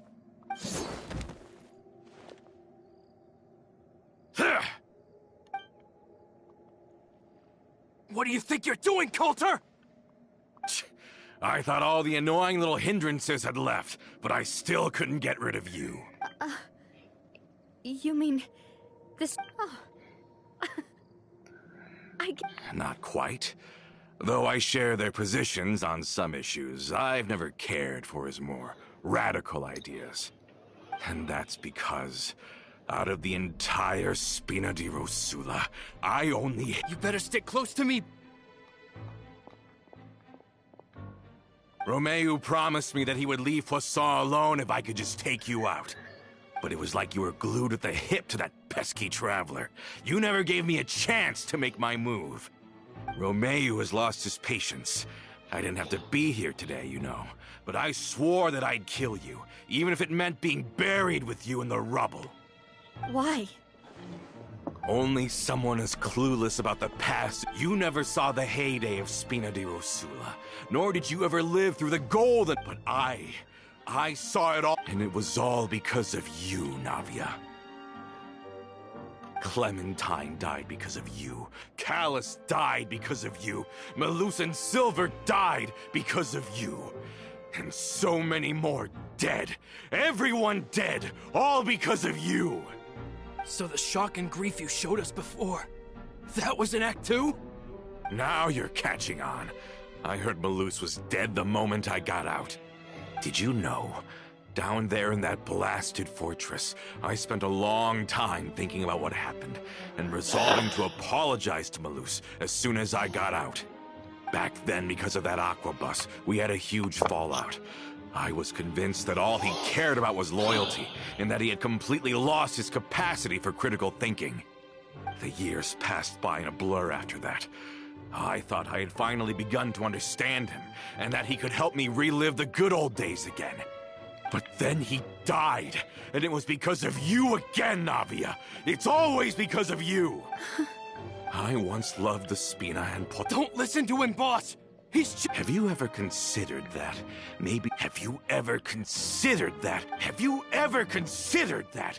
Maybe people don't stay in... Because if you do falter, there'll inevitably...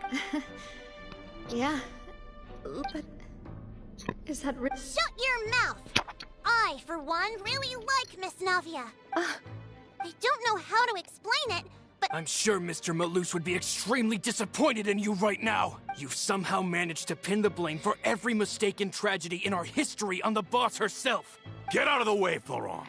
I don't want to hurt you. You're gonna have to. Boss, there's no time for this. Maybe you think you're being the realist by painting the history of the Spina and Poisson like this. But the love that I felt from everyone was just as real. I felt it, and even now, I will continue. Feeling lucky? This one's got your name on it. Hiya! Attack! Watch out!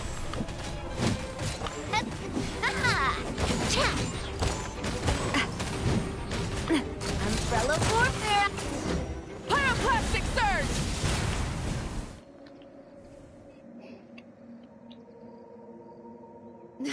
Laurent, I'll leave the town to you. Summon the other members and help with the evacuation of the townspeople. If you find any of Coulter's accomplices, subdue them quickly, and don't give them the chance to harm any ordinary civilians. I can't allow my partner to face the danger on the Clementine line alone. Got it, boss. I'm on it. Are you okay, Navia?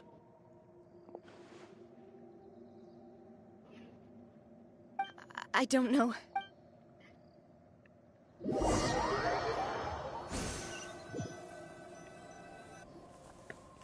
Let's hurry up there! We have to protect the Clementine line!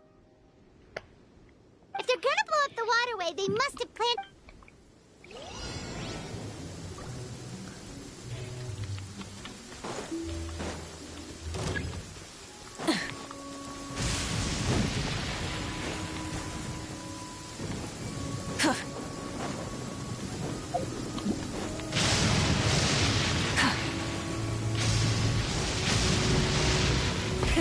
Rev the engines!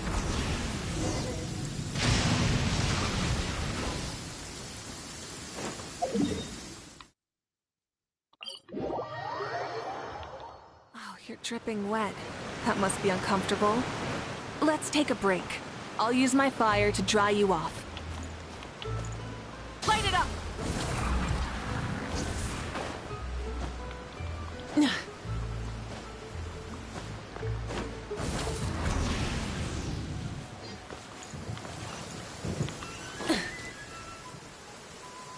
Try and stop me!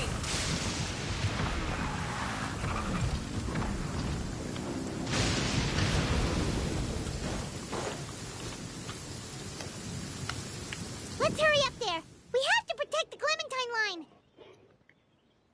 If they're gonna blow up the waterway, they must have planted the explosives next to the support pillars.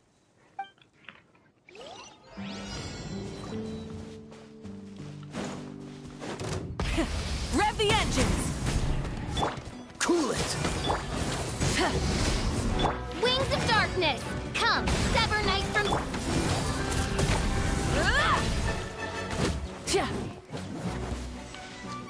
Try and stop me! Light of the blazing sun!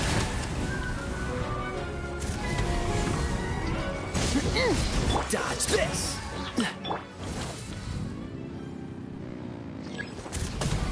Incinerate! Full so sorry. As a good knight should. Leave it all. As you wish, main Fräulein. Pyroclastic surge! He certainly brought a lot of muscle. They're really slowing us down. But if we're meeting resistance, we must be heading in the right direction. Feel thyself. And support. Freeze! Rev the engines! Midnight Phantasmagoria. Cool it. Don't get frostbite. Burn it down! Light of the blazing sun! Freeze! These must be the explosives, right? And this is the control mechanism. Oh, Paimon's too scared to touch any of this stuff. Huh? There's a strangely shaped hole here. What is it for? Oh, that certainly sounds possible. Maybe one of the people we just beat up has the key. Okay, you take this side, Paimon will take the other. Let's see what we can find.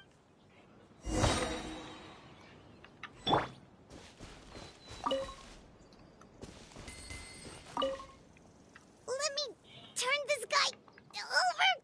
Ugh, he's super heavy. He could...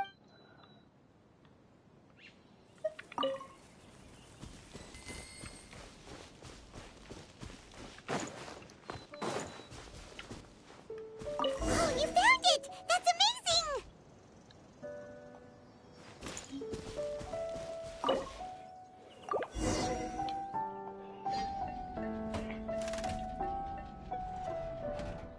That should do it, right? Navi and Florent should be able to relax now. Oh, you're right. They could have set explosives elsewhere, too. Let's go.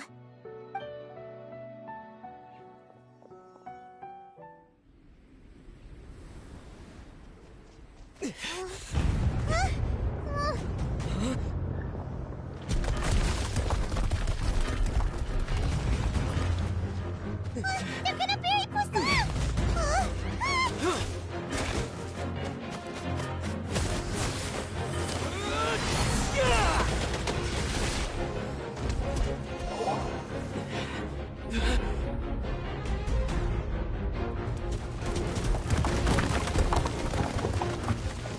Great work, partner. Just leave the rest to me. Watch out, Navia! You can't block them all! Block?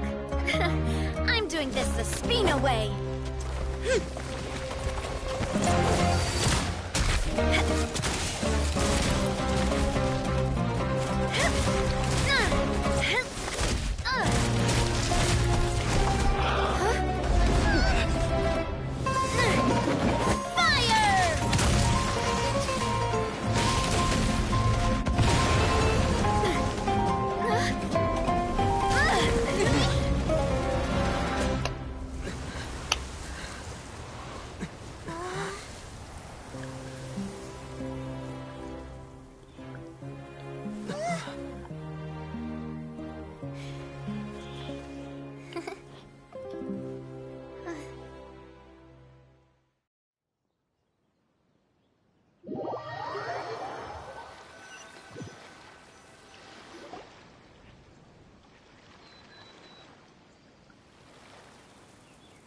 I heard from Thierry that even they're your enemies now.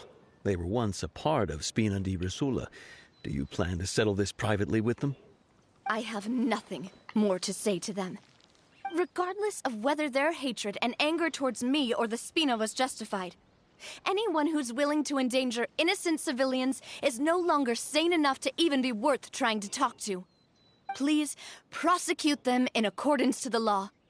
Spina di Rosula will not raise any objections. Sounds good. We're very appreciative of your help. Without it, the consequences would have been far worse. All right, this operation is a wrap. Take him away. We won, Navia! We saved everyone! And you were so cool! Yeah. Luckily, we were just in time.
It's probably because I expended too much elemental energy at once. I'll be fine. Don't worry about me. But you usually glow up whenever other people compliment you. Paimon's not used to seeing you like this. Boss, we managed to catch all the infiltrators in the town. The Maison Gardiennage is taking them away as well. Seems like Romeo really went all in on this mission. If he sent literally everyone he had, though, that also means we've caught them all, too. We won't have to worry about them from now on. Got it. That's good, at least. Coulter, I can understand how you feel. The things that we lost, they're forever beyond our grasp now. And that makes them appear even more precious. I am not Callus, and I will also never become him. The Spina and the Poisson that you loved are both gone. But I will not change how I feel about our future. I still believe that this is a great opportunity to start anew. I will spend more of what the Spina earns on the betterment of Poisson. What's more, I'd also like to propose some changes to the Aquabus routes, so that one day, the people of Poisson will enjoy the boons it brings as well. I know what you're trying to say. Mr. Callus would never have said anything like that. There are too many things in life that are just beyond our control. In that, we are the same. Henceforth, you are no longer a member of Spina di Rosula. But once you're discharged from the fortress again, you're welcome to pay another visit to Poisson. Thank you, Navia.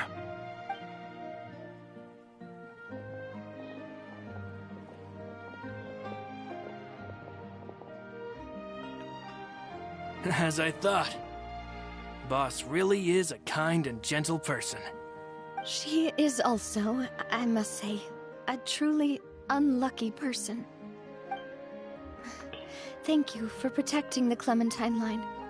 I was actually really scared, you know. I mean, even the Callus line won't be getting rebuilt anytime soon. If I'd lost the Clementine line too, I wouldn't know how to live with myself. A name is a way to etch a memory onto the world. Losing the line that bears her name, that I can see every day, would be like losing my mother all over again. Seeing it still standing there, tall and proud, it makes me really happy. What happened while we were gone? Honestly, you look more upset than tired or anything. Just give her some time.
Thank you so much.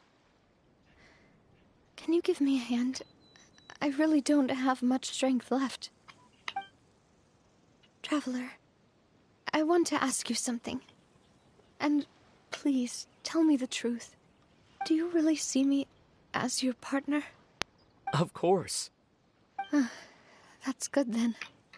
Hearing that, it brings me more relief than I can say.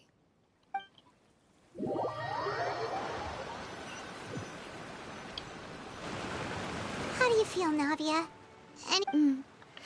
I feel quite a bit better. But sorry, partner. I said some... I used to think that I'd never doubt my... Coulter mentioned my parents. As well as Malus and Silver. Do you think...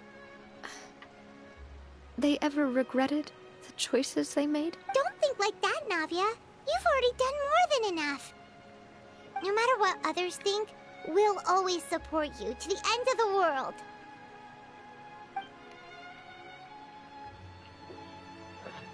Well, since it's ended up like this, I suppose it's time for me to make a confession as well. There's something that I've been keeping from you as well, boss. Please, follow me. Everything is already prepared. Florent, I hope you can understand that... Don't worry. This... Full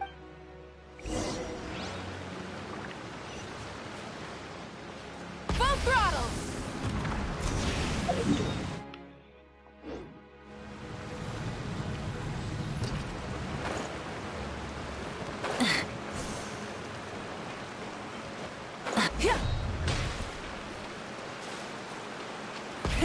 Rev the engines!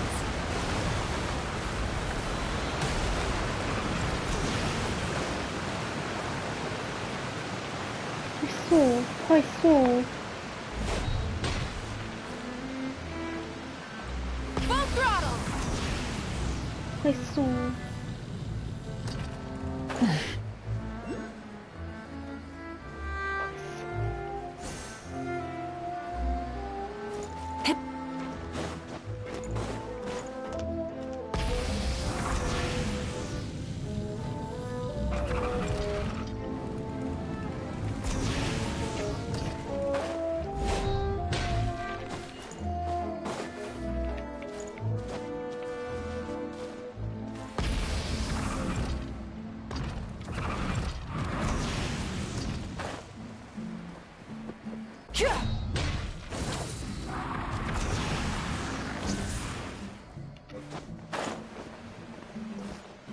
Light it up! Full throttle!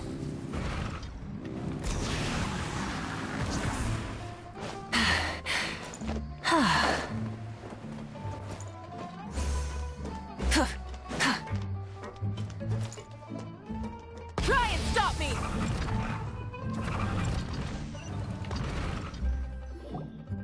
Why is everyone gathered here? And what... This was supposed to be a gift to you from everyone in the town. We were originally planning to show it to you once it was finished, but special times call for special measures. Well, if you're ready, I'll unveil...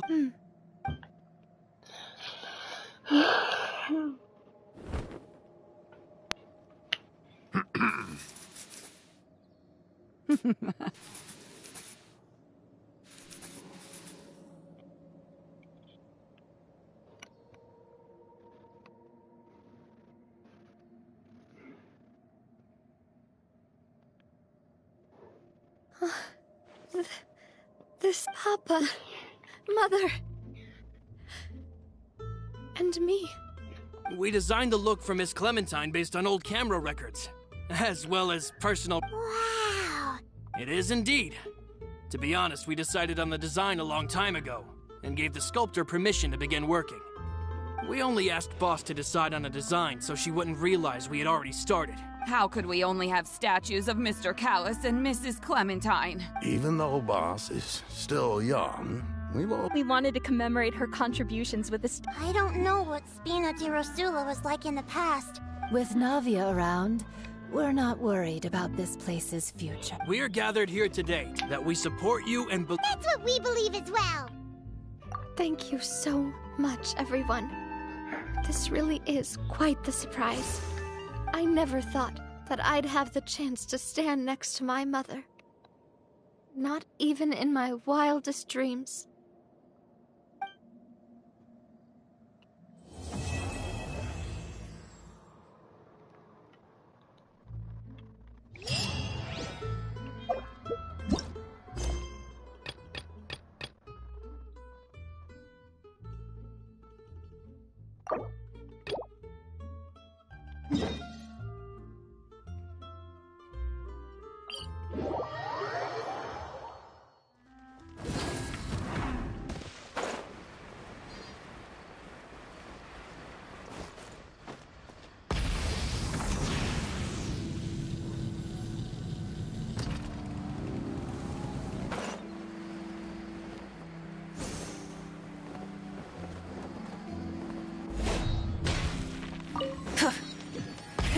Rev the engines!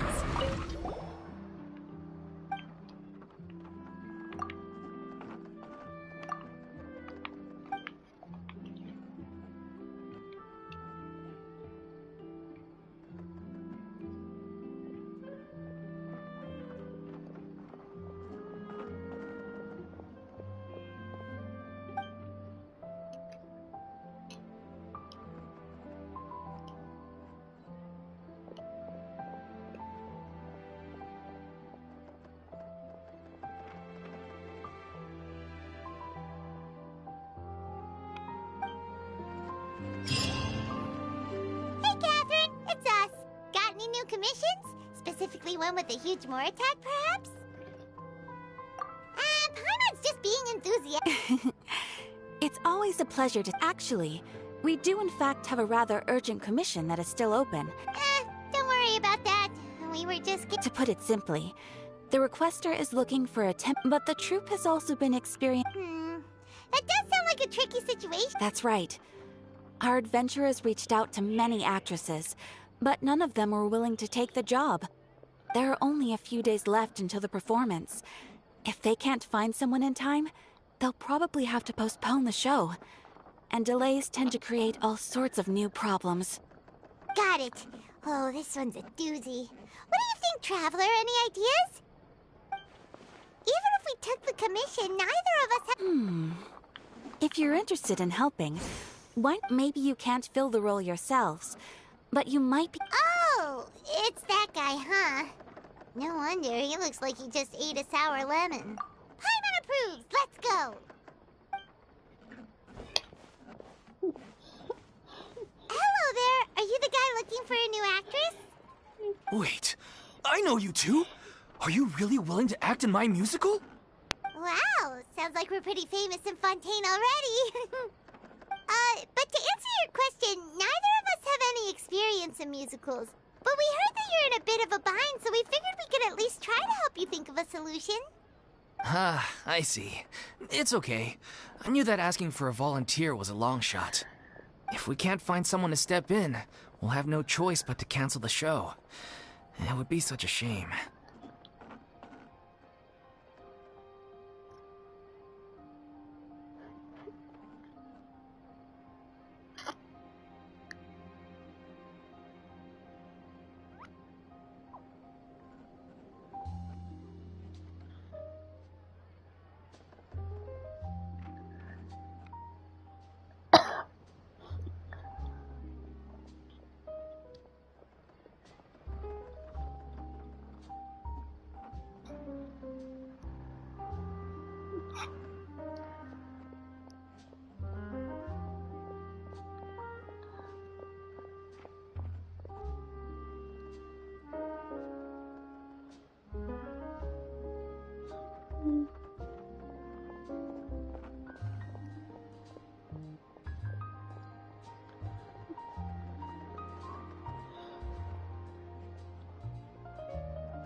That's the thing. We're not some high-profile theater troupe, just a group of amateur enthusiasts. All our sets and props are very crude. We're grateful enough just to get an audience, never mind ticket fees. If we had a way to make this profitable, things might have turned out differently. But now, it looks inevitable that we'll disband. Disband? You're splitting up the troupe? Oh, I guess the lady at the Adventurers Guild didn't tell you? Yeah, this is supposed to be our final show together as a troupe. One last show. And after that, we go our separate ways. So we were really hoping to end on a high note. Nobody wants things to just fizzle out. Not after all the time and effort we've invested into it.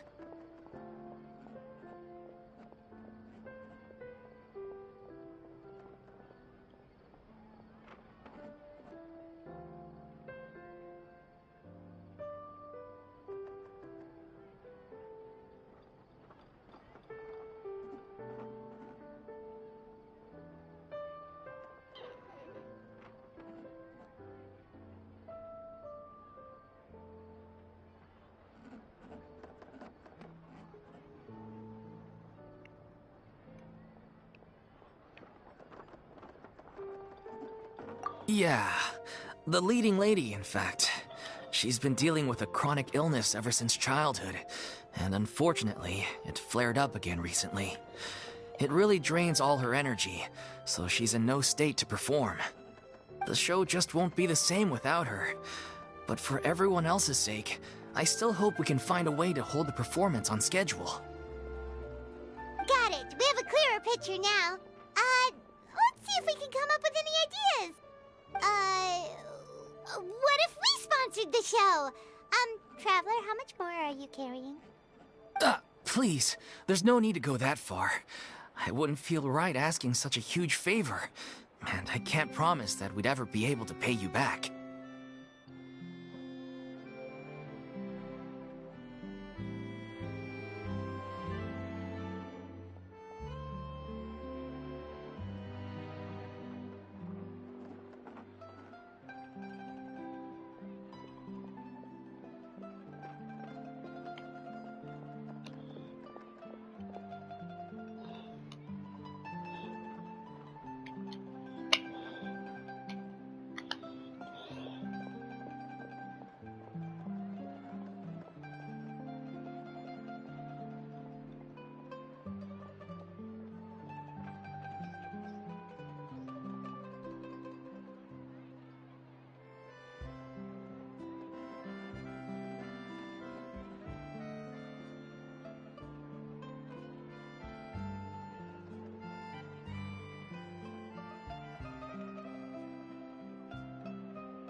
Good point.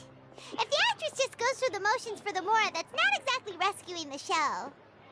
We should find someone who will put on the best performance possible. Oh, wait! What about... you know who?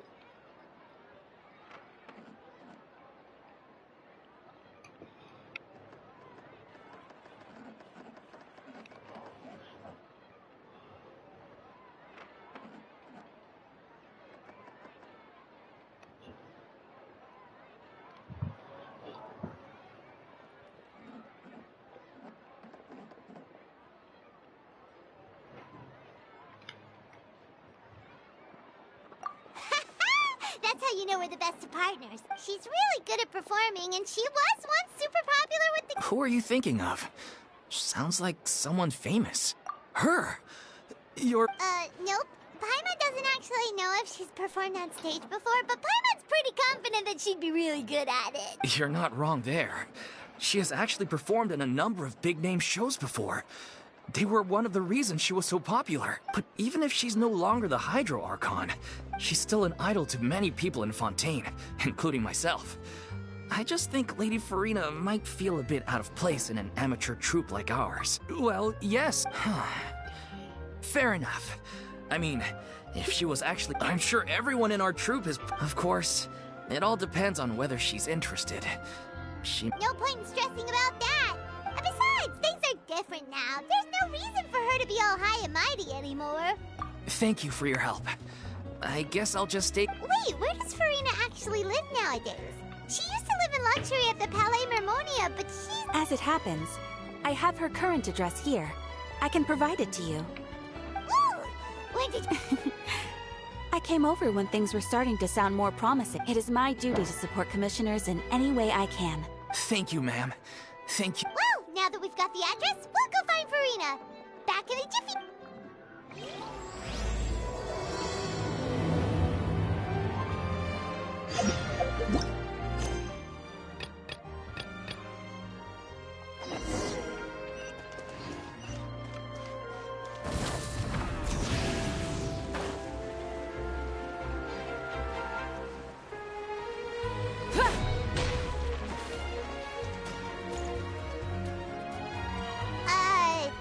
Did Catherine really give us the right address?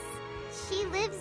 Not that there's anything wrong with this place, it's just... You know, it's common courtesy to make sure the homeowner isn't in earshot when you're denigrating their abode. Farina, story class. Become all the rage. First Catherine and now you? I was just out on a shopping trip. I ran out of macaroni, so I went to grab... I used to have a much... Not at all. Oh, sounds like you're really strict. How rude. It's not like I... Besides, I... there. Not yet, maybe, but... Let me first be... Sorry! We're sorry! Yeah! Hang on a sec, you weren't exactly holding back either. My help? Don't worry, it's nothing that serious. Oh? Well, so tell me. I see. After all, but... How come? It sounds like the... True. Although I am no longer required to play centuries. Of course, that can't be undone. But at least I can say that... Paimon can understand. However, it's... If I make an exception to the rule now, so I'm not going to perform. Okay, guess there's no convincing you. Well, is there anything else we can... Do you know any other actors who might be interested? Nope. Short and to the point. I've never been great, since I'm just an ordinary... True, but... Well... Have I... It's all right, Farina. Paimon... Yeah, I guess that's all... Toodaloo.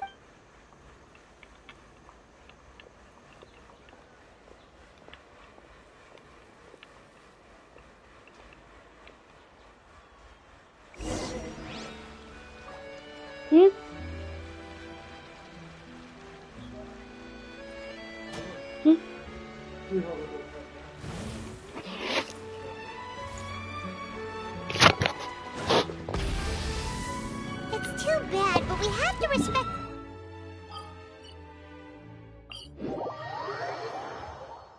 Maybe the thought of performing brings up too many painful memories now.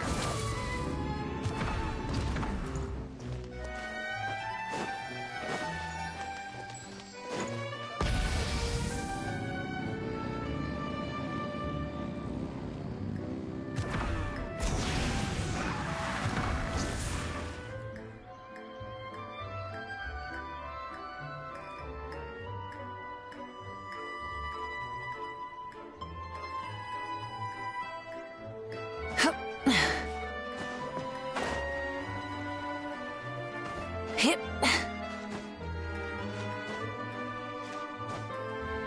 Yeah.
Rev the engines!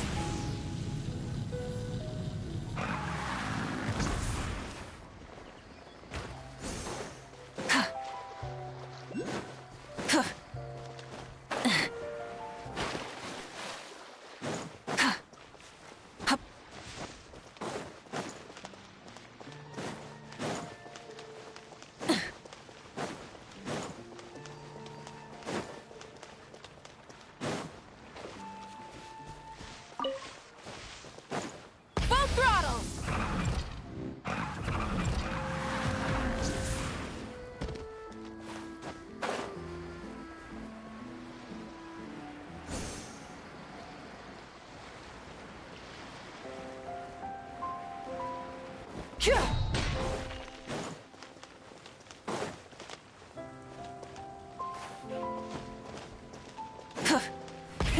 Rev the engines!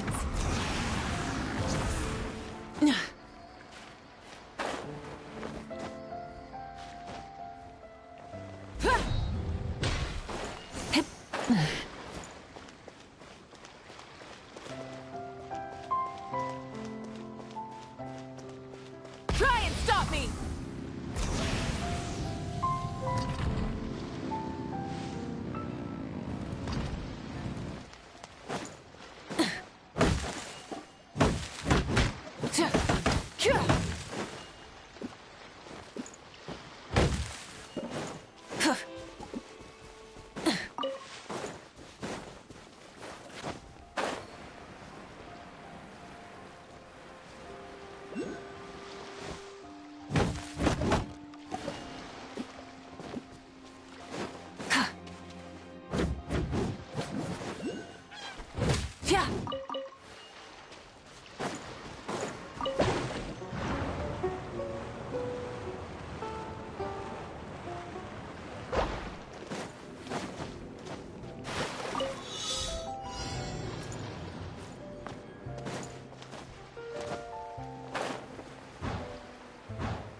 The rewards of an adventure worth remembering.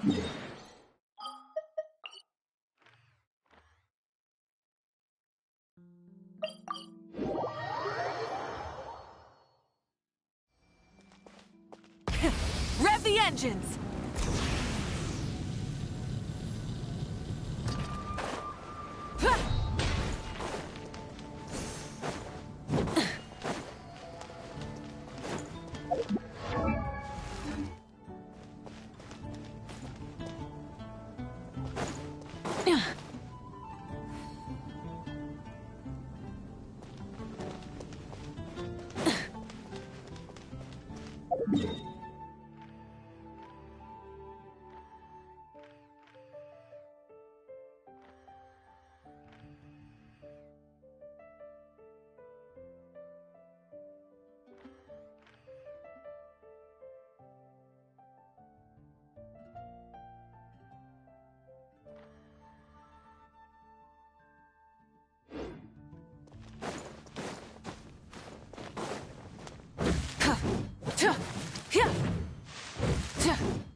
engines!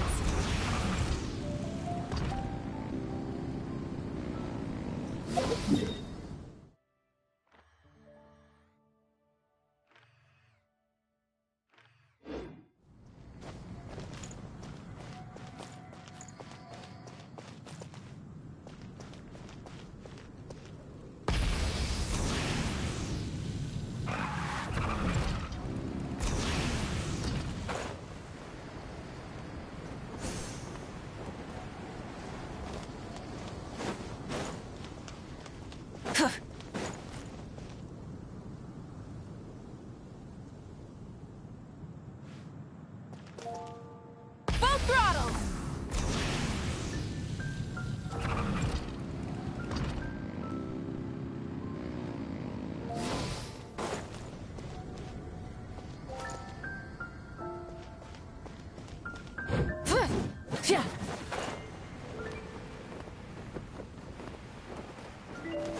Try and stop me!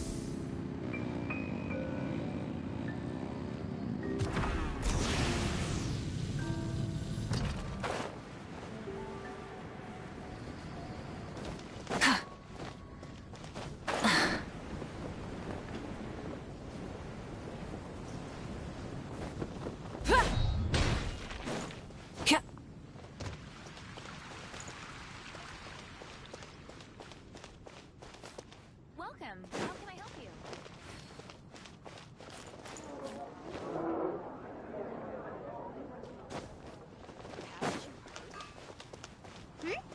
There's a player nearby!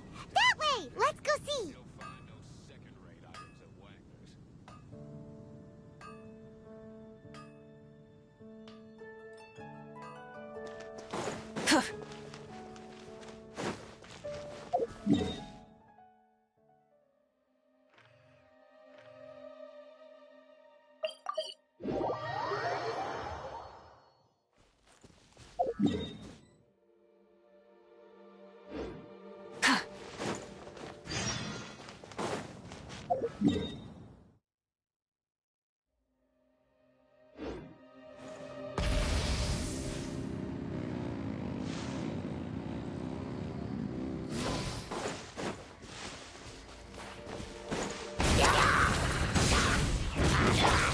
By Royal...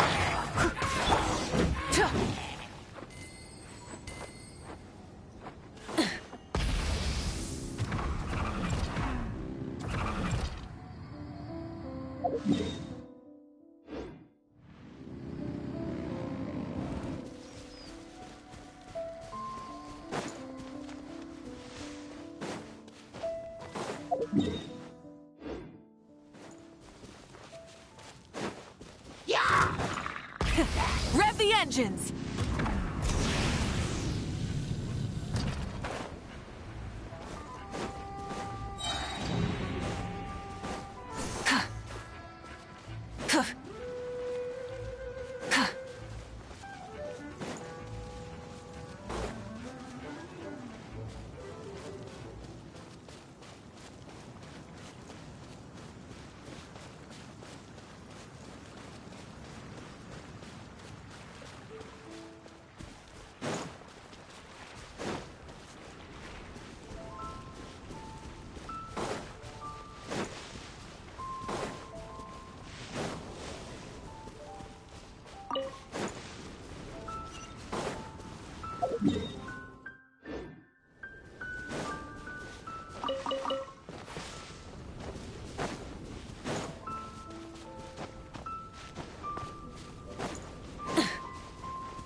engines!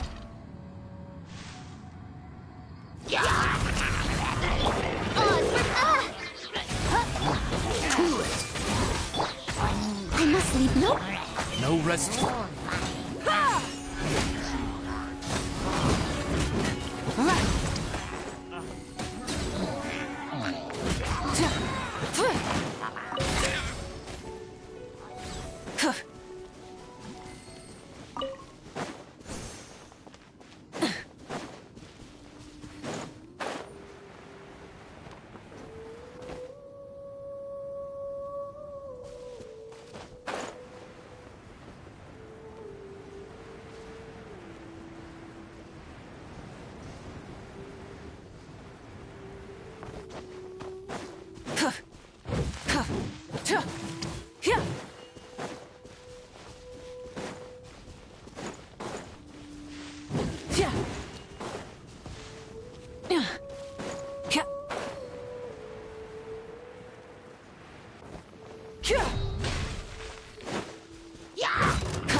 Rise with the sun!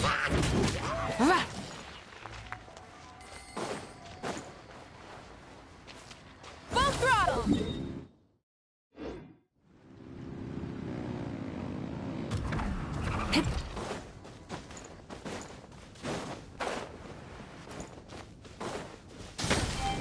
Try and stop me! Something to add to my collection.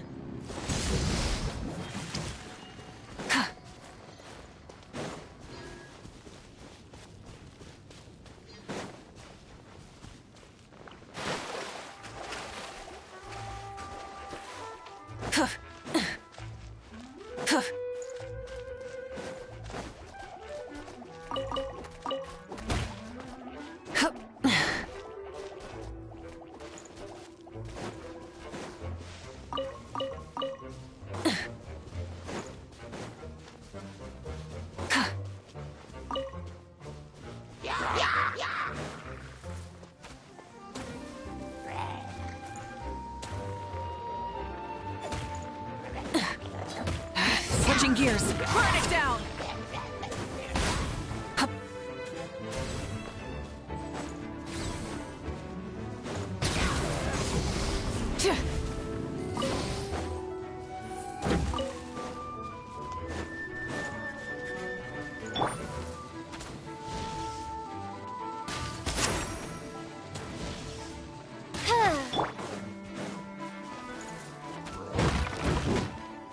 Light it up!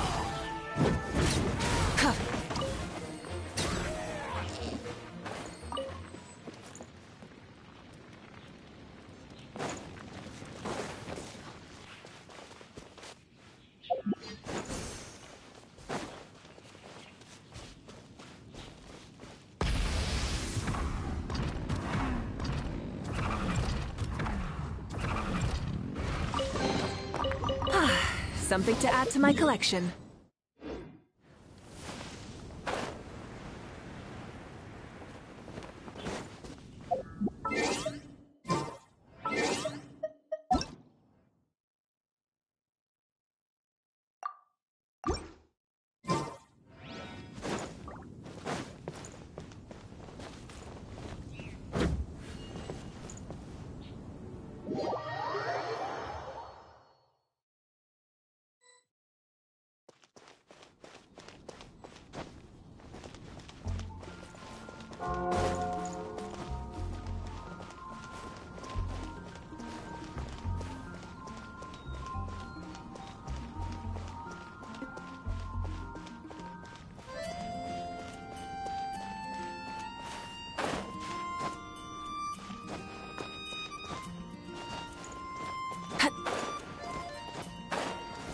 Try and stop me!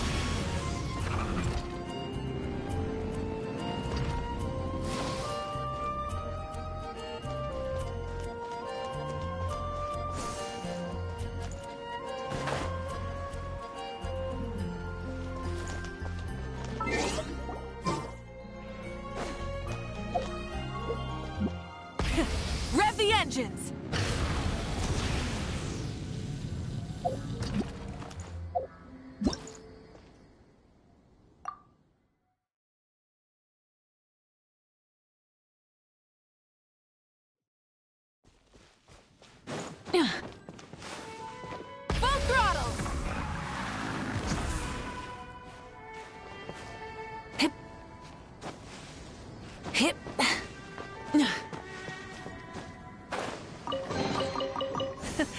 Hey, not a bad haul.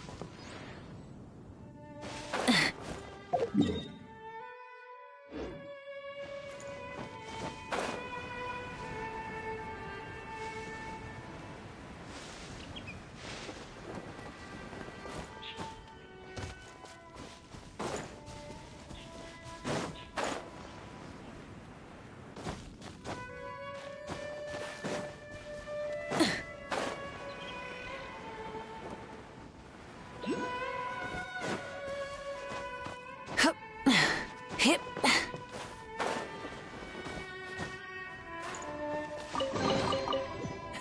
Hey, not a bad haul.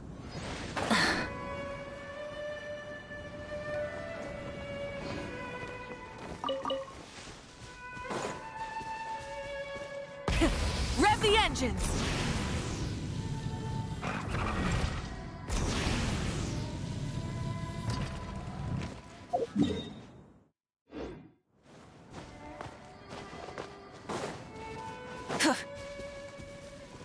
Try and stop me!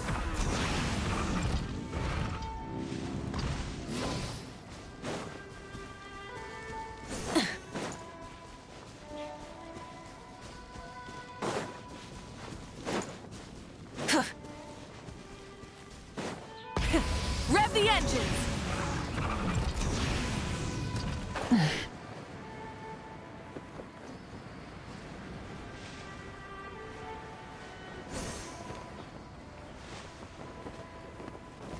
Full throttle!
Rise with the sun!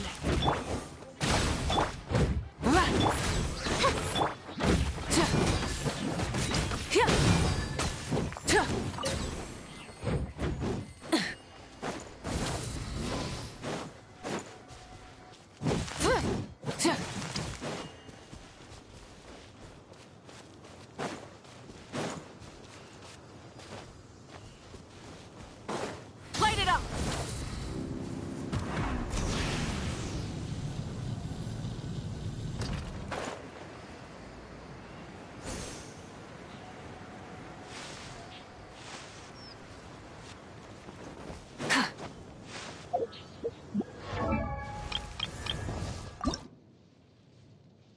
I created...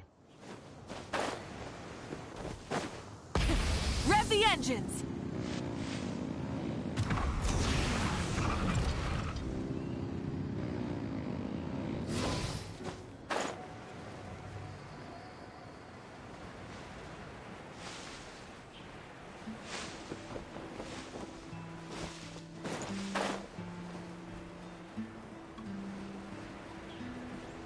Try and stop me!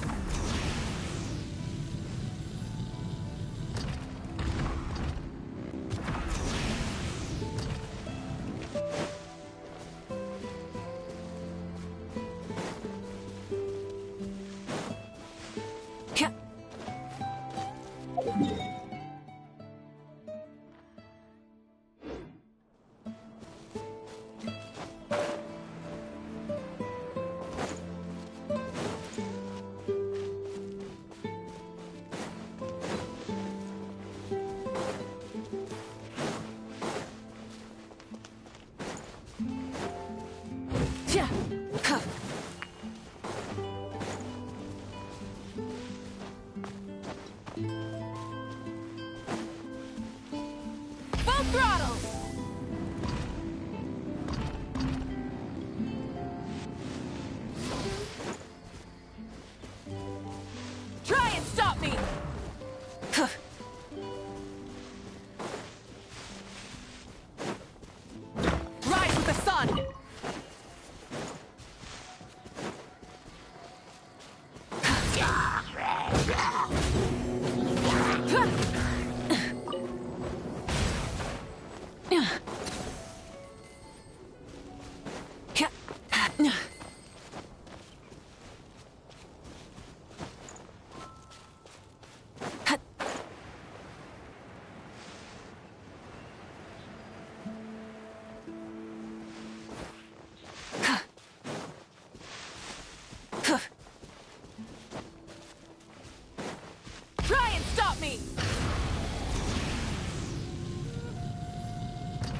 Rev the engines!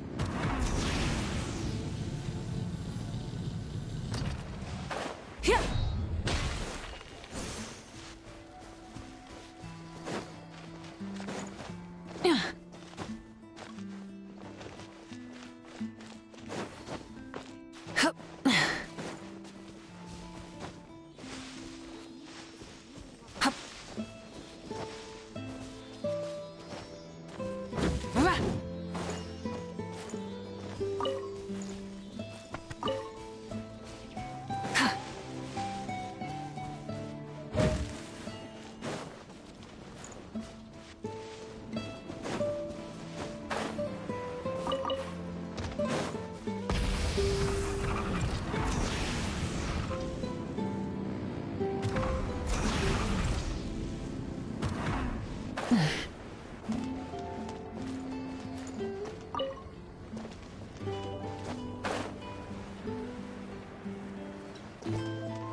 Try and stop me!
Light it up!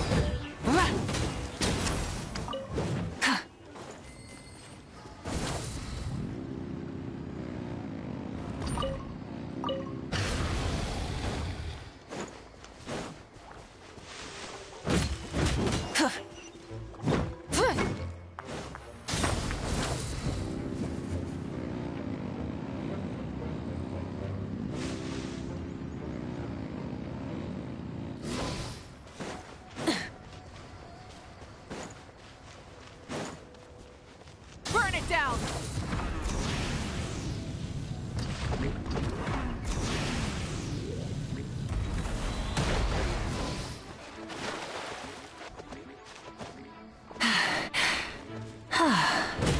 By royal decree,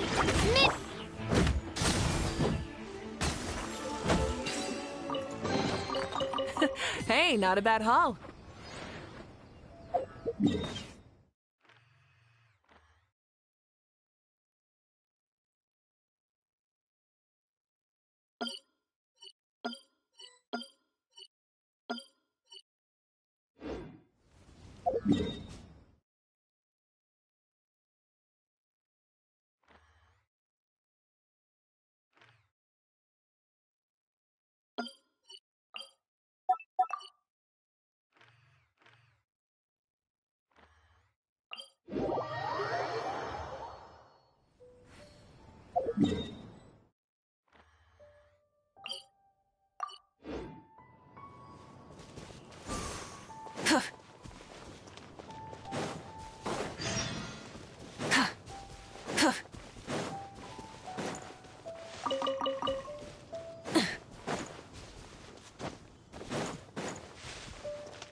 Phew.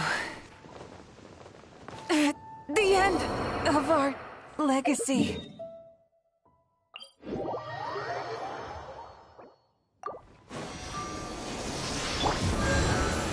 Full throttle!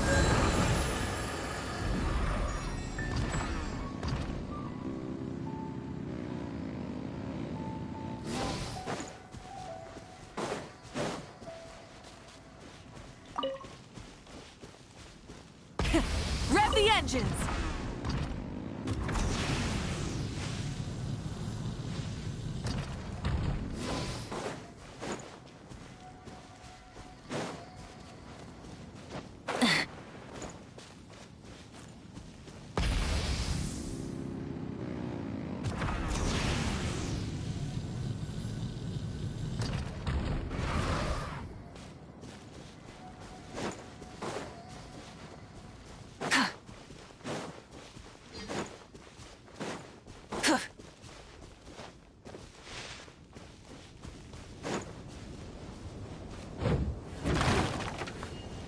Full throttle!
Hip.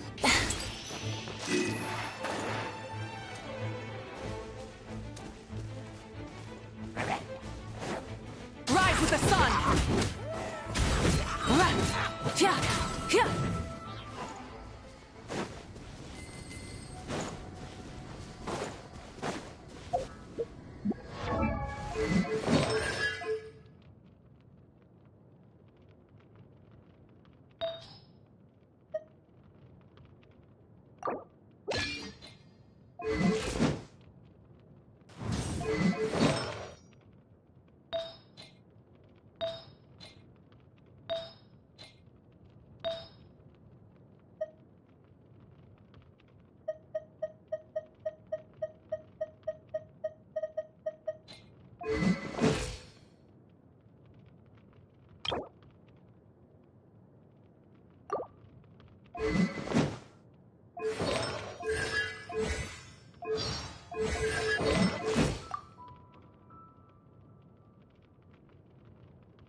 Light it up!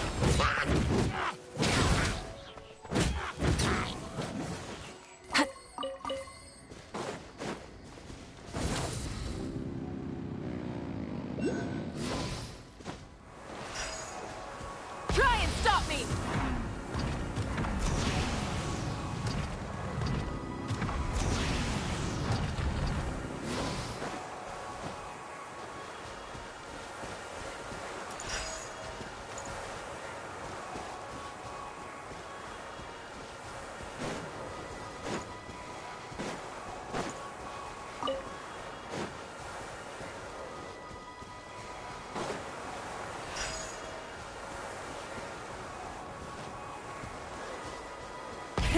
Rev the engines!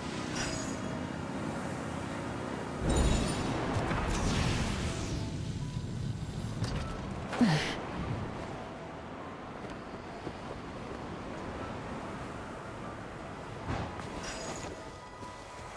throttle!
Rev the engines!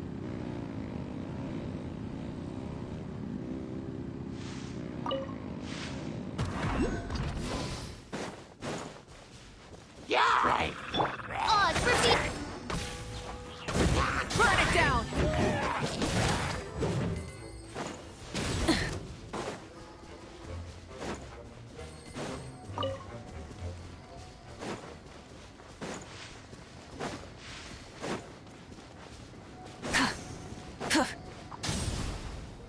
By royal decree.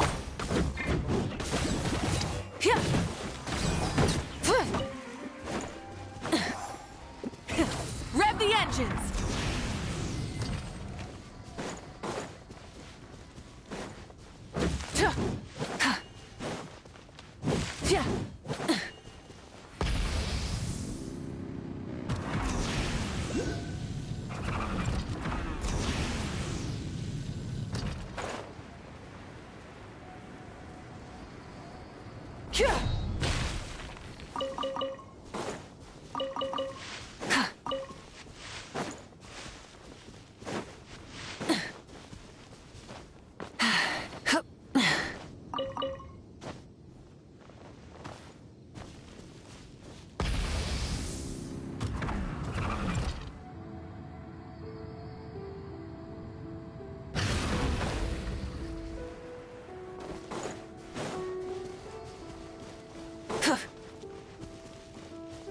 Try and stop me!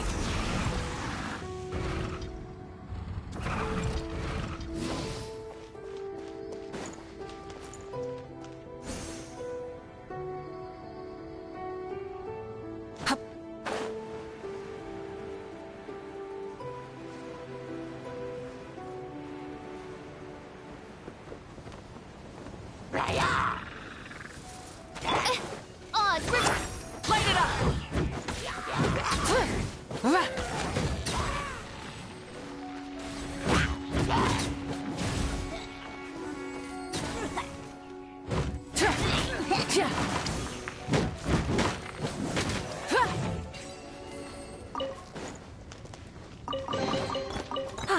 Something to add to my collection.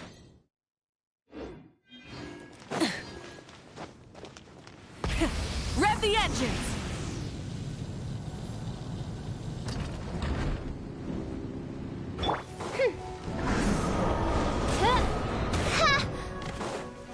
Shadow Raven, let night fall. Pyroclastic surge!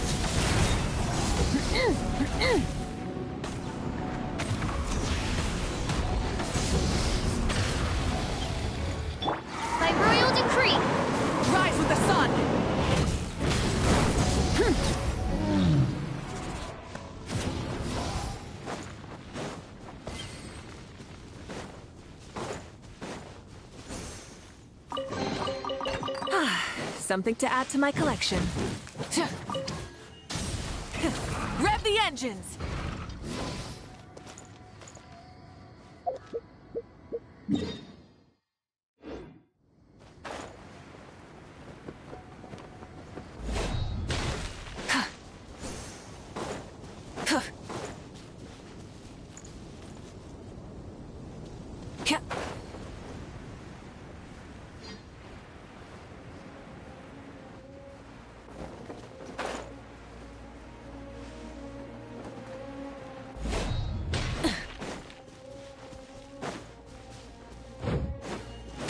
Burn it down! Try and stop me!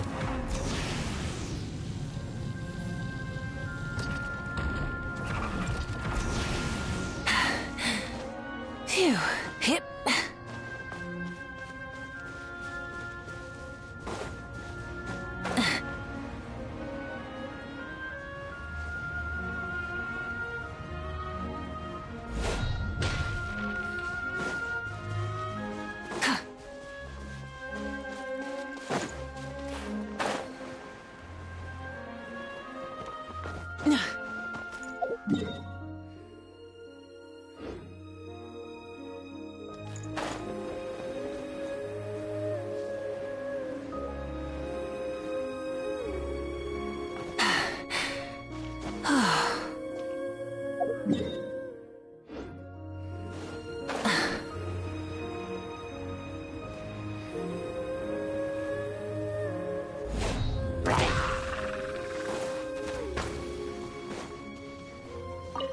Try and stop me!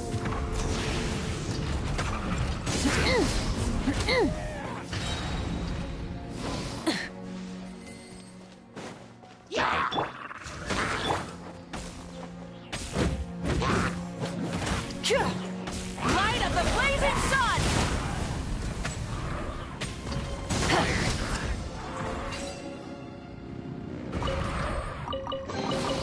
The rewards of an adventure worth remembering.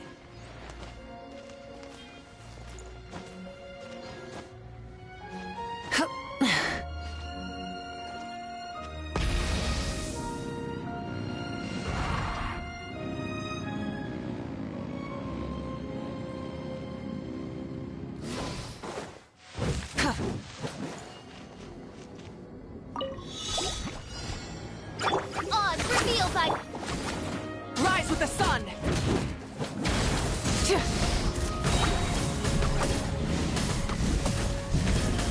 This moment will be frozen in time. Switching gears. Pyroclastic surge! By royal decree, Midnight Phantasmagoria. I summon...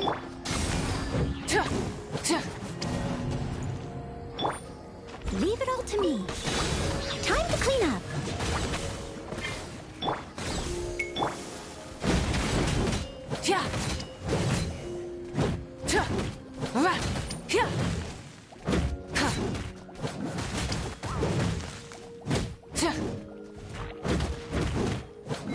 Oz, reveal thyself. I'll catch up. Steady as stone. Freeze.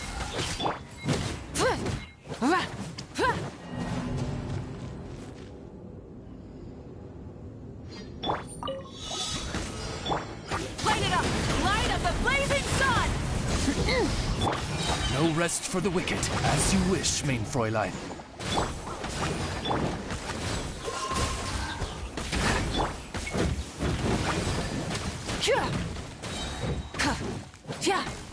Rise with the sun! Wrath from the skies! Oh, so sorry. Someone needs assistance. Leave it all to me.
Rev the engines!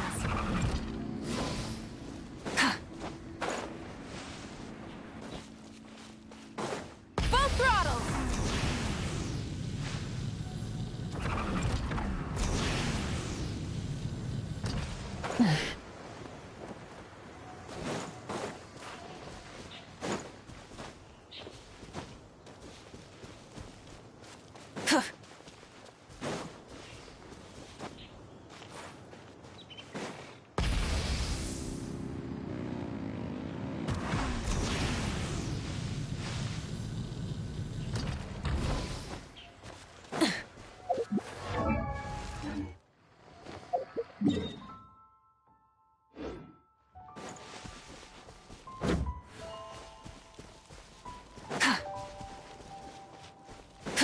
Try and stop me!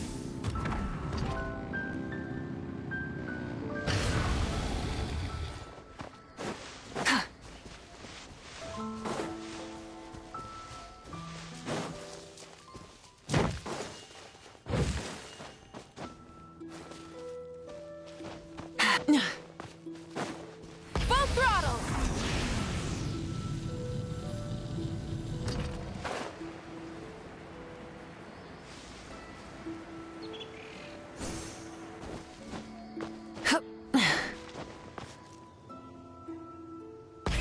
Rev the engines!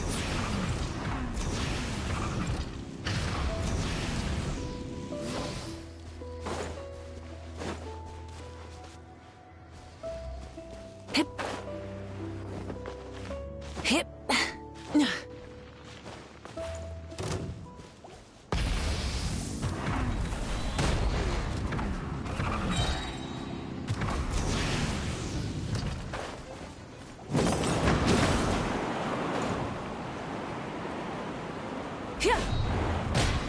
Burn it down!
Instead of confining themselves to the heavens, God should broaden their horizons in the world below.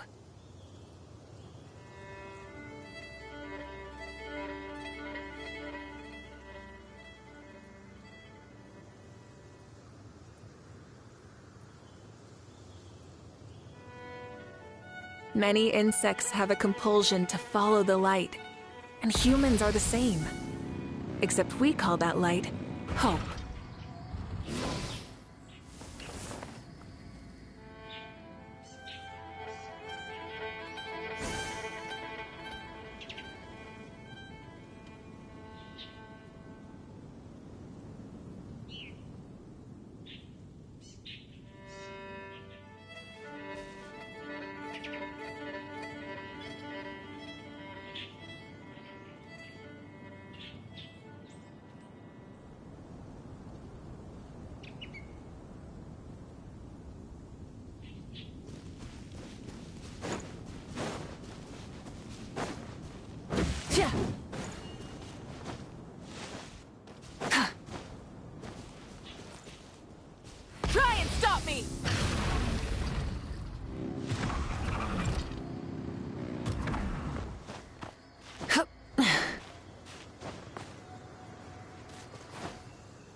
I must leave no stone unturned.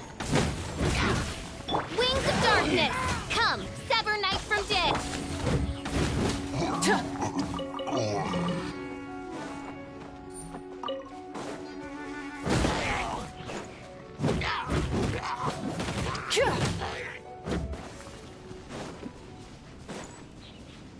Light it up!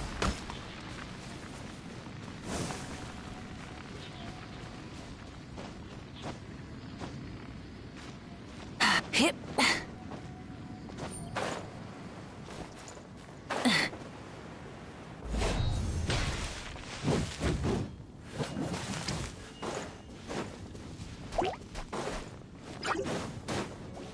Burn it down!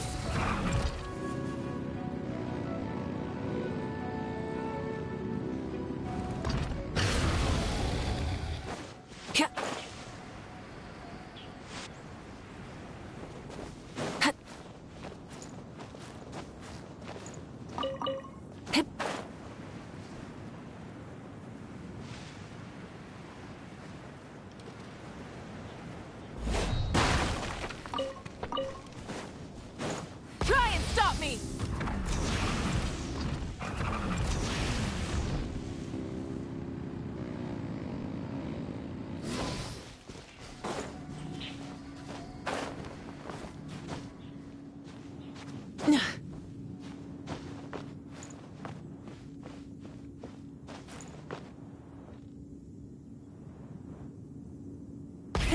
Rev the engines!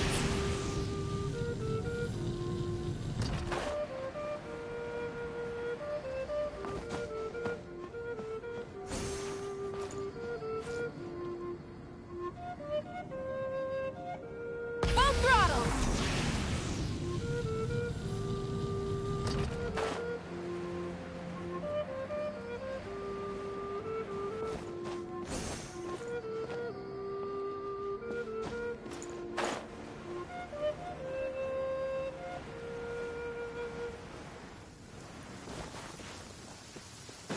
Try and stop me!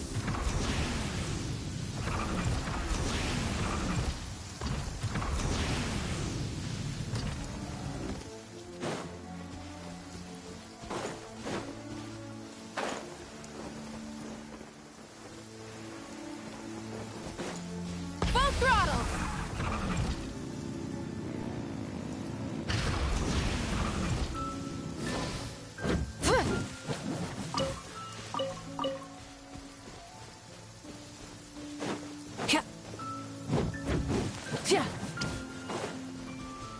Try and stop me!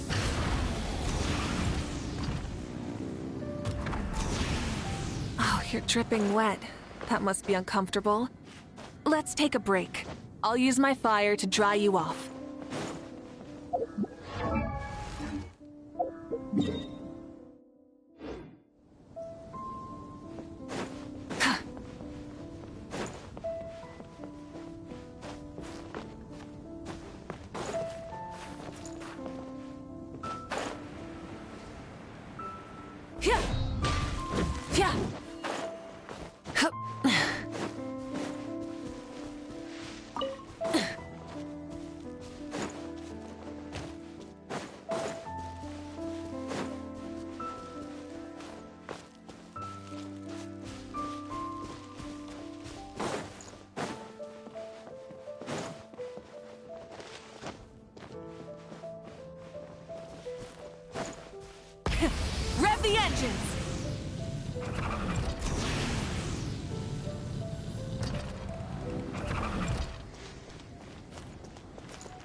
Full throttle!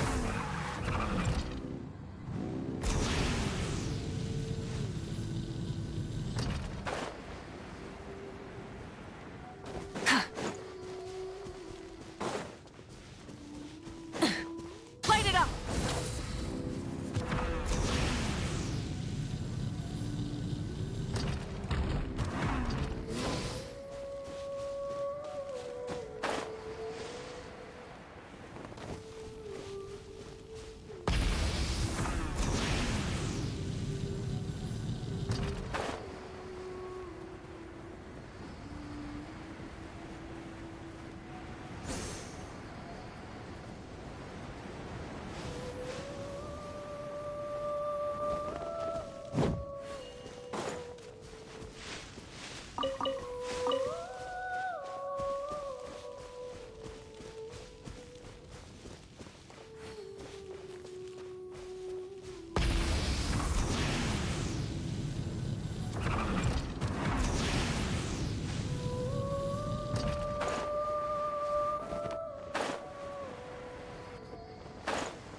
Rev the engines!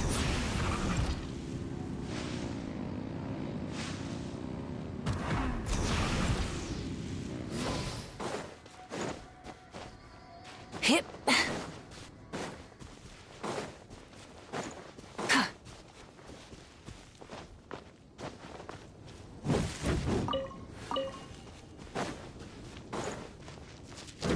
Burn it down! Yeah. Hip. Try and stop me!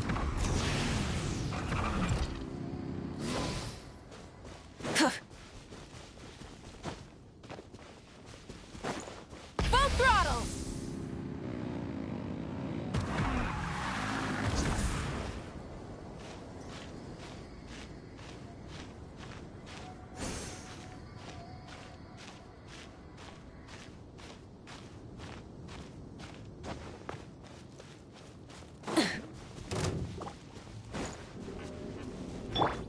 Oz, reveal thyself! Rise with the sun!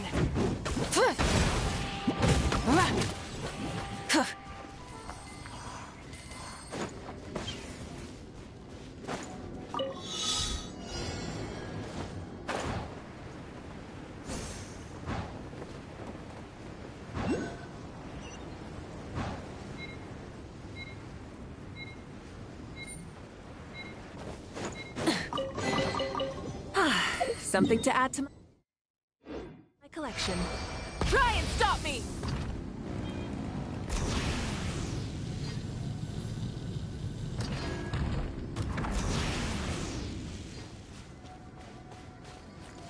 Full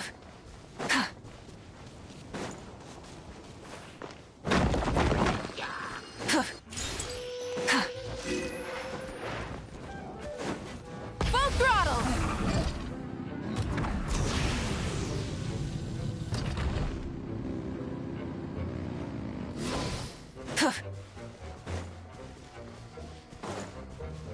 Yeah.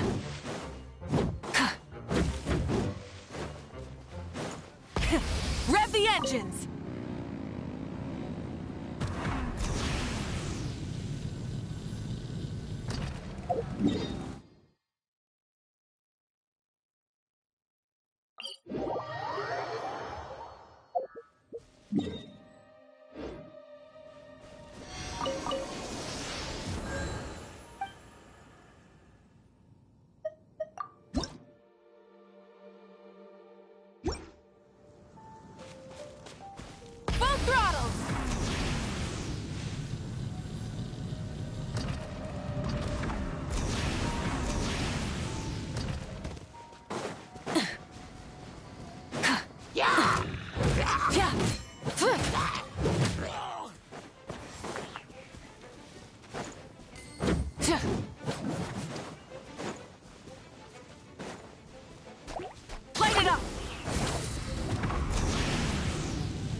engines!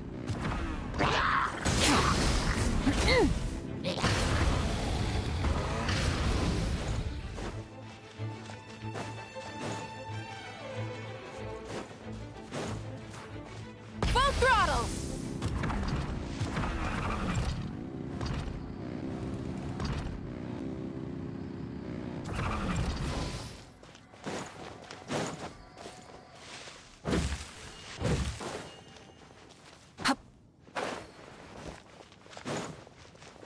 Burn it down!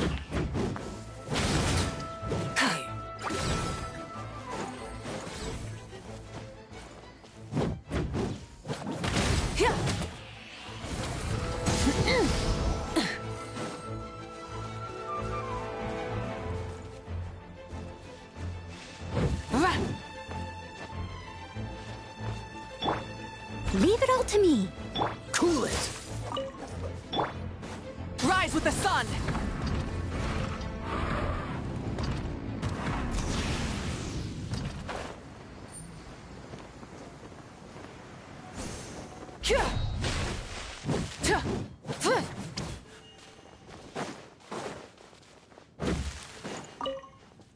Hey, I got a good bottle of moonshine here. You interested?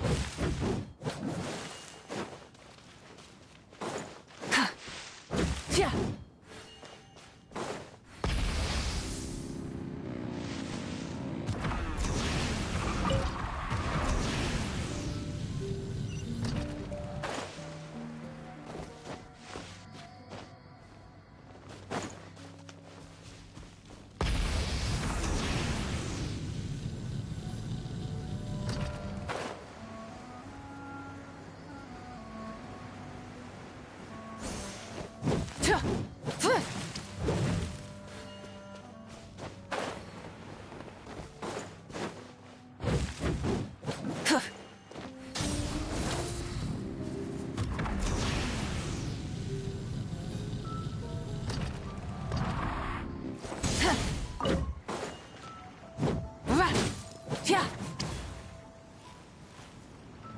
Light it up!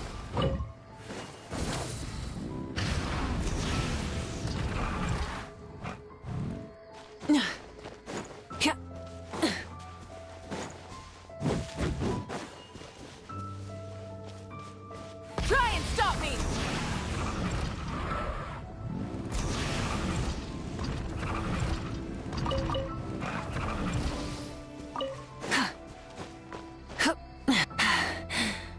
Phew. Hip. Hup.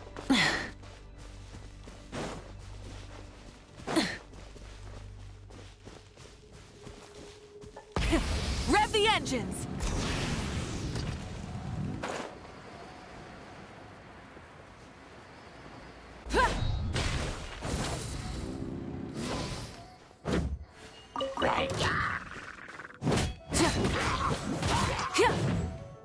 Rise with the sun!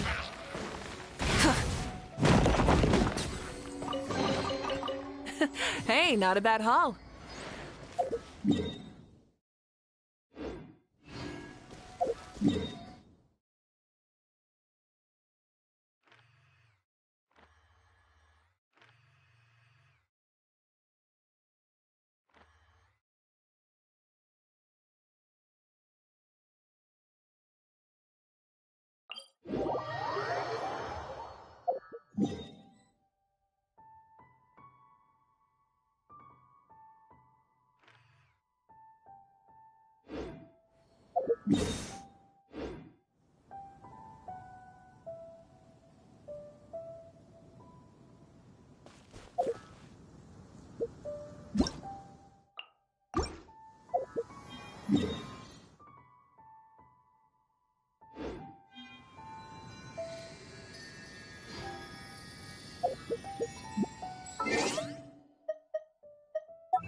Hip.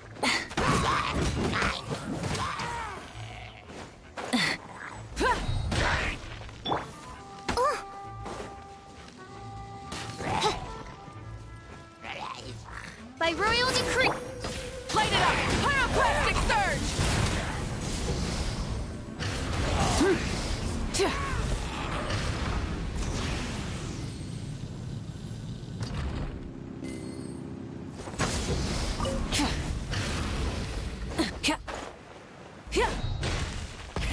Rev the engines!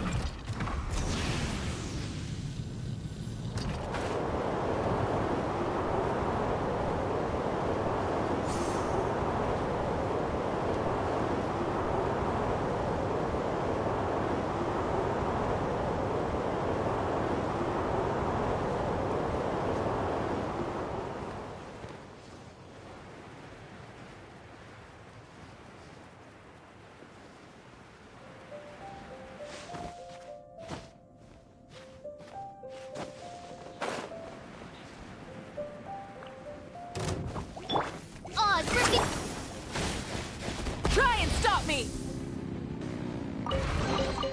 The rewards of an adventure worth remembering.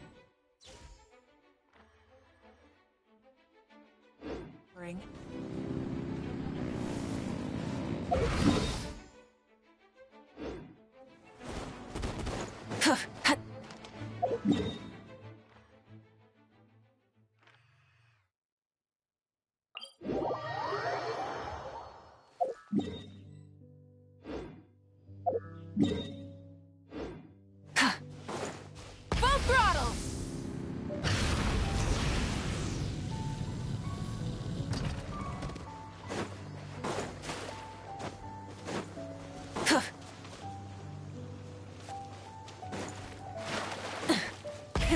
Rev the engines!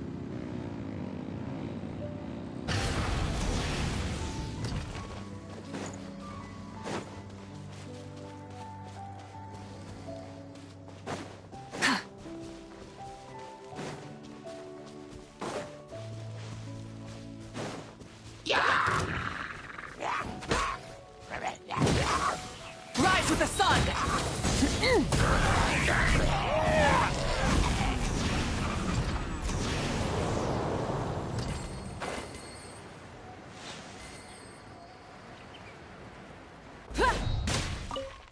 Try and stop me!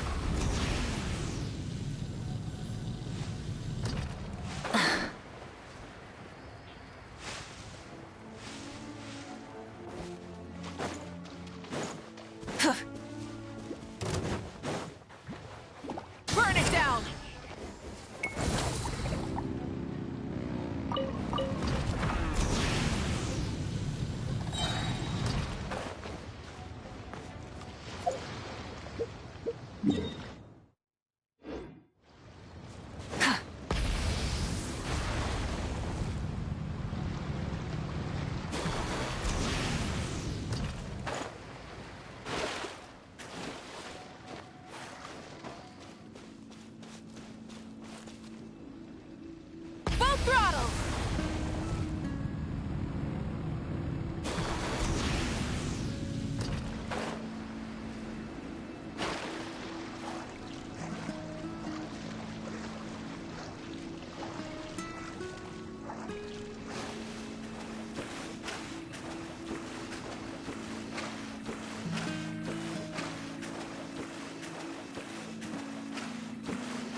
Rev the engines!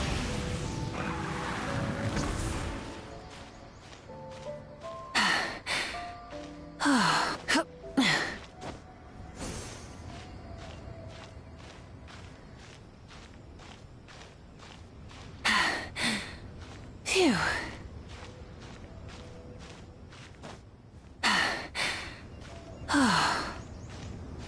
Hip.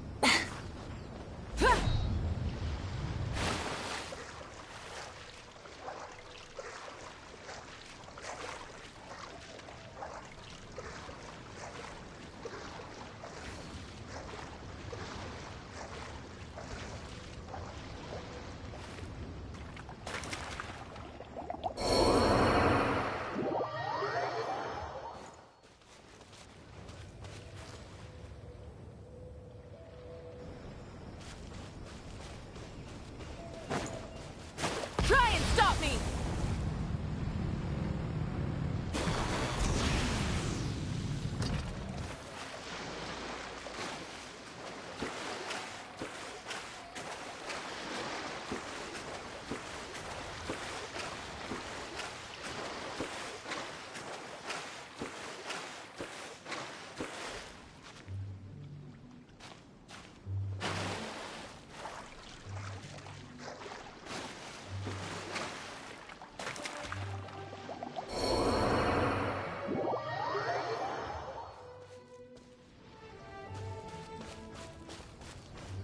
Full throttle!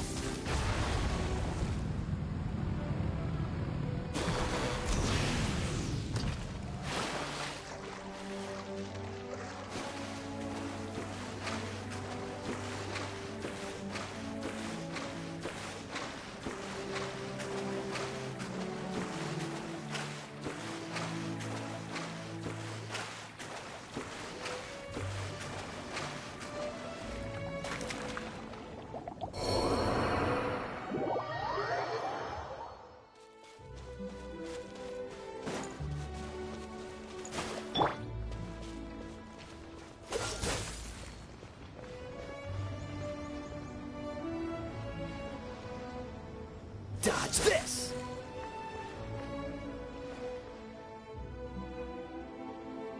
Cool it!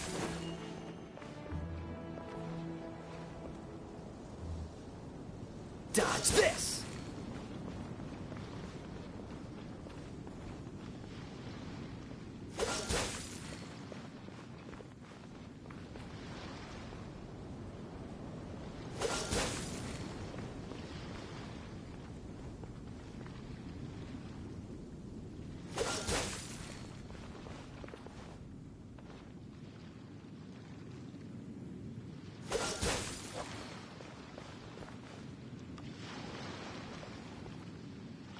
Freeze!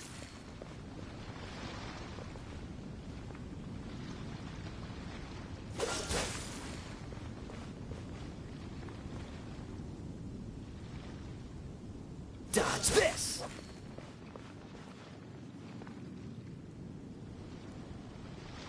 Cool it!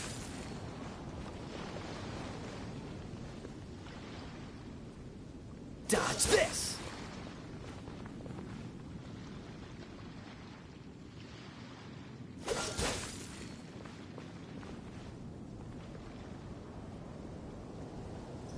Cool it!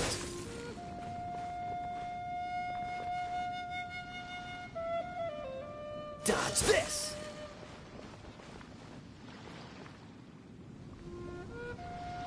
Freeze!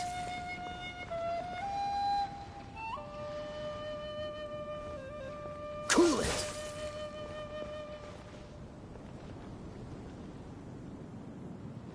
Freeze!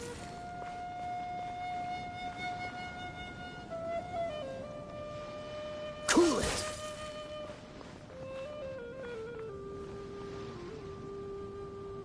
Dodge this!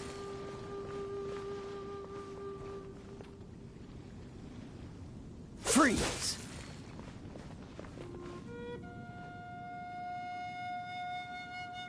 Cool it!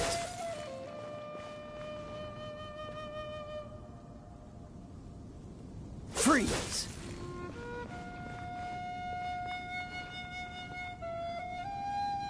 Dodge this!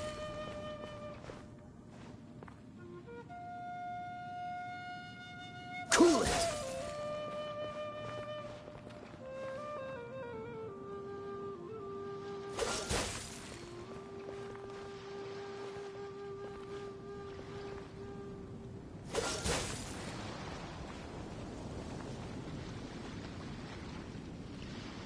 Dodge this!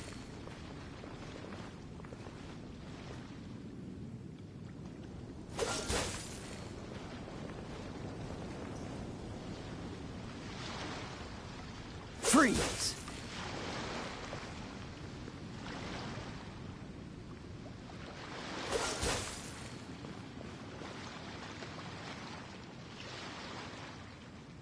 Cool it!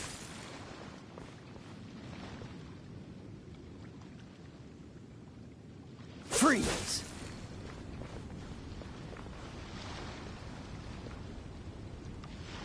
Dodge this!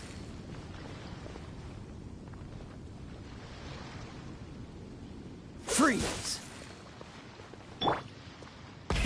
Rev the engines!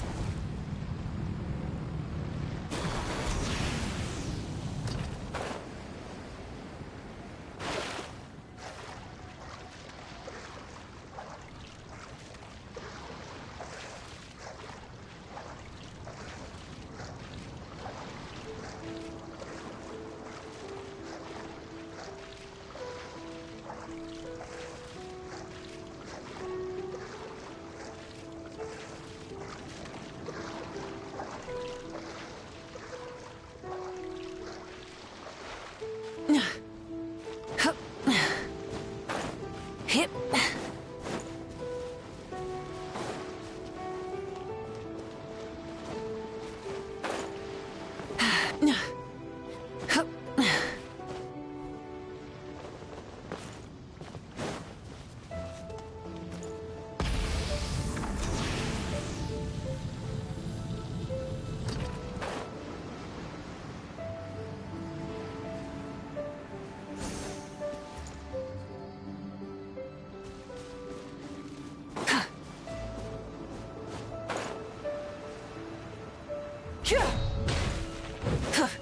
Try and stop me!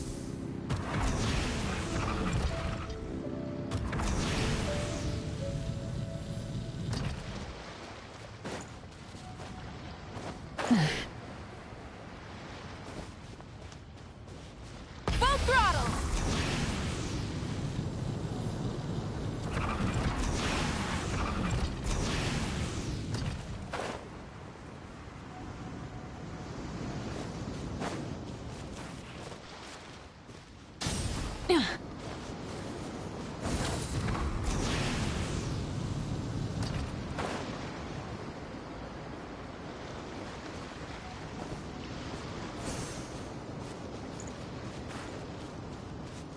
Try and stop me!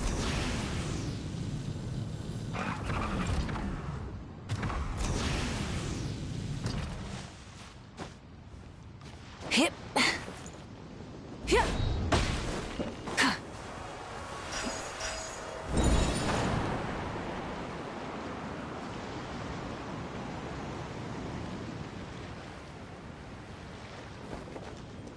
Full throttle!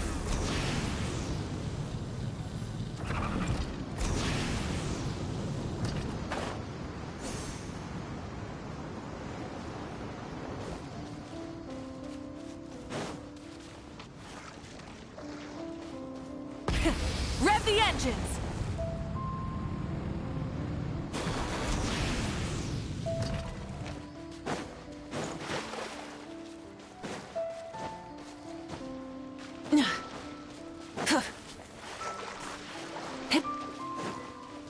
Full throttle!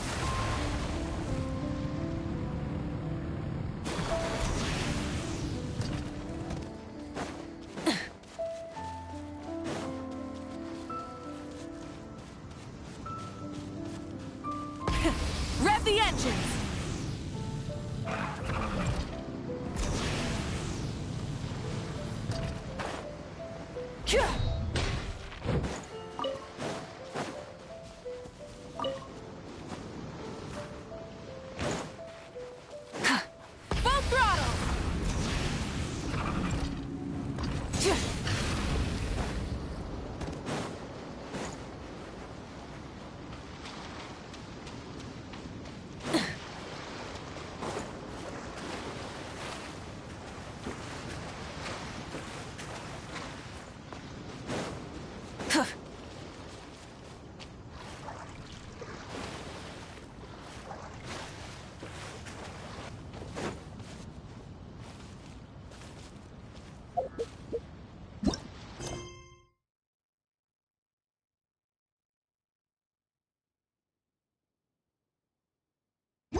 It's too bad, but we have to respect Farina's decision.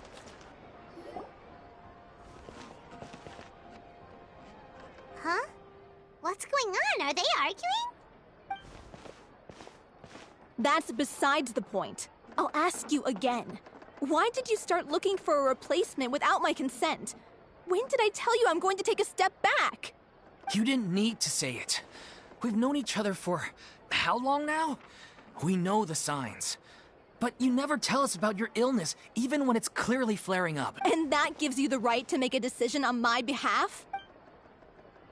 Shortly after you left, the troupe's lead actress came to the Adventurers Guild.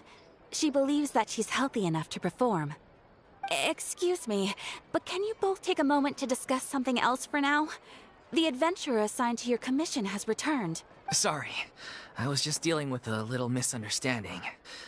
So, Sadly, it's a no from her. We tried to persuade her, but she wasn't having it. She doesn't want to play the role for personal reasons. I see. Well, circumstances have changed a little, so maybe that's not such bad news after all. You see, our leading lady has just informed me that she's well enough to make it to the show after all. Staging the musical with the full original cast was always the dream, of course. Oh, right! Sounds like everything worked itself out then. Yeah, she'd be livid. We'd get the scolding of a lifetime. Jeez, is Lady Farina really so harsh with people? Only joking, calm down. So, guess we can consider this case closed now, huh? Despite the fact that we failed to complete the commission, we were still racking our brains for ideas on the way back here.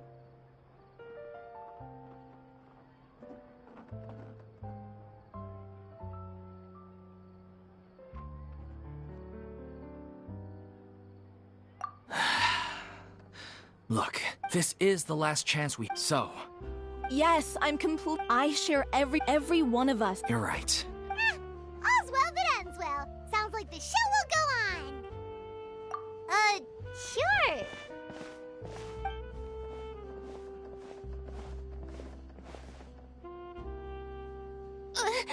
Hey, how did you... I was just passing by because I realized I forgot a couple of items on my shopping list. All right, I'm coming. No need... Farina? Didn't you say you were gonna take... I was just ever so slightly concerned about the situation you mentioned. Yes, a teensy bit concerned, that's all. When you came to talk with me earlier, I jumped right to explaining my position and said, and all before I even had a full grasp of the situation. Anyway, I'm sorry, Paimon. Oh, it's totally fine. Paimon didn't take any of that You really have a knack for asking the most uncomfortable questions, don't you? I felt very sheepish, having had a change of heart after flatly refusing you. But in any case, it sounds like... Yeah. There's no... I was wondering if the difficulties are purely financial. Everyone seems... We all want to believe that, but some things are just... Everything's been going... Her name was Aurelia. What? That's actually how I recognized the... She was a loyal fan of... She rallied many people, loved our performance. And then, does that... Yeah. After that, none of us know anything about script writing, let alone how to handle... It's agonizing. Oh.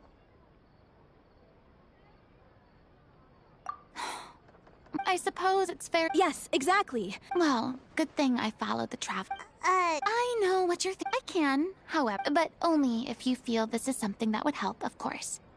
Oh, most definitely. We unfortunately don't have any budget for a consultant, though. Will that be a problem?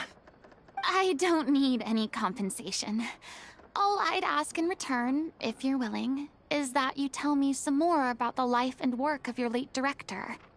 Something I've begun to realize since my departure from the Opera Epicles is that there's a lot you don't see when you observe everything from on high. The law only judges criminal behavior and does not weigh human emotion. The court's verdict can settle the question of criminal liability, but what about all the unresolved emotions of the parties involved? What happens to them?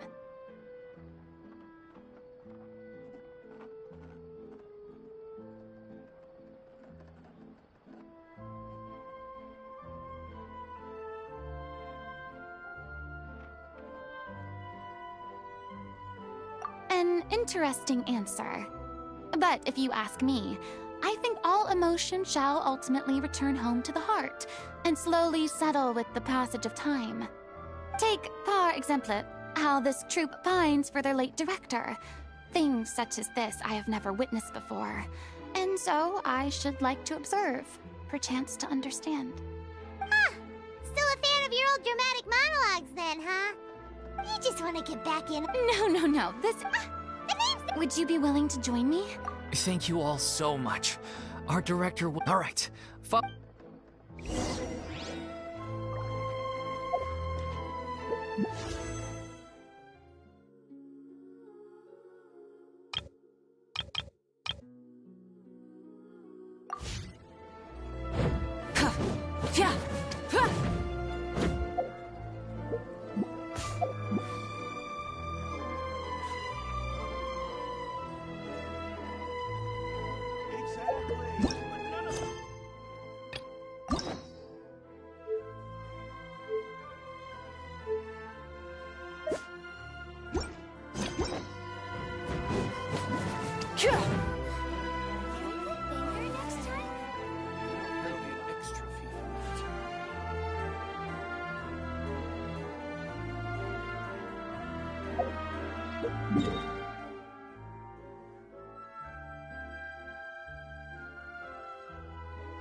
Rev the engine!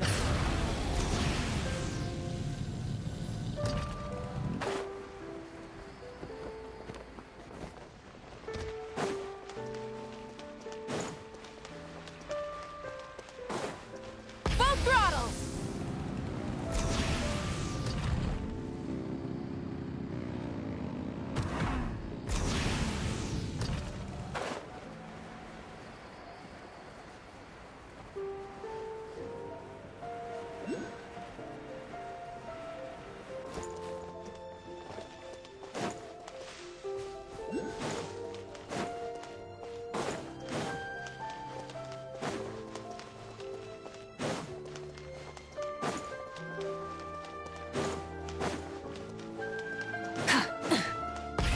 Rev the engines!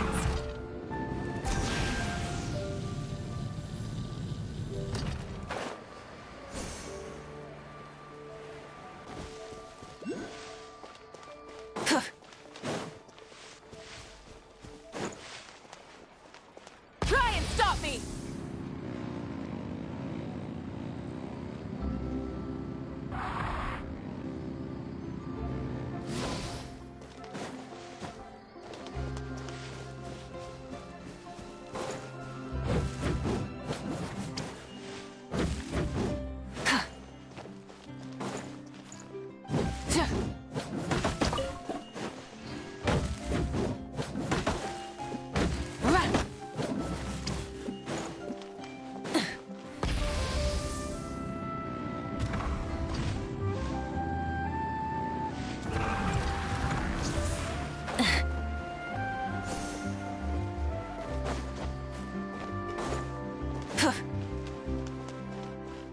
Full throttle! Hey, not a bad haul.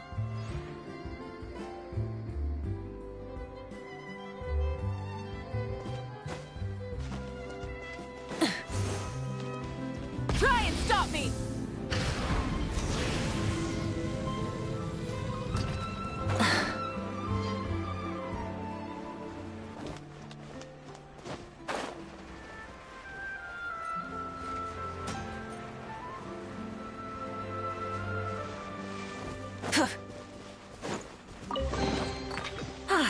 Something to add to my collection.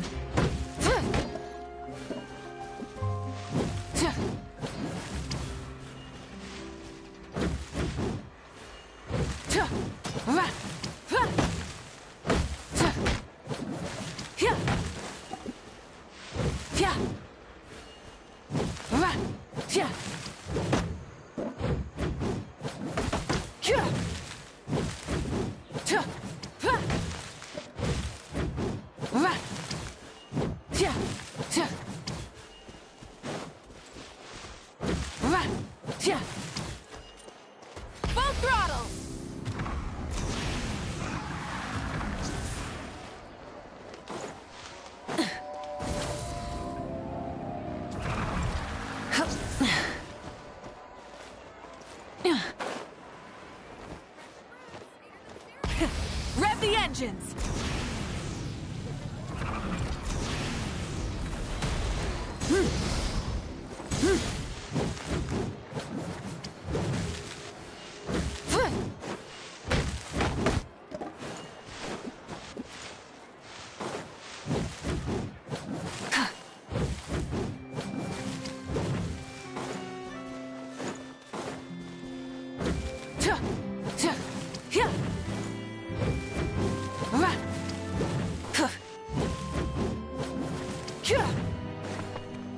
Full throttle!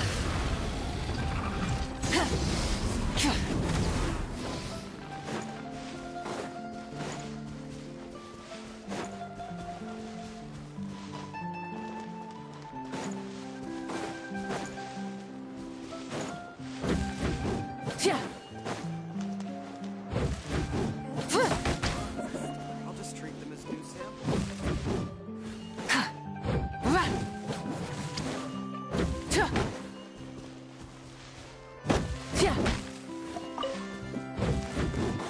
Rise with the sun!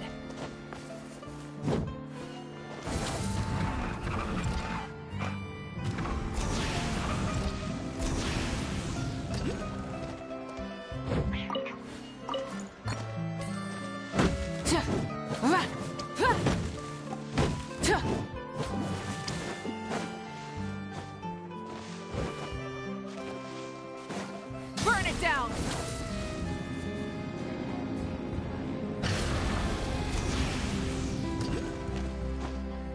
Hip.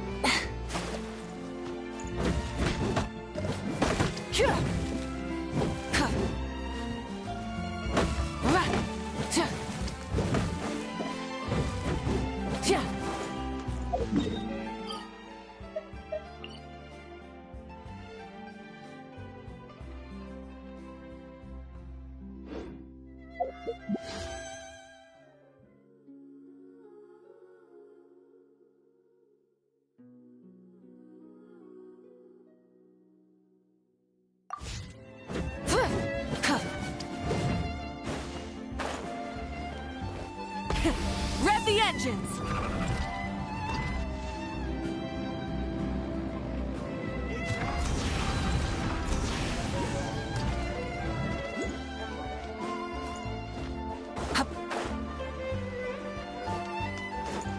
Try and stop me!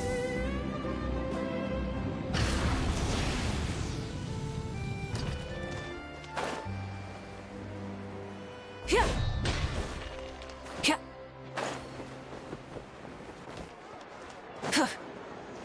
Rise with the sun!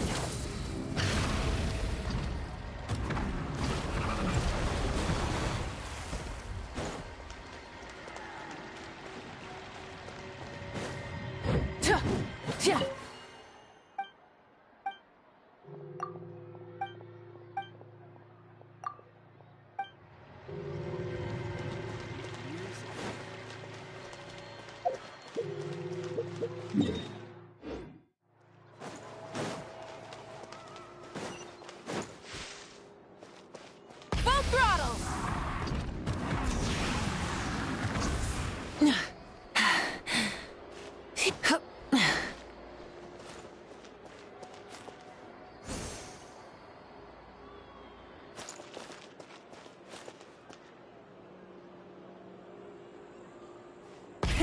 Rev the engines!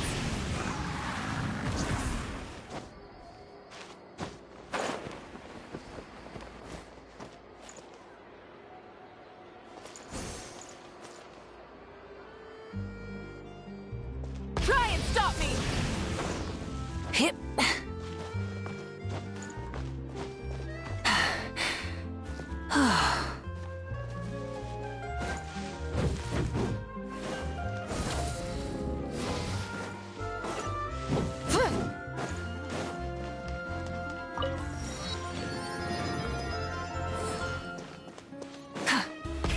Rev the engines!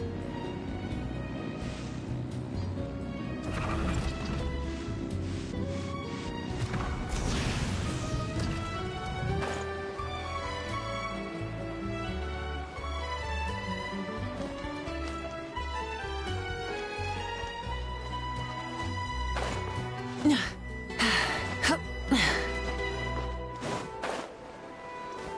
throttle!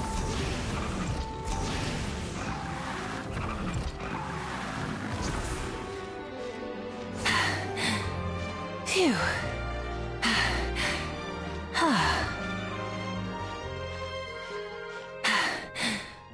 Phew.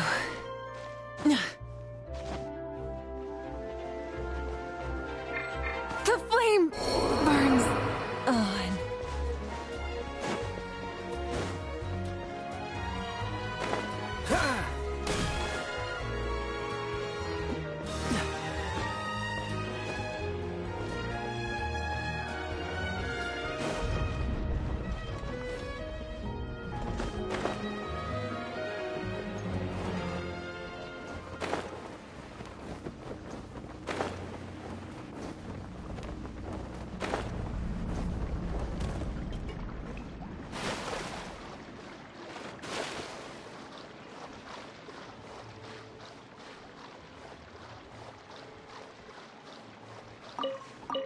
Cool it!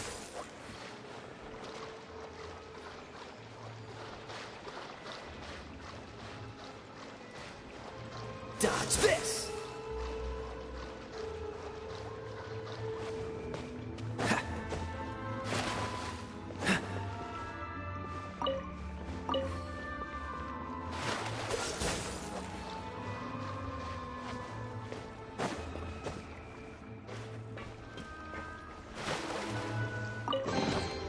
How fortunate.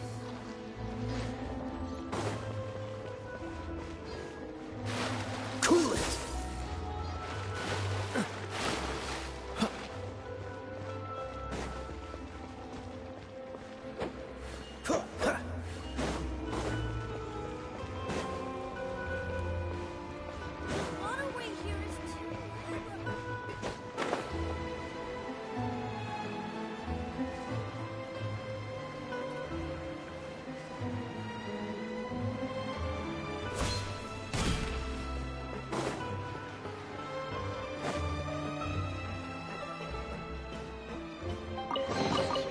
Fascinating.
Freeze!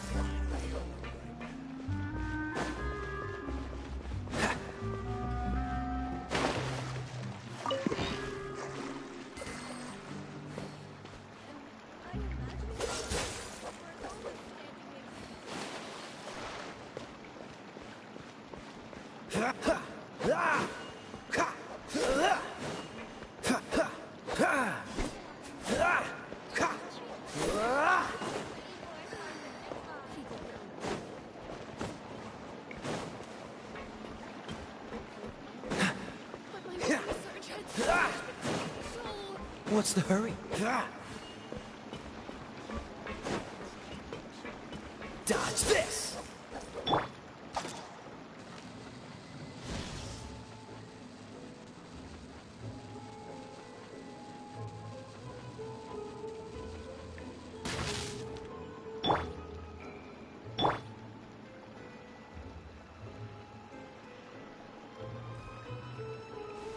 Steady as stone. Cool it!